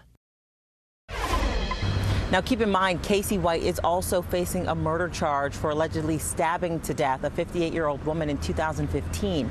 Now, he is expected to be back in court in June. If he is convicted of this, it's possible he could face the death penalty. Back to you. A Vermont man is accused of killing his mother and his grandfather to get millions of dollars in inheritance. Nathan Carman is now facing murder and fraud charges and appeared for an arraignment on Wednesday. Prosecutors say that he took his mom on a fishing trip 6 years ago and then sank the boat. Here's CNBC correspondent Perry Russum. What was first seen as a miracle is now being called murder. Hello, this is Nathan Carman. Nathan, this is United States Coast Guard, Boston. In 2016, Nathan Carman told the Coast Guard he was fishing with his mother when a funny noise started coming from the engine. He said that the ship was taking on water. Carman says he was bringing his safety bag forward when his boat Chickenpox dropped from under his feet. When I saw the life raft, I did not see my mom. Have you found her? Nathan was found by a commercial ship 115 miles off Martha's Vineyard, missing at sea for 8 days. They never found his mother, Linda. Yellow ribbons were tied near her home. Where is she? What happened? Prosecutors say Linda's disappearance is tied to the 2013 murder of her father, John Chocolos. And according to the indictment filed in court, federal prosecutors say Nathan is their killer. Prosecutors say Chocolos was a multimillionaire and created a trust fund for his daughters. In 2013, bank accounts were set up where Nathan would get money after his grandfather's death, totaling about $550,000. According to the indictment, Nathan started spending significant time with his grandfather, and Chocolos then convinced Nathan's mother to make Nathan the beneficiary of her side of the family trust. According to the indictment, in 2013, prosecutors say Nathan shot his grandfather in the chest and got the $550,000. Prosecutors say the money started to run low, so Nathan arranged that fishing trip where prosecutors say he killed his mother and sunk their boat. I had nothing to do with my mother's death. In 2017, Nathan's aunts took him to court to prevent him from getting the rest of the inheritance. Several $1 million at least that's at stake. Nathan dropped his lawyers and represented himself. The aunt's case is still pending. The bottom line is I have no idea who killed my grandfather. I know that I did not. Nathan Carman was in line to get $7 million from the family trust. Now he could spend the rest of his life in prison. This story has been going on for a decade. He has maintained his innocence this entire time. Back to you. A judge now revoking a plea deal for a media personality after he declared himself innocent of January 6th charges. Coming up next, what the man who goes by the name Baked Alaska is now saying about his involvement and the judge's response. Stay with us. Good morning, everybody. Welcome to Today. Future's looking bright. You got a whole restart. How does that land with you? Is climate change and the environment one of your top priorities? You know what? Our hearts are ready for something like this. Come on. It's a great workout. It's everything you need. What comes back together? Oh, I'm so happy. And me. That's what it takes to set a record. So glad to see you. Still to come on the Channel 2 News. Well, the waters are certainly receding now. Still too close to call. Lester Holt reporting from Ground Zero, as it's being referred to. It is, in fact, the taste of freedom. The Haitian people know a little something about resiliency. What's the biggest risk right now? Some of the troops who have been proud. I want to welcome you to the first presidential debate. In fact, we've been told we can't go any farther. You were some resilient folks. Let me get a hint.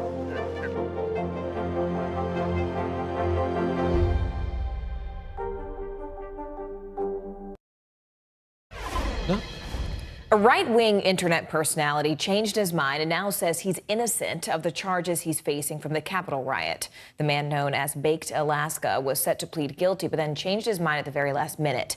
NBC News Justice reporter Ryan Riley has been following this story and joins us now. Ryan, who exactly is Baked Alaska? I mean, why did he decide to ultimately declare himself innocent at the very last minute? What changed?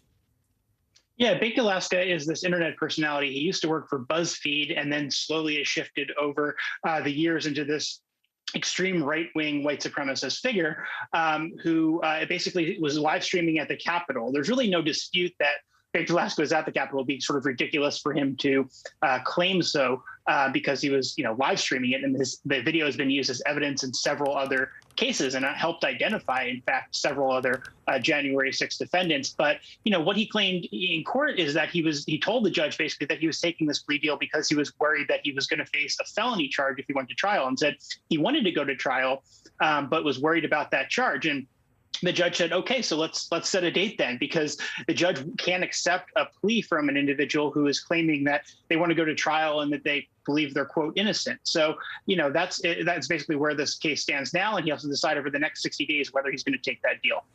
So speaking of that, I mean, when you look beyond those 60 days, it has been almost a year and a half since the insurrection, yet hundreds of rioters still have not been prosecuted in those cases. So what do we expect to see from the rest of those cases? What's sort of the timeline looking ahead?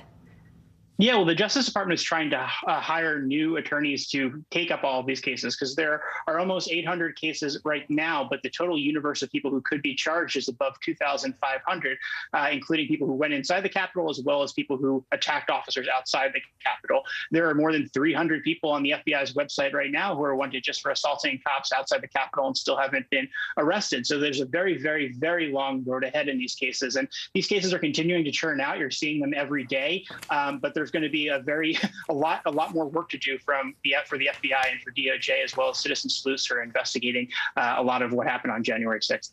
All right, Ryan Riley for us there. Ryan, thank you so much. Meanwhile, stay with us, because coming up, horrors inside a school filled with young children. Coming up next, what a new report says that the U.S. government did to indigenous students that was, quote, traumatic and violent. Stay with us.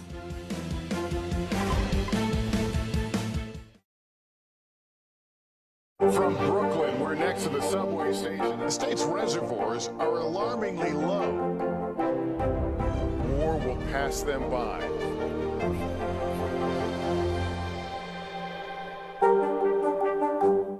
We're here to start conversations about the big things happening in our world, because it's not my job to tell you what to think. My job is to think about what you tell me. Now Tonight with Joshua Johnson, streaming weeknights at 8 on NBC News Now. Our world is facing some complex issues. Chuck Todd breaks them down. Every Thursday, a deep dive into a new subject. Instead of trying to cover a lot of topics in one episode, we're going to focus on one and take a deeper look at how it impacts America. Exploring and explaining the critical stories that affect our future. Meet the Press Reports. Thursdays at 10:30 p.m. Streaming on NBC News Now and on demand next day on Peacock. Making news right now, the search is underway for a North Carolina man who disappeared after a car accident. 41-year-old Robert Richardson was driving home on May 4th when he got into a fender bender. A friend of his says that he exchanged information with the other driver in terms of their insurance and then walked away from his car. A federal appellate court struck a blow to California's gun control measures. The Ninth Circuit Court of Appeals overruled the state's ban on adults under 21 owning semi-automatic weapons, saying that the measure violates the Second Amendment. Judge Ryan Nelson wrote that, quote, America would not exist without the heroism of young adults who fought and died in our Revolutionary Army, and said that the Constitution still protects that right that allowed their sacrifice. Now, if you are in New York, hold on to your Mega Millions tickets. Aaron, I don't know if you're a lottery player, but I'm told now that lottery prize payments are now suspended after a major gaffe. The Mega Ball number for Tuesday's $86 million drawing was incorrect. The New York Lottery says it was human error and a correction will be made. So, Aaron, you better hold on to that ticket. As our Queen Rihanna said, someone better have my money. If look, if my number got called, baby, someone better have my money. No matter what, somebody better have my money. Somebody better call it, okay? Okay, great chat. We're at the bottom of the hour now. Let's turn our attention to the latest headlines in the war in Ukraine. Finland is moving to join NATO. Leaders say they must join quickly, with the NATO Secretary General saying the process will be swift. Russia issued a stark warning to its border neighbor, saying that move threatens Russia. Ukrainian forces are retaking areas near Kharkiv. The UK says Ukraine is hitting Russian forces with counterattacks as they retreat east. Civilians who are still under Russian occupation are cut off from electricity, water, and communication. We are now learning that a cyber attack took down one of Russia's largest video platforms. RuTube, Russia's version of YouTube, came back online late Wednesday after going dark for days. We begin our coverage this half hour with NBC's Jay Gray in Lviv, Ukraine, and how businesses are struggling during wartime. Look, we're inside what was an empty warehouse. It's now turned into, for lack of a better term, a coffee plant. What you've got is coffee makers from the eastern part of Ukraine whose businesses have been bombed out, moving all of their supplies, all of their equipment here to Lviv so they can continue to work. And many of the businesses since the invasion have really pulled together, a lot of them to support those fighting along the front lines. Souvenirs of solidarity. Ukraine's yellow and blue splashed across chocolate and coffee mugs, pillows, tote bags, and T-shirts. National pride that comes with a profit. The proceeds from this selling these T-shirts, it was around $60,000. It's the business of war, with a bottom line targeting the front line. This T-shirt company says proceeds from every item sold goes to the Ukraine Air Force, already paying for navigational systems and at least 2 vehicles. While in this warehouse across town, a small group of artisans has stitched together a bond between their work and the warriors defending their freedom. For years, they've produced handcrafted leather goods. In your time, you never expected to see camo in your shop? No, never in my life.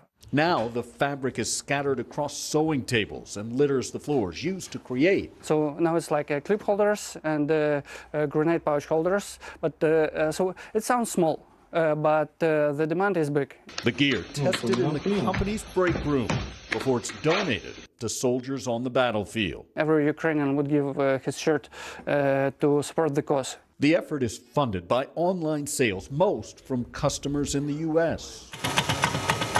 Each order packed with a reminder of where it came from.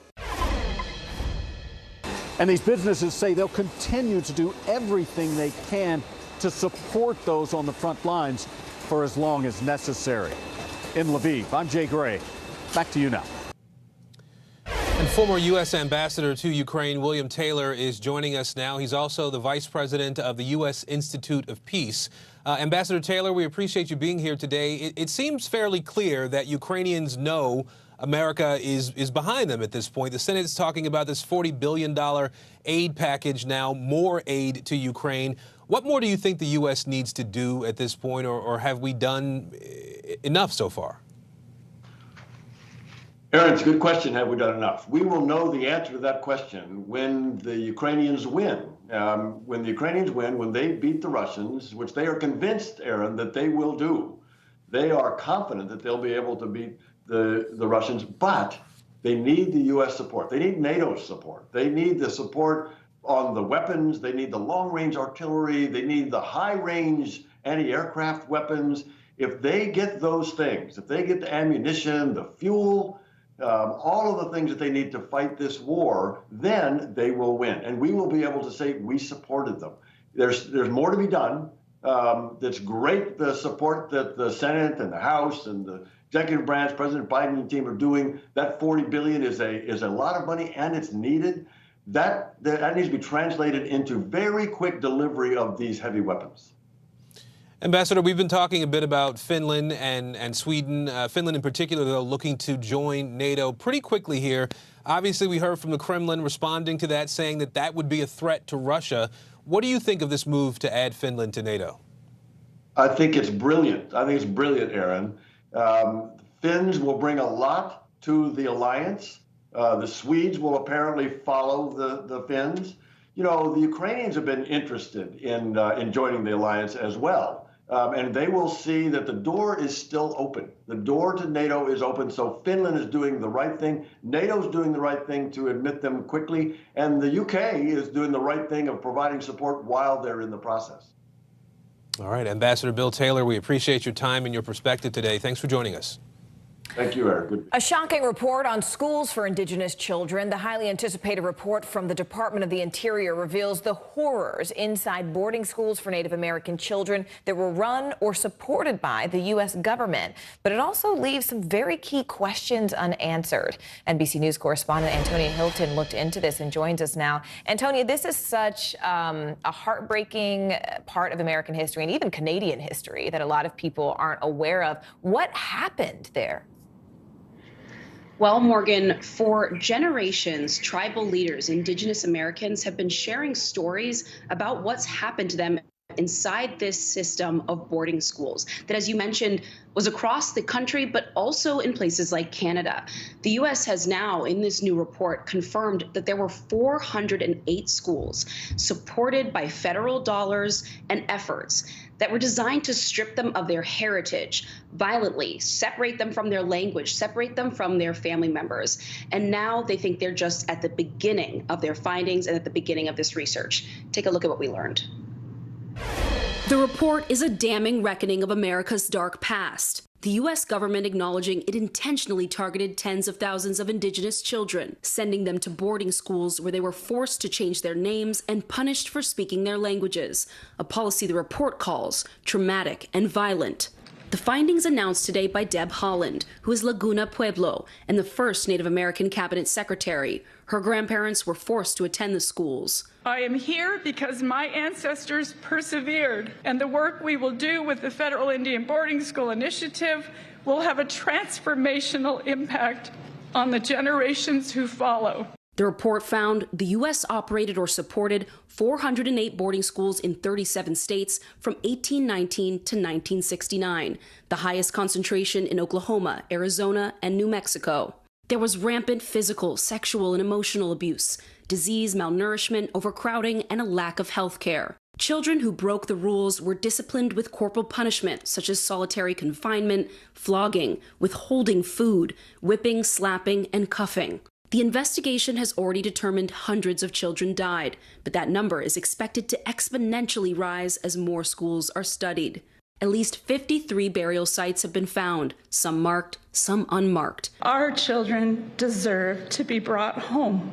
You gotta admit that it happened. Last year, I met Fred Kiogma, who was sent to Holy Childhood of Jesus boarding school in Harbor Springs, Michigan. The memories still haunt him, getting locked in a freezing closet, once forced to eat another child's vomit. How have you been able to heal? I don't know if I've been able to heal.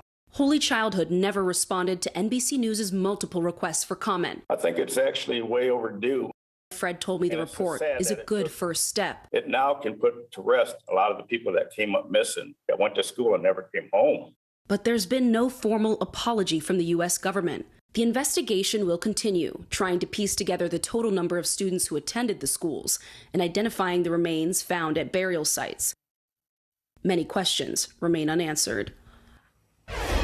You know, Antonio, one of the most fascinating things I ever heard on this particular topic was someone describing the generational trauma after people had experienced these schools, right? So even though someone our age maybe hasn't experienced something like this, if your parent or your grandparent has, then even that sort of trauma is passed down generationally just because of that experience. You mentioned those unanswered questions. What are they? I mean, what happens next in investigations like these? Well, I'm grateful for you mentioning this idea of generational trauma, because what a lot of tribal leaders and survivors are calling for now is for the U.S. to back up this research with action, and that action looking like support for mental health care services, support for things like efforts to revitalize their languages and their culture. And for them, you know, the survivor I spoke to there named Fred, he said that's more important to him than actually an apology. Wow. You know, he said an apology, you can say that anytime on a microphone, but it's that action, it's that rehabilitation that's actually going to bring healing, that's going to make survivors feel whole, and it's going to let their children feel proud of their culture, able to say that they're part fully of American history, right? And that's the kind of action that they want to see from the Interior Department, but frankly, from President Biden and from the rest of the United States right now. They don't want this report to be it. I think from all of us, it's incumbent upon all of us to remember this history. All right, Antonia Hilton, thank you so much. So you know those e-reader apps that really became a lifeline for a lot of students during the pandemic? Well, they're now in the crosshairs of a culture war over books in public schools and libraries. Conservative parents in several states are targeting these apps and the companies that run them to shut down their digital programs. NBC News technology reporter David Ingram is tracking this story. He joins us now. So, David, what exactly are these parents looking to accomplish here, and what kind of success are they having? Right. So I've been speaking with parents in states including Florida and Texas and Tennessee, and these parents are generally conservative, and they are looking through what amounts to the virtual stacks of these online library apps. People might know these by the name Overdrive or Libby or Epic. Now, back in the day, of course, parents didn't necessarily know what was in the libraries, either at school or in the public libraries. But when these apps are on their students' computers, they can go on and they can look for what they consider objectionable material. Some of this is just what you might call gay pride books, books that teach elementary school kids about gay pride and sort of the diversity in America. And these parents are seeking to have these apps removed, sometimes just from their own students' laptops, sometimes from all laptops out of school. So, David, how are these apps and the tech companies that operate them responding to the bans? So these aren't really well-known tech companies. They're not used to being at the center of attention, either from conservative activists or from others. And so some of them have not very much experience, and so they were a little bit taken aback. Generally, though, these companies, most of them, they line up with kind of an anti-censorship campaign run by the American Library Association. I spoke with Steve Potash, who's the CEO of Overdrive, based in Cleveland. He told me that individuals, he sort of blames the action we're seeing on individuals who are not supporters of materials with certain diverse voices.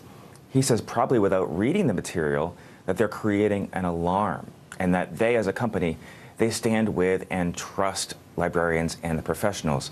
Now, Aaron, I think we're going to see this heat up a lot over the next several weeks, several months. Some states, including Tennessee and Florida, are looking at making it much more difficult for districts to even have these apps at all. As we head into election season, for sure. David Ingram for us in our San Francisco bureau. David, thanks. Parents dealing with one crisis after another during this pandemic have, well, yet another problem on their plate. Up next, a warning for moms and dads looking to buy baby formula with so many store shelves empty.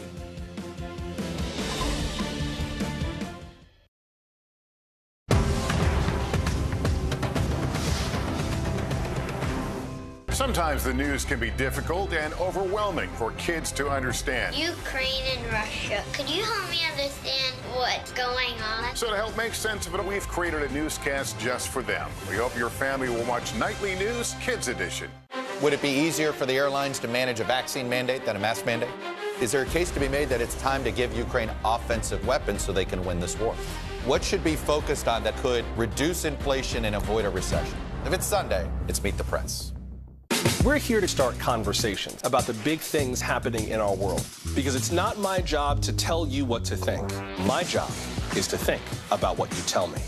Now Tonight with Joshua Johnson, streaming weeknights at 8 on NBC News Now. These days, it feels like the news never stops. So let's get into it. What's happening right now, what it all means for you for an hour every day. It can be hard to keep up, so let's get started together. Hallie Jackson Now, weekdays at 5 on NBC News Now. When was the last time you made space to listen to somebody? We are meeting people one after the next who've made profound changes. I think you're going to be blown away by the life lessons. Join Hoda Kotb for her podcast, Making Space. Listen now.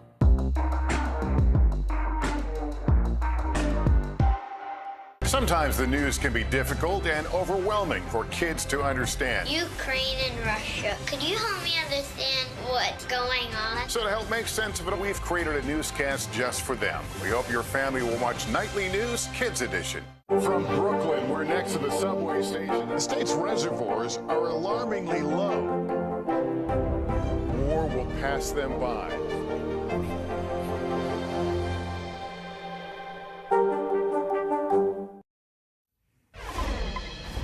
Now, if you've been shopping for baby formula and noticing empty shelves, well, you aren't alone. Due to a nationwide shortage, retailers are now struggling to provide formula to their customers and have even put limits on how much formula you can buy. NBC News business and technology correspondent Jolene Kent gives us an in-depth look at how the crisis is impacting parents. Hey there, the formula shortage is only getting worse for so many families right now. And now Abbott Nutrition, the company at the center of the voluntary recall earlier this year, telling NBC News if and only if they can get that FDA approval, they could restart their shuttered plant within 2 weeks. But it would take 6 to 8 weeks before more formula would hit shelves. That's not soon enough for families who need it right now. This morning, parents desperately searching for the vital food their babies need. With soaring inflation and ongoing supply chain delays, parents across the country are facing a crisis with no end in sight. The national out-of-stock average for popular baby formulas jumped to 40% last month. Many major retailers have put limits on how much baby formula you can buy at a time. It's a bone-deep anxiety of, is my child gonna get what they need? The shortage comes after Abbott Nutrition, a key manufacturer, issued a massive voluntary recall in February, following 4 complaints of bacterial infection linked to baby formula that the CDC says may have contributed to the deaths of 2 infants. The recall shutting down the company's Michigan plant and impacting certain Similac, Alimentum, and L-Care formulas.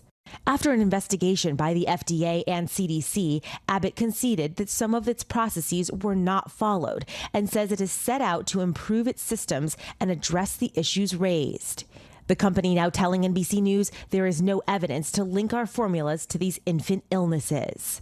Even just trying to think of going a day with having to be completely off of his regular Abbott formula to something else is stressful. Jordan Coleman's 9-year-old son Carter suffers from a metabolic disorder that requires a specialized formula that Abbott makes. Without it, the family says he could suffer brain damage, fall into a coma, or die. He's asked me a couple of times if this means that he's going to die.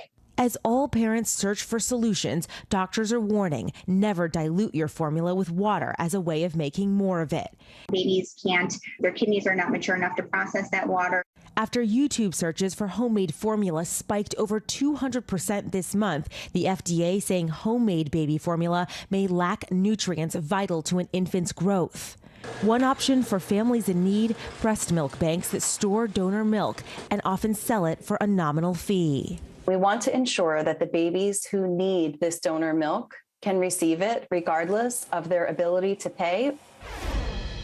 Other things you want to avoid. Experts say do not buy baby formula secondhand. We found posts selling it for double, even triple the retail price, but the quality is just unknown. And if you can't find your baby's formula in stores, ask your pediatrician if maybe they have samples or a direct connection to the manufacturer. And if you're able, try to switch brands as long as that base ingredient is the same. Experts say it's safe to switch between brands. And one more thing we wanted to tell you is that Abbott did receive federal approval to release some formula on a case-by-case basis to those who need it most, even as the plant continues to be closed.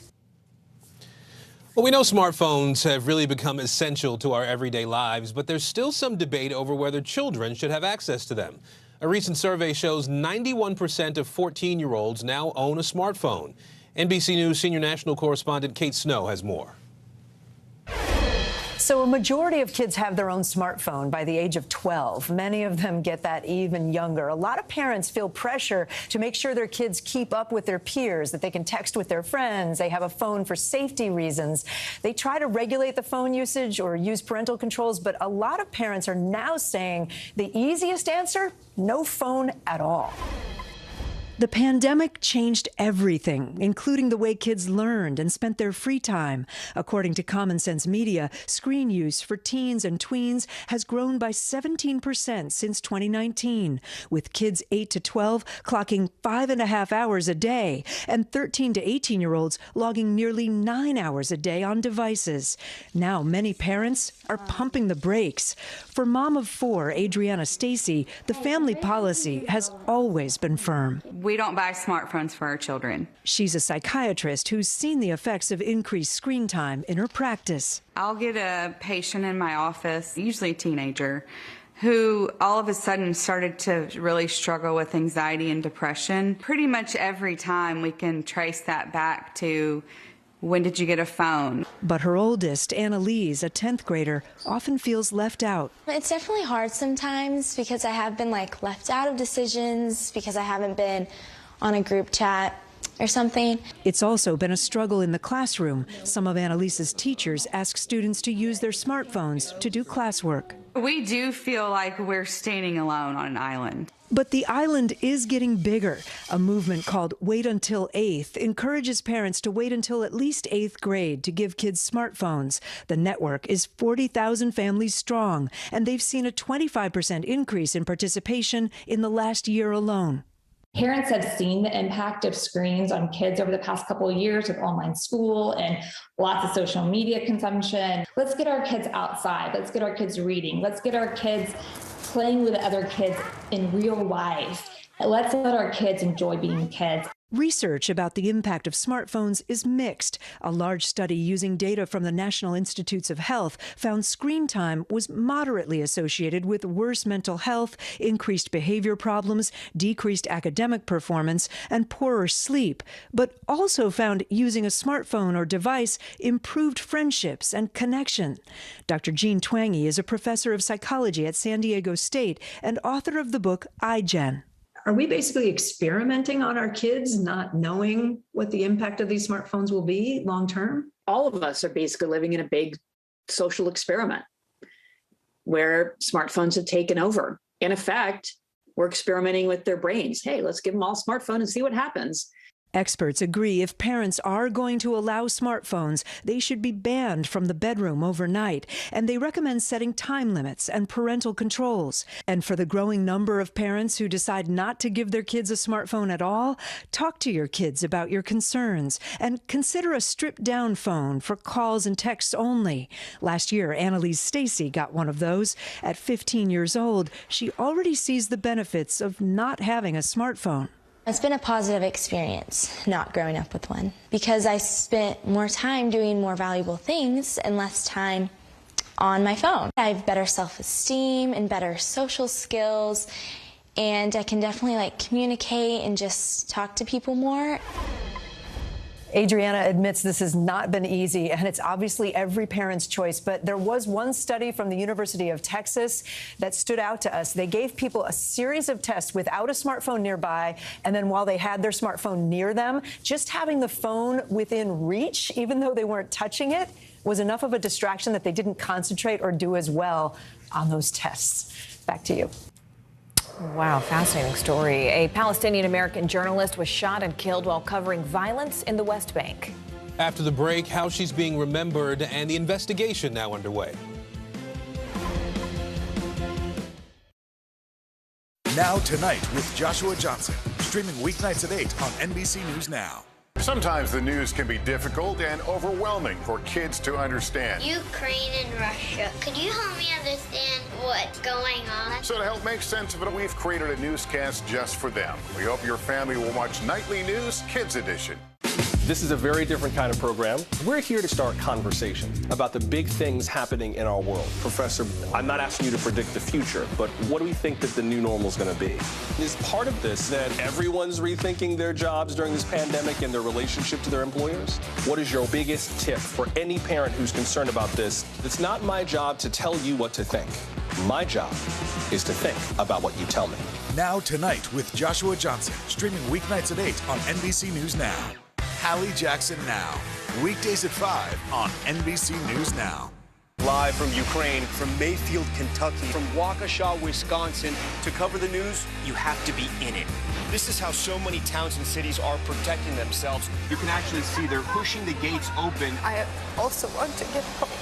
You'll get home. You'll get home. Do you remember any tornado as bad as this one? You look at this and you're thinking, we're not going to have power for weeks, if not months. Exactly. Every night, it's your news playlist. Top Story with Tom Yamas, weeknights at 7 on NBC News Now.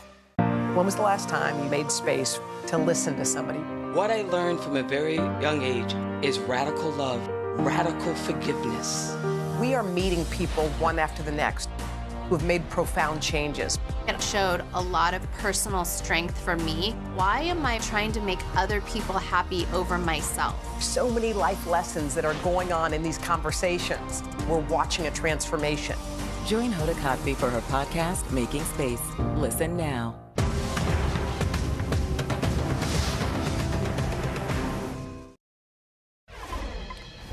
A drug raid in Brazil and a cyber attack dealing a blow to Costa Rica's financial system. Let's go around the world in 60 seconds. Brazil, where police cracked down on dozens of crack dealers. 650 police officers raided a plaza in Sao Paulo nicknamed Crackland. The authorities searched people for drugs and arrested dozens. Addicts were seen leaving the square after the raid, though they are expected to return once the police are gone. Somalia, where the nation is preparing for its presidential elections on Sunday.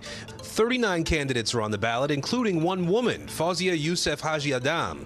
The election will take place against a backdrop of insecurity. Militant extremist group Al-Shabaab controls large portions of the Somalian countryside, and the nation is facing its worst drought in 40 years.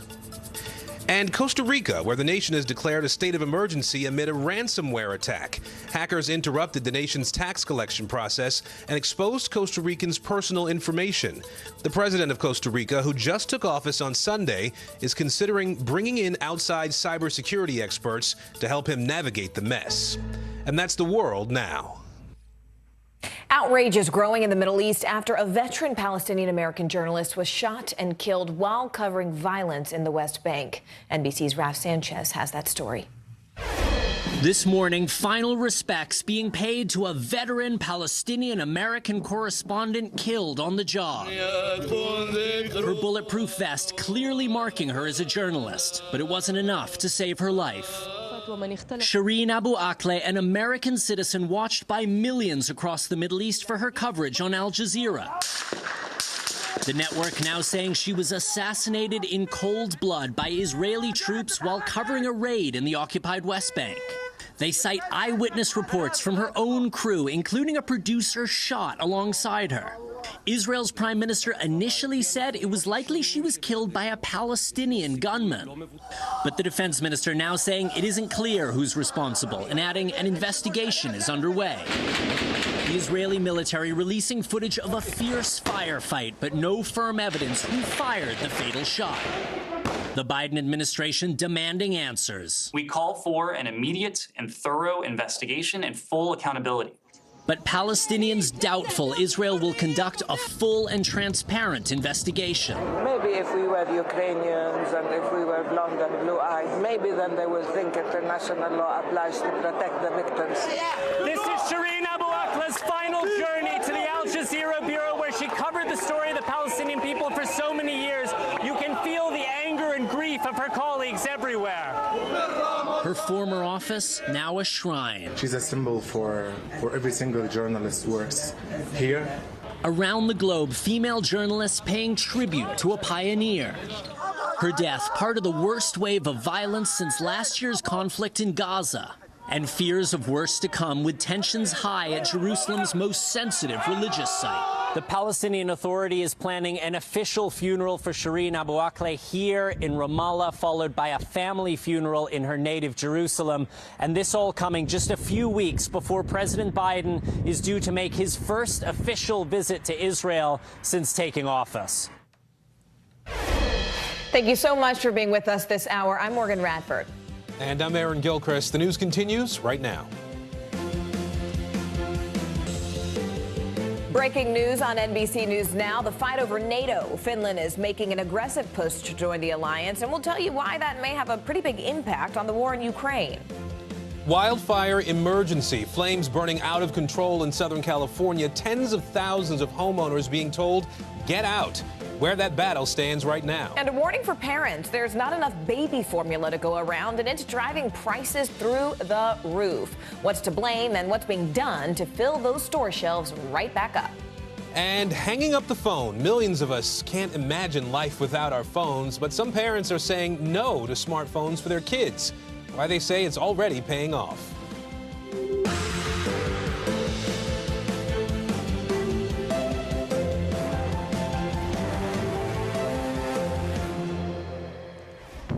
And good Thursday, everybody. I'm Aaron Gilchrist in Washington. And I'm Morgan Radford in New York City. Thank you so much for joining us. We begin this hour with breaking news on the war in Ukraine and NATO poised to become stronger. In a major blow to Russia, Finland is now pledging to join the Western military alliance.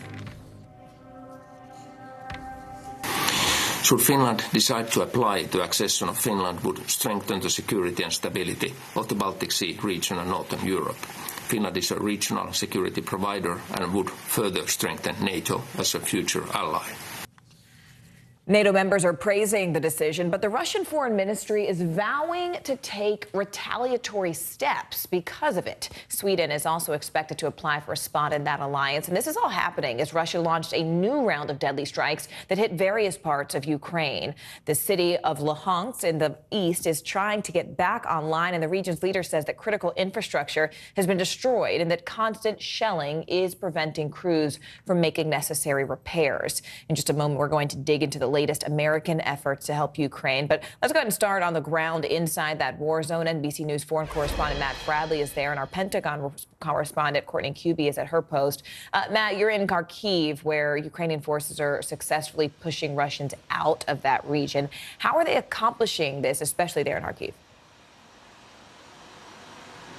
Yeah, I mean, in Kharkiv, one of the really interesting things that we're seeing here, and it's kind of a sea change. I think this should be the big headline out of the war in Ukraine for this whole week, is that, when you saw in Kyiv, the capital, the Russians essentially retreated. They decided they were going to focus on here in the eastern part of the country after their embarrassing failure to take the capital, despite their overwhelming force against the Ukrainians.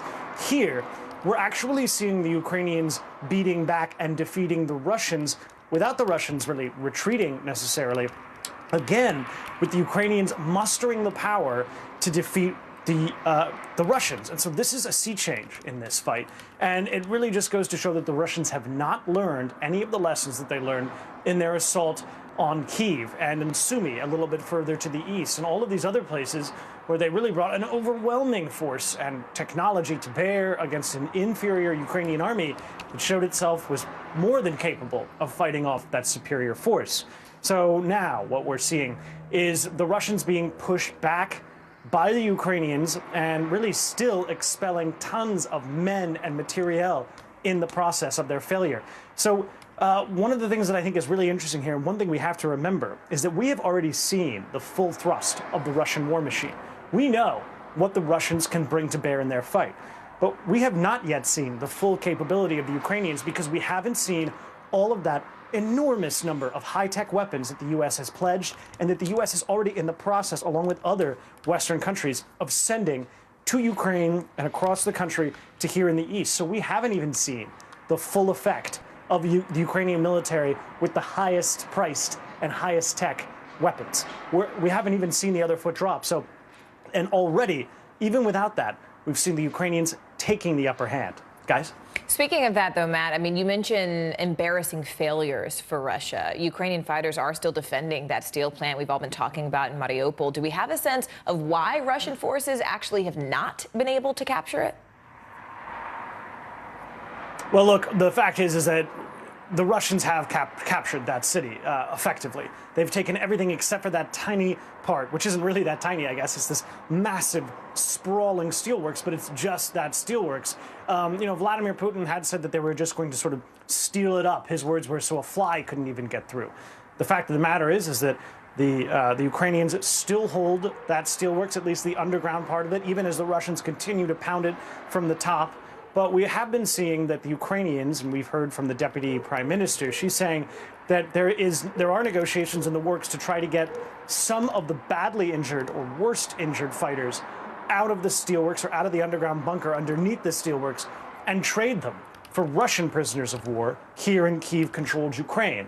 That would be a very sensitive negotiation because remember, they just got through negotiating the withdrawal and the evacuation of hundreds of civilians who had been holed up underneath those steelworks for months and months. Now they're trying to get out soldiers who only recently were among those troops who underground had vowed to fight until the death. So if they accomplish that prisoner exchange, there's going to be very few Ukrainian fighters who are left underneath there.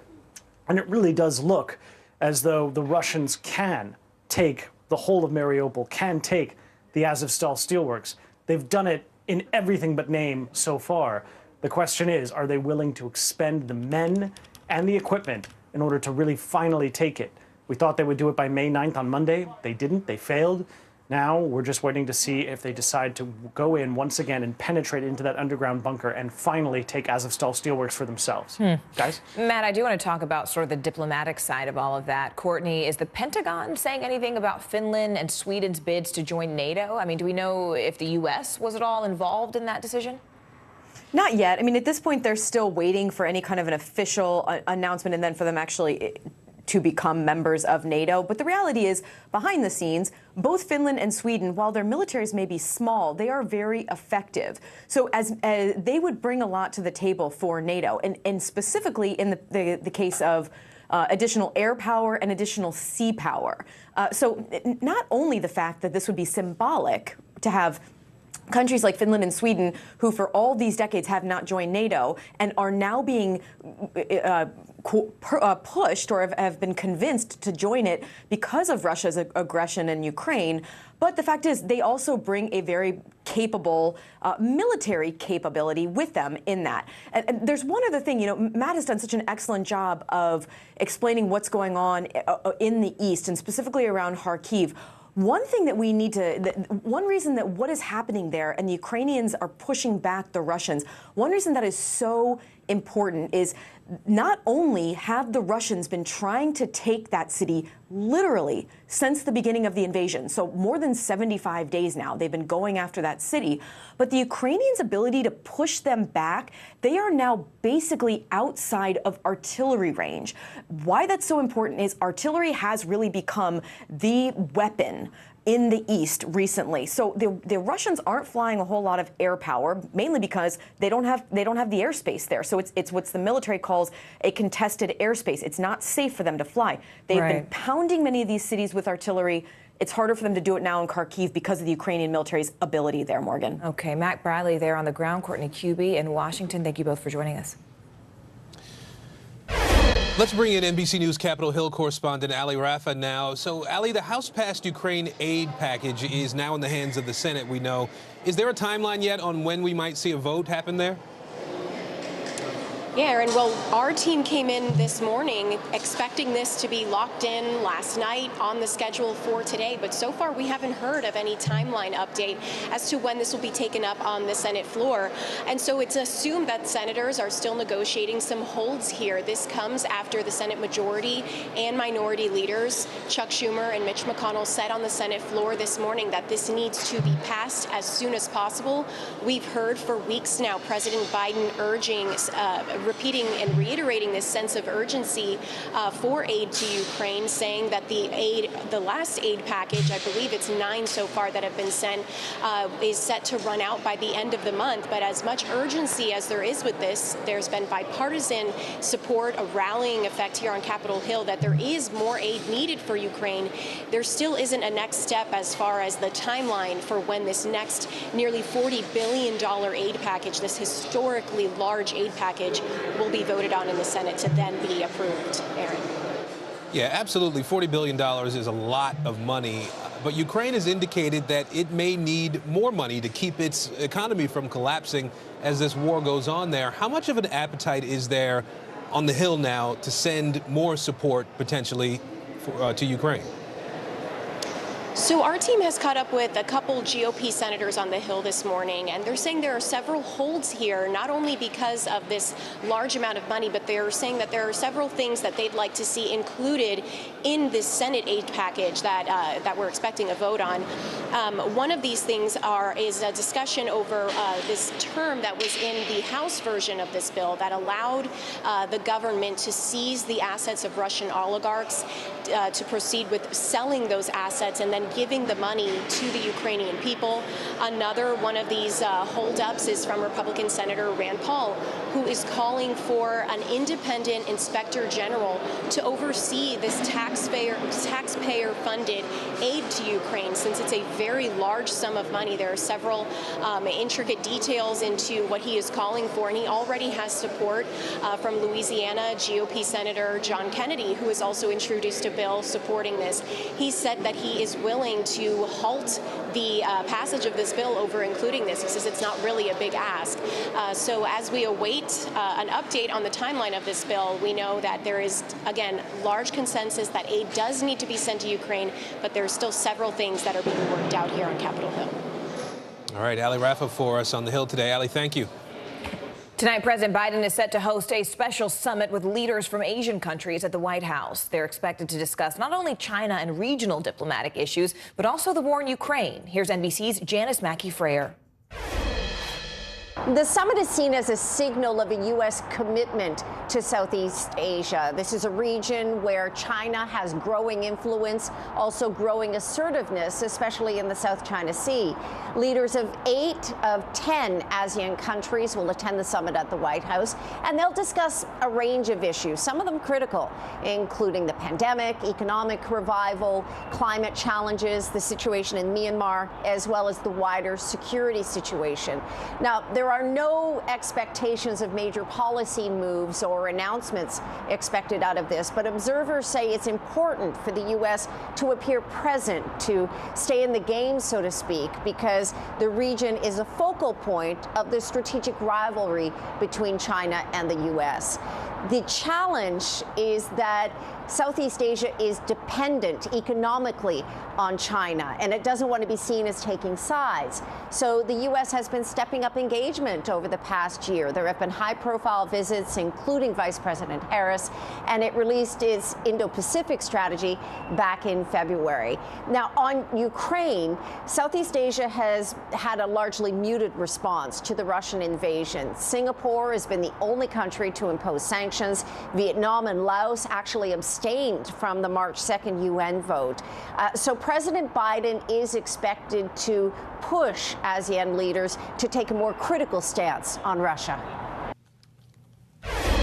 Crews are rushing to contain a giant wildfire that's threatening Southern California. The coastal fire scorched nearly 200 acres overnight, fueled by high winds and dry conditions. 20 homes have been destroyed there. Mandatory evacuations are in effect for more than 60,000 people. In New Mexico, the largest wildfire in the nation has now been burning for more than a month. The Calif Canyon fire has burned more than 200,000 acres. Nearly 300 structures have been damaged. and that fire is now 8 times the size of San Francisco. Meteorologist Bill Cairns is tracking the weather conditions in that area for us in just a moment here. Let's begin, though, with NBC News correspondent Steve Patterson. He is along the fire line for us in Laguna Niguel, California. Steve, walk us through what's happening there. How are the containment efforts going at this point? Well, you can see the containment efforts right behind me. You can see the hose on the house right here, what's left of it.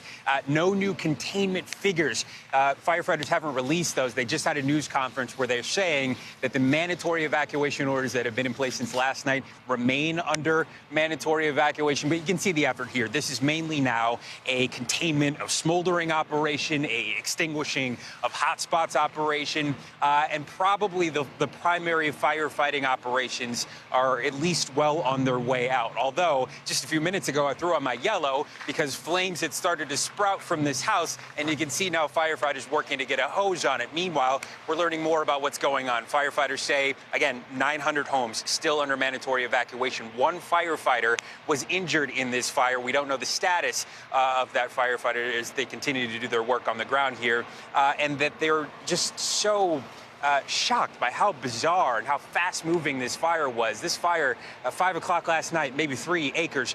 Then they watched it go from 3 to 5, from 5 to 10, from 10 to 40. And by the evening time last night, this was hundreds of acres racing up the side of a canyon, which is just on the other side of this hill, sprouting and cresting over the canyon's top, landing and raining down on rooftops, and then spreading from rooftop to rooftop to rooftop until what you see behind me, which is about 20 homes that were completely charred and hollowed out by this fire. Again, firefighters still working on containment, still keeping people out of this area. The fire is spreading to about 200 acres, and we don't know the containment status at this point, but we're looking for more updates from firefighters as they continue to do their work.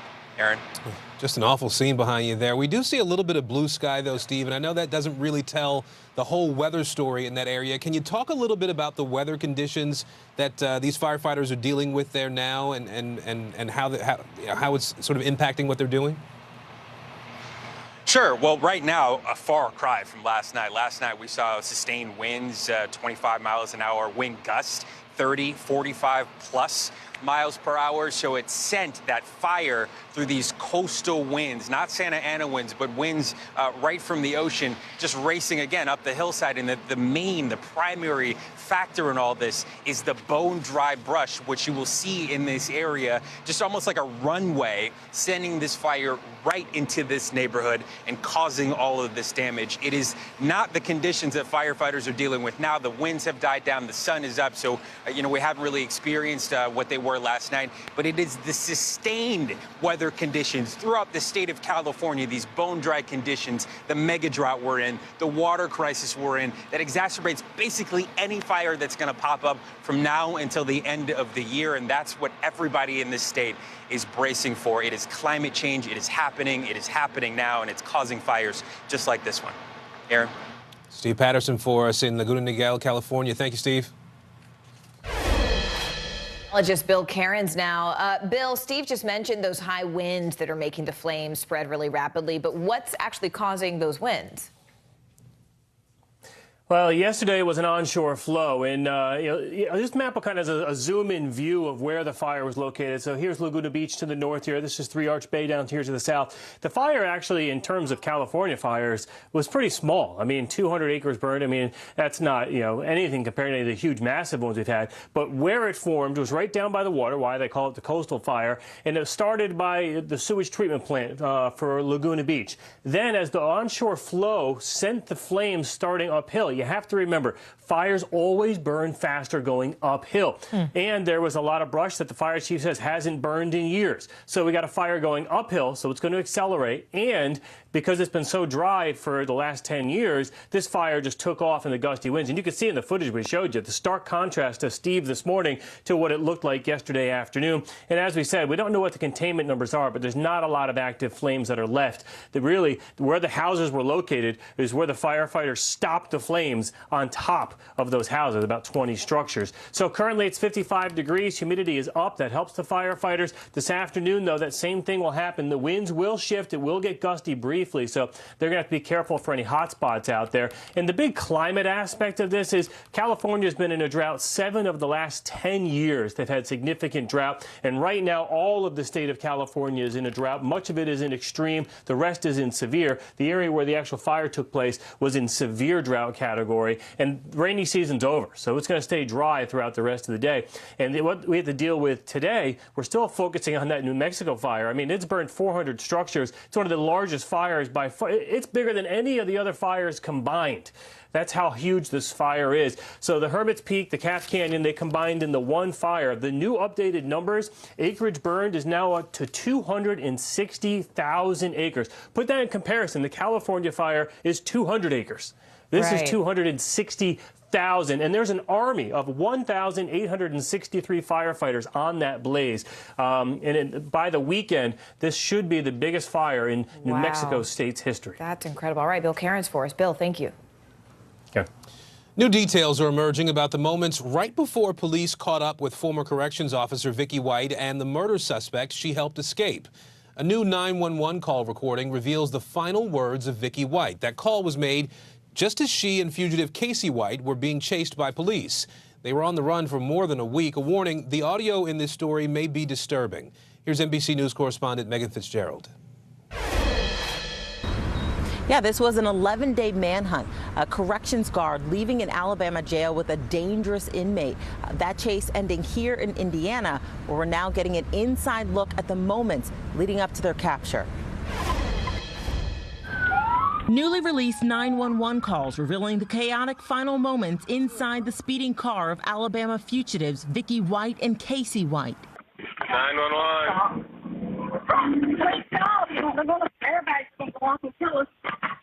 Vicky's panicked voice urging the suspected murderer to flee on foot as authorities close in. Airbags are going off. Let's get out and run. Sirens can be heard in the background as 911 operators try to communicate with the pair. Hello? But Vicky never responding to them. Seconds later, what sounds like a crash and a gunshot heard on the line. I'm gonna go for the gun. Officers found the gun still in Vicky's hands. An autopsy later confirming she took her own life. What do you make of that 911 call? I think she thought she was going to be apprehended. I think she was probably thinking in her head, I've got to go back and face my fellow employees, the sheriff, people of the community. The whole incident is shocking to all of us here. Jason Butler worked with Vicky throughout her 17-year career as a corrections officer and says their coworkers are distraught. Very knowledgeable of her job, well liked, well respected by colleagues and inmates. Meanwhile, the suspected murderer she apparently risked it all for remains locked inside a state prison. Casey White now having to answer for yet another charge. And an entire community is left with the unanswered question why this seemingly dedicated employee would help a dangerous inmate escape. Now, keep in mind, Casey White is also facing a murder charge for allegedly stabbing to death a 58-year-old woman in 2015. Now, he is expected to be back in court in June. If he is convicted of this, it's possible he could face the death penalty. Back to you. A Vermont man is accused of killing his mother and his grandfather to get millions of dollars in inheritance. Nathan Carman is now facing murder and fraud charges and appeared for an arraignment on Wednesday. Prosecutors say that he took his mom on a fishing trip 6 years ago and then sank the boat. Here's the NBC correspondent, Perry Ressam. What was first seen as a miracle is now being called murder. Hello, this is Nathan Carman. Nathan, this is United States Coast Guard Boston. In 2016, Nathan Carman told the Coast Guard he was fishing with his mother when a funny noise started coming from the engine. He said that the ship was taking on water. Carman says he was bringing his safety bag forward when his boat Chickenpox dropped from under his feet. When I saw the life raft, I did not see my mom.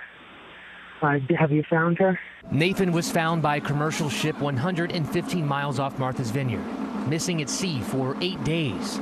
They never found his mother, Linda. Yellow ribbons were tied near her home.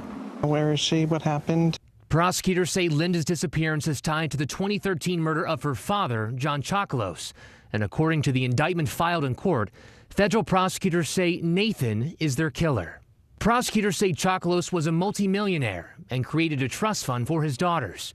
In 2013, bank accounts were set up where Nathan would get money after his grandfather's death, totaling about $550,000. According to the indictment, Nathan started spending significant time with his grandfather, and Chocolos then convinced Nathan's mother to make Nathan the beneficiary of her side of the family trust. According to the indictment, in 2013, prosecutors say Nathan shot his grandfather in the chest and got the $550,000.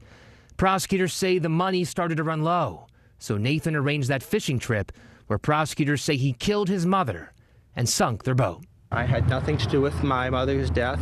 In 2017, Nathan's aunts took him to court to prevent him from getting the rest of the inheritance. Several $1 million at least that's at stake. Nathan dropped his lawyers and represented himself.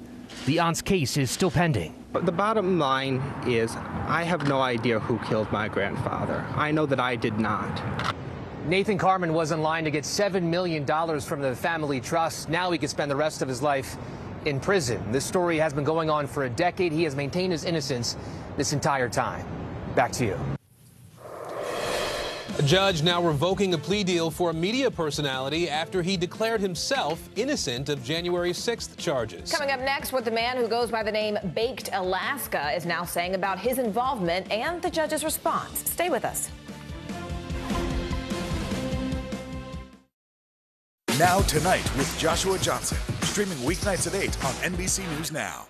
News is happening now. Look at what's making headlines around the world. We're coming on the air with breaking news. This is a significant moment. Whenever it happens, wherever you are, NBC News, streaming free now. Sometimes the news can be difficult and overwhelming for kids to understand, so we've created a newscast just for them. We hope your family will watch Nightly News Kids Edition. Women's basketball has been systematically held back. Our players and coaches have been harmed. After 49 years of Title IX, we still have work to do. In Their Court, a podcast from NBC News and NBC Sports that goes inside the issues of inequality in women's sports. Listen now. A right-wing internet personality changed his mind and now says he's innocent of the charges he's facing from the Capitol riot. The man known as Baked Alaska was set to plead guilty, but then changed his mind at the very last minute. NBC News Justice reporter Ryan Riley has been following this story and joins us now. Ryan, who exactly is Baked Alaska? I mean, why did he decide to ultimately declare himself innocent at the very last minute? What changed? Yeah, Baked Alaska is this internet personality. He used to work for BuzzFeed and then slowly has shifted over the years into this extreme right-wing white supremacist figure who basically was live streaming at the Capitol. There's really no dispute that Baked Alaska was at the Capitol. It'd be sort of ridiculous for him to claim so because he was, live streaming it, and the video has been used as evidence in several other cases, and it helped identify, in fact, several other January 6th defendants. But what he claimed in court is that he told the judge basically that he was taking this plea deal because he was worried that he was going to face a felony charge if he went to trial, and said he wanted to go to trial, but was worried about that charge. And the judge said, okay, so let's set a date then, because the judge can't accept a plea from an individual who is claiming that they want to go to trial and that they believe they're, quote, innocent. So, that's basically where this case stands now. And he has to decide over the next 60 days whether he's going to take that deal.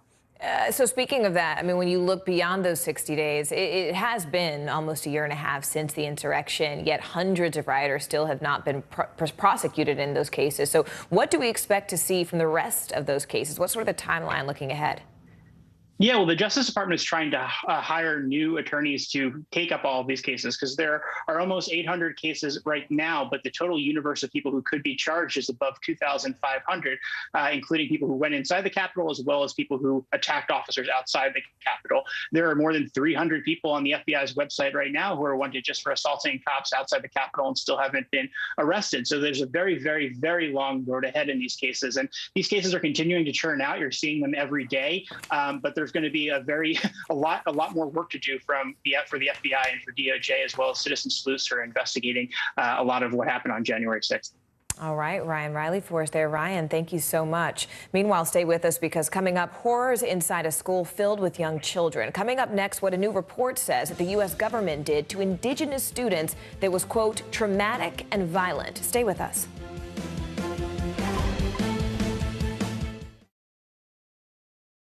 Sometimes the news can be difficult and overwhelming for kids to understand. Ukraine and Russia. Could you help me understand what's going on? So to help make sense of it, we've created a newscast just for them. We hope your family will watch Nightly News Kids Edition.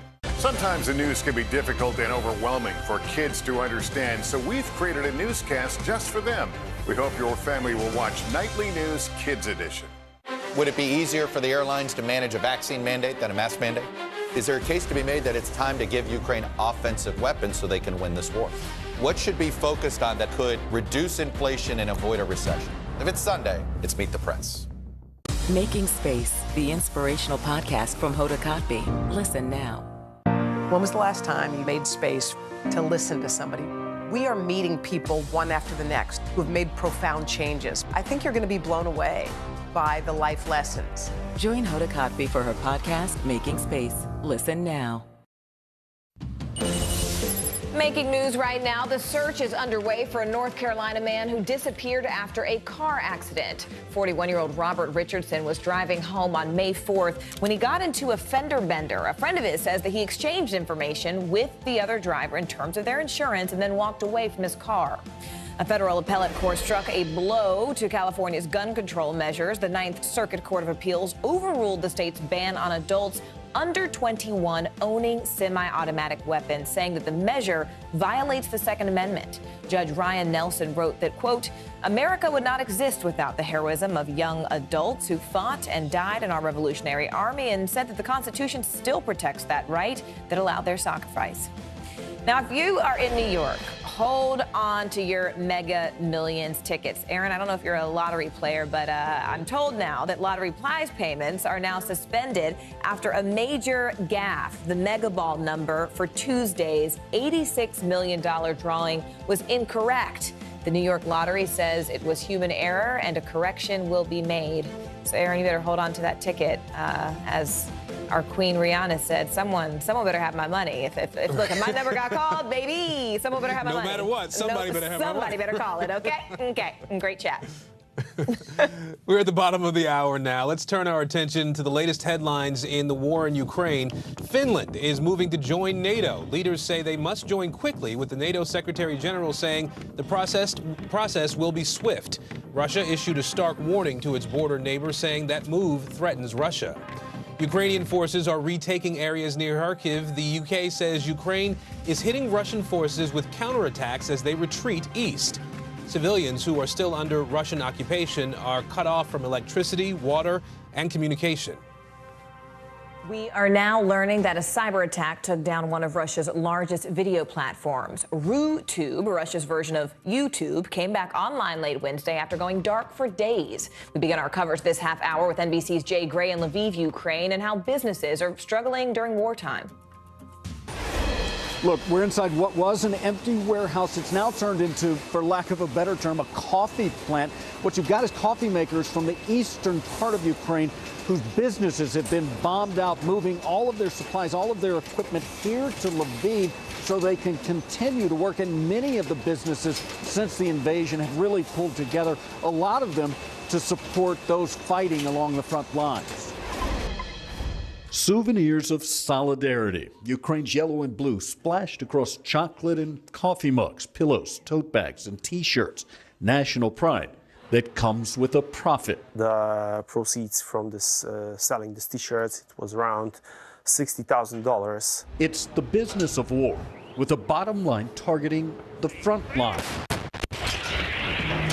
This T-shirt company says proceeds from every item sold goes to the Ukraine Air Force, already paying for navigational systems and at least 2 vehicles. While in this warehouse across town, a small group of artisans has stitched together a bond between their work and the warriors defending their freedom. For years, they've produced handcrafted leather goods. In your time, you never expected to see camo in your shop. Oh, no, never in my life. Now the fabric is scattered across sewing tables and litters the floors used to create. So now it's like clip holders and grenade pouch holders, but so it sounds small, but the demand is big. The gear tested in the company's break room before it's donated to soldiers on the battlefield. Every Ukrainian would give his shirt to support the cause. The effort is funded by online sales, most from customers in the U.S. Each order packed with a reminder of where it came from. And these businesses say they'll continue to do everything they can to support those on the front lines for as long as necessary. In Lviv, I'm Jay Gray. Back to you now. And former U.S. Ambassador to Ukraine, William Taylor, is joining us now. He's also the Vice President of the U.S. Institute of Peace. Ambassador Taylor, we appreciate you being here today. It seems fairly clear that Ukrainians know America is behind them at this point. The Senate is talking about this $40 billion aid package now, more aid to Ukraine. What more do you think the U.S. needs to do at this point, or have we done enough so far? Aaron, it's a good question. Have we done enough? We will know the answer to that question when the Ukrainians win. When the Ukrainians win, when they beat the Russians, which they are convinced, Aaron, that they will do. They are confident that they'll be able to beat the Russians, but they need the U.S. support. They need NATO's support. They need the support on the weapons. They need the long-range artillery. They need the high-range anti-aircraft weapons. If they get those things, if they get the ammunition, the fuel, all of the things that they need to fight this war, then they will win. And we will be able to say we supported them. There's more to be done. That's great, the support that the Senate and the House and the executive branch, President Biden and team are doing. That $40 billion is a lot of money, and it's needed. That needs to be translated into very quick delivery of these heavy weapons. Ambassador, we've been talking a bit about Finland and Sweden. Finland in particular, though, looking to join NATO pretty quickly here. Obviously, we heard from the Kremlin responding to that, saying that that would be a threat to Russia. What do you think of this move to add Finland to NATO? I think it's brilliant. I think it's brilliant, Aaron. Finns will bring a lot to the alliance. The Swedes will apparently follow the Finns.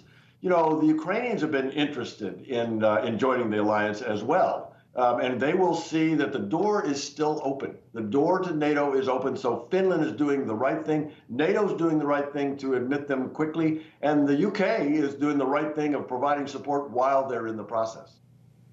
All right, Ambassador Bill Taylor, we appreciate your time and your perspective today. Thanks for joining us. Thank you, Eric. Good. A shocking report on schools for Indigenous children. The highly anticipated report from the Department of the Interior reveals the horrors inside boarding schools for Native American children that were run or supported by the U.S. government. But it also leaves some very key questions unanswered. NBC News correspondent Antonia Hilton looked into this and joins us now. Antonia, this is such a heartbreaking part of American history and even Canadian history that a lot of people aren't aware of. What happened there? Well, Morgan, for generations, tribal leaders, Indigenous Americans have been sharing stories about what's happened to them inside this system of boarding schools that, as you mentioned, was across the country, but also in places like Canada. The U.S. has now, in this new report, confirmed that there were 408 schools supported by federal dollars and efforts that were designed to strip them of their heritage, violently separate them from their language, separate them from their family members. And now they think they're just at the beginning of their findings and at the beginning of this research. Take a look at what we learned. The report is a damning reckoning of America's dark past. The U.S. government acknowledging it intentionally targeted tens of thousands of Indigenous children, sending them to boarding schools where they were forced to change their names and punished for speaking their languages, a policy the report calls traumatic and violent. The findings announced today by Deb Haaland, who is Laguna Pueblo and the first Native American cabinet secretary. Her grandparents were forced to attend the schools. I am here because my ancestors persevered, and the work we will do with the Federal Indian Boarding School Initiative will have a transformational impact on the generations who follow. The report found the U.S. operated or supported 408 boarding schools in 37 states from 1819 to 1969, the highest concentration in Oklahoma, Arizona, and New Mexico. There was rampant physical, sexual, and emotional abuse, disease, malnourishment, overcrowding, and a lack of health care. Children who broke the rules were disciplined with corporal punishment, such as solitary confinement, flogging, withholding food, whipping, slapping, and cuffing. The investigation has already determined hundreds of children died, but that number is expected to exponentially rise as more schools are studied. At least 53 burial sites have been found, some marked, some unmarked. Our children deserve to be brought home.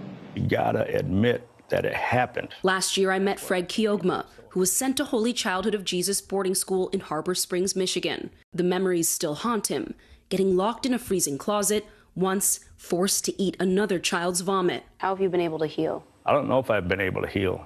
Holy Childhood never responded to NBC News' multiple requests for comment. I think it's actually way overdue. Fred told me the report is a good first step. It now can put to rest a lot of the people that came up missing, that went to school and never came home.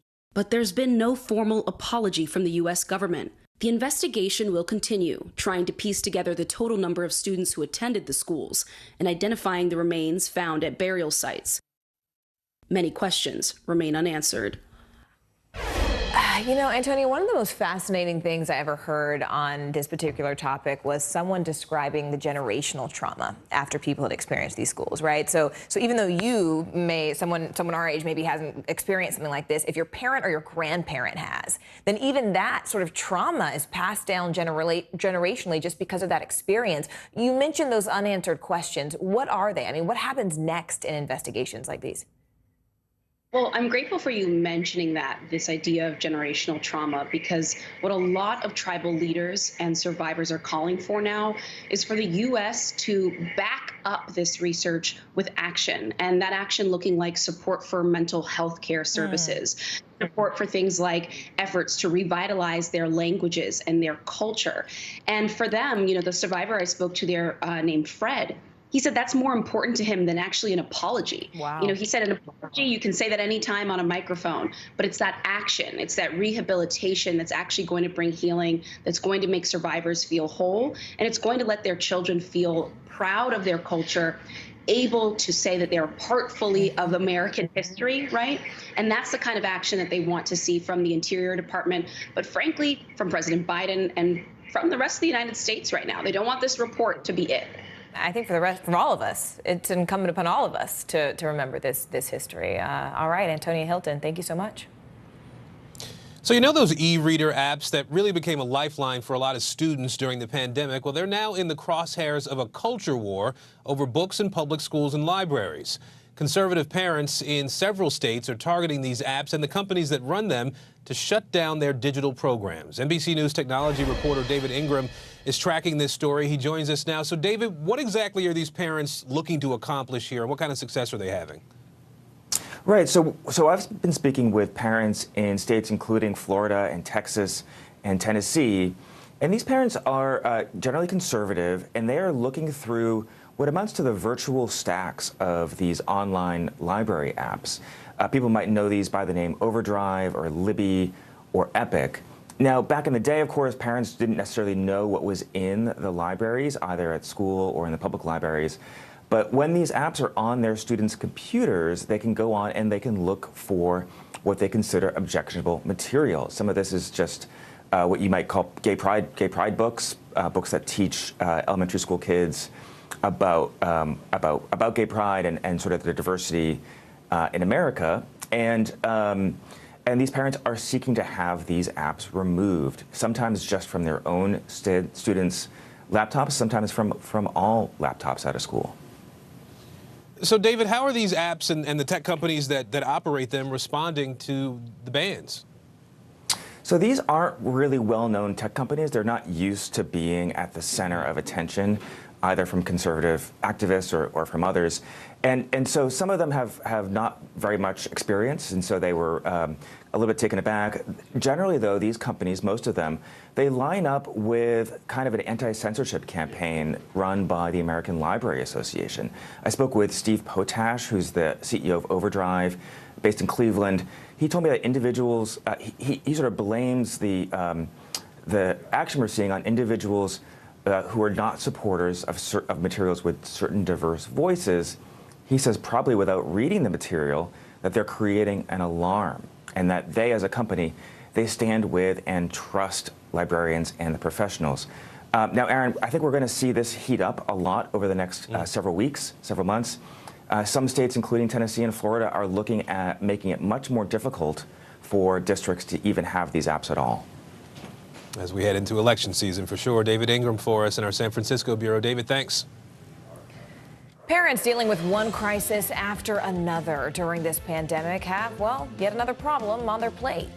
Up next, a warning for moms and dads looking to buy baby formula with so many store shelves empty.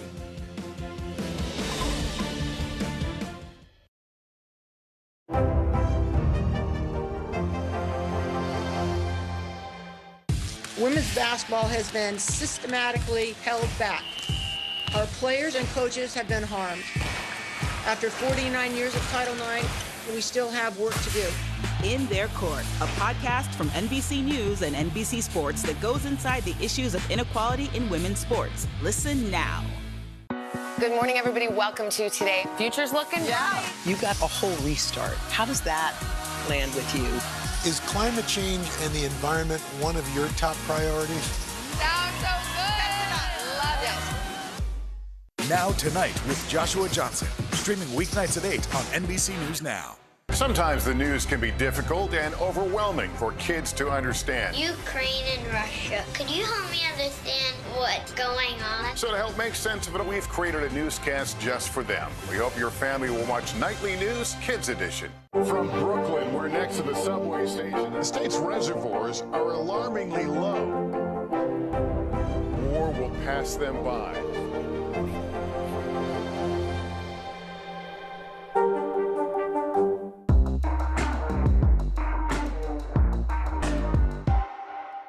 These days, it feels like the news never stops. So let's get into it. What's happening right now, what it all means for you for an hour every day. It can be hard to keep up, so let's get started together. Hallie Jackson Now, weekdays at 5 on NBC News Now. Sometimes the news can be difficult and overwhelming for kids to understand, so we've created a newscast just for them. We hope your family will watch Nightly News Kids Edition. Sometimes the news can be difficult and overwhelming for kids to understand. Ukraine and Russia. Could you help me understand what's going on? So to help make sense of it, we've created a newscast just for them. We hope your family will watch Nightly News Kids Edition. Now, if you've been shopping for baby formula and noticing empty shelves, well, you aren't alone. Due to a nationwide shortage, retailers are now struggling to provide formula to their customers and have even put limits on how much formula you can buy. NBC News business and technology correspondent Jolene Kent gives us an in-depth look at how the crisis is impacting parents. Hey there, the formula shortage is only getting worse for so many families right now. And now Abbott Nutrition, the company at the center of the voluntary recall earlier this year, telling NBC News if and only if they can get that FDA approval, they could restart their shuttered plant within 2 weeks. But it would take 6 to 8 weeks before more formula would hit shelves. That's not soon enough for families who need it right now. This morning, parents desperately searching for the vital food their babies need. With soaring inflation and ongoing supply chain delays, parents across the country are facing a crisis with no end in sight. The national out-of-stock average for popular baby formulas jumped to 40% last month. Many major retailers have put limits on how much baby formula you can buy at a time. It's a bone-deep anxiety of, is my child gonna get what they need? The shortage comes after Abbott Nutrition, a key manufacturer, issued a massive voluntary recall in February, following 4 complaints of bacterial infection linked to baby formula that the CDC says may have contributed to the deaths of 2 infants. The recall shutting down the company's Michigan plant and impacting certain Similac, Alimentum, and L-Care formulas. After an investigation by the FDA and CDC, Abbott conceded that some of its processes were not followed and says it is set out to improve its systems and address the issues raised. The company now telling NBC News there is no evidence to link our formulas to these infant illnesses. Even just trying to think of going a day with having to be completely off of his regular Abbott formula to something else is stressful. Jordan Coleman's 9-year-old son Carter suffers from a metabolic disorder that requires a specialized formula that Abbott makes. Without it, the family says he could suffer brain damage, fall into a coma, or die. He's asked me a couple of times if this means that he's going to die. As all parents search for solutions, doctors are warning, never dilute your formula with water as a way of making more of it. Babies their kidneys are not mature enough to process that water. After YouTube searches for homemade formula spiked over 200% this month, the FDA saying homemade baby formula may lack nutrients vital to an infant's growth. One option for families in need, breast milk banks that store donor milk and often sell it for a nominal fee. We want to ensure that the babies who need this donor milk can receive it regardless of their ability to pay.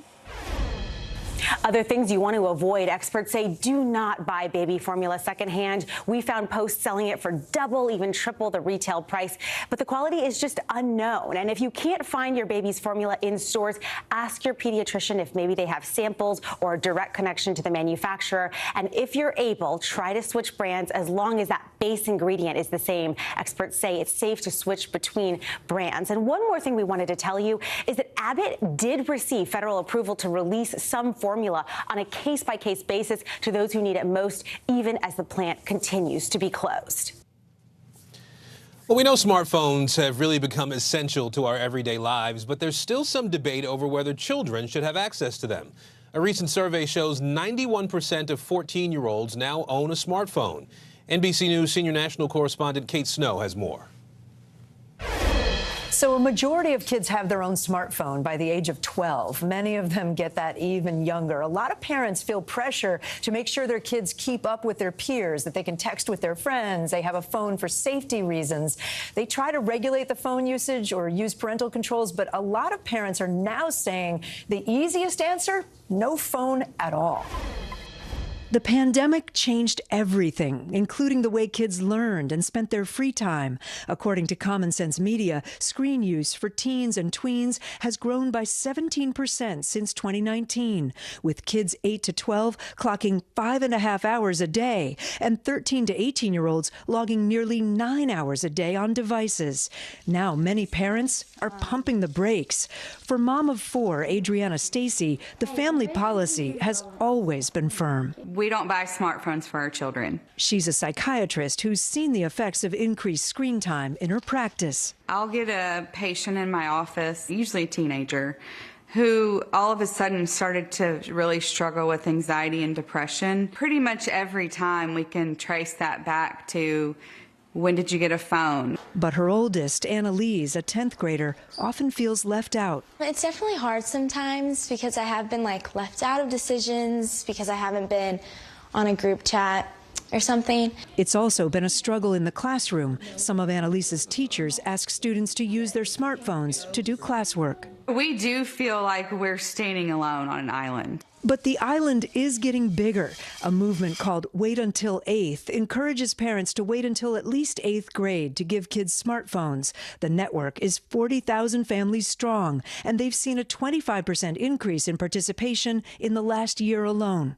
Parents have seen the impact of screens on kids over the past couple of years with online school and lots of social media consumption. Let's get our kids outside. Let's get our kids reading. Let's get our kids playing with other kids in real life. Let's let our kids enjoy being kids. Research about the impact of smartphones is mixed. A large study using data from the National Institutes of Health found screen time was moderately associated with worse mental health, increased behavior problems, decreased academic performance, and poorer sleep, but also found using a smartphone or device improved friendships and connection. Dr. Jean Twangy is a professor of psychology at San Diego State and author of the book iGen. Are we basically experimenting on our kids, not knowing what the impact of these smartphones will be long term? All of us are basically living in a big social experiment where smartphones have taken over. In effect, we're experimenting with their brains. Hey, let's give them all a smartphone and see what happens. Experts agree if parents are going to allow smartphones, they should be banned from the bedroom overnight, and they recommend setting time limits and parental controls. And for the growing number of parents who decide not to give their kids a smartphone at all, talk to your kids about your concerns and consider a stripped-down phone for calls and texts only. Last year, Annalise Stacy got one of those. At 15 years old, she already sees the benefits of not having a smartphone.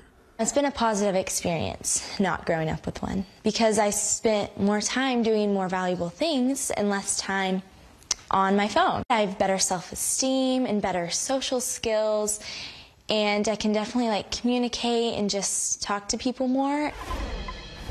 Adriana admits this has not been easy, and it's obviously every parent's choice. But there was one study from the University of Texas that stood out to us. They gave people a series of tests without a smartphone nearby, and then while they had their smartphone near them, just having the phone within reach, even though they weren't touching it, was enough of a distraction that they didn't concentrate or do as well on those tests. Back to you. Wow, fascinating story. A Palestinian-American journalist was shot and killed while covering violence in the West Bank. After the break, how she's being remembered and the investigation now underway. Right now on NBC News Now. Got all the angles covered tonight. You're watching NBC News Now. Here's what's happening. Look at what's making headlines around the world. We begin this hour with the military invasion that's currently unfolding. Right now, the attacks from Russia are coming in from every angle. Our NBC News crew heard explosions in the capital city of Kyiv. Live from Ukraine, where a fierce battle is raging on. We've heard a number of explosions. Russia is picking off Ukraine's military facilities one after another. This factory has gone from making kitchen pots to lethal items that'll ruin tires, ruin the bottom of the car. This is what it looks and feels like to try to escape Ukraine. I don't want to say goodbye. The battle for Congress and the fight for control of state housing. In our special County to County series, we're checking out key battlegrounds ahead of the midterms. We are talking elections in a battleground state. What does President Biden need to do tonight? He needs to speak to heads and hearts. A lot to break down, Chuck, so let's dive right in. Judge Ketanji Brown Jackson now elevated to the Supreme Court. Let's zoom out a bit to our changing climate. What do we think that the new normal is going to be? We have some stunning new findings about COVID-19. This new variant is more contagious. Have you seen a demand for mental health services increase among Latinos? The people of the Chamizal neighborhood aren't the only ones experiencing what they call environmental injustice. We're here to try to start conversation. A lot to talk about as we continue our rolling coverage. We're coming on the air with the news NBC Scoop. Bringing the news to you is not only a job, it's an honor. Sometimes the news can be difficult and overwhelming for kids to understand, so we've created a newscast just for them. We hope your family will watch Nightly News Kids Edition. News is happening now. Look at what's making headlines around the world. Whenever it happens, wherever you are, it's here now. Top Story with Tom Llamas, weeknights at 7 on NBC News Now. Hallie Jackson Now, weekdays at 5 on NBC News Now. A drug raid in Brazil and a cyber attack dealing a blow to Costa Rica's financial system. Let's go around the world in 60 seconds. Brazil, where police cracked down on dozens of crack dealers. 650 police officers raided a plaza in Sao Paulo nicknamed Crackland. The authorities searched people for drugs and arrested dozens. Addicts were seen leaving the square after the raid, though they are expected to return once the police are gone. Somalia, where the nation is preparing for its presidential elections on Sunday. 39 candidates are on the ballot, including one woman, Fawzia Youssef Haji Adam. The election will take place against a backdrop of insecurity. Militant extremist group Al-Shabaab controls large portions of the Somalian countryside, and the nation is facing its worst drought in 40 years. And Costa Rica, where the nation has declared a state of emergency amid a ransomware attack. Hackers interrupted the nation's tax collection process and exposed Costa Ricans' personal information. The president of Costa Rica, who just took office on Sunday, is considering bringing in outside cybersecurity experts to help him navigate the mess. And that's the world now. Outrage is growing in the Middle East after a veteran Palestinian-American journalist was shot and killed while covering violence in the West Bank. NBC's Raf Sanchez has that story. This morning, final respects being paid to a veteran Palestinian-American correspondent killed on the job. Her bulletproof vest clearly marking her as a journalist, but it wasn't enough to save her life. Shireen Abu Akleh, an American citizen watched by millions across the Middle East for her coverage on Al Jazeera. The network now saying she was assassinated in cold blood by Israeli troops while covering a raid in the occupied West Bank. They cite eyewitness reports from her own crew, including a producer shot alongside her. Israel's prime minister initially said it was likely she was killed by a Palestinian gunman. But the defense minister now saying it isn't clear who's responsible and adding an investigation is underway. The Israeli military releasing footage of a fierce firefight, but no firm evidence who fired the fatal shot. The Biden administration demanding answers. We call for an immediate and thorough investigation and full accountability. But Palestinians doubtful Israel will conduct a full and transparent investigation. Maybe if we were the Ukrainians and if we were blonde and blue-eyed, maybe then they will think international law applies to protect the victims. This is Shireen Abu Akleh's final journey to the Al Jazeera Bureau, where she covered the story of the Palestinian people for so many years. You can feel the anger and grief of her colleagues everywhere. Her former office, now a shrine. She's a symbol for every single journalist who works here. Around the globe, female journalists paying tribute to a pioneer. Her death, part of the worst wave of violence since last year's conflict in Gaza, and fears of worse to come with tensions high at Jerusalem's most sensitive religious site. The Palestinian Authority is planning an official funeral for Shireen Abu Akleh here in Ramallah, followed by a family funeral in her native Jerusalem. And this all coming just a few weeks before President Biden is due to make his first official visit to Israel since taking office. Thank you so much for being with us this hour. I'm Morgan Radford. And I'm Aaron Gilchrist. The news continues right now. Hey everyone, I'm Allison Morris. You are watching NBC News Now. Here's what's happening. Running on E, empty wallets and empty gas tanks, how they're driving voters in a key battleground state. Coastal flames, wildfires out west swallowing up million-dollar homes and forcing evacuations. What's causing them? And hold the phone. More parents doing just that, telling their kids they can't have smartphones.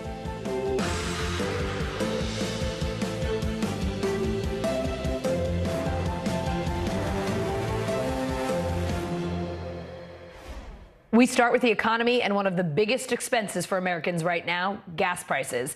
NBC News correspondent Ellison Barber live in Gainesville, Georgia. It's about an hour outside of Atlanta. Ellison, it is so good to see you, even if we're talking about something that might be a little upsetting for the average person. Right now, the national average for gas is at a new record high, $4.41 a gallon. In Georgia, folks are paying just under $4 a gallon on average, according to AAA. Cities like Gainesville have limited public transportation options. So how are these crazy gas prices hitting Georgians? Yeah, I mean, it's a really big problem. I think it's easy when, like, I live in Brooklyn. I'm very fortunate that it's pretty easy for me to get the subway. As much as I may complain about the G or the L, I have a lot of public transportation options. That is not the case here in Georgia, you know. And so when people are seeing 15, 20 cents added to the gallon, it's hurting a lot. We have traveled around to 3 different counties in Georgia, all 3 of them politically significant and also politically different. One of them is a deep blue county that Democrats really need high turnout to do well in. The other, Gwinnett County, is now a big swing county. And then the last one, Hall County, where we are here now, is a deeply red county where Republicans really need high turnout. When we've spoken to people in all of these different counties and we ask them who or what they think is to blame for the increase they're seeing at the gas pump and also in the grocery store, the answers to that question varied. But everyone we talked to said the prices they are seeing are ridiculous. They do not feel like they are sustainable for their families, for their budgets. And for some people, it really is upending their budgets. Listen to what we heard. You have to have a car to be able to get around. And if you can see, there's not a lot of buses, you know, bus routes and stuff like that. I drive 35 minutes to and from work every single day. I work at the clinic down the road, and a lot of patients have come in and complained about it. How I've had so many people have to cancel their appointments because they can't afford gas to come get to their appointments. Do you have an option other than driving? I don't. I do not. It's my only transportation, and I've got a little one, so it's like I feel like all my gas is going, or all my money's going towards gas at this point. By me being a professional musician and so forth, I got to go an hour to church, just church. We ain't talking about if I have a gig or anything else. Yeah, it's nothing is around the corner. Public transportation in Atlanta, it exists. It's not very good. It really doesn't exist in most suburban communities, definitely doesn't exist in more rural parts of the state like where we are right now. So driving really is the only option for a lot of people. And people we've spoken to, they say they're looking at the price they're paying to fill up their car to get to and from work, to go to the grocery store, to take their kids to school. And then they're looking at their paycheck, and they say there's really a struggle for them to cover it all because the price of gas is eating so much into their take-home paycheck. Prices are rising that they're having to pay out of pocket, but their paychecks, those have stayed the same. Allison? So, Allison, we know this is an election year. Inflation, a huge issue as we get closer to the midterms. Georgia has a Senate election coming up in November. What are the candidates saying about it? Yeah, I mean, both of them are talking about it. We reached out to the incumbent Senate Democrat, Senate Raphael Warnock, and his campaign talked about how they say he has been at the forefront of fighting for gas cuts. We reached out to the likely Republican Senate candidate, Herschel Walker. He's leading in the polls. The Republican primary here is just under 2 weeks away. And he says, look, this is a direct result of policies that Senator Warnock has supported, a direct result of President Biden's policies. One thing for sure, this is going to be a campaign issue if something does not change as we head into November. Speaking with a source close to Herschel Walker's campaign, they said that they feel like this is the issue come November. Allison?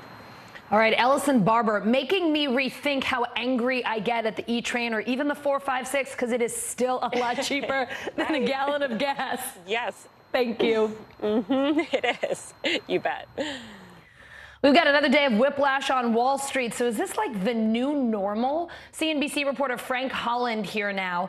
Frank, the markets have been mixed all day, all over again. I feel like we've said this basically all week. Let's take a live look at the big board. We've got less than an hour to go until the closing bell. I think we've got it here. I see it out of the corner of my eye. It looks like we're down about 500 points. There it is. Yeah. Are we looking at inflation fears right there? What's going on with stocks today? Well, I got it out more than corner of my eye. You're right. Down more than 500 points. Down on track for its sixth down day.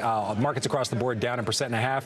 And absolutely, it is higher inflation. It is higher interest rates. Both of those impact the future earnings of tech, especially.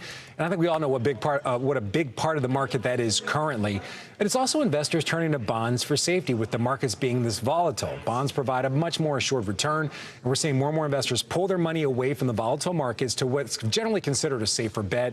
One other big issue, probably underreported, believe it or not, supply chain concerns. There's ongoing labor negotiations at the West Coast ports. The cost of shipping expected to go up if every single thing goes right. If it doesn't, big potential for delays, shortages, increased cost of freight, which generally companies have to pass along to their customers. And that even adds to the market unpredictability, which also weighs on the market. And what we're seeing today, another down day. So, Frank, we had the April Producer Price Index out this morning, up 11% year over year. Those are wholesale prices. Right. What does that tell us? What does that mean for our viewers in terms of where inflation's going? Well, in general, it means that prices are going to go up. How much, we don't know. If you ever heard this popular meme, yesterday's price is not today's price, 100% true in this case. Yeah. So we know things are going to go up for both goods and services, but how much is another factor weighing on the market? Some companies, they have pricing power to pass all that along, that increased cost along to their customers. Others just don't. Great example here, Nikes. I don't know what kind of sneakers you wear. I only wear Nikes. When I go to the store, I'm buying Nikes. I'm not going to buy a pair of Asics. It doesn't matter how many Asics are on sale. I'm just not going to buy them. But if I go to a home improvement store and I need a grill, if the Weber grill I want is considerably more expensive than another comparable grill, that's a much different story. I mean, they're both going to grill my hamburger either way. So some people are also going to point to PPI only going up 7% if you exclude food, energy, and services. But everybody needs food. Anything you make needs energy. So prices are going to go up. Just to headline it again. See, Frank, you had me with Nike. I'm a runner, and I will only run my marathons in Nikes, but I will also only grill my hamburgers on Weber grills. So I'm just paying more for everything, it seems. I might have to change some of my habits. You are not the only one, but the one thing you're not paying more for, that train that you guys were complaining about. I know. We complain so much about the train, and then I fill up my car, and I should stop complaining about the train, right? Take an Uber ride, you have a completely different complaint. I can't afford those anymore. That's completely out of the picture, priced out too much. Frank, thanks so much for coming on. And man, I'm watching again. That Dow just keeps getting worse. We will, of course, update our viewers as we head into the close. Thank you for being here this hour. Thank you. In California, coastal wildfires are ripping through at least 20 homes in Orange County. In the city of Laguna Niguel, entire neighborhoods have been forced to evacuate, and several surrounding roads are shut down. NBC News correspondent Steve Patterson is live from Laguna Niguel. Steve, this fire started yesterday. It swallowed up nearly 200 acres by 6 p.m.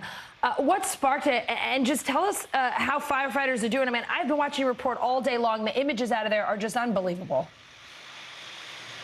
Yeah, I mean, you can see the firefighters continuing to do the work that they're doing, right? So they're putting down hoses on what's left of these homes, unfortunately, for the grim task of allowing family members and damage assessors to come into these neighborhoods and find, in a lot of cases, scenes like this. Cause still under investigation. We don't know what started it, although several neighbors have said that they heard or they saw their power go out right before. Power lines have been blamed on a lot of these major fires that we've had in California, but that's an investigation for later. For now, still assessing the damage. Fire crews really working on these hot spots, these smoldering spots, trying to make sure that these neighborhoods are safe. But as you mentioned, yeah, that fire caught quickly. It raced up a hillside. As you know, fire goes much faster uphill than it does going downhill. One of the weirdest phenomenon you will see, but it's especially bad when all the vegetation going uphill is bone dry. That's what we've had really across California because of this drought that we've been in for so long. So that's what happened yesterday. It started in the afternoon. It was very small, like 3 to 5 acres, not something that we would pay attention to, something that firefighters would generally watch almost and maybe get a perimeter around, but let burn. But this thing exploded because of all that vegetation, grew to 10 acres, then 30 acres, then 40 acres. 200 acres by the time it was done, racing up the side of that canyon, raining down on the rooftops of homes. And the result is what you see behind me. And the homes were so big. These are multi-million-dollar homes. We're not just saying that because it sounds good. It's a problem for firefighters because the homes are so big that by the time they actually are able to get on top of the fire in some of these houses, it's already leaked to the next home. That was the experience last night. Since then, since the sun has come up, the winds have laid down. Most of the major firefighting operation appears to be contained to just something like this, but obviously the winds could shift at any point. We've seen it happen. It could happen again. Allison? Oh, Steve, it just sounds like it happened so quickly. Whole neighborhoods just trying to pack up and go on short notice. What are you hearing from people there who had to get out really quick yesterday and today? Exactly that. We actually just heard from a gentleman a few houses down who said he had to grab his cat, had the clothes on his back, saw it racing up that hill. I think it's important to say how fast this fire was moving. It's these coastal winds that came really off the ocean, wind gusts up to 25, 35, 45 plus miles an hour. It just blew that thing. So people were just literally just booking it out of here, really grabbing what they could and going. What's going to be more tragic is what people say when they come back. Still 900 homes in this area under mandatory evacuation. They're still trying to put a really big seal because it's still very dangerous. It doesn't appear like it's an active firefight, but it very much is. To hear the tragedy of that will be something else. But really, people just had to leave as fast as they could. Allison? Yeah, I mean, to come back and see your house is nothing but a frame and a front wall. My gosh. Steve, thank you. And you and your crew stay safe out there. I know there's still a whole lot going on. Will do. Thank you, Allison. A controversial border policy is now in the hands of the Supreme Court. The Trump-era program, known as Remain in Mexico, forces migrants seeking asylum here in the U.S. to wait for approval in Mexico. NBC News national correspondent Gabe Gutierrez is along the border in Eagle Pass, Texas. Gabe, this week a federal judge extended a temporary restraining order preventing the Biden administration from rolling back Title 42, as it's called. That was supposed to happen May 23rd. Get us up to speed. What's the latest? Hey there, Allison. Well, first I want to tell you where I am. I'm here in Eagle Pass, Texas. And the Rio Grande is right behind me, right behind these bushes. You can see this is obviously razor wire and clothes that have been tossed aside. Wow. These are migrants that have been coming through this area. And even today, Allison, we just saw a group of more than 100 of them that came through here and were picked up by local authorities, Texas Department of Public Safety, and then they're processed by Customs and Border Protection at the federal level. But you mentioned this court battle, Allison, and there's a critical hurdle tomorrow for the Biden administration. There will be a court hearing in Lafayette, Louisiana, and that is where a federal judge will hear arguments on both sides of this issue, whether to lift Title 42 restrictions. That was a policy put in place under the Trump administration, essentially expelling migrants due to COVID. Supporters of lifting Title 42, Allison, say that they need to do so because it's inhumane and it's basically not allowing asylum seekers to go through with their rights. But opponents of lifting it, including some 21 state attorneys general, all Republicans, they say that this will trigger an even bigger migrant surge here at the U.S.-Mexico border. And Allison, I can tell you this has been changing a bit as well, because now it's not just mostly Central Americans that are coming through here. Also, more Cuban migrants are coming to the U.S.-Mexico border here. So this has huge implications for the Biden administration and also for this area as, you know, we try to see what the future of Title 42 is, Allison.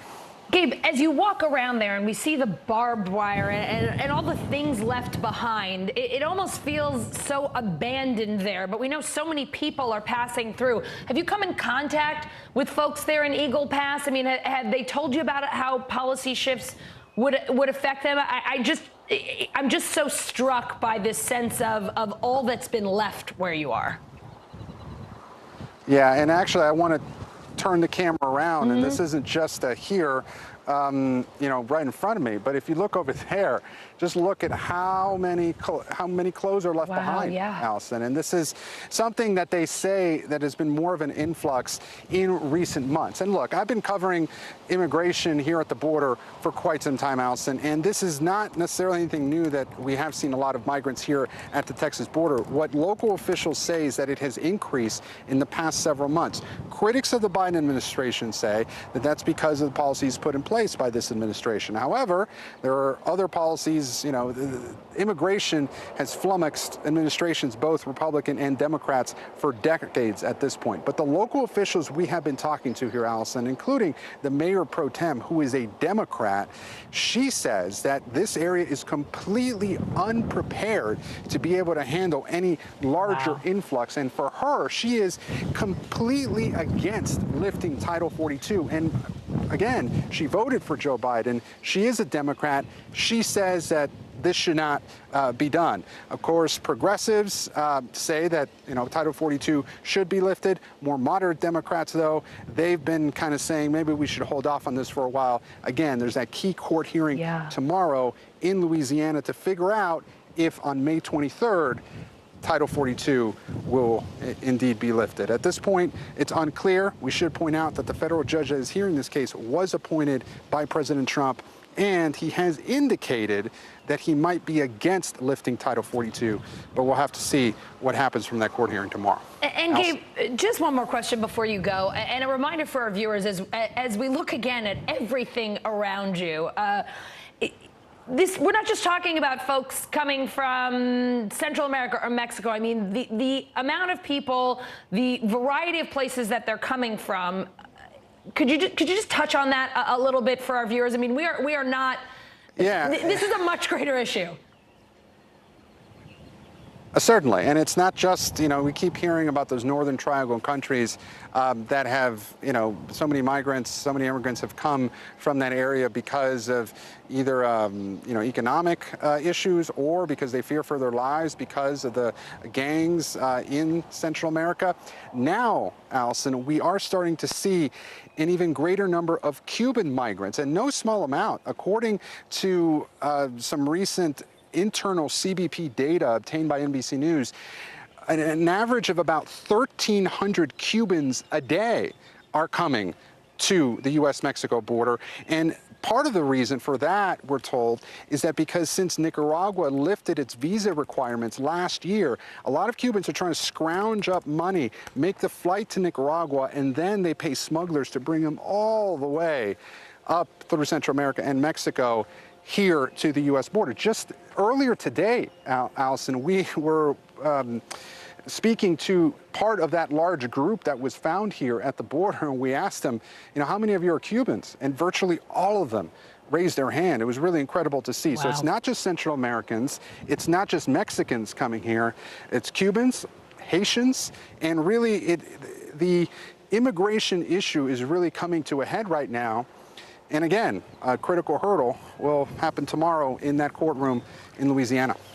Gabe, thank you for setting us up for that a day ahead, and just for the striking imagery. That walking and talking really showed us a whole lot. Thank you very much. Coming up, NATO's newest member, Finland, racing to join the alliance. Russia now threatening to retaliate. Next.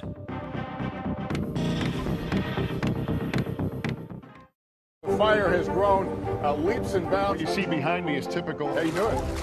Pretty bad. Women's basketball has been systematically held back.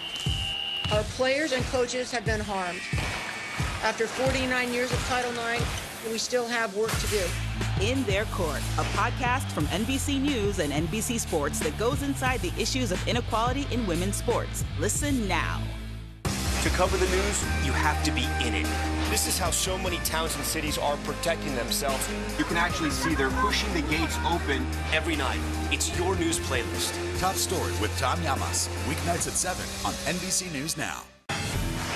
Look at what's making headlines around the world. We begin with breaking news. The attacks from Russia are coming in from every angle. Live from Ukraine, where a fierce battle is raging on. We've heard a number of explosions. Russia is picking off Ukraine's military facility. This factory has gone from making kitchen pots to lethal items that'll ruin tires, ruin the bottom of the car. This is what it looks and feels like to try to escape Ukraine. I don't want us to say goodbye. The battle for Congress and the fight for control of State House. In our special County to County series, we're checking out key battlegrounds. We are talking elections in a battleground state. What does President Biden need to do tonight? He needs to speak to heads and hearts. A lot to break down, Chuck, so let's dive right in. Official confirmation of Judge Ketanji Brown Jackson. Let's zoom out a bit to our changing climate. We have some stunning new findings about COVID-19. A lot to talk about as we continue our rolling coverage. We're coming on the air with the news NBC Scoop. Bringing the news to you is not only a job, it's an honor. When was the last time you made space to listen to somebody? We are meeting people one after the next who've made profound changes. I think you're going to be blown away by the life lessons. Join Hoda Kotb for her podcast, Making Space. Listen now. Now Tonight with Joshua Johnson, streaming weeknights at 8 on NBC News Now.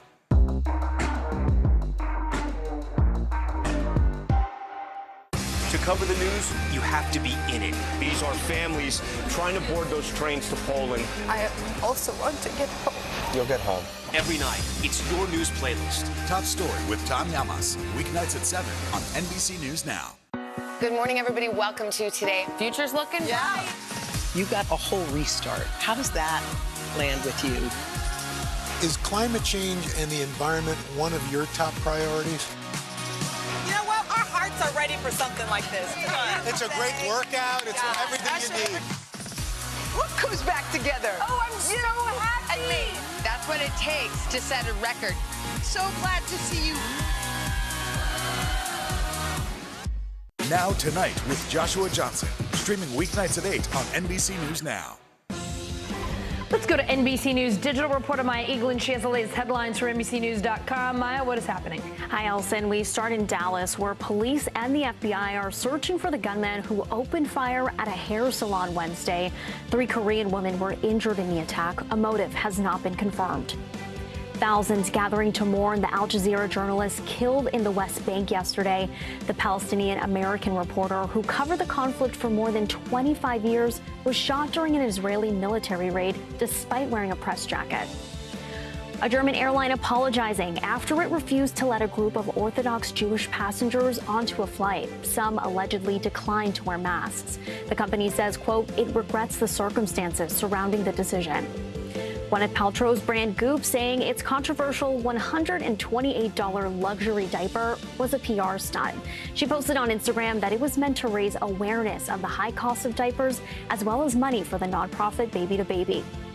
And the supermassive black hole at the center of the Milky Way pictured for the very first time.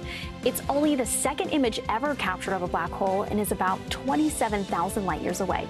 Allison. Okay, Maya, those were all important stories, but thank you for clearing up that Gwyneth Paltrow situation. Yeah. I saw that on Instagram last night and thought I was losing my mind, so thanks for that. Yep, no problem. See you in an hour. Overseas, Finland's leaders saying the Nordic country that shares a large border with Russia will apply to join NATO without delay. NBC News global security reporter Dan DeLuce joining me now. So, Dan, Finland's president and prime minister releasing a joint statement about their decision. Why NATO now?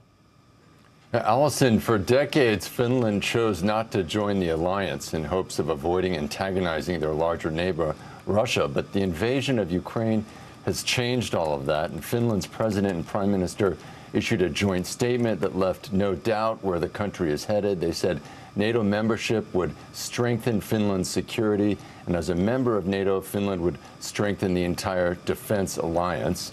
And NATO Secretary General Jens Stoltenberg is saying that the alliance will be ready to move quickly to accept them if Finland makes the decision. And he said should Finland decide to apply, they would be warmly welcomed into NATO, and that the accession process would be smooth and swift. Dan, the Russian Foreign Ministry out with a stark warning for Finland after this announcement. Tell us about that.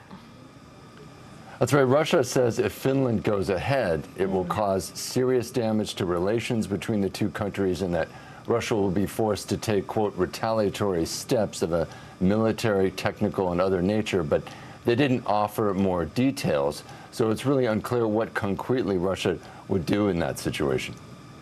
Dan, on MSNBC's Morning Joe today, Pentagon Press Secretary John Kirby called Finland's decision historic. What else did he say, and what else are you hearing from the Biden administration? The Pentagon Press Secretary was saying that this shows Russia's invasion has backfired and that NATO is now poised to expand if Finland joins. Here's what John Kirby, the press secretary, had to say. You know, Mr. Putin, one of the things he said he didn't want was a strong NATO on his western flank, and he's getting that. It's actually, it's growing in strength, it's growing in deterrence capability. And look, I won't get ahead of the alliance and right. Finland's accession, but if they join it, that's another nation here. The Biden administration, Allison, is saying that this really is a dramatic sea change, and they believe that Finland would bolster the alliance if it joined it.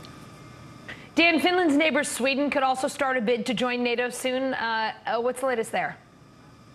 Yeah, Swedish officials are saying that a decision could come there as well within days, and they are basically suggesting they will move in tandem with Finland, and that means that when NATO holds a summit in Madrid at the end of June, Finland and Sweden could very well be welcomed in as new members. So just a really dramatic moment in Europe, Allison. A whole lot happening with NATO today. Dan, thank you. Thank you. Meanwhile, in Ukraine, President Zelensky backing Finland's bid to join NATO, saying he commends the decision. NBC News correspondent Cal Perry is in Kyiv for us. So, Cal, Zelensky also saying in a tweet that he spoke with Finland's president. What do you know about their conversation? Yeah, we can put up the tweet. We know it was a lengthy conversation, and we know, look, this has been a long buildup. The Finnish president has been talking about this for the last week or so. There was a visit by Boris Johnson, the British Prime Minister. There's that tweet commending the readiness of Finland to apply for NATO membership. The Prime Minister of the United Kingdom, Boris Johnson, was in Finland over the last week, and there's been a mutually assured sort of security pact now between Finland and the United Kingdom, and Sweden is close to Finland, obviously, with security readiness. So it has been a slow buildup, and it is obviously being welcomed here by Ukraine. It'll be interesting to see if it happens faster than it would for Ukraine. Ukraine is very obviously at war with Russia, so it'll be interesting to see if it is fast-tracked like we've heard from NATO, Allison. Several regions across Ukraine, Cal, shifting gears here a bit. Several regions across Ukraine are reporting extensive shelling today. Let's talk about what areas are getting hit, the latest in the fighting there. So it's heaviest in the Donetsk province. Okay. That's where we've seen updated numbers. 10 people killed in the last 24 hours, 21 wounded. And then this follows a day where we saw 7 people killed in that area. That's where the heaviest shelling is. And it seems like civilians are paying, again, the heaviest price in that area. In the southern part of the country, you continue to see these airstrikes, cruise missile strikes from Russia. And then in the north, we have had sort of a day that has seen a lull for the first time in about 3 weeks. Reporting out of there is that the fighting hasn't been as fierce in these villages that have been recaptured by Ukrainian forces. At least 4 villages liberated by Ukrainian forces in what has been a successful counterattack in the northern part of the country. So really 3 fronts of fighting to the war. And then where I am in Kyiv, you continue to have sort of the cleanup and the investigations, Allison. Cal, the UN releasing a statement on its investigation into human rights violations in Ukraine. What have they found so far? Any evidence of potential war crimes there? Absolutely. And we've sort of been anticipating this statement, and then they've put out this statement today. We can put up a piece of it, and they're talking about atrocities and executions of civilians. They're saying the scale of it, and you can read it there, is, quote, shocking. While we have information about 300 killings, the figures will continue to increase as new evidence becomes available. There have been more than 1,000 bodies found in the Kyiv region, and many of them are being found in mass graves. There's, of course, the mass grave in Bucha that we have talked so much about, but elsewhere in the Kyiv region, you know, as recently as yesterday, there have been graves found, and investigators expect to continue to find more. It's not just the graves, of course, of Ukrainian civilians, the graves of Russian soldiers who were either left behind, buried by civilians. Again, the fighting here was very, very fierce, and so it's not a surprise that we're seeing this now from the United Nations, Allison. Yeah, Cal, you've been reporting on it for some time, but it is still so hard to hear. Cal Perry in Kyiv, thank you. Yeah. Today, we're again uniting countries around the world with leaders from the private sector, civil society, and the philanthropic community to carry forward the vital work on fighting COVID-19 everywhere. President Biden co-hosting a virtual global COVID summit today while his administration is trying to get Congress to okay more COVID relief funding. NBC News correspondent Josh Letterman is in Washington for us. So, Josh, what's the White House committing to today to fight this pandemic globally?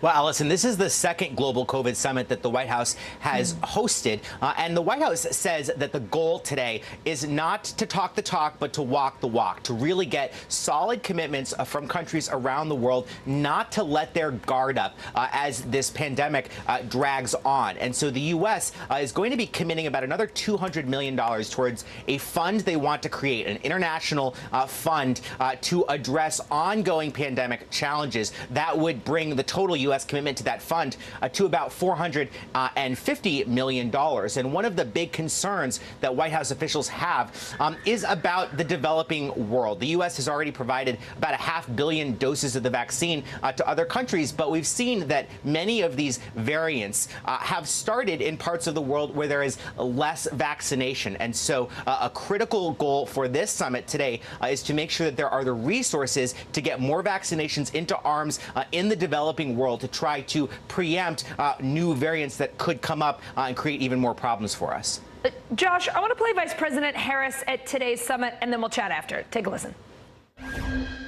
We have called upon the United States Congress for $22.5 billion in additional emergency funding to battle COVID. $5 billion of that would be dedicated to continue our leadership in helping to save lives around the world.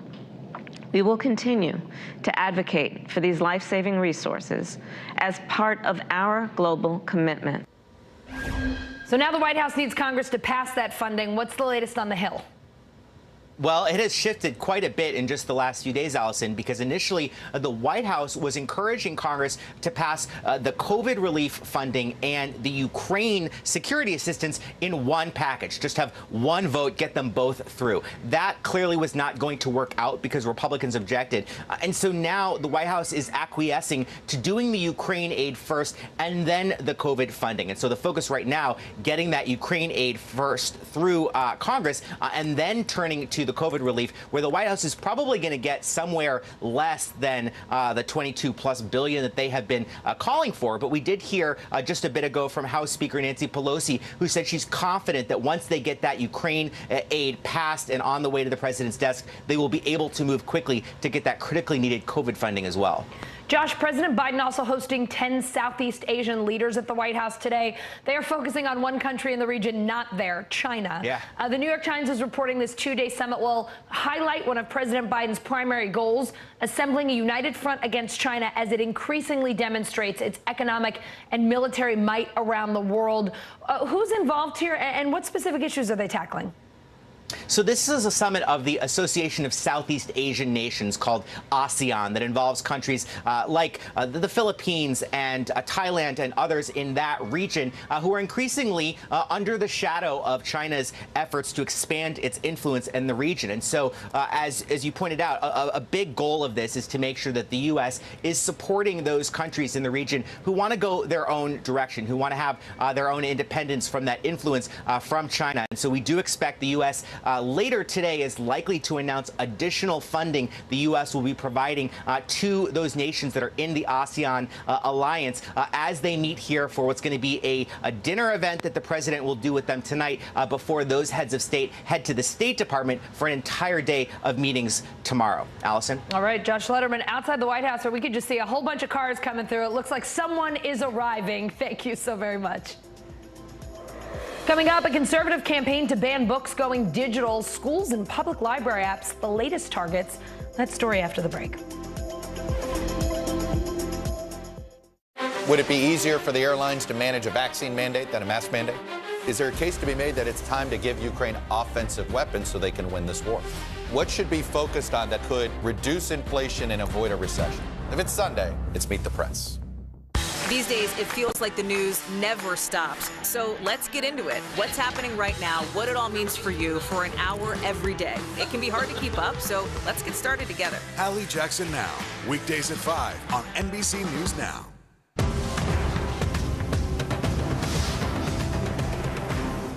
Still to come on the Channel 2 News. Well, the waters are certainly receding now. Still too close to call. Lester Holt reporting from Ground Zero, as it's being referred to. It is, in fact, the taste of freedom. The Haitian people know a little something about resiliency. What's the biggest risk right now? Some of the troops who have been proud. I want to welcome you to the first presidential debate. In fact, we've been told we can't go any farther. Here are some resilient folks. Let me get a hint.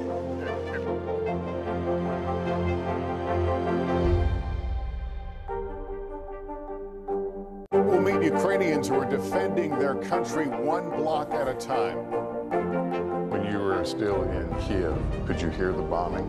My name is Lester. Hey, who's this?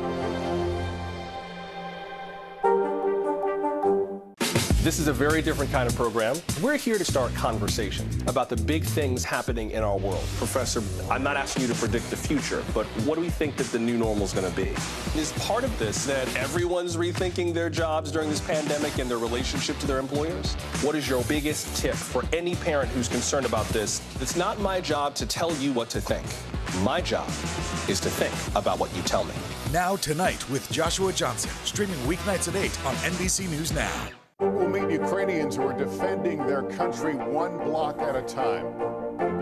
When you were still in Kiev, could you hear the bombing? My name is Lester. Hey, who's this? When was the last time you made space to listen to somebody? We are meeting people one after the next who have made profound changes. I think you're going to be blown away by the life lessons. Join Hoda Kotb for her podcast, Making Space. Listen now. We'll meet Ukrainians who are defending their country one block at a time. When you were still in Kiev, could you hear the bombing? My name is Lester. Hey, who's this?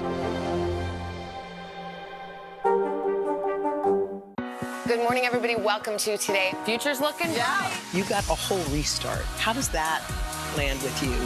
Is climate change and the environment one of your top priorities? Sounds so good. Love it.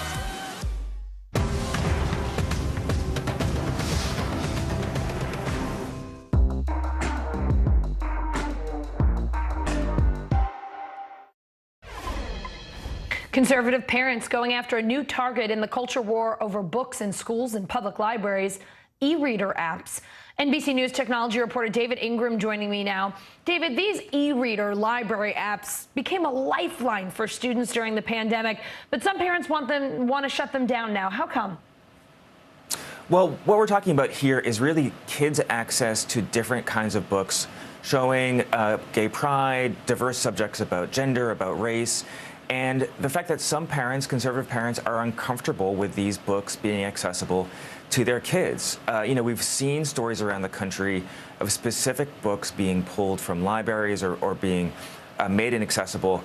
What we're now seeing in a few counties is a push to remove entire electronic libraries from places where kids can access them. So from the public library system or from devices that they get in school. So instead of a single book being removed, an entire digital library could be taken offline with the flip of a switch. The CEO of Epic, one of the apps targeted, told you in an email a ban for teachers and kids would be catastrophic as they lose access to tens of thousands of books that support independent reading, lesson plans, research projects, and much more. What else are those companies saying? Well, so these aren't, big tech companies that are used to being at the center of controversy. Epic has been around for only a few years. They have many schools that use their product and parents that use it at home. So they have been grappling with how they're going to respond, and they came out, with this very strong statement opposing book bans.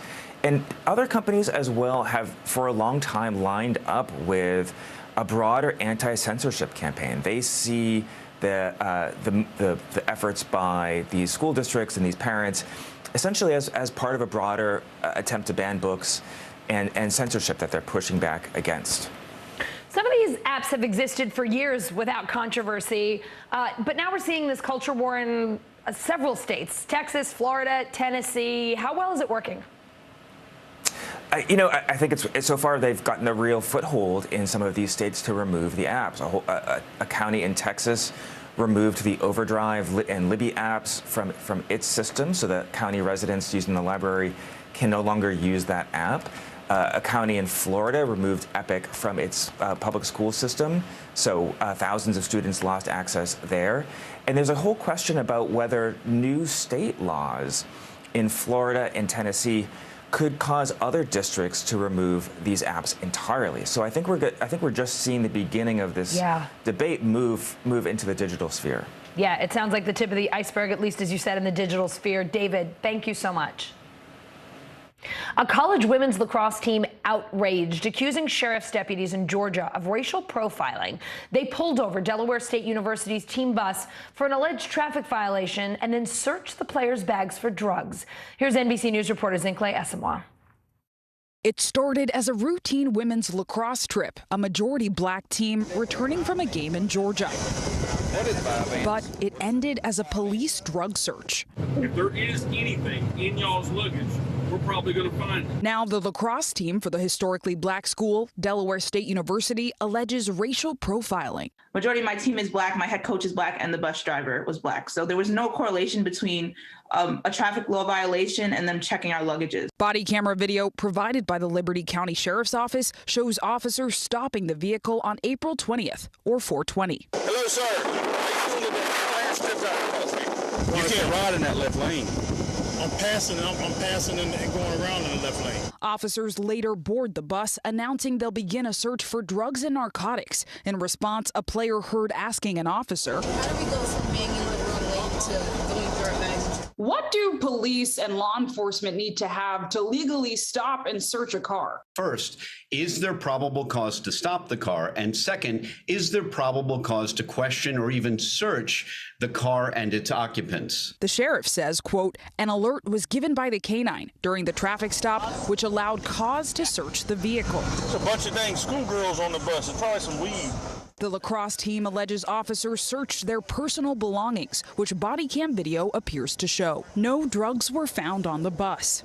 We realized that this current environment, even a traffic stop, can be alarming to citizens, especially African Americans. The deputies was not aware that this school was a historically black or aware of the race or the occupants. The lacrosse team is alleging that they were racially profiled. For many years, the Supreme Court has held that as long as there is an objective, valid traffic infraction warranting a stop, then it doesn't matter if you literally pull over a busload of black females.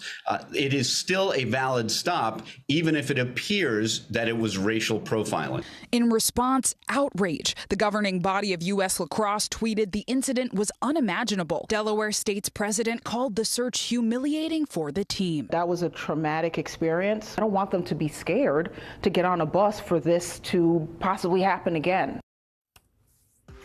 Coming up, more parents saying no to smartphones for their kids. We'll dig into tech addiction next.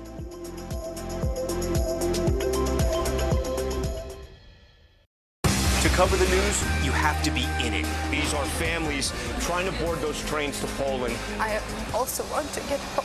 You'll get home. Every night, it's your news playlist. Top Story with Tom Llamas, weeknights at 7 on NBC News Now. Women's basketball has been systematically held back. After 49 years of Title IX, we still have work to do. In Their Court, a podcast from NBC News and NBC Sports that goes inside the issues of inequality in women's sports. Listen now. Right now on NBC News Now. Got all the angles covered tonight. You're watching NBC News Now. Here's what's happening. Look at what's making headlines around the world. We begin this hour with the military invasion that's currently unfolding. Right now, the attacks from Russia are coming in from every angle. Our NBC News crew heard explosions in the capital city of Kyiv. Live from Ukraine, where a fierce battle is raging on. We've heard a number of explosions. Russia is picking off Ukraine's military facilities one after another. This factory has gone from making kitchen pots to lethal items that'll ruin tires, ruin the bottom of the car. This is what it looks and feels like to try to escape Ukraine. I don't want to say goodbye. The battle for Congress and the fight for control of state housing. In our special County to County series, we're checking out key battlegrounds ahead of the midterms. We are talking elections in a battleground state. What does President Biden need to do tonight? He needs to speak to heads and hearts. A lot to break down, Chuck, so let's dive right in. Judge Ketanji Brown Jackson now elevated to the Supreme Court.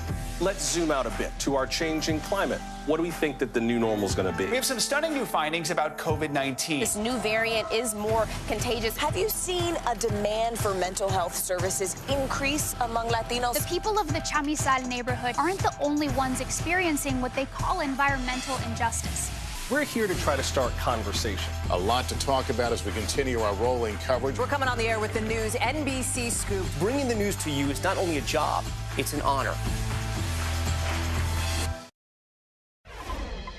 It's a day many parents dread, the day your kids ask for a smartphone. Research shows a majority of kids have one by age 12, but that's starting to change, with more parents saying not yet. Here's NBC News senior national correspondent Kate Snow. The pandemic changed everything, including the way kids learned and spent their free time. According to Common Sense Media, screen use for teens and tweens has grown by 17% since 2019, with kids 8 to 12 clocking 5.5 hours a day and 13 to 18-year-olds logging nearly 9 hours a day on devices. Now many parents are pumping the brakes.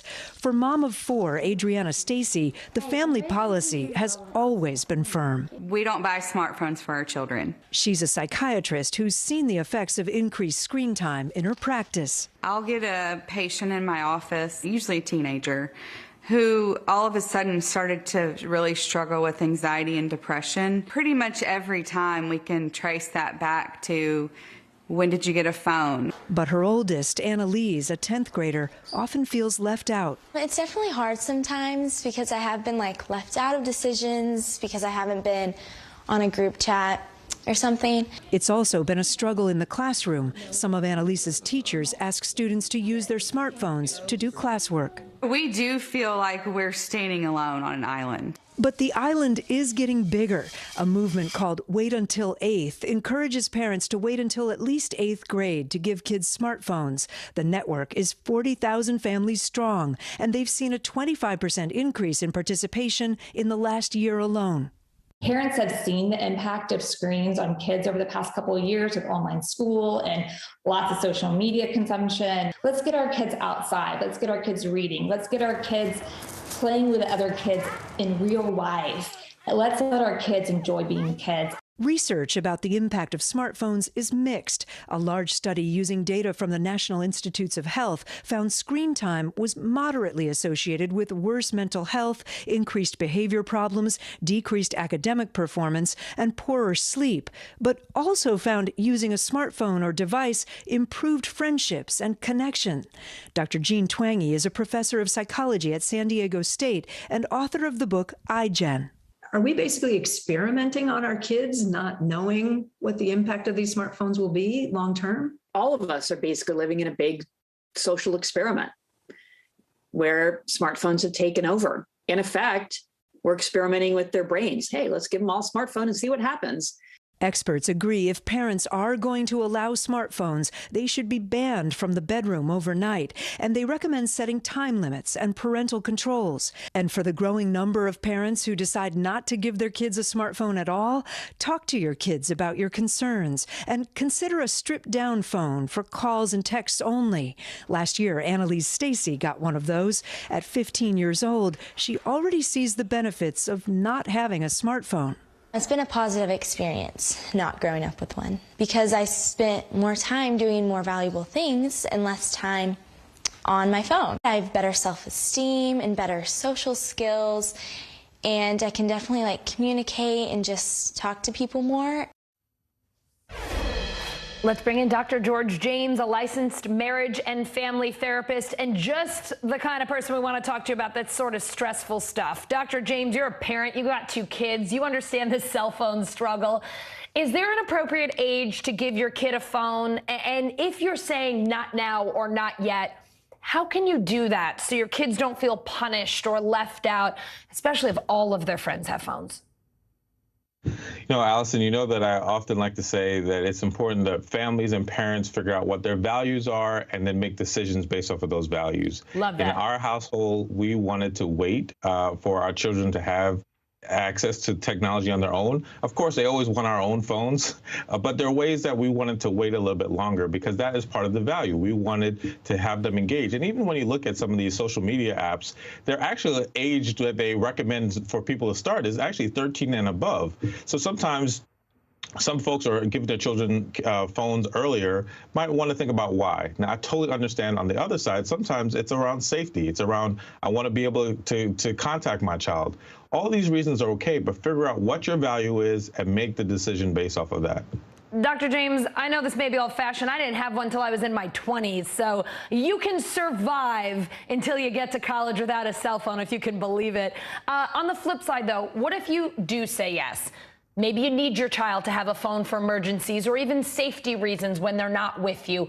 What's your advice there so parents can still keep tabs on their kids without policing their every move? I mean, some families really do need their kids to have a phone in case they're somewhere where they might not be safe. Yeah, I mean, even things like pickup or drop off, sometimes being able to coordinate those things after sports or after activities, or once again, did they get home okay?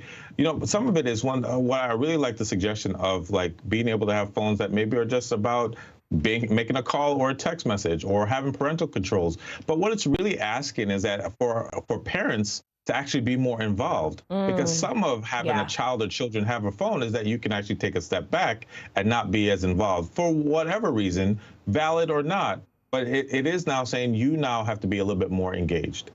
What connections do you see between screen time and kids' behavior or even school performance?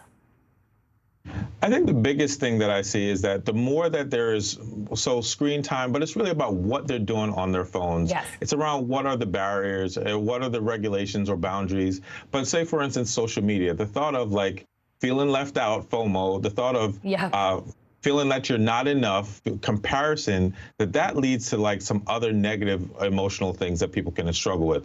But if there is balance, you have athletics, you have academics, you have non-phone time, that I don't think it causes as much of as an issue, because that child or children feels like they can have good self-esteem and have other resources versus using the phone to find out that they're not enough as their other colleagues or classmates.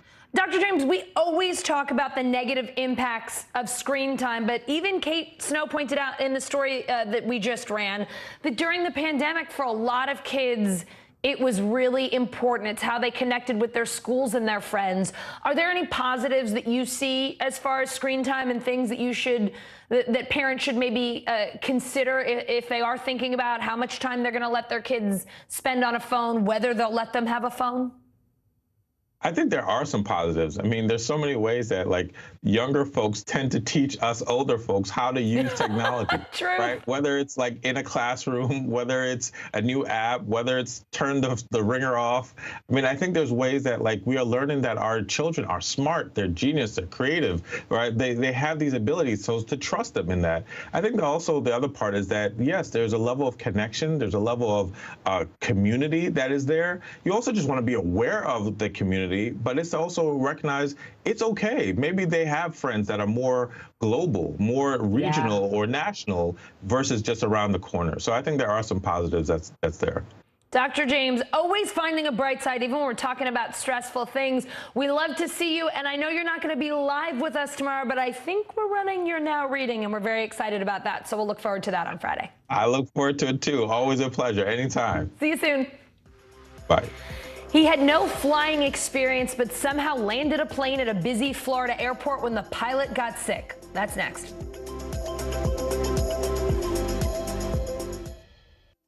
Sometimes the news can be difficult and overwhelming for kids to understand, so we've created a newscast just for them. We hope your family will watch Nightly News Kids Edition. Live from Ukraine, from Mayfield, Kentucky, from Waukesha, Wisconsin. To cover the news, you have to be in it.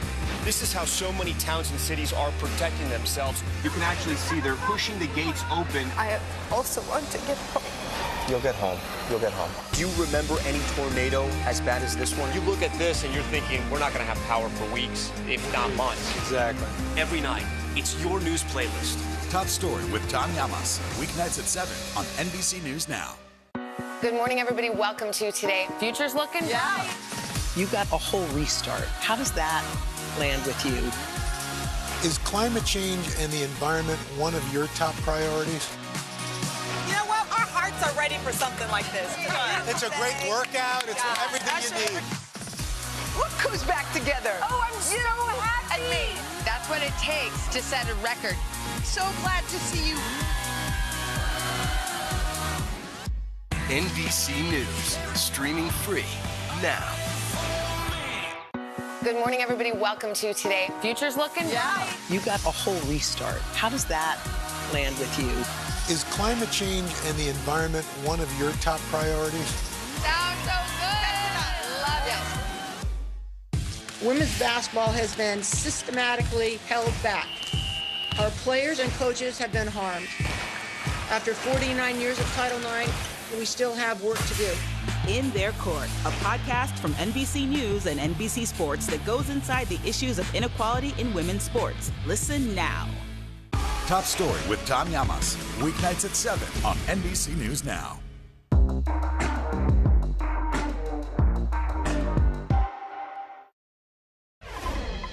Recalls and supply chain issues creating a baby formula crisis, soaring inflation only making it worse.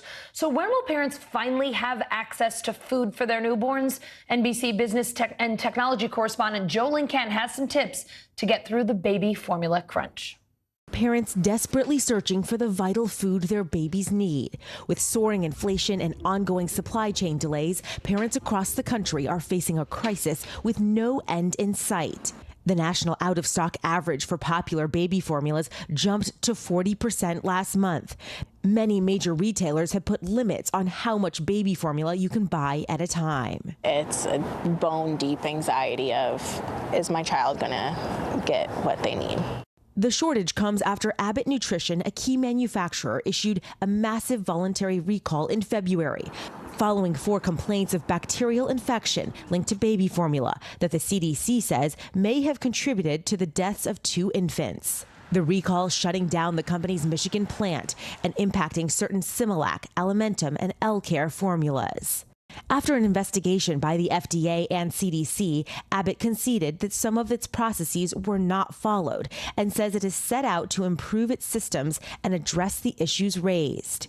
The company now telling NBC News there is no evidence to link our formulas to these infant illnesses. Even just trying to think of going a day with having to be completely off of his regular Abbott formula to something else is stressful. Jordan Coleman's 9-year-old son Carter suffers from a metabolic disorder that requires a specialized formula that Abbott makes. Without it, the family says he could suffer brain damage, fall into a coma, or die. He's asked me a couple of times if this means that he's going to die. As all parents search for solutions, doctors are warning, never dilute your formula with water as a way of making more of it. Babies their kidneys are not mature enough to process that water. After YouTube searches for homemade formula spiked over 200% this month, the FDA saying homemade baby formula may lack nutrients vital to an infant's growth. One option for families in need, breast milk banks that store donor milk and often sell it for a nominal fee. We want to ensure that the babies who need this donor milk can receive it regardless of their ability to pay. An absolutely insane plane landing in Florida. A passenger with no flight experience took control of an aircraft when his pilot passed out mid-flight, but he didn't do it alone. NBC News senior national correspondent Kerry Sanders caught up with the air traffic controller who helped him get to the ground safely. The men behind that mid-air mayday are still celebrating a perfect landing. You're like a hero. I feel like a hero. I kind of feel like maybe I don't deserve it. Bobby Morgan is the air traffic controller and part-time flight instructor who talked 2 passengers on board this single-engine Cessna 208 through a safe touchdown at Palm Beach International on Tuesday after the original pilot fell unconscious. I've got a serious situation here. My pilot has gone incoherent. Darren Harrison, who had no idea how to fly a plane, sprang into action as the aircraft took a sudden nosedive over the Atlantic. The pilot was slumped over on the controls, and then they pushed him back. They get him out of his seat, and then they had to get on the controls and pull back the plane so that it would climb up out of the dive that it was in. Eventually, Harrison was able to determine the plane's airspeed and altitude, allowing Captain Morgan to direct him through the dramatic descent. He just say, you look great. You're a little fast. What I want you to do is grab the throttle. Just pull that back a little bit because we need you to be slowed down. You're teaching him to fly. Basically. As he's flying. Yeah. But the toughest stretch was still ahead. The emergency aircraft is going to be landing runway 14. As the aircraft approaches the runway for its final descent, it disappears from radar, leaving Morgan anxiously waiting in darkness. Is everybody holding there? Yes, everybody's holding. It must have been no more than 10 seconds, and I kept trying to talk to him, and he said, I'm on the ground. What do you want me to do now? You were how do you stop this? And my heart just kind of sank. And I was like, just thinking, thank God. Did you say the passengers landed the airplane? That's correct. Oh my gosh, yeah, no, great job. What a student. Yeah, my best student ever.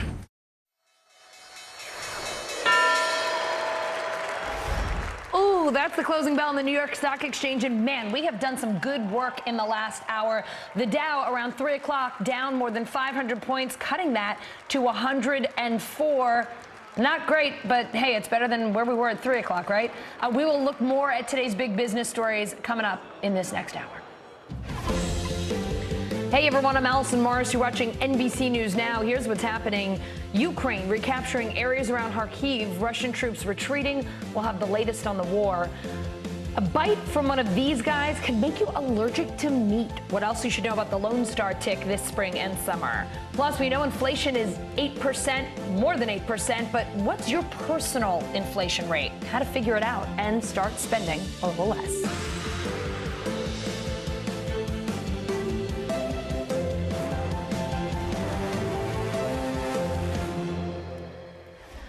We start this hour with more intense fighting in Ukraine in a counteroffensive against Russian troops in the region. Ukrainian forces taking back areas near the town of Kharkiv. That is according to British defense officials.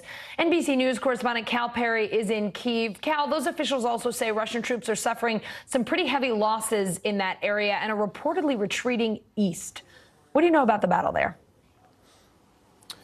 Yeah, pulling out of at least 4 villages where we've had sort of on-the-ground fighting. And once the Russians pull back, they're met then with more artillery fire, according to Ukrainian military sources. And that's not surprising when you look at the weapons that the U.S. has shipped to the eastern part of the country, to the northern part of the country as well in Kharkiv.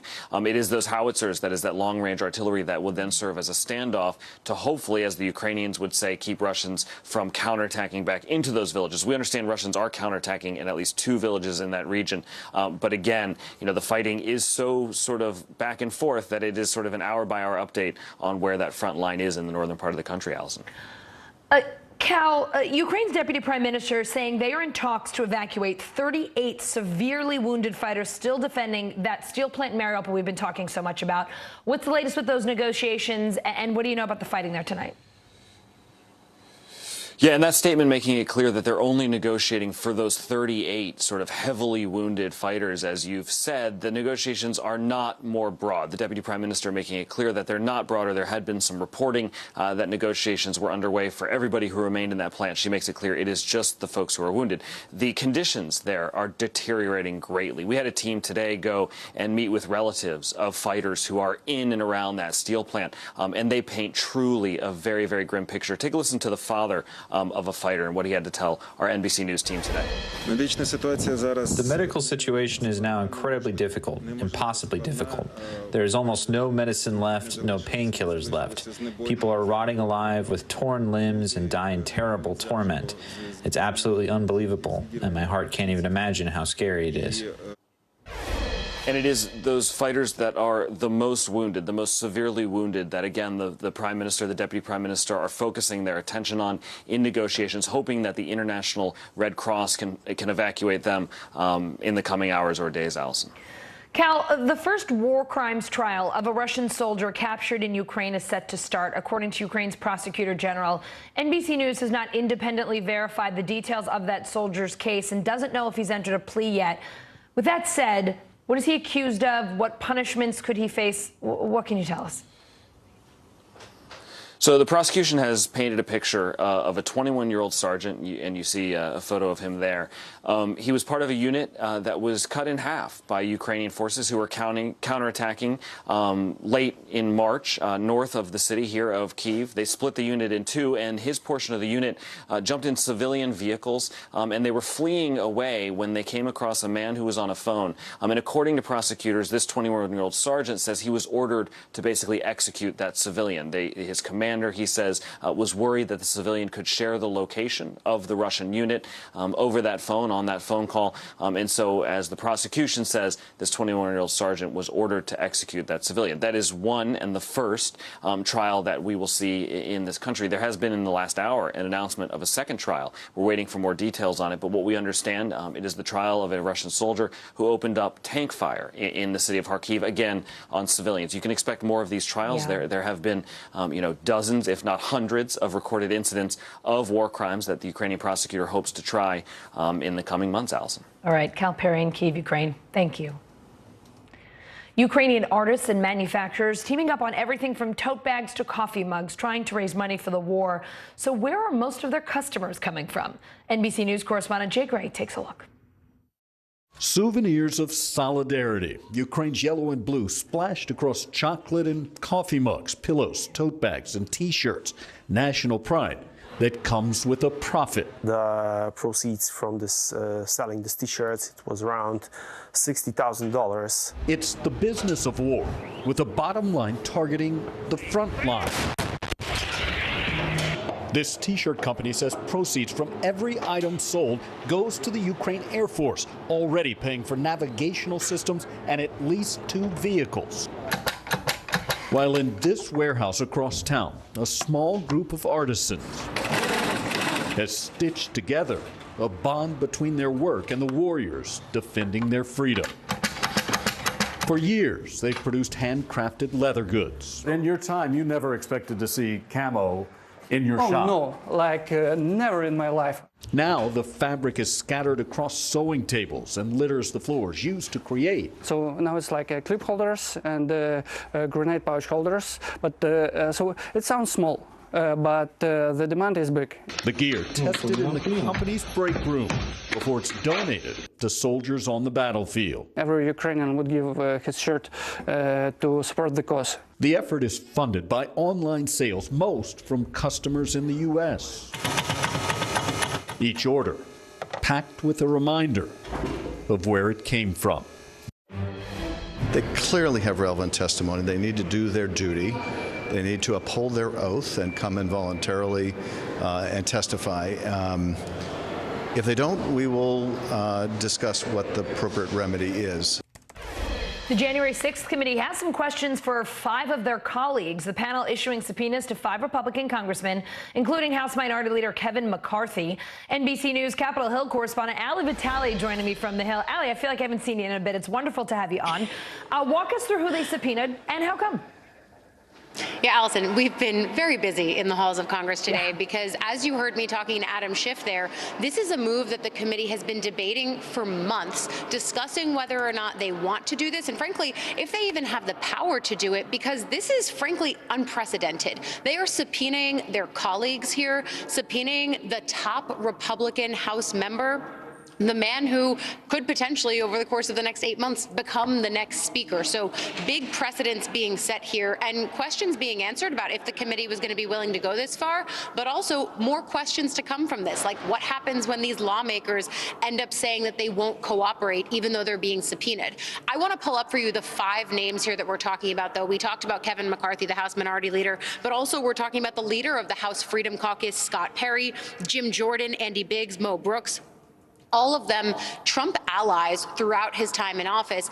And in each instance, we got a view from the committee because of the past letters that they'd sent to these lawmakers of why they specifically want to talk to them.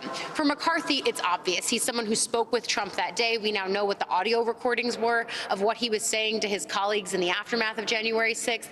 But looking into, for example, Scott Perry, he's someone who was involved in potentially trying to install Jeffrey Clark to be the new acting head of the Department of Justice when Trump was saying that he wanted the DOJ to start looking into ways to overturn election results in the states. In the case, for example, of Andy Biggs, in the letter that they sent to him, we found out that he was not just talking with the White House, coordinating ways to overturn the election results, but that he may have also been seeking a presidential pardon to do so, effectively presuming that he was doing something illegal and would have needed a pardon in the first place. So in each of these instances, the subpoenas were short, but the list of reasons that they want the committee, or that the committee wants them to talk to them, is frankly quite long, Allison.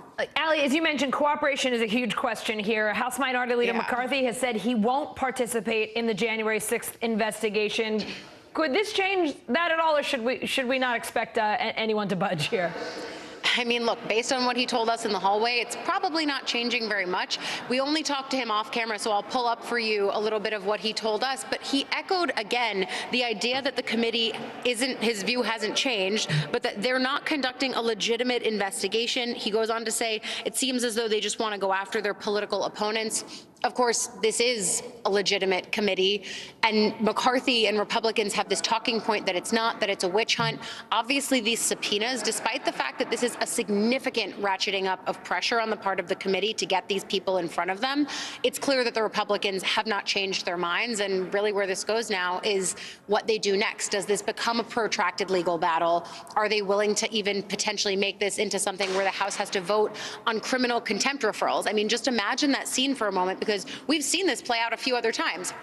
Peter Navarro, Dan Scavino, Mark Meadows, Steve Bannon. We've seen these kinds of contempt referrals. They're voted on by the full House. You could effectively have a moment here where, if it goes that far, the members who are at the center of this are voting on whether or not they should be referred in criminal contempt to the Department of Justice. I mean, these are pretty uncharted waters we're in right now. So, Ali, as you said, it was pretty busy there today. We had a flurry of subpoenas. Are you watching for more? Is there a sense that there might be more action coming?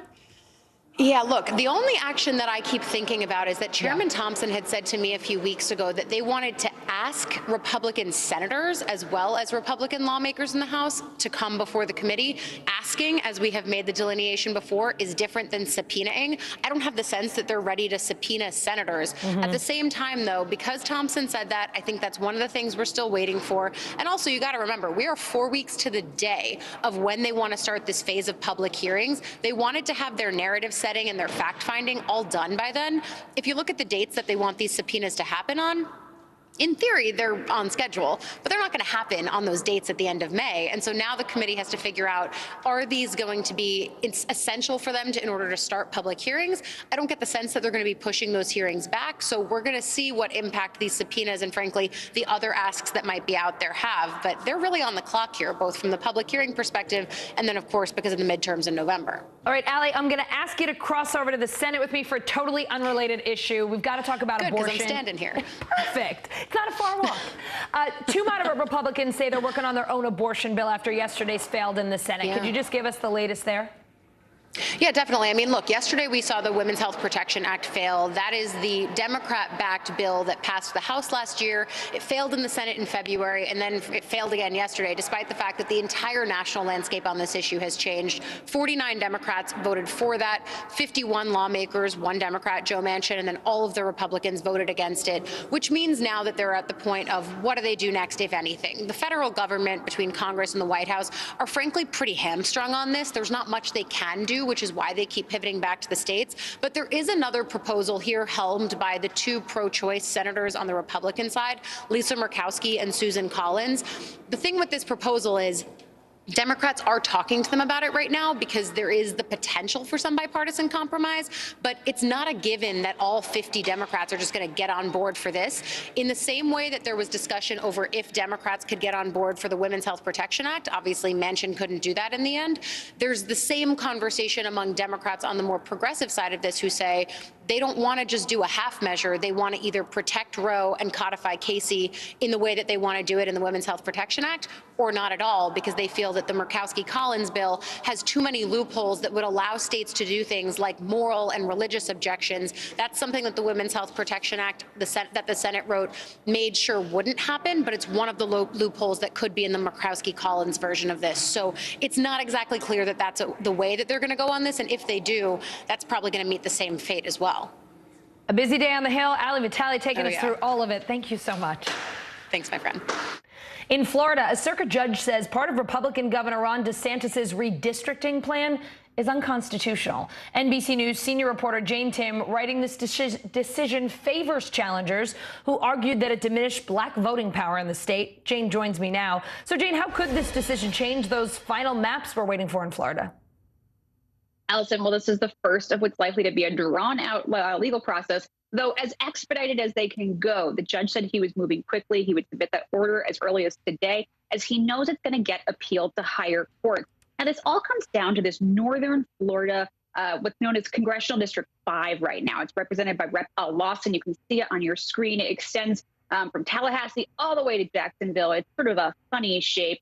And Ron DeSantis, the governor of Florida, says that it's racial gerrymander and it violates the state constitution or the U.S. Constitution.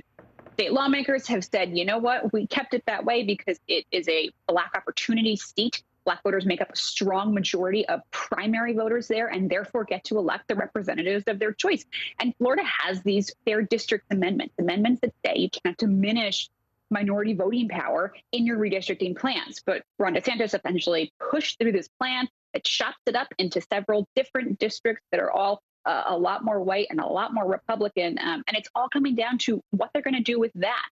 Now, this ruling will, of course, get appealed and go up to higher courts, and then they'll figure out how they want to rule on whether this needs to be dismantled and put back together and what they do with North Florida. Yeah, Jane, you mentioned higher courts. I mean, this case will likely make its way to Florida Supreme Court. Do you have any sense at this point of how this could play out ahead of the August 23rd primary there? Yeah, congressional redistricting plan, Allison, there's just no way that people don't appeal this up as high as humanly possible. It is a pretty conservative court right now.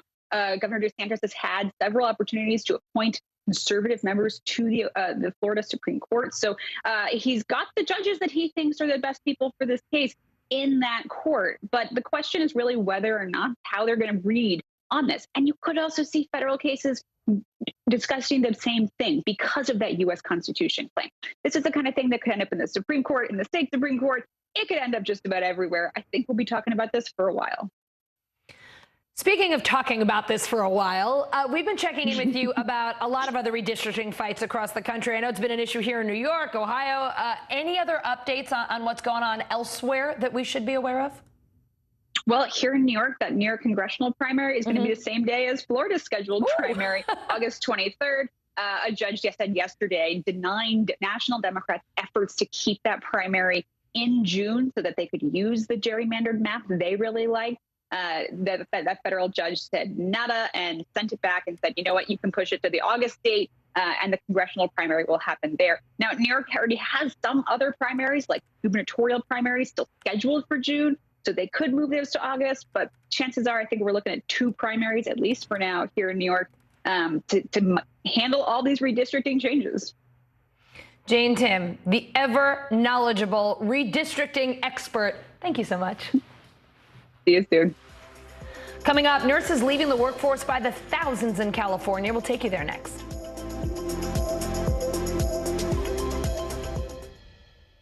Sometimes the news can be difficult and overwhelming for kids to understand. Ukraine and Russia. Could you help me understand what's going on? So to help make sense of it, we've created a newscast just for them. We hope your family will watch Nightly News Kids Edition. Top Story with Tom Llamas, weeknights at 7 on NBC News Now. NBC News, streaming free now. When was the last time you made space to listen to somebody? We are meeting people one after the next who have made profound changes. I think you're going to be blown away by the life lessons. Join Hoda Kotb for her podcast, Making Space. Listen now. Women's basketball has been systematically held back. After 49 years of Title IX, we still have work to do. In Their Court, a podcast from NBC News and NBC Sports that goes inside the issues of inequality in women's sports. Listen now. When was the last time you made space to listen to somebody? What I learned from a very young age is radical love, radical forgiveness. We are meeting people one after the next who have made profound changes. It showed a lot of personal strength for me. Why am I trying to make other people happy over myself? So many life lessons that are going on in these conversations. We're watching a transformation. Join Hoda Kotb for her podcast, Making Space. Listen now. To cover the news, you have to be in it. This is how so many towns and cities are protecting themselves. You can actually see they're pushing the gates open every night. It's your news playlist. Top Story with Tom Llamas, weeknights at 7 on NBC News Now. Women's basketball has been systematically held back. Our players and coaches have been harmed. After 49 years of Title IX, we still have work to do. In Their Court, a podcast from NBC News and NBC Sports that goes inside the issues of inequality in women's sports. Listen now. News is happening now. Look at what's making headlines around the world. Right now on Morning News Now. We're coming on the air with breaking news. And this is a significant moment. Whenever it happens, wherever you are, NBC News, streaming free now.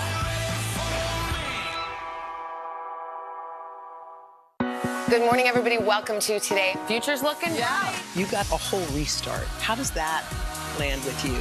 Is climate change and the environment one of your top priorities? Sounds so good. Love it. Women's basketball has been systematically held back. After 49 years of Title IX, we still have work to do.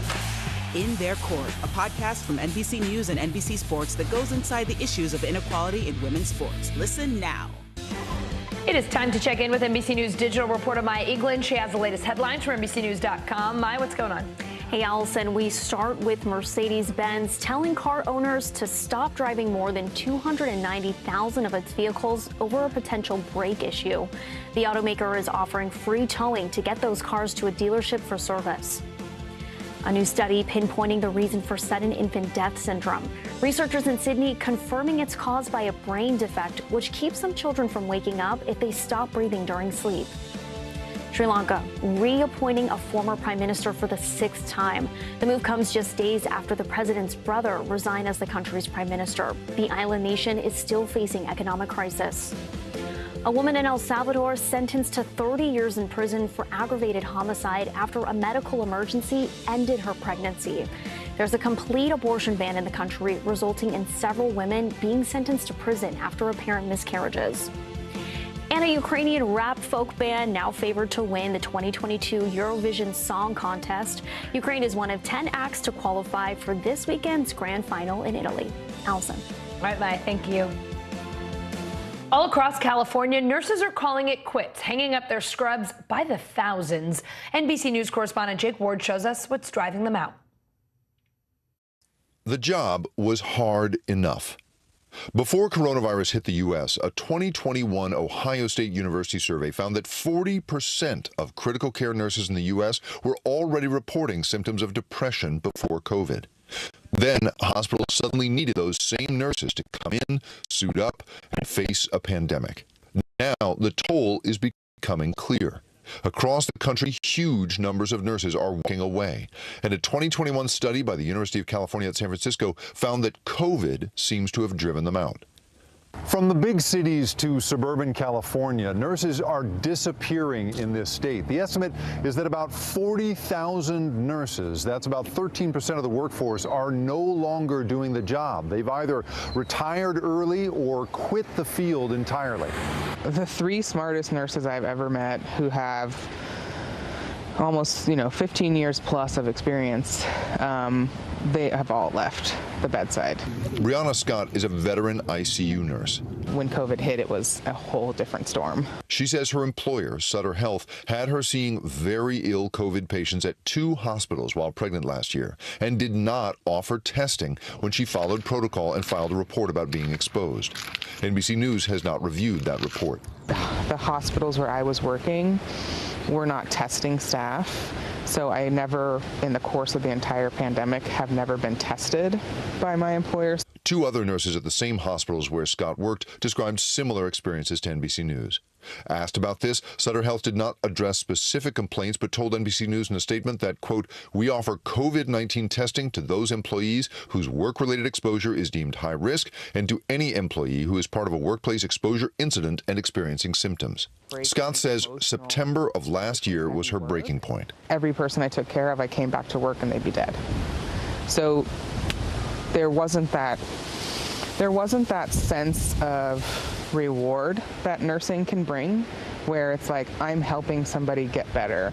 At that point, her compassion was replaced by fear, she says, and she burned out.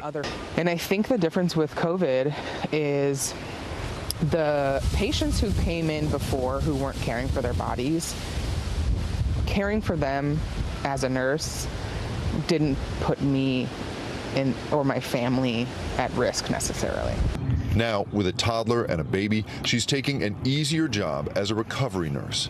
Even though I worked so hard to meet this goal of being an ICU nurse, I am willing to walk away from it for the safety of myself and for my own emotional and mental health, because it feels wrong. I feel guilty. As veteran nurses like Scott leave the ICU by the thousands, it's not clear who can replace them or their invaluable experience. And Jake is here with me live now. So Jake, what other pandemic changes would nurses like to see here?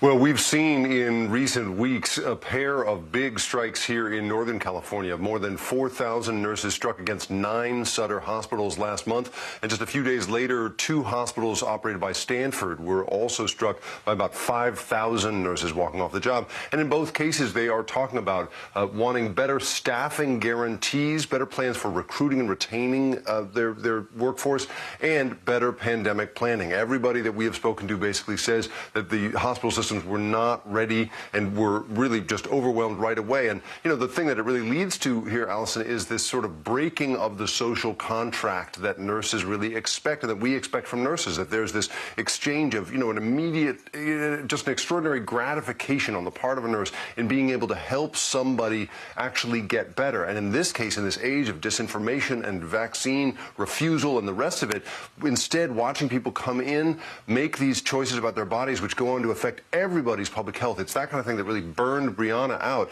She says that, combined with a lack of resources, has really created the crisis that we are seeing all across California and presumably across the country. So, Jake, I have to ask, is it a generational shift in the nursing workforce? Have you gotten sort of a fix on what exactly this changes that we're seeing here? It is a great question. So in this particular case, the University of California San Francisco study found that it was mostly older nurses that were leaving the workforce. They were taking retirement early, or they were quitting to find a new career in the last phase of their professional lives. Now, here's the problem with that, of course. Those are the most experienced nurses. Those are the ones we really need, the ones who've been through this kind of thing before. And, of course, the difficulty here as well is that it's very hard to train new nurses, especially at a time of COVID. COVID really shut down nursing education in so many ways because you can't put people into a hospital in a safe way, the same way you might be able to train somebody else remotely. The good news here is that it looks like in the next 5 years, we will have enough new nurses in the pipeline to fill those 40,000 roles. But in that meantime, we're not going to have enough nurses, and the ones that come in by 2026 are going to be the least experienced. So it is something of a generational shift here, and we can just hope that we get spun up back to a more experienced nursing workforce before it's too late. All right, Jake Ward, always good to see you. It is called the Lone Star tick, and if it bites you, you can develop life-threatening allergies to red meat and other foods. Here's NBC News correspondent Morgan Chesky. Overnight, I literally went from being active to flatlined, and it was terrifying. For Candace Mathis, the fear was twofold. Her blood pressure dropped, her stomach in painful distress. Worst of all, the mother of three had absolutely no idea why. It was very unnerving and overwhelming. For 15 years, she suffered before one doctor finally found the cause. A single bite from a Lone Star tick, giving Candace alpha-gal syndrome. The condition not just painful, but dangerous too, causing a food allergy to red meat and other foods. A summer barbecue with hot dogs and hamburgers could be absolutely life-threatening. And not just if you eat it. You walk into a restaurant, someone's cooking bacon or a steak, that could be enough. Yes, absolutely. I've gone anaphylactic within 10 minutes of inhaling the fumes of mammalian meat or dairy cooking. Scientists believe when a Lone Star tick bites an animal, it ingests a sugar called alpha-gal, which is also found in red meat and some dairy products. Ticks can then transfer it to humans. Some can develop severe symptoms. It was the mystery ailment best-selling author John Grisham opened up about when he first experienced symptoms back in 2002. Writing, his skin felt like it was on fire with hives. Dr. Scott Commons says the number of patients diagnosed with this syndrome has increased in the past couple years, adding symptoms can often vary. Looks like an inflamed, red, itchy welt almost at the site of the tick bite. People will say it's slow to heal, and occasionally they'll even say that if they have a reaction to eating beef or pork or lamb, that the site of the bite is the first place that itches them. If identified and treated correctly, symptoms can still persist for up to 3 to 5 years. But for Candace, it's brought a permanent lifestyle shift. I've chosen to step into a space of focusing on the joyful times, and you just have to take baby steps. Now to the fight for abortion rights. Privacy groups warning about data tracking if Roe is overturned, saying smartphone data could be used to monitor people seeking abortions. NBC News Tech Investigations digital reporter Louise Matsakis is here now. So, Louise, how could private information about a woman's reproductive health be tracked? Well, you know, your cell phone collects a vast amount of information about your life that could that could reveal so much about your reproductive choices. You know, that includes everything from your location history, your text messages, your purchasing habits, and even your menstrual cycle if you use one of these period tracking apps that are now really popular. So many women have been buzzing about this. I mean, this is like the hot conversation about those period tracking apps or what other information you can glean from someone's cell phone. But what about privacy laws? I mean, how is women's health information protected? So that's really the most important thing here. Like, I think a lot of people are really scared about big data or, being surveilled through these really sophisticated tools. But the actual issue here is that we do not have a federal privacy law in place right now that actually protects your data from being collected, sold, bought, shared by third-party entities. So there's nothing really protecting women from being able to, ensure that their data is not, shared with authorities or shared with other companies or used for tracking or used for advertising. It's really concerning. So given all that, what are privacy experts telling women to do to protect themselves? So there's a couple of steps that they can take. And one of them is to turn off your location sharing features. If you're going to cross state lines in order to get an abortion, definitely make sure that all of your location tracking is off.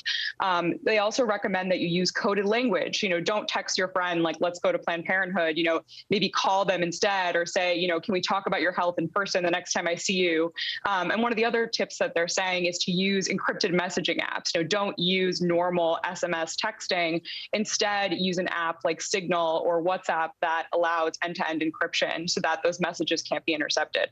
Great advice. And thank you so much for hitting on a topic that I know so many women, whether it's on social media or just chatting with friends, they're all talking about it. Louise, thank you. Thanks for having me. The gender pay gap is a left-wing narrative. That's what a Republican Senate candidate in Arizona said in a video obtained by NBC News correspondent Vaughn Hilliard, who is here with us live now. Vaughn, I'm digging that NBC logo behind you. Very cool. Vaughn, Blake Masters made those comments at a forum back in February. Tell us about Masters and his argument there. Right. This is another one of these Republican primaries. This is the Senate primary in Arizona, slated here for August. Still multiple candidates, each of them vying for Donald Trump's endorsement. Blake Masters is one of them and has already made trips to Mar-a-Lago to meet with the former president here. And I want to just let everybody, listen to the statements by Blake Masters here in this video that we were obtained. This is from a February candidate, a private candidate forum here, in which he espoused his reasoning for his opposition to the Equal Rights Amendment. Take a listen. When you control for the occupations, when you control for people taking time out to, birth children, things are actually pretty equal. And men do the most dangerous jobs. Men are the ones who are the police officers. Not all of it, but 80% of it in this country. Men are the ones who are doing risky, fishing, crab fishing in Alaska. And sometimes those jobs pay more. Sometimes those jobs pay more. And so I think we got to push back on the fake left-wing narrative that women don't have equal rights in this country. There are going to be a lot of issues here at play in these midterms ahead, especially come the general election. But now Blake Masters talking about pay disparity based off of gender, claiming and suggesting that is not the case. Of course, there are multiple reports and analysis of data, including by the U.S. Census Bureau, that shows otherwise, that there is, in fact, a pay gap based off of gender in America. Allison. Yeah, the list of that data, pretty long, Vaughn. So what's Masters' campaign telling you about that video?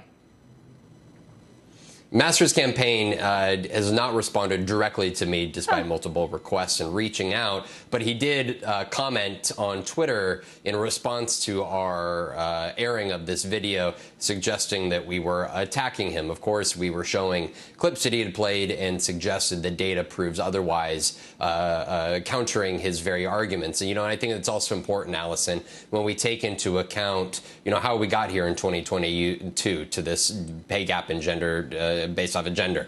Not only is there a difference in maternity and paternity leave offered by most companies around the country, there's also a history of the federal government not requiring maternity leave be granted to women, leaving many to ultimately choose to handle childcare instead of choosing their career, understandably, holding them back ultimately from progress and promotion. And of course, there is a long history in this country of women not being promoted by companies as eagerly compared to men here. There's much that leads into this, and we know that, again, based off of this data, that the average right now presently for full-time workers in this country is that men make, compared to women make about 84% of what a man does for full-time workers right now.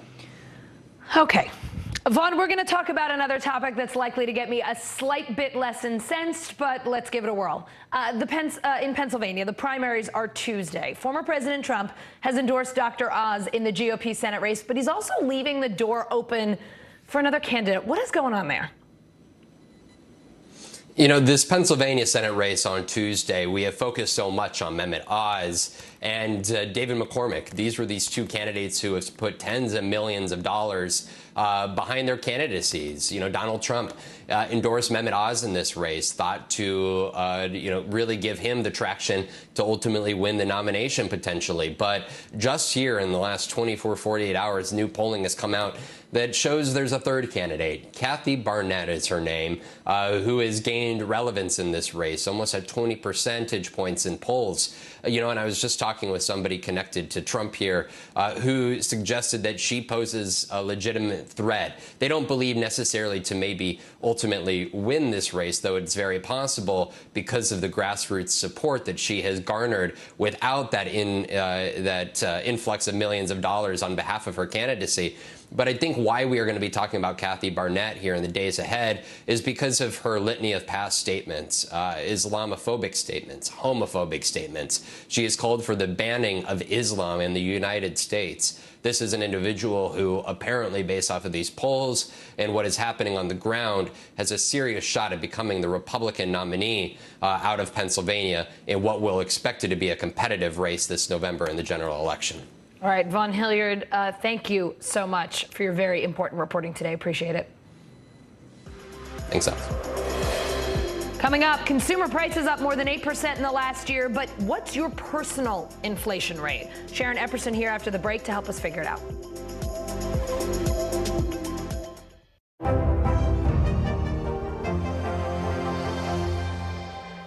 Now Tonight with Joshua Johnson, streaming weeknights at 8 on NBC News Now. Good morning, everybody. Welcome to Today. Future's looking bright. You got a whole restart. How does that land with you? Is climate change and the environment one of your top priorities? You know what? Our hearts are ready for something like this. It's a great workout. It's everything you need. What comes back together? Oh, I'm so happy. And me. That's what it takes to set a record. So glad to see you. Women's basketball has been systematically held back. After 49 years of Title IX, we still have work to do. In Their Court, a podcast from NBC News and NBC Sports that goes inside the issues of inequality in women's sports. Listen now. News is happening now. Look at what's making headlines around the world. We're coming on the air with breaking news. This is a significant moment. Whenever it happens, wherever you are, NBC News, streaming free now. Would it be easier for the airlines to manage a vaccine mandate than a mask mandate? Is there a case to be made that it's time to give Ukraine offensive weapons so they can win this war? What should be focused on that could reduce inflation and avoid a recession? If it's Sunday, it's Meet the Press. NBC News, streaming free now. This is a very different kind of program. We're here to start conversation about the big things happening in our world. Professor, I'm not asking you to predict the future, but what do we think that the new normal is going to be? Is part of this that everyone's rethinking their jobs during this pandemic and their relationship to their employers? What is your biggest tip for any parent who's concerned about this? It's not my job to tell you what to think. My job is to think about what you tell me. Now Tonight with Joshua Johnson, streaming weeknights at 8 on NBC News Now. To cover the news, you have to be in it. This is how so many towns and cities are protecting themselves. You can actually see they're pushing the gates open every night. It's your news playlist. Top Story with Tom Llamas, weeknights at 7 on NBC News Now. This is a very different kind of program. We're here to start conversation about the big things happening in our world. Professor, I'm not asking you to predict the future, but what do we think that the new normal is going to be? Is part of this that everyone's rethinking their jobs during this pandemic and their relationship to their employers? What is your biggest tip for any parent who's concerned about this? It's not my job to tell you what to think. My job is to think about what you tell me. Now Tonight with Joshua Johnson, streaming weeknights at 8 on NBC News Now. Hallie Jackson Now, weekdays at 5 on NBC News Now. Sometimes the news can be difficult and overwhelming for kids to understand, so we've created a newscast just for them. We hope your family will watch Nightly News Kids Edition. It's time for The Bottom Line, our daily look at what's going on in the business world and beyond. Consumer prices hit everyone a little differently. Inflation up more than 8% since last year, but we don't all spend money on the same things. So what's your actual personal inflation rate? CNBC senior personal finance correspondent Sharon Epperson here to help answer that question. So Sharon, how do you even start to figure out how inflation is hitting you specifically? Well, you need to know where you stand in terms of what you're spending. You may be a vegetarian, so rising meat and poultry prices may not impact you as much, or you're working from home remotely or taking public transportation, so the rise in gas prices doesn't impact you as much. What you need to do is calculate your personal inflation rate. And to do this, gather all of your credit card bills, your bank statements, and also take a look at the Bureau of Labor Statistics list of consumer expenditures, what they use for that consumer price index to help you calculate what you're spending and where. What you want to do is add up your monthly spending for April of 2021 and April of 2022.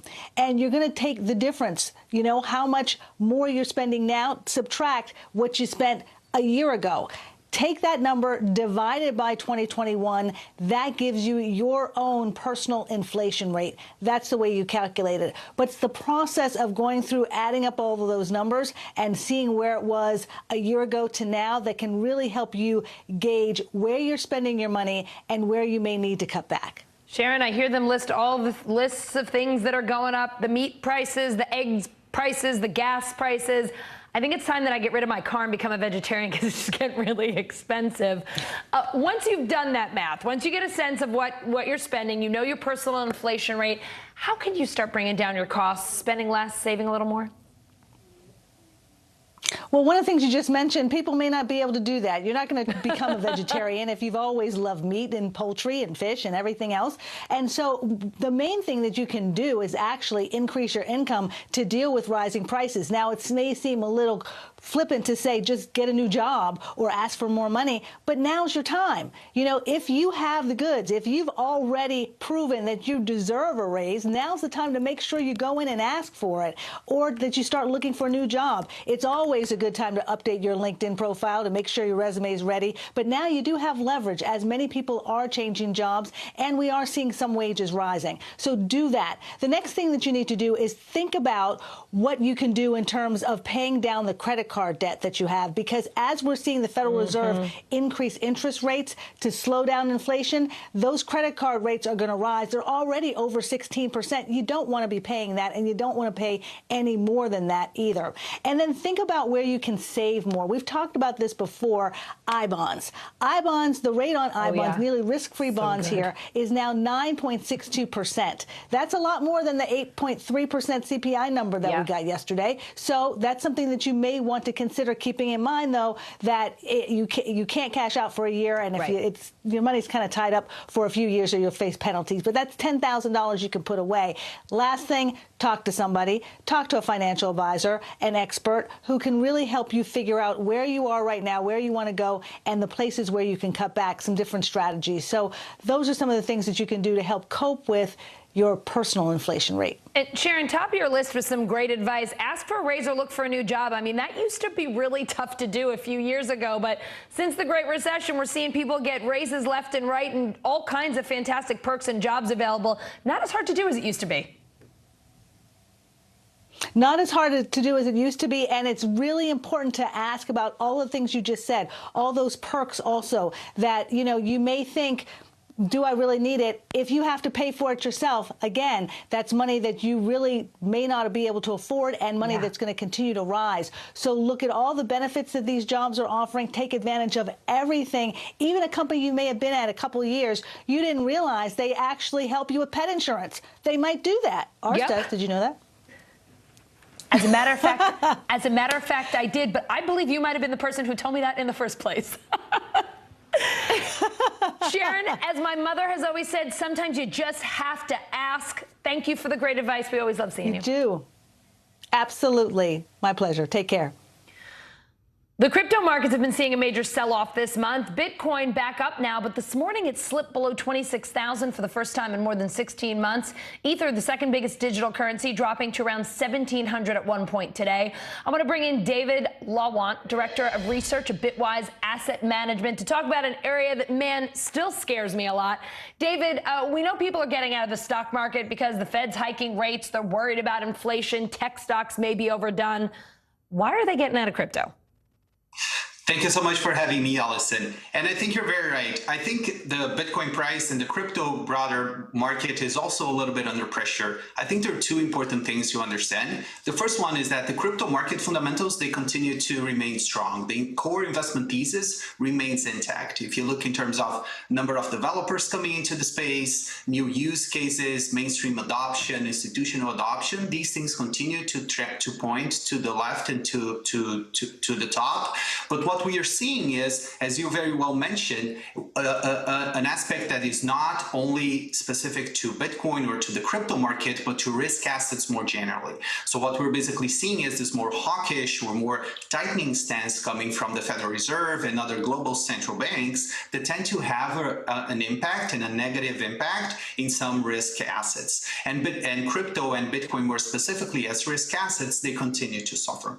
But what I believe is important to keep in mind is that this is something that we have seen in crypto many times in the past. This is an asset class that has been emerging and going through some of these steep corrections, but because the underlying technology and the core investment case is so sound, it has been able to recover.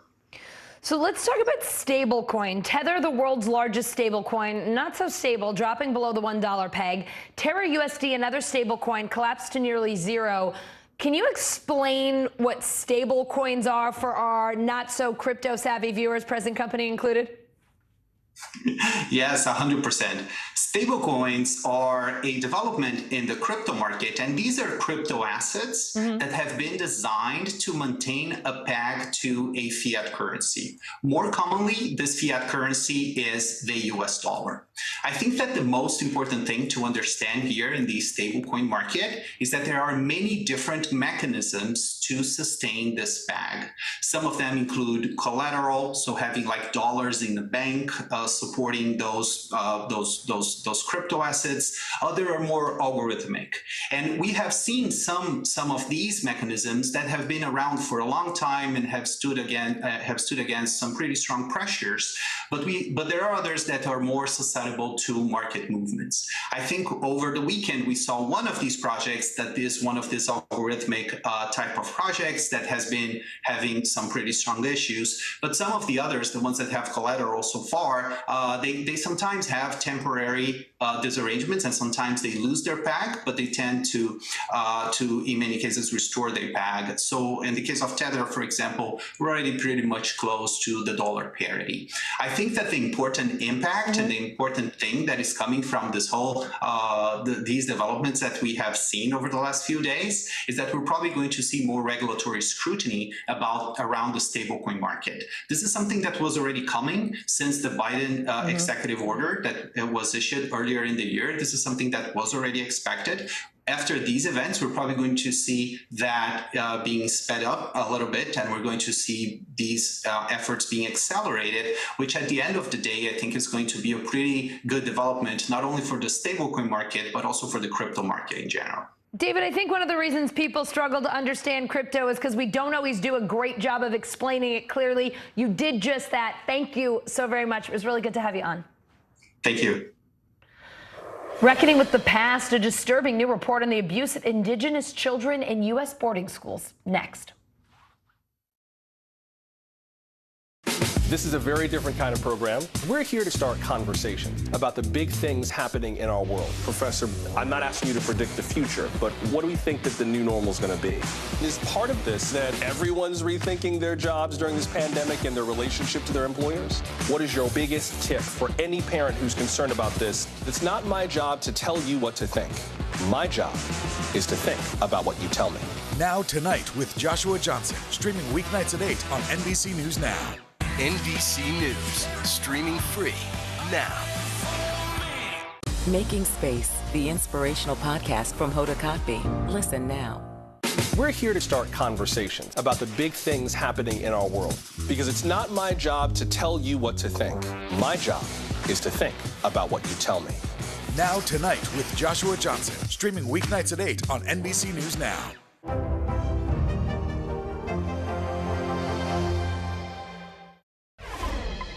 Each of those children is a missing family member, a person who was not able to live out their purpose on this earth because they lost their lives as part of this terrible system.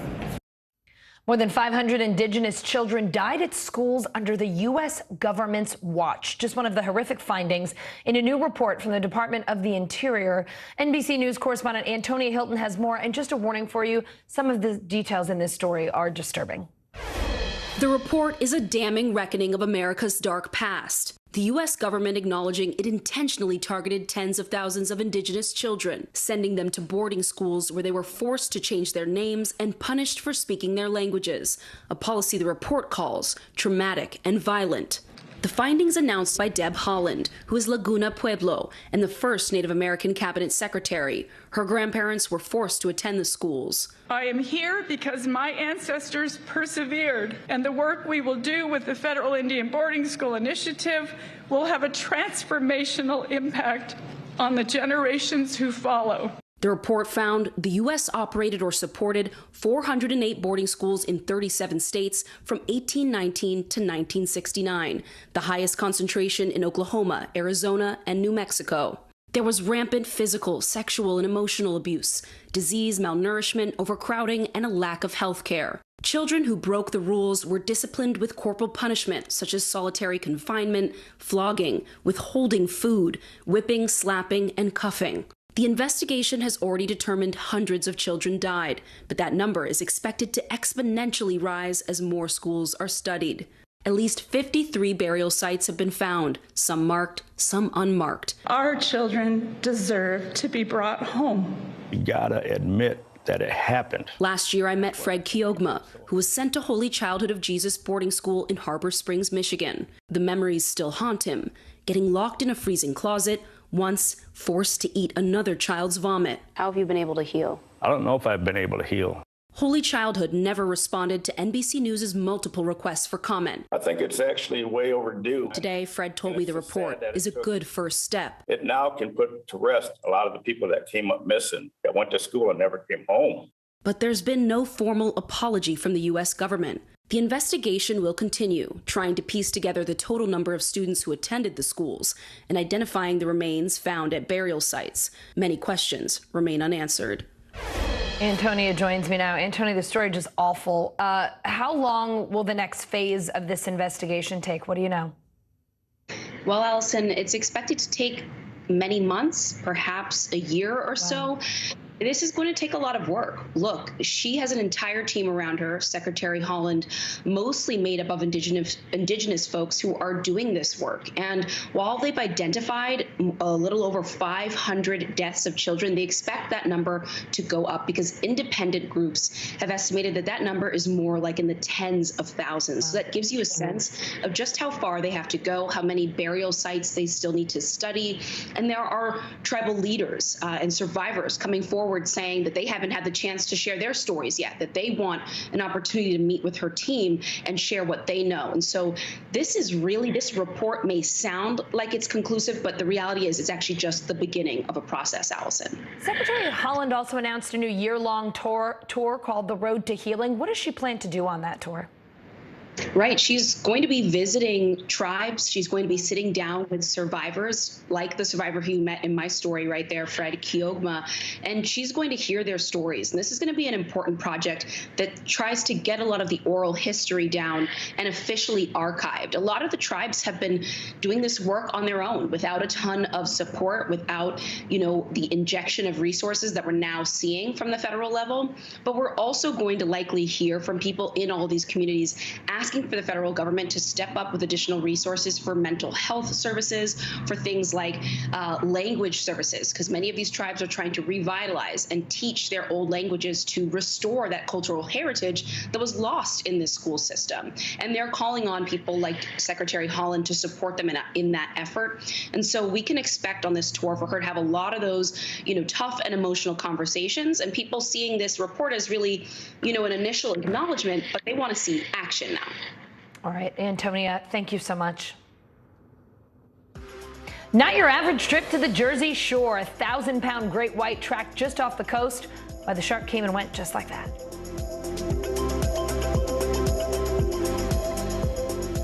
The fire has grown leaps and bounds. What you see behind me is typical. How you doing? Pretty bad. Making Space, the inspirational podcast from Hoda Kotb. Listen now. Look at what's making headlines around the world. We begin with breaking news. The attacks from Russia are coming in from every angle. Live from Ukraine, where a fierce battle is raging on. We've heard a number of explosions. Russia is picking off Ukraine's military facility. This factory has gone from making kitchen pots to lethal items that'll ruin tires, ruin the bottom of the car. This is what it looks and feels like to try to escape Ukraine. I don't want to say goodbye. The battle for Congress and the fight for control of State House. In our special County to County series, we're checking out key battlegrounds. We are talking elections in a battleground state. What does President Biden need to do tonight? He needs to speak to heads and hearts. A lot to break down, Chuck, so let's dive right in. Official confirmation of Judge Ketanji Brown Jackson. Let's zoom out a bit to our changing climate. We have some stunning new findings about COVID-19. A lot to talk about as we continue our rolling coverage. We're coming on the air with the news NBC Scoop. Bringing the news to you is not only a job, it's an honor. Our world is facing some complex issues. Chuck Todd breaks them down. Every Thursday, a deep dive into a new subject. Instead of trying to cover a lot of topics in one episode, we're going to focus on one and take a deeper look at how it impacts America. Exploring and explaining the critical stories that affect our future. Meet the Press Reports. Thursdays at 10:30 p.m. Streaming on NBC News Now and on demand next day on Peacock.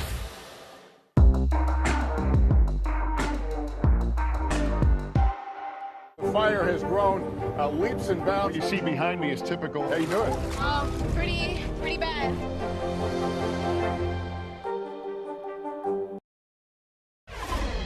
His name is Ironbound, and he weighs about 1,000 pounds. A great white shark tracks swimming near the Jersey Shore. His trip unusual because sharks don't typically swim north this early in the year. NBC News correspondent Emily Ikeda has more. It was the end of April, about 10:30 at night, when off the Jersey Shore, the tracker pinged. A 12-foot-long, 1,000-pound great white shark was on the move, cruising up the East Coast on the hunt for seals. But normally, the massive creatures don't swim that far north until June. Sometimes they take a shot at it because maybe once out of every 10 years, it's warm enough up there where they can move in and eat seals starting a month early. But when he hit the cold water, the great white thought twice and turned back south again to North Carolina. His name is Ironbound, after the island in Nova Scotia where the research group O-Search first tagged him. He is a determined, young, mature male trying to make his way in the white shark world, and he has the attitude to do so. Since late 2019, Ironbound has traveled 13,000 miles from Canada down to the Florida Keys, where just like the snowbirds, great whites like to warm up in the winter. And while 12 feet may sound gargantuan, they can get a lot bigger. Check out this one, Deep Blue, caught on camera in Hawaii. Forget for a moment the fearlessness of that diver and look at the size of the shark, 20 feet long, weighing 2.5 tons. The great white population has been rebounding for the last 2 decades. Cape Cod, Massachusetts has become a hot spot. Lots of seals, lots of whites. The backdrop for that Hollywood classic. At least 47 people were attacked by sharks in the United States last year, including a California surfer and a 12-year-old girl swimming off the Maryland coast. It felt like something ran into my legs and I ran out and I find blood everywhere. In 2020, a great white killed a woman off the coast of Maine. But oceanographers stress that shark attacks are rare and this predator is vital. Well, they manage the ocean system, and if the ocean system's not working, we die. And these guys are the system managers. So if they thrive, we thrive. All right, that does it for us. My friend Yasmin Vasugian anchoring for Hallie Jackson right now.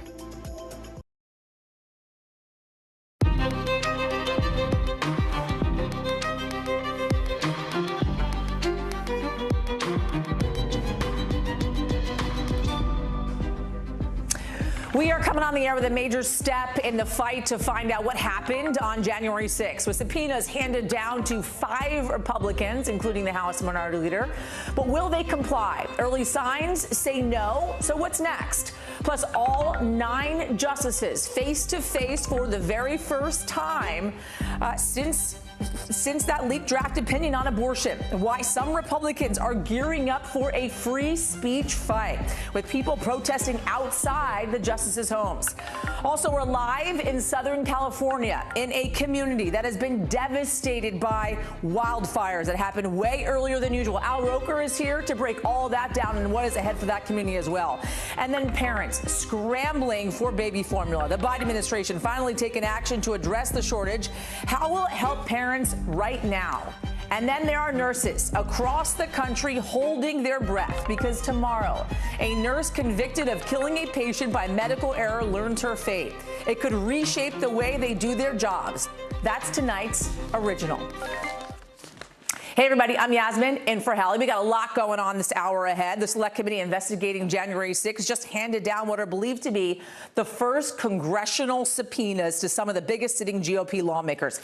House Minority Leader Kevin McCarthy, as you see there, Congressman Jim Jordan, Scott Perry, Andy Biggs, Mo Brooks as well, all being compelled to tell the committee about what they know about the events leading up to January 6th. The committee has already sent them letters requesting their appearance voluntarily, but all of them refusing so far. So will they comply with the subpoena? Committee Chair Benny Thompson says he hopes they do. It's important, based on our investigation, and we kind of outlined it in the letters. They have come up in a number of ways, and we feel their information in responding to is important. So Leader McCarthy telling reporters today he had not seen the subpoena as of yet, but his view on the committee has not changed. They're not conducting a legitimate investigation. It seems as though they just want to go after their political opponents. So what does the committee want to know? Information on the phone calls that day between Mr. Trump and both Kevin McCarthy and Jim Jordan, and any involvement of Scott Perry, Andy Biggs, Mo Brooks in trying to overturn the election results. Ali Vitale is joining me now from the Capitol. Ali, let's talk through this. This broke earlier today. Huge news, obviously. Talk to me about the timing of the issuing of these subpoenas. Yeah, the timing is really critical, Yasmin, because we have been looking forward to if they were going to ultimately issue these subpoenas. It had been an open question here because of the number of times that they had asked Republican lawmakers to voluntarily come before them and summarily been denied on each of those occasions that they sent those letters. The only question left at that point was, would you be willing to put some teeth behind that ask and make it a subpoena? There were some questions initially in the conversations that I was having with the committee and its members, whether or not they could actually do that. Of course, they ultimately clearly decided that they could, and now here we are in a position where many of these lawmakers are still talking about this committee as illegitimate and intimating at least that they won't comply. Only one of them has said outright, I'll fight this subpoena in court, and it was Mo Brooks prior to the subpoena actually being issued to him. But nevertheless, it does open up another set of questions, which is if and when these guys say no, we're not going to comply, then what? Yeah, okay, so what is the likelihood at this point, Ali, that they're actually even going to testify? Yeah, that's really the question that all of us are wondering about, too. And I actually asked Chairman Adam Schiff about this earlier. I said, as we were talking, he made the point, well, they should come before the committee. And here's what I said in response to that. It's that word voluntarily, right? Because you've got subpoenas involved now. We have subpoenas involved now, and we would hope, though, that they comply with those subpoenas, that they don't fight those subpoenas. They understand the relevance of their testimony, and they should do the patriotic thing and come and share what they know. So, but what we've heard, Yasmin, consistently from this committee is trying to elevate this above the partisan and instead to paint it as the patriotic. That's what we heard from Schiff there. This is a point that Cheney has made several times over the course of the last few months. It hasn't exactly changed anything. These are the stakes as they were prior to the subpoena, and I'd be interested to see if it changes anything now that the subpoenas have been issued. Here's the thing, though. This is a committee that has been on the clock from the very beginning of the time that they came to fruition about a year ago. They're on the clock because they want to do public hearings starting June 9th. That's exactly 4 weeks from now. And of course, they're on the clock because of the November midterm elections, because they need to get as much of this stuff out there and done before and if Republicans retake the House chamber and then disband with the committee altogether. So they're on the clock, and the more legal that things get, the slower they get. And that doesn't work for the committee's goal at all. Allie, can we talk about this kind of interesting anecdote about Andy Biggs and a presidential pardon? Because if we're talking about looking for a presidential pardon, that means there's some culpability there, right? You think you're doing something wrong, in which case you would actually need a presidential pardon. So walk us through this. Yeah, this was something that came up in the letter, not the subpoena, but the letter that preempted for Andy Biggs, effectively them saying, the committee saying, we have people who talk to us about you, not just talking with the Trump White House about ways to overturn the election results, but the committee has reason to believe that Biggs was one of the lawmakers who might have actually been pursuing a presidential pardon for those activities that he could have undertaken on behalf of the Trump administration. Certainly, if you're asking for a presidential pardon, it begs the question of if you thought you were doing something illegal that you would need to be pardoned from. That's one of the reasons they want to talk to Biggs. And in these letters that preceded the subpoenas, we get a sense of why they want to talk to each of these individual lawmakers. For McCarthy, of course, it's because he talked to Trump on the day of January 6th. In the case of Scott Perry, for instance, he's one of the people who got involved in trying to install Jeffrey Clark atop the DOJ. There's all these different reasons of why they want to talk to these people. They lay them out in the letters. Now it's just a question of if these people are going to come before them and talk about it. All right, Ali Vitale for us, as always, my friend. Great to see you. Thank you. Thanks. Let's talk Supreme Court, everybody. The elephant in the room could not have been any bigger today. All 9 Supreme Court justices sitting face to face in private for their first scheduled meeting since the leak of that abortion draft opinion. Justices only, no clerks allowed. And it's a leak that has raised questions about the internal handling of future drafts for sensitive cases and daily protests outside conservative justices' homes, prompting Maryland and Virginia governors Larry Hogan, Glenn Youngkin to write a letter calling on DOJ to enforce a federal law that prevents protesters from picketing in front of justices' homes to sway their opinions on any pending cases. Joining me now is Pete Williams. I would have loved to have been a fly on the wall for the meeting today, Pete, but of course that is not in the cards for any of us. With that being said, can we make the assumption that the leak came up in this meeting? Oh, I think that's probably the case. You had a key word in your introduction to this: scheduled. This is a scheduled meeting. The justices regularly meet in a closed-door conference at this time of the year every week or so to talk about which cases they're going to grant for next term, which cases they're not going to grant, which decisions are ready to hand down. So that's the normal court business.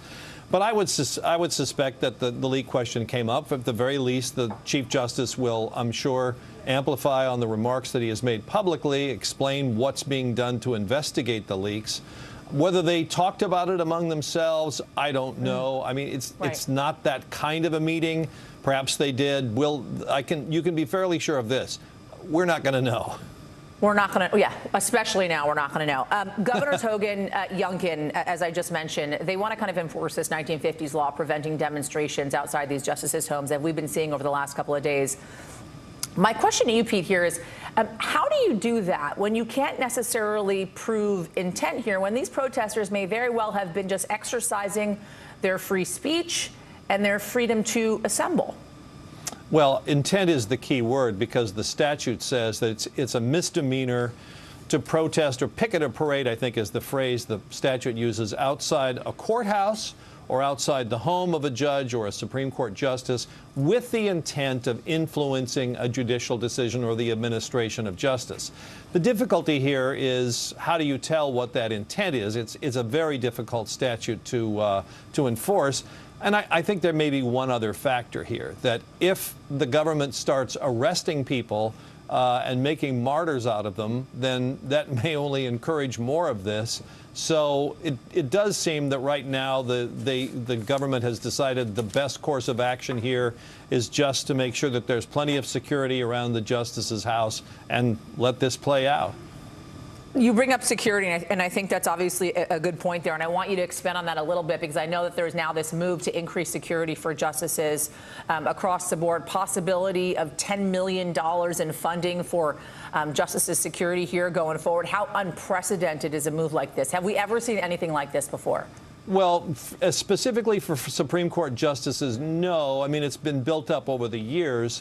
There was a huge increase in additional security and a great deal of concern for additional security for federal court judges, for especially federal court trial judges, after some recent incidents of violence at the homes of federal judges. So that has gotten a lot of attention from Congress, a lot of changes in the rules there. But for Supreme Court justices, no, this is fairly new. Pete Williams for us. As always, Pete, great to see you. You bet. All right, let's talk Wall Street for a moment, everybody. Trying to rally late today, but ending on a mostly down note. A 6-day declines for the Dow as the S&P hits a new low for the year as well. Here's where we ended the day. The Dow down 104 points, S&P off 5, the NASDAQ up 7. All of this coming, by the way, as cryptocurrency is tanking. Jake Ward is joining us to talk us through all of it. The market's obviously going insane over the last few weeks or so because of inflation, because of the supply chain issues. A lot of investors are worried. Now you're seeing this tanking of cryptocurrency, major crash today, more than $200 billion erased from the market in a single day, Jake. Talk to us about why this matters to someone who doesn't necessarily invest in crypto. Well, I think it's really important, Yasmin, to just sort of get us all thinking again about what is money? You know, what is the value of this stuff that we peg our entire civilization to? And with cryptocurrency, to see billions of dollars, and in the case of today, $200 billion erased from that market in this incredible sell-off, it really just tells us something about the weird, volatile moment we are in. You know, when we look at something like cryptocurrency, which, you know, was invented in theory to reach out to people that may not have access to conventional banking, right? The original idea, for instance, was that people in other countries who in the past have had their currency pegged to the dollar and maybe didn't have access to Western currency markets and just couldn't get, you know, into the modern economy. This was supposed to be their entry point. Well, now it turns out that if you borrowed a certain amount of money and invested it in Bitcoin, money that you cannot maybe afford to pay back, suddenly you're losing that money. I mean, we were talking about this at a time when there was tremendous volatility, when we're seeing the stock market come apart, and then to see this thing that was supposed to be the great equalizer of the currency markets totally tank, all of that makes it a very scary moment looking at our efforts to try and reinvent money as we know it, Yasmin. So here's the thing, Jake, when we're talking about kind of conventional recessions, heading towards a conventional recession, in the past we weren't necessarily talking about things like the tech market, cryptocurrency as well, but that is a major part of the conversation as well. Are all of these indicators, because of course the tech market has been a major part of the story too, when talking about the crash in the markets, are all of these things major indicators that we are inevitably heading towards a recession? Well, I think no one is prepared yet to treat cryptocurrency as any kind of bellwether of where the economy is actually going. And it's really important to understand that, like, economists are terrible at predicting when recessions are going to happen. Only 7 of the last 153 recessions have been in any way predicted in the year prior to them happening. So we're just terrible at knowing when it's going to happen.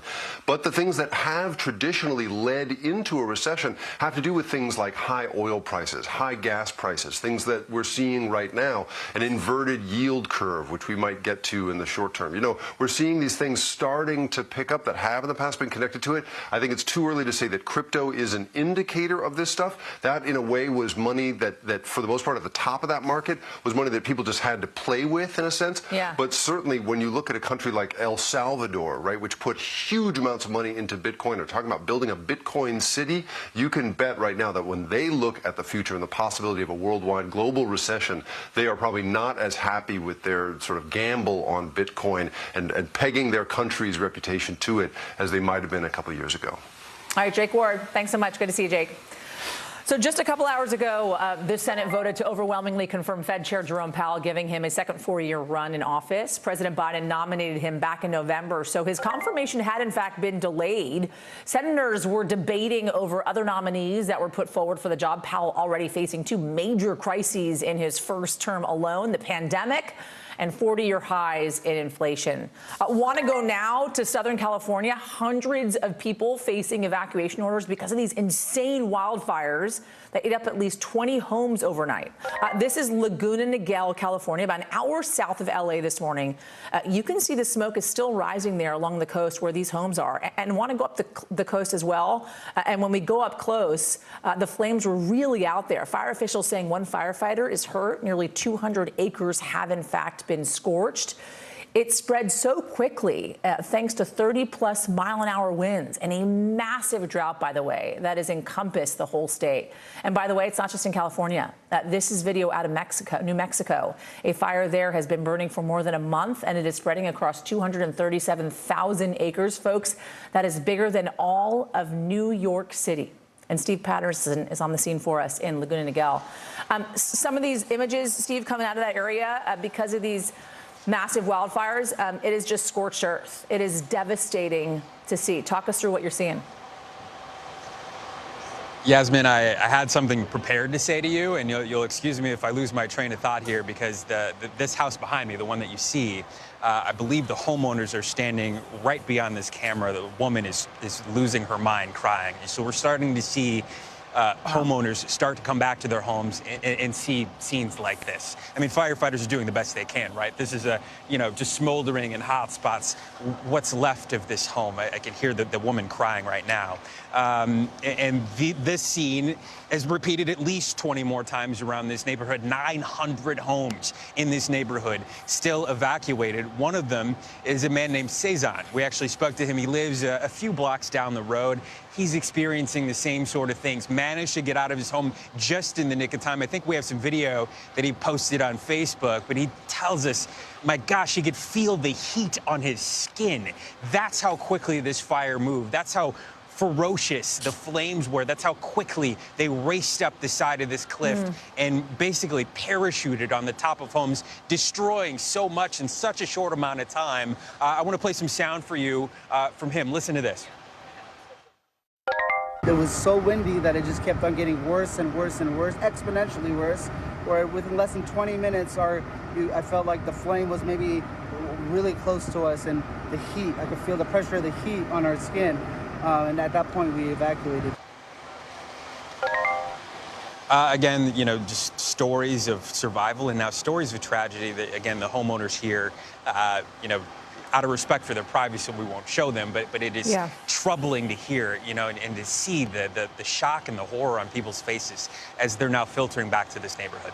Yeah, I mean, it's absolutely devastating to have to return to where your home was and see just complete destruction and rubble left behind with all of your belongings gone. I can't imagine what they're going through right now. And I think what is so jarring about all of this, on top of that, is the fact that this thing went from 0 to 60, it seems, overnight. This was barely on the radar at one point, and now it is a major challenge to try and control this thing, contain this thing.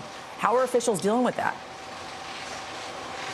0 to 60 in a very short amount of time. And remember, Yasmin, this is 200 acres at its max size, which compared to the mega ridiculous fires that we've seen across the Southwest, the one burning in New Mexico, the things that we've seen in California over the past 4, 5, 6 years, 200 acres is nothing. But the point is, it did so much damage in such a short amount of time. It was like 3 to 5 acres, something so small that firefighters would normally just let burn, and then it turned and the wind took it. And I think people do not understand when they see flames and they see destruction that is left over from the flames, they think the flames are the primary antagonist, the main bad guy. It is never the flames. It is the wind. And that's what it was in this case. We had gusts up to 45 to 55 to 60 miles an hour, sending this fire, again, racing up a hillside. And the point is, when you have climate that is changing, and a complete mega drought in a water crisis covering the entire state.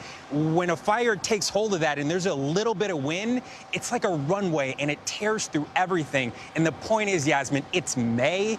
It's unbelievable to think what's going to happen later on this summer and into the fall. Everybody here is bracing themselves.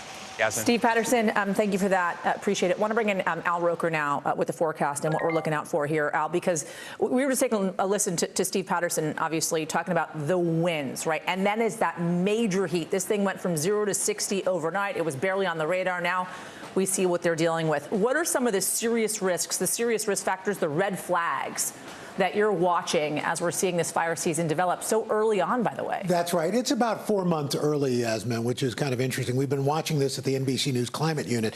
And here's the deal. The drought monitor shows really the western half of the country in extreme to severe to moderate drought. But as we dive into California, this is their driest January to April on record. 60% of the state of California is in extreme drought now. That's up from 40% last week.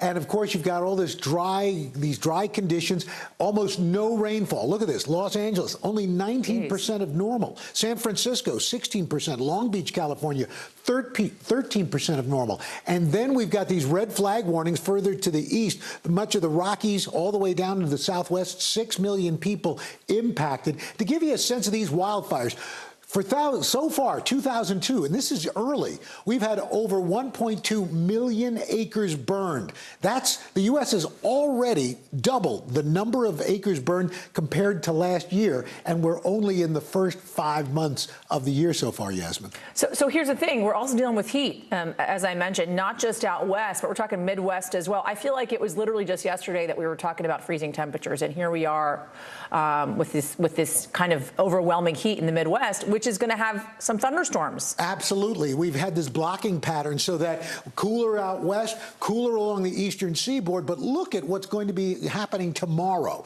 Chicago, 88 degrees. That's 19 degrees above average. Jeez. Amarillo, 87. Little Rock, 92. Nashville, 6 degrees above average at 84. Even Caribou, Maine, 85 degrees. Wow. That's really unheard of. And then look at what we got going on now. As this system moves to the east, we are looking at thunderstorms firing up, severe thunderstorm watches from Michigan on into Minnesota. We've got tornado watches now through parts of the Dakotas. For tonight, 12 million people at risk for serious weather. We're talking damaging hail, 2 inches in diameter or more, wind gusts of up to 70 miles per hour, tornadoes likely along the Dakota into the Minnesota border, and nighttime tornadoes twice as deadly. And so we're going to be watching that. Tomorrow, we've got a risk stretching from Green Bay all the way down into Oklahoma for isolated tornadoes, damaging winds, and hail. Rainfall amounts not that bad. The biggest threat we're worried about, Yasmin, right now, the isolated tornadoes and very, very strong winds. That is real weather whiplash, to say the least. Al Roker, thank you so much with your long day. Thanks for joining us. Appreciate it. All right, today, the Kremlin's calling Finland's expected entry into NATO a threat, vowing to take the necessary measures to ensure Russia's security if that happens. That could mean military action. They're saying if Finland does in fact join NATO, their response will depend on how much the alliance actually moves towards its border. And there's real room for that, by the way.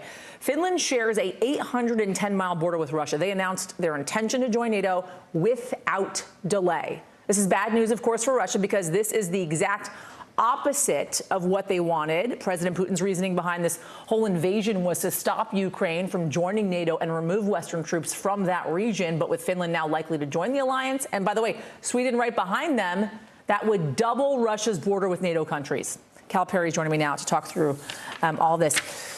So Finland and Russia, they had a fairly stable relationship up until now. And now this declaration coming from Finland essentially saying, we are going to move to join NATO. Was Russia, Cal, blindsided by this? They shouldn't have been, because public opinion over the last year has been shifting dramatically in this direction, certainly in the last 3 months. Since the war in Ukraine, public opinion has swung to almost 70% of people in Finland wanting to do this. And the president of Finland's been talking about this. They share a very close security relationship with Sweden, so you can expect Sweden to follow in those footsteps. And look, this would help bolster NATO's defenses in many ways, certainly air defenses. What can Russia do? Well, natural gas. Look for natural gas to be possibly shut off off to Finland. And again, Finland says they could fast track this. It could be done in a couple of months. The other thing that Russia can do is they tend to fly these high altitude bombers over Finland. Look for an increase in that. The Prime Minister of Britain was just in Finland and signed a security pact saying basically if Finland is attacked, Great Britain will step in. So in many ways, Finland and Sweden are already moving in this direction. And as you rightly said, this has to unnerve Russia, which of course came into Ukraine to try to push NATO back. So with that, I want to talk about the fighting that's continuing to happen inside the country. We're hearing strikes in the north, in the east, in the center of the country as well. Still shelling, still strikes happening outside that steel plant in Mariupol. That thing is still under attack. So talk us through, kind of bring us up to date as to what's happening on the ground there.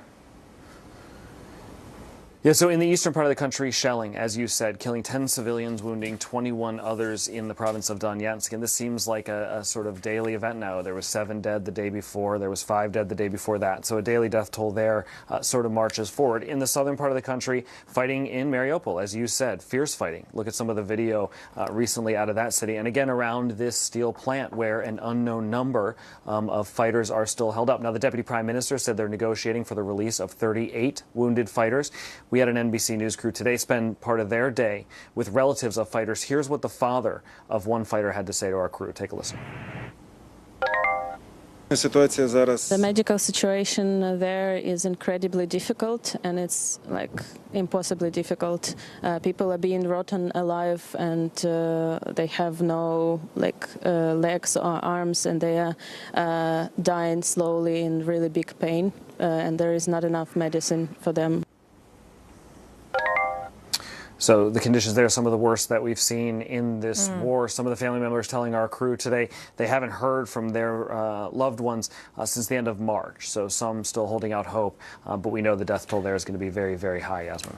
As they should. Hold out hope for as long as you can. Cal Perry, thank you so much. Appreciate it. Coming up, everybody, some lacrosse players at a predominantly black college are outraged tonight, saying they were racially profiled during a traffic stop. How Delaware's Attorney General is stepping in to get some answers about what happened. And actions have consequences, even for British government officials. The punishment handed out for all of those parties during the COVID lockdown. Stay with us.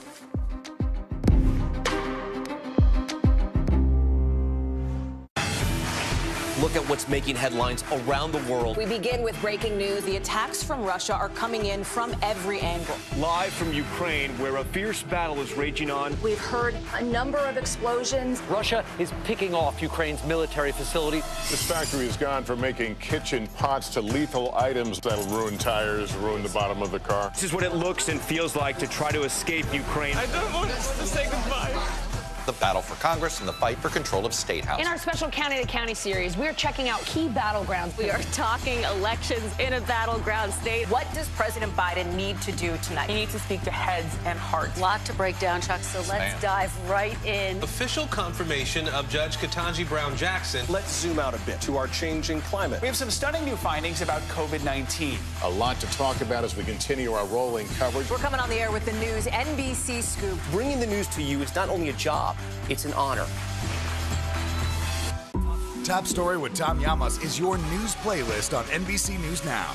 And now, you can listen to it as a podcast. Available anytime and anywhere. News is happening now. Look at what's making headlines around the world.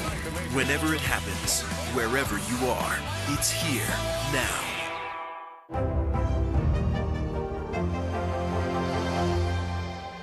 Women's basketball has been systematically held back.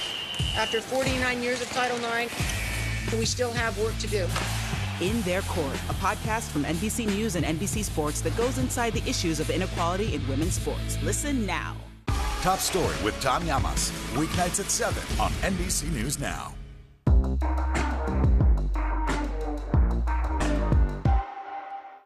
Top Story with Tom Llamas is your news playlist on NBC News Now.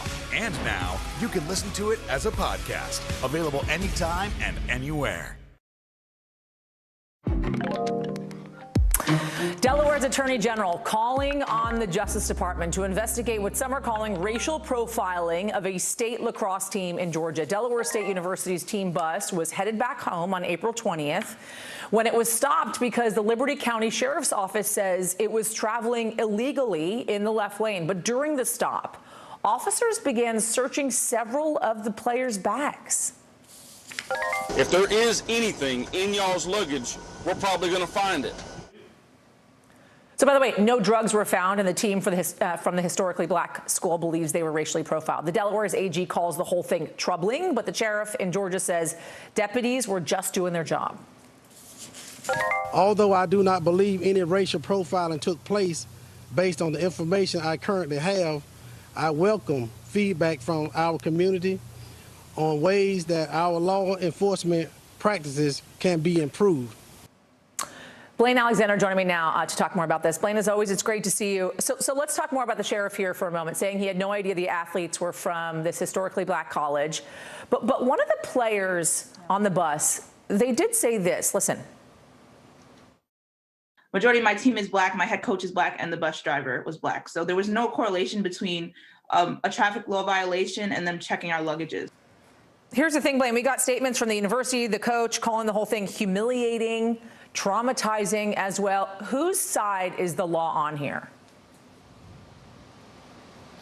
Well, I guess the question is what exactly happened that day? You know, one thing that we've been reviewing for the better part of this day is the police body camera video. That's something that was released by the Liberty County Sheriff's Office and shows more than 20 minutes of activity from the moment that they stopped them to kind of conversations that happened between the deputies with that driver who they ultimately pulled over, and then finally showing them searching some of the vehicles, having conversations with the team members on the bus, and ultimately sending them on their way. I think it is important to point out very first off the bat that no drugs, nothing illegal was ever found in that vehicle, and they were allowed to continue. But in conversations with students, with the coach, with other people who were on that bus, all of them say that they believe that they were profiled. Now, I just actually spoke with one of the students who was on the bus that day. She says that some of the teammates asked them, hey, what exactly has gone from a traffic stop to you guys needing to search our luggage? And they said that it's something that they do with everybody. You know, the sheriff has made the point it's a drug corridor, so they pulled over several other commercial vehicles as well, Yasmin. So here's the thing. As I said earlier, the Delaware AG calling on the Justice Department to investigate this. What would come from an investigation like that? Well, their question is, and this is what the students want to know, and the school itself is, was this conducted properly? Was this something that was conducted, as the sheriff says, above the book, completely legal, perfectly legal, or was there something more to it? Now, the sheriff has maintained, he gave a news conference on this, and he's spoken pretty forcefully defending his deputies in this action. He says that there was no way for them to know who was on the bus when they pulled them over. They said that it was an elevated bus. The windows were dark. They couldn't see inside to tell, you know, the race, the gender, who all was inside, but they said that again, once they got there, and they had some canines, some drug-sniffing dogs, and said that one of the dogs in some sort of way gave an alert outside of the bus. That's also something that said, okay, we need to go ahead and search through the contents of the bus, Yasmin. I know you're going to stay on this for us, Blaine, as always. Thank you. All right, want to go over the 5 things our team thinks you should know about tonight. Number 1, thousands of people gathered today to mourn Shireen Abu Akleh, the Al Jazeera journalist who was shot and killed during an Israeli military raid in the occupied West Bank. Israel says it wants a joint investigation of the shooting, but the Palestinians rejected that proposal and say they're taking the case to the International Criminal Court. Number 2, China's Tibet Airlines saying all passengers are safe after a plane caught fire trying to take off in the southwestern city of Chongqing. Chinese authorities say 36 people suffered bruises and scrapes while being evacuated. The cause of the accident under investigation. Number 3, London police just handed out dozens of new fines as part of their investigation into parties held during COVID lockdown by British government officials. Over 100 citations have now been given out. Prime Minister Boris Johnson was not one of those fined today. He was fined when a bunch of citations were issued last month. Number 4, for the 3rd day in a row, gas prices in the United States, they are at a record high.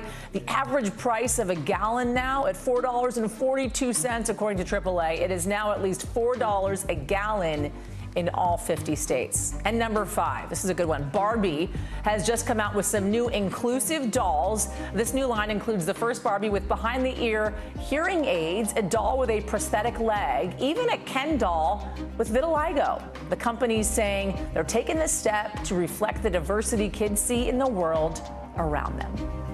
Coming up, everybody, President Biden honors the 1 million Americans who have died from COVID. His message to the country concerns rise over Pfizer's antiviral pills, plus how the White House is taking action to address the baby formula shortage in the United States. We'll be right back. News is happening now. Look at what's making headlines around the world. Whenever it happens, wherever you are, it's here now.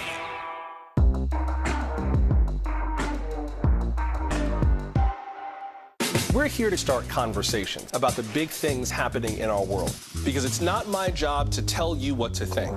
My job is to think about what you tell me. Now Tonight with Joshua Johnson, streaming weeknights at 8 on NBC News Now. Right now on NBC News Now. Got all the angles covered tonight. You're watching NBC News Now. Here's what's happening. Look at what's making headlines around the world. We begin this hour with the military invasion that's currently unfolding. Right now, the attacks from Russia are coming in from every angle. Our NBC News crew heard explosions in the capital city of Kyiv. Live from Ukraine, where a fierce battle is raging on. We've heard a number of explosions. Russia is picking off Ukraine's military facilities one after another. This factory has gone from making kitchen pots to lethal items that'll ruin tires, ruin the bottom of the car. This is what it looks and feels like to try to escape Ukraine. I don't want to say goodbye. The battle for Congress and the fight for control of state housing. In our special County to County series, we're checking out key battlegrounds ahead of the midterms. We are talking elections in a battleground state. What does President Biden need to do tonight? He needs to speak to heads and hearts. A lot to break down, Chuck, so let's dive right in. Judge Ketanji Brown Jackson now elevated to the Supreme Court. Let's zoom out a bit to our changing climate. What do we think that the new normal is going to be? We have some stunning new findings about COVID-19. This new variant is more contagious. Have you seen a demand for mental health services increase among Latinos? The people of the Chamizal neighborhood aren't the only ones experiencing what they call environmental injustice. We're here to try to start conversation. A lot to talk about as we continue our rolling coverage. We're coming on the air with the news NBC Scoop. Bringing the news to you is not only a job, it's an honor.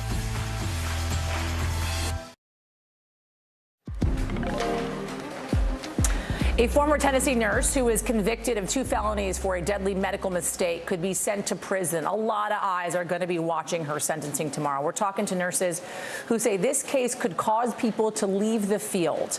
But first, President Biden saying today that the 1 million people who have died in the U.S. because of COVID are irreplaceable losses. He honored those lives at a global summit to figure out next steps in tackling this pandemic. The president telling world leaders the pandemic is not over yet and asking them to do more in this global fight, and questions surfacing over antiviral pills and reinfection. U.S. health authorities looking into why COVID patients are relapsing soon after taking Paxlovid, Pfizer's antiviral pill, by the way. That is according to the Wall Street Journal. It has got doctors wondering whether relapse patients are still contagious, and then, by the way, how to handle that. What they do know is that the rebound cases have not resulted in any severe infections so far. Dr. Natalie Azar is joining me now on set to break this all down. As we talk pandemic, here we are on set. And I'm getting my scripts off this printer, by the way, because they're printing while I was talking. Talk to me here about Paxlovid, right? What do we know about Paxlovid, and what are we still learning when it comes to kind of getting COVID once again, this reinfection? So I think rather than calling it a reinfection, we're going to call it a rebound of the viral load. Because, and what's the distinction there? Well, the distinction is that if you have a reinfection, that means you would theoretically be at risk for having progression of disease and getting sicker and ending up in the hospital, and that was certainly not seen.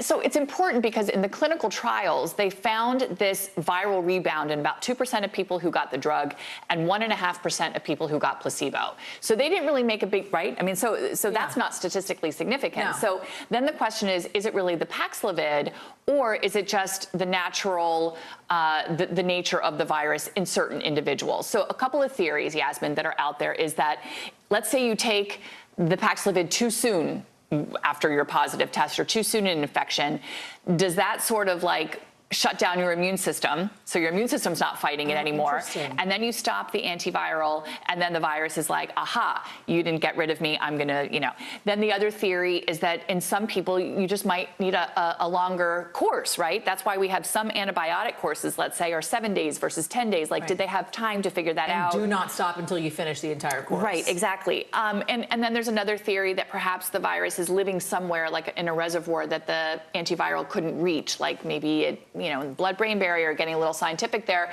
The short answer is that we don't exactly know, but it doesn't appear dangerous. But I'm waiting for my first patient who goes, by the way, I'm feeling better, and now I feel sick again, and I'm going to also be scratching my head like, should I give you another course? Right. So as we're entering this endemic phase, are we entering a phase in which we will sit across from each other like we do nowadays and say, well, I have a cold, and not bat an eye? Will we be saying, I have COVID and not bat an eye? Is that where we're headed? So we're headed there, but we're not there yet. And I think it is because, well, we draw a lot of parallels to influenza. We lose about 60,000 people a year to the flu, and we have come to accept that. Right? We're like, that's as good as we can do. We've got Tamiflu, we've got some other antivirals. We tell people to get the flu shot. But we don't quarantine when we have the flu. And we don't quarantine. We may not go to school, but we don't quarantine. Right. And so right now, experts are in their heads going, do we want to get to the flu number? We're not there yet. We're at like 150,000 people dying at the rate we're going. Yeah. And we don't really have long flu the way we have long COVID. Right. So I just don't think we can be as nonchalant about COVID as we are about other viruses, but we're nudging towards something that we're going to have to become comfortable with, but we're just not there yet. And it's just so fascinating to me, like what you said about Paxlovid. There is still so much science that we don't know about COVID. Because we're acting on the science real time, and we're practicing essentially with, on our patients. Yeah. Final thing, I always selfishly ask this question. I have a 3.5-year-old at home who's unvaccinated. Are we heading towards that June deadline of getting the EUA from Moderna when it comes to vaccines for young kids? Yes, and I think we're going to have the Pfizer data then as well. And I spend a lot of time listening and learning, right, as my job as a medical journalist, to other experts who are talking about this. I don't think there's any nonchalance on the part of the FDA or any sort of, not taking this seriously, we'll push it off till June. That's not the conversation at the table. They're taking this incredibly seriously. They realize what a monumentally important decision this is, and they want to make sure that they don't want to take Pfizer's word, they don't want to take Moderna's word that the vaccine is safe and effective. They want to look at the data, and they want to analyze the data and say, yes, indeed, this is something that we are going to authorize and that we condone for the kids in this country. And then the CDC has to sign off on it too. And there's so many families that are still on pause kind of because of that. Because they have young children at home that are still, waiting. Unprotected. It's not because of red flags. I think they're just being ridiculously conscientious, which is really what people want. Yeah. Right? Absolutely. I mean, we can criticize them in both. Like, want them to be too slow, too fast, Yeah. whatever. But like at the end of the day, we want them to be too careful. Absolutely. Dr. Natalie Azar, as always, great to see you in person. Too. Thank you. All right, something else on the White House's radar, the baby formula shortage. This is a big thing. The Biden administration announcing 3 main measures to get more formula to families. First, they are simplifying the process of getting formula from the manufacturers to store shelves. The second thing is calling on the FTC and state attorneys general to crack down on price gouging. Hopefully that happens. And then third is upping the supply of formula, making it easier to import from other countries as well. The president also meeting with baby formula retailers and manufacturers to talk about this critical supply issue that is hurting families across the country. Myself am down to 1 can of formula, and I can't find his formula anywhere. It's a bone-deep anxiety of, is my child going to get what they need? And then new numbers out today showing the nationwide out-of-stock average for popular baby formulas is at 43% right now. There is not enough product because of recalls, supply chain issues as well. Josh Letterman is following this for us from the White House. Josh, as always, it's great to talk to you this afternoon. Thanks for joining us on this. We have got this action from the administration now, but does the White House have a timeline? Because parents need this now. They really don't, Yasmin, and this is clearly an issue resonating very strongly with Americans across the country. In fact, if you can hear some of that racket behind me, some of those are protesters who showed up at the White House today chanting through bullhorns about this very issue. But the big question amid those steps from the administration that you just put on screen is how quickly is this going to actually help?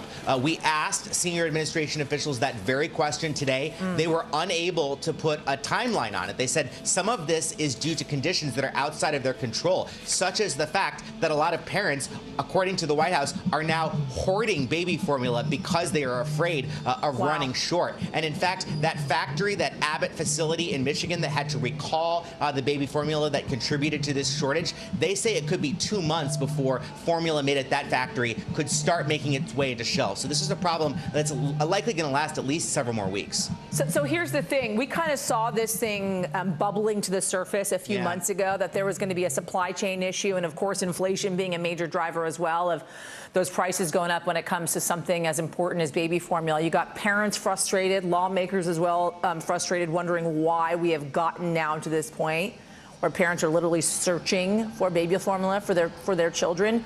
What is the White House and manufacturers, by the way, what are they saying about that? Well, they are saying in part that the critical issue here that led to this shortage was that recall by Abbott of that formula from that facility in Michigan. And so as a result, that wasn't something that they could have necessarily predicted in advance. But the other thing that administration officials are saying, they're drawing comparisons to the shortages we had earlier in the pandemic for COVID tests, for vaccines, for antibacterial hand wipes and hand sanitizer, and saying, look, the market produces these products in response to demand. So right now there's a massive demand for baby formula because no one can get it, which means everyone is ramping up their production of it. And in several months that might be better, but there's kind of a lag time between when the market can respond and start producing more of this and when it actually hits shelves for consumers. All right, Josh Letterman for now. Thanks so much. Appreciate it. Coming up, everybody, a former nurse is hours away from learning her fate after prosecutors say a medical mistake that she made killed a patient. How this case could impact the entire nursing field. Plus, some Instagram filters have been disabled in the state of Texas, the legal fight that forced the company to make the change.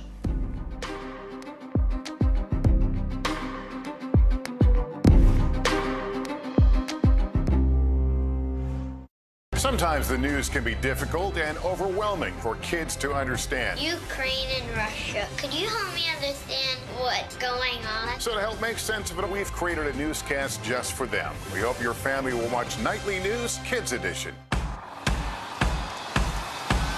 News is happening now. Look at what's making headlines around the world. Right now on Morning News Now.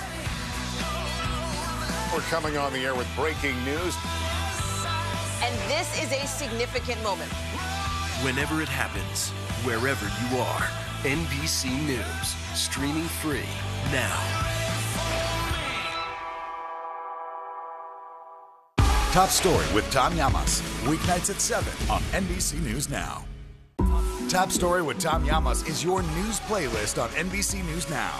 And now, you can listen to it as a podcast, available anytime and anywhere. We'll meet Ukrainians who are defending their country one block at a time. When you were still in Kiev, could you hear the bombing? My name is Lester. Hey, who's this? When was the last time you made space to listen to somebody? What I learned from a very young age is radical love, radical forgiveness. We are meeting people one after the next who have made profound changes. It showed a lot of personal strength for me. Why am I trying to make other people happy over myself? So many life lessons that are going on in these conversations. We're watching a transformation. Join Hoda Kotb for her podcast, Making Space. Listen now.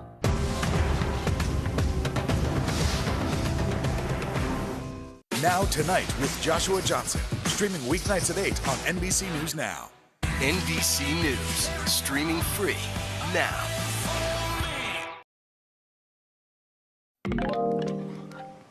For the first time, astronomers have captured an image of the supermassive black hole at the center of our galaxy. We're going to tell you why scientists say this is a very big deal. But first this, NBC covers hundreds of stories each day. And because you couldn't possibly read, watch, or listen to them all, our bureau teams have done it for you. This is what they're telling us is going to go down in their regions in a segment that we call The Local. From our Southeast Bureau, police in Dallas are searching for a man who opened fire in a hair salon yesterday afternoon. Officials saying he walked into the business shouting and then started shooting. 3 women had to be taken to the hospital, but they're expected to be okay. The salon is a Korean-owned business. Police are working to figure out a motive, but say there's no indication it was a hate crime. Another story out of our Southeast Bureau, also from Texas. If you live in the area, you might not be able to use some of those fun filters to see that you see on Instagram and Facebook. Why? It's because the state's Attorney General, Ken Paxton, sued Meta. He says the company's facial recognition technology violates state law and infringes on privacy rights. Meta has denied the allegations. From our West Coast Bureau, a U.S. appeals court ruled against California in a big fight over guns. A panel says the state's ban on selling semi-automatic weapons to adults under the age of 21 is unconstitutional. The court said the law violates the Second Amendment. All right, now we want to bring you today's original with in-depth reporting on a topic that we have been keeping an eye on. And right now, nurses across the country and around the world, by the way, they're holding their breath for the Redonda Vaught verdict tomorrow. If you don't know this story, Vaught was a nurse who accidentally gave a patient the wrong medication. That patient later died, and now Vaught could be looking at years in jail. So now nurses are speaking out, saying that a lot of them are overworked, and that can lead to mistakes. Katie Beck has the story. The world will be watching as former nurse Redonda Vaught learns her fate at a sentencing hearing Friday. The Tennessee case capturing global interest. Vaught faces up to 8 years behind bars after she was convicted of gross neglect and negligent homicide after mistakenly giving a 75-year-old patient the wrong medication, resulting in her death. What were you thinking when you saw that she had been held criminally liable? I was sad. I was fearful, just like I'm sure many other nurses are. One group watching closely, nurses like Ashley Bartholomew. She's been working in Florida hospitals for more than a decade. But after Vaught's conviction on 2 felony charges back in March, she's rethinking her future. It seems as though the nurse was, the one that had to take the fall. If I just think of myself, I have 3 children. I can't be in a job that is the risk. That jail is a possibility if you make a mistake. To go to work and think, any mistake that you make could be a prison sentence. Bartholomew wants to make clear that she believes Vaught's egregious mistake should be punished and that stripping her of her license was fair recourse. But there are other factors to consider when it comes to criminal charges. We're constantly giving medications and put in almost impossible situations sometimes. And a lot of that is based off of hospitals' models, based on capitalism. So they are a business. They are in business to turn a profit. And a lot of times that means cutting staff. The U.S. Bureau of Labor Statistics predicts that 500,000 nurses are expected to retire between now and the end of 2022, creating a shortage of over 1 million nurses. Industry experts say burnout from COVID care is also adding to growing retention problems. Many nurses overworked and under-rested, more likely to make mistakes. And the Vaught verdict will have chilling consequences when it comes to preventing them. This can really cause reluctance in reporting. And the ripple effect of reluctance in reporting is that patient safety isn't ensured. Prosecutors say Vaught's verdict was not an indictment against the nursing profession, but rather, they say, about the gross neglect that was committed by Vaught herself. But Bartholomew says reforms need to go deeper and hold hospitals accountable too. It has to be a system of safety and a culture of safety, as well as training and education and personal safety standards that we follow. The question now, what will be the final consequence? And will future nurses stand to lose their freedom for making a medical mistake? And Katie is joining me now. Katie, thanks for that piece. We appreciate it. Let's pick up where that nurse left off. Basically, what are nurses telling you about the protocols that they'd like to see put in place to prevent this from happening again? Well, Yasmin, I think they'd like to see some type of controls put on the amount of hours they are asked to work, for starters. A lot of these nurses say during COVID, they were mandated to work overtime. They were exhausted and they were dealing with particularly difficult cases. And then on top of that, they're expected not to make any mistakes, which they say is an unfair exchange. How can you ask us to work more, do more with less, and then expect us to have a flawless performance?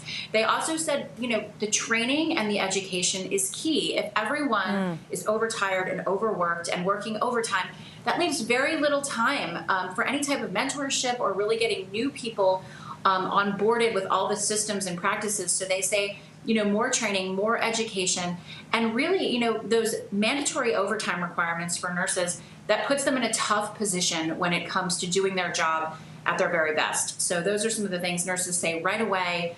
Let's restore some balance here and really fix the whole system rather than just blame the nurse alone. This is really important reporting, Katie, and we're happy that you're doing it. By the way, I know you're going to be joining us tomorrow as I sit in for Hallie once again when we watch the Redondo Vaught sentencing. So thank you for that in advance. I'll talk to you tomorrow as well. Still ahead, everybody. Scientists say they have made a huge discovery in space, and it is at the center of the Milky Way. Why this black hole is getting so much attention. That's next. When was the last time you made space to listen to somebody? What I learned from a very young age is radical love, radical forgiveness. We are meeting people one after the next who have made profound changes. It showed a lot of personal strength for me. Why am I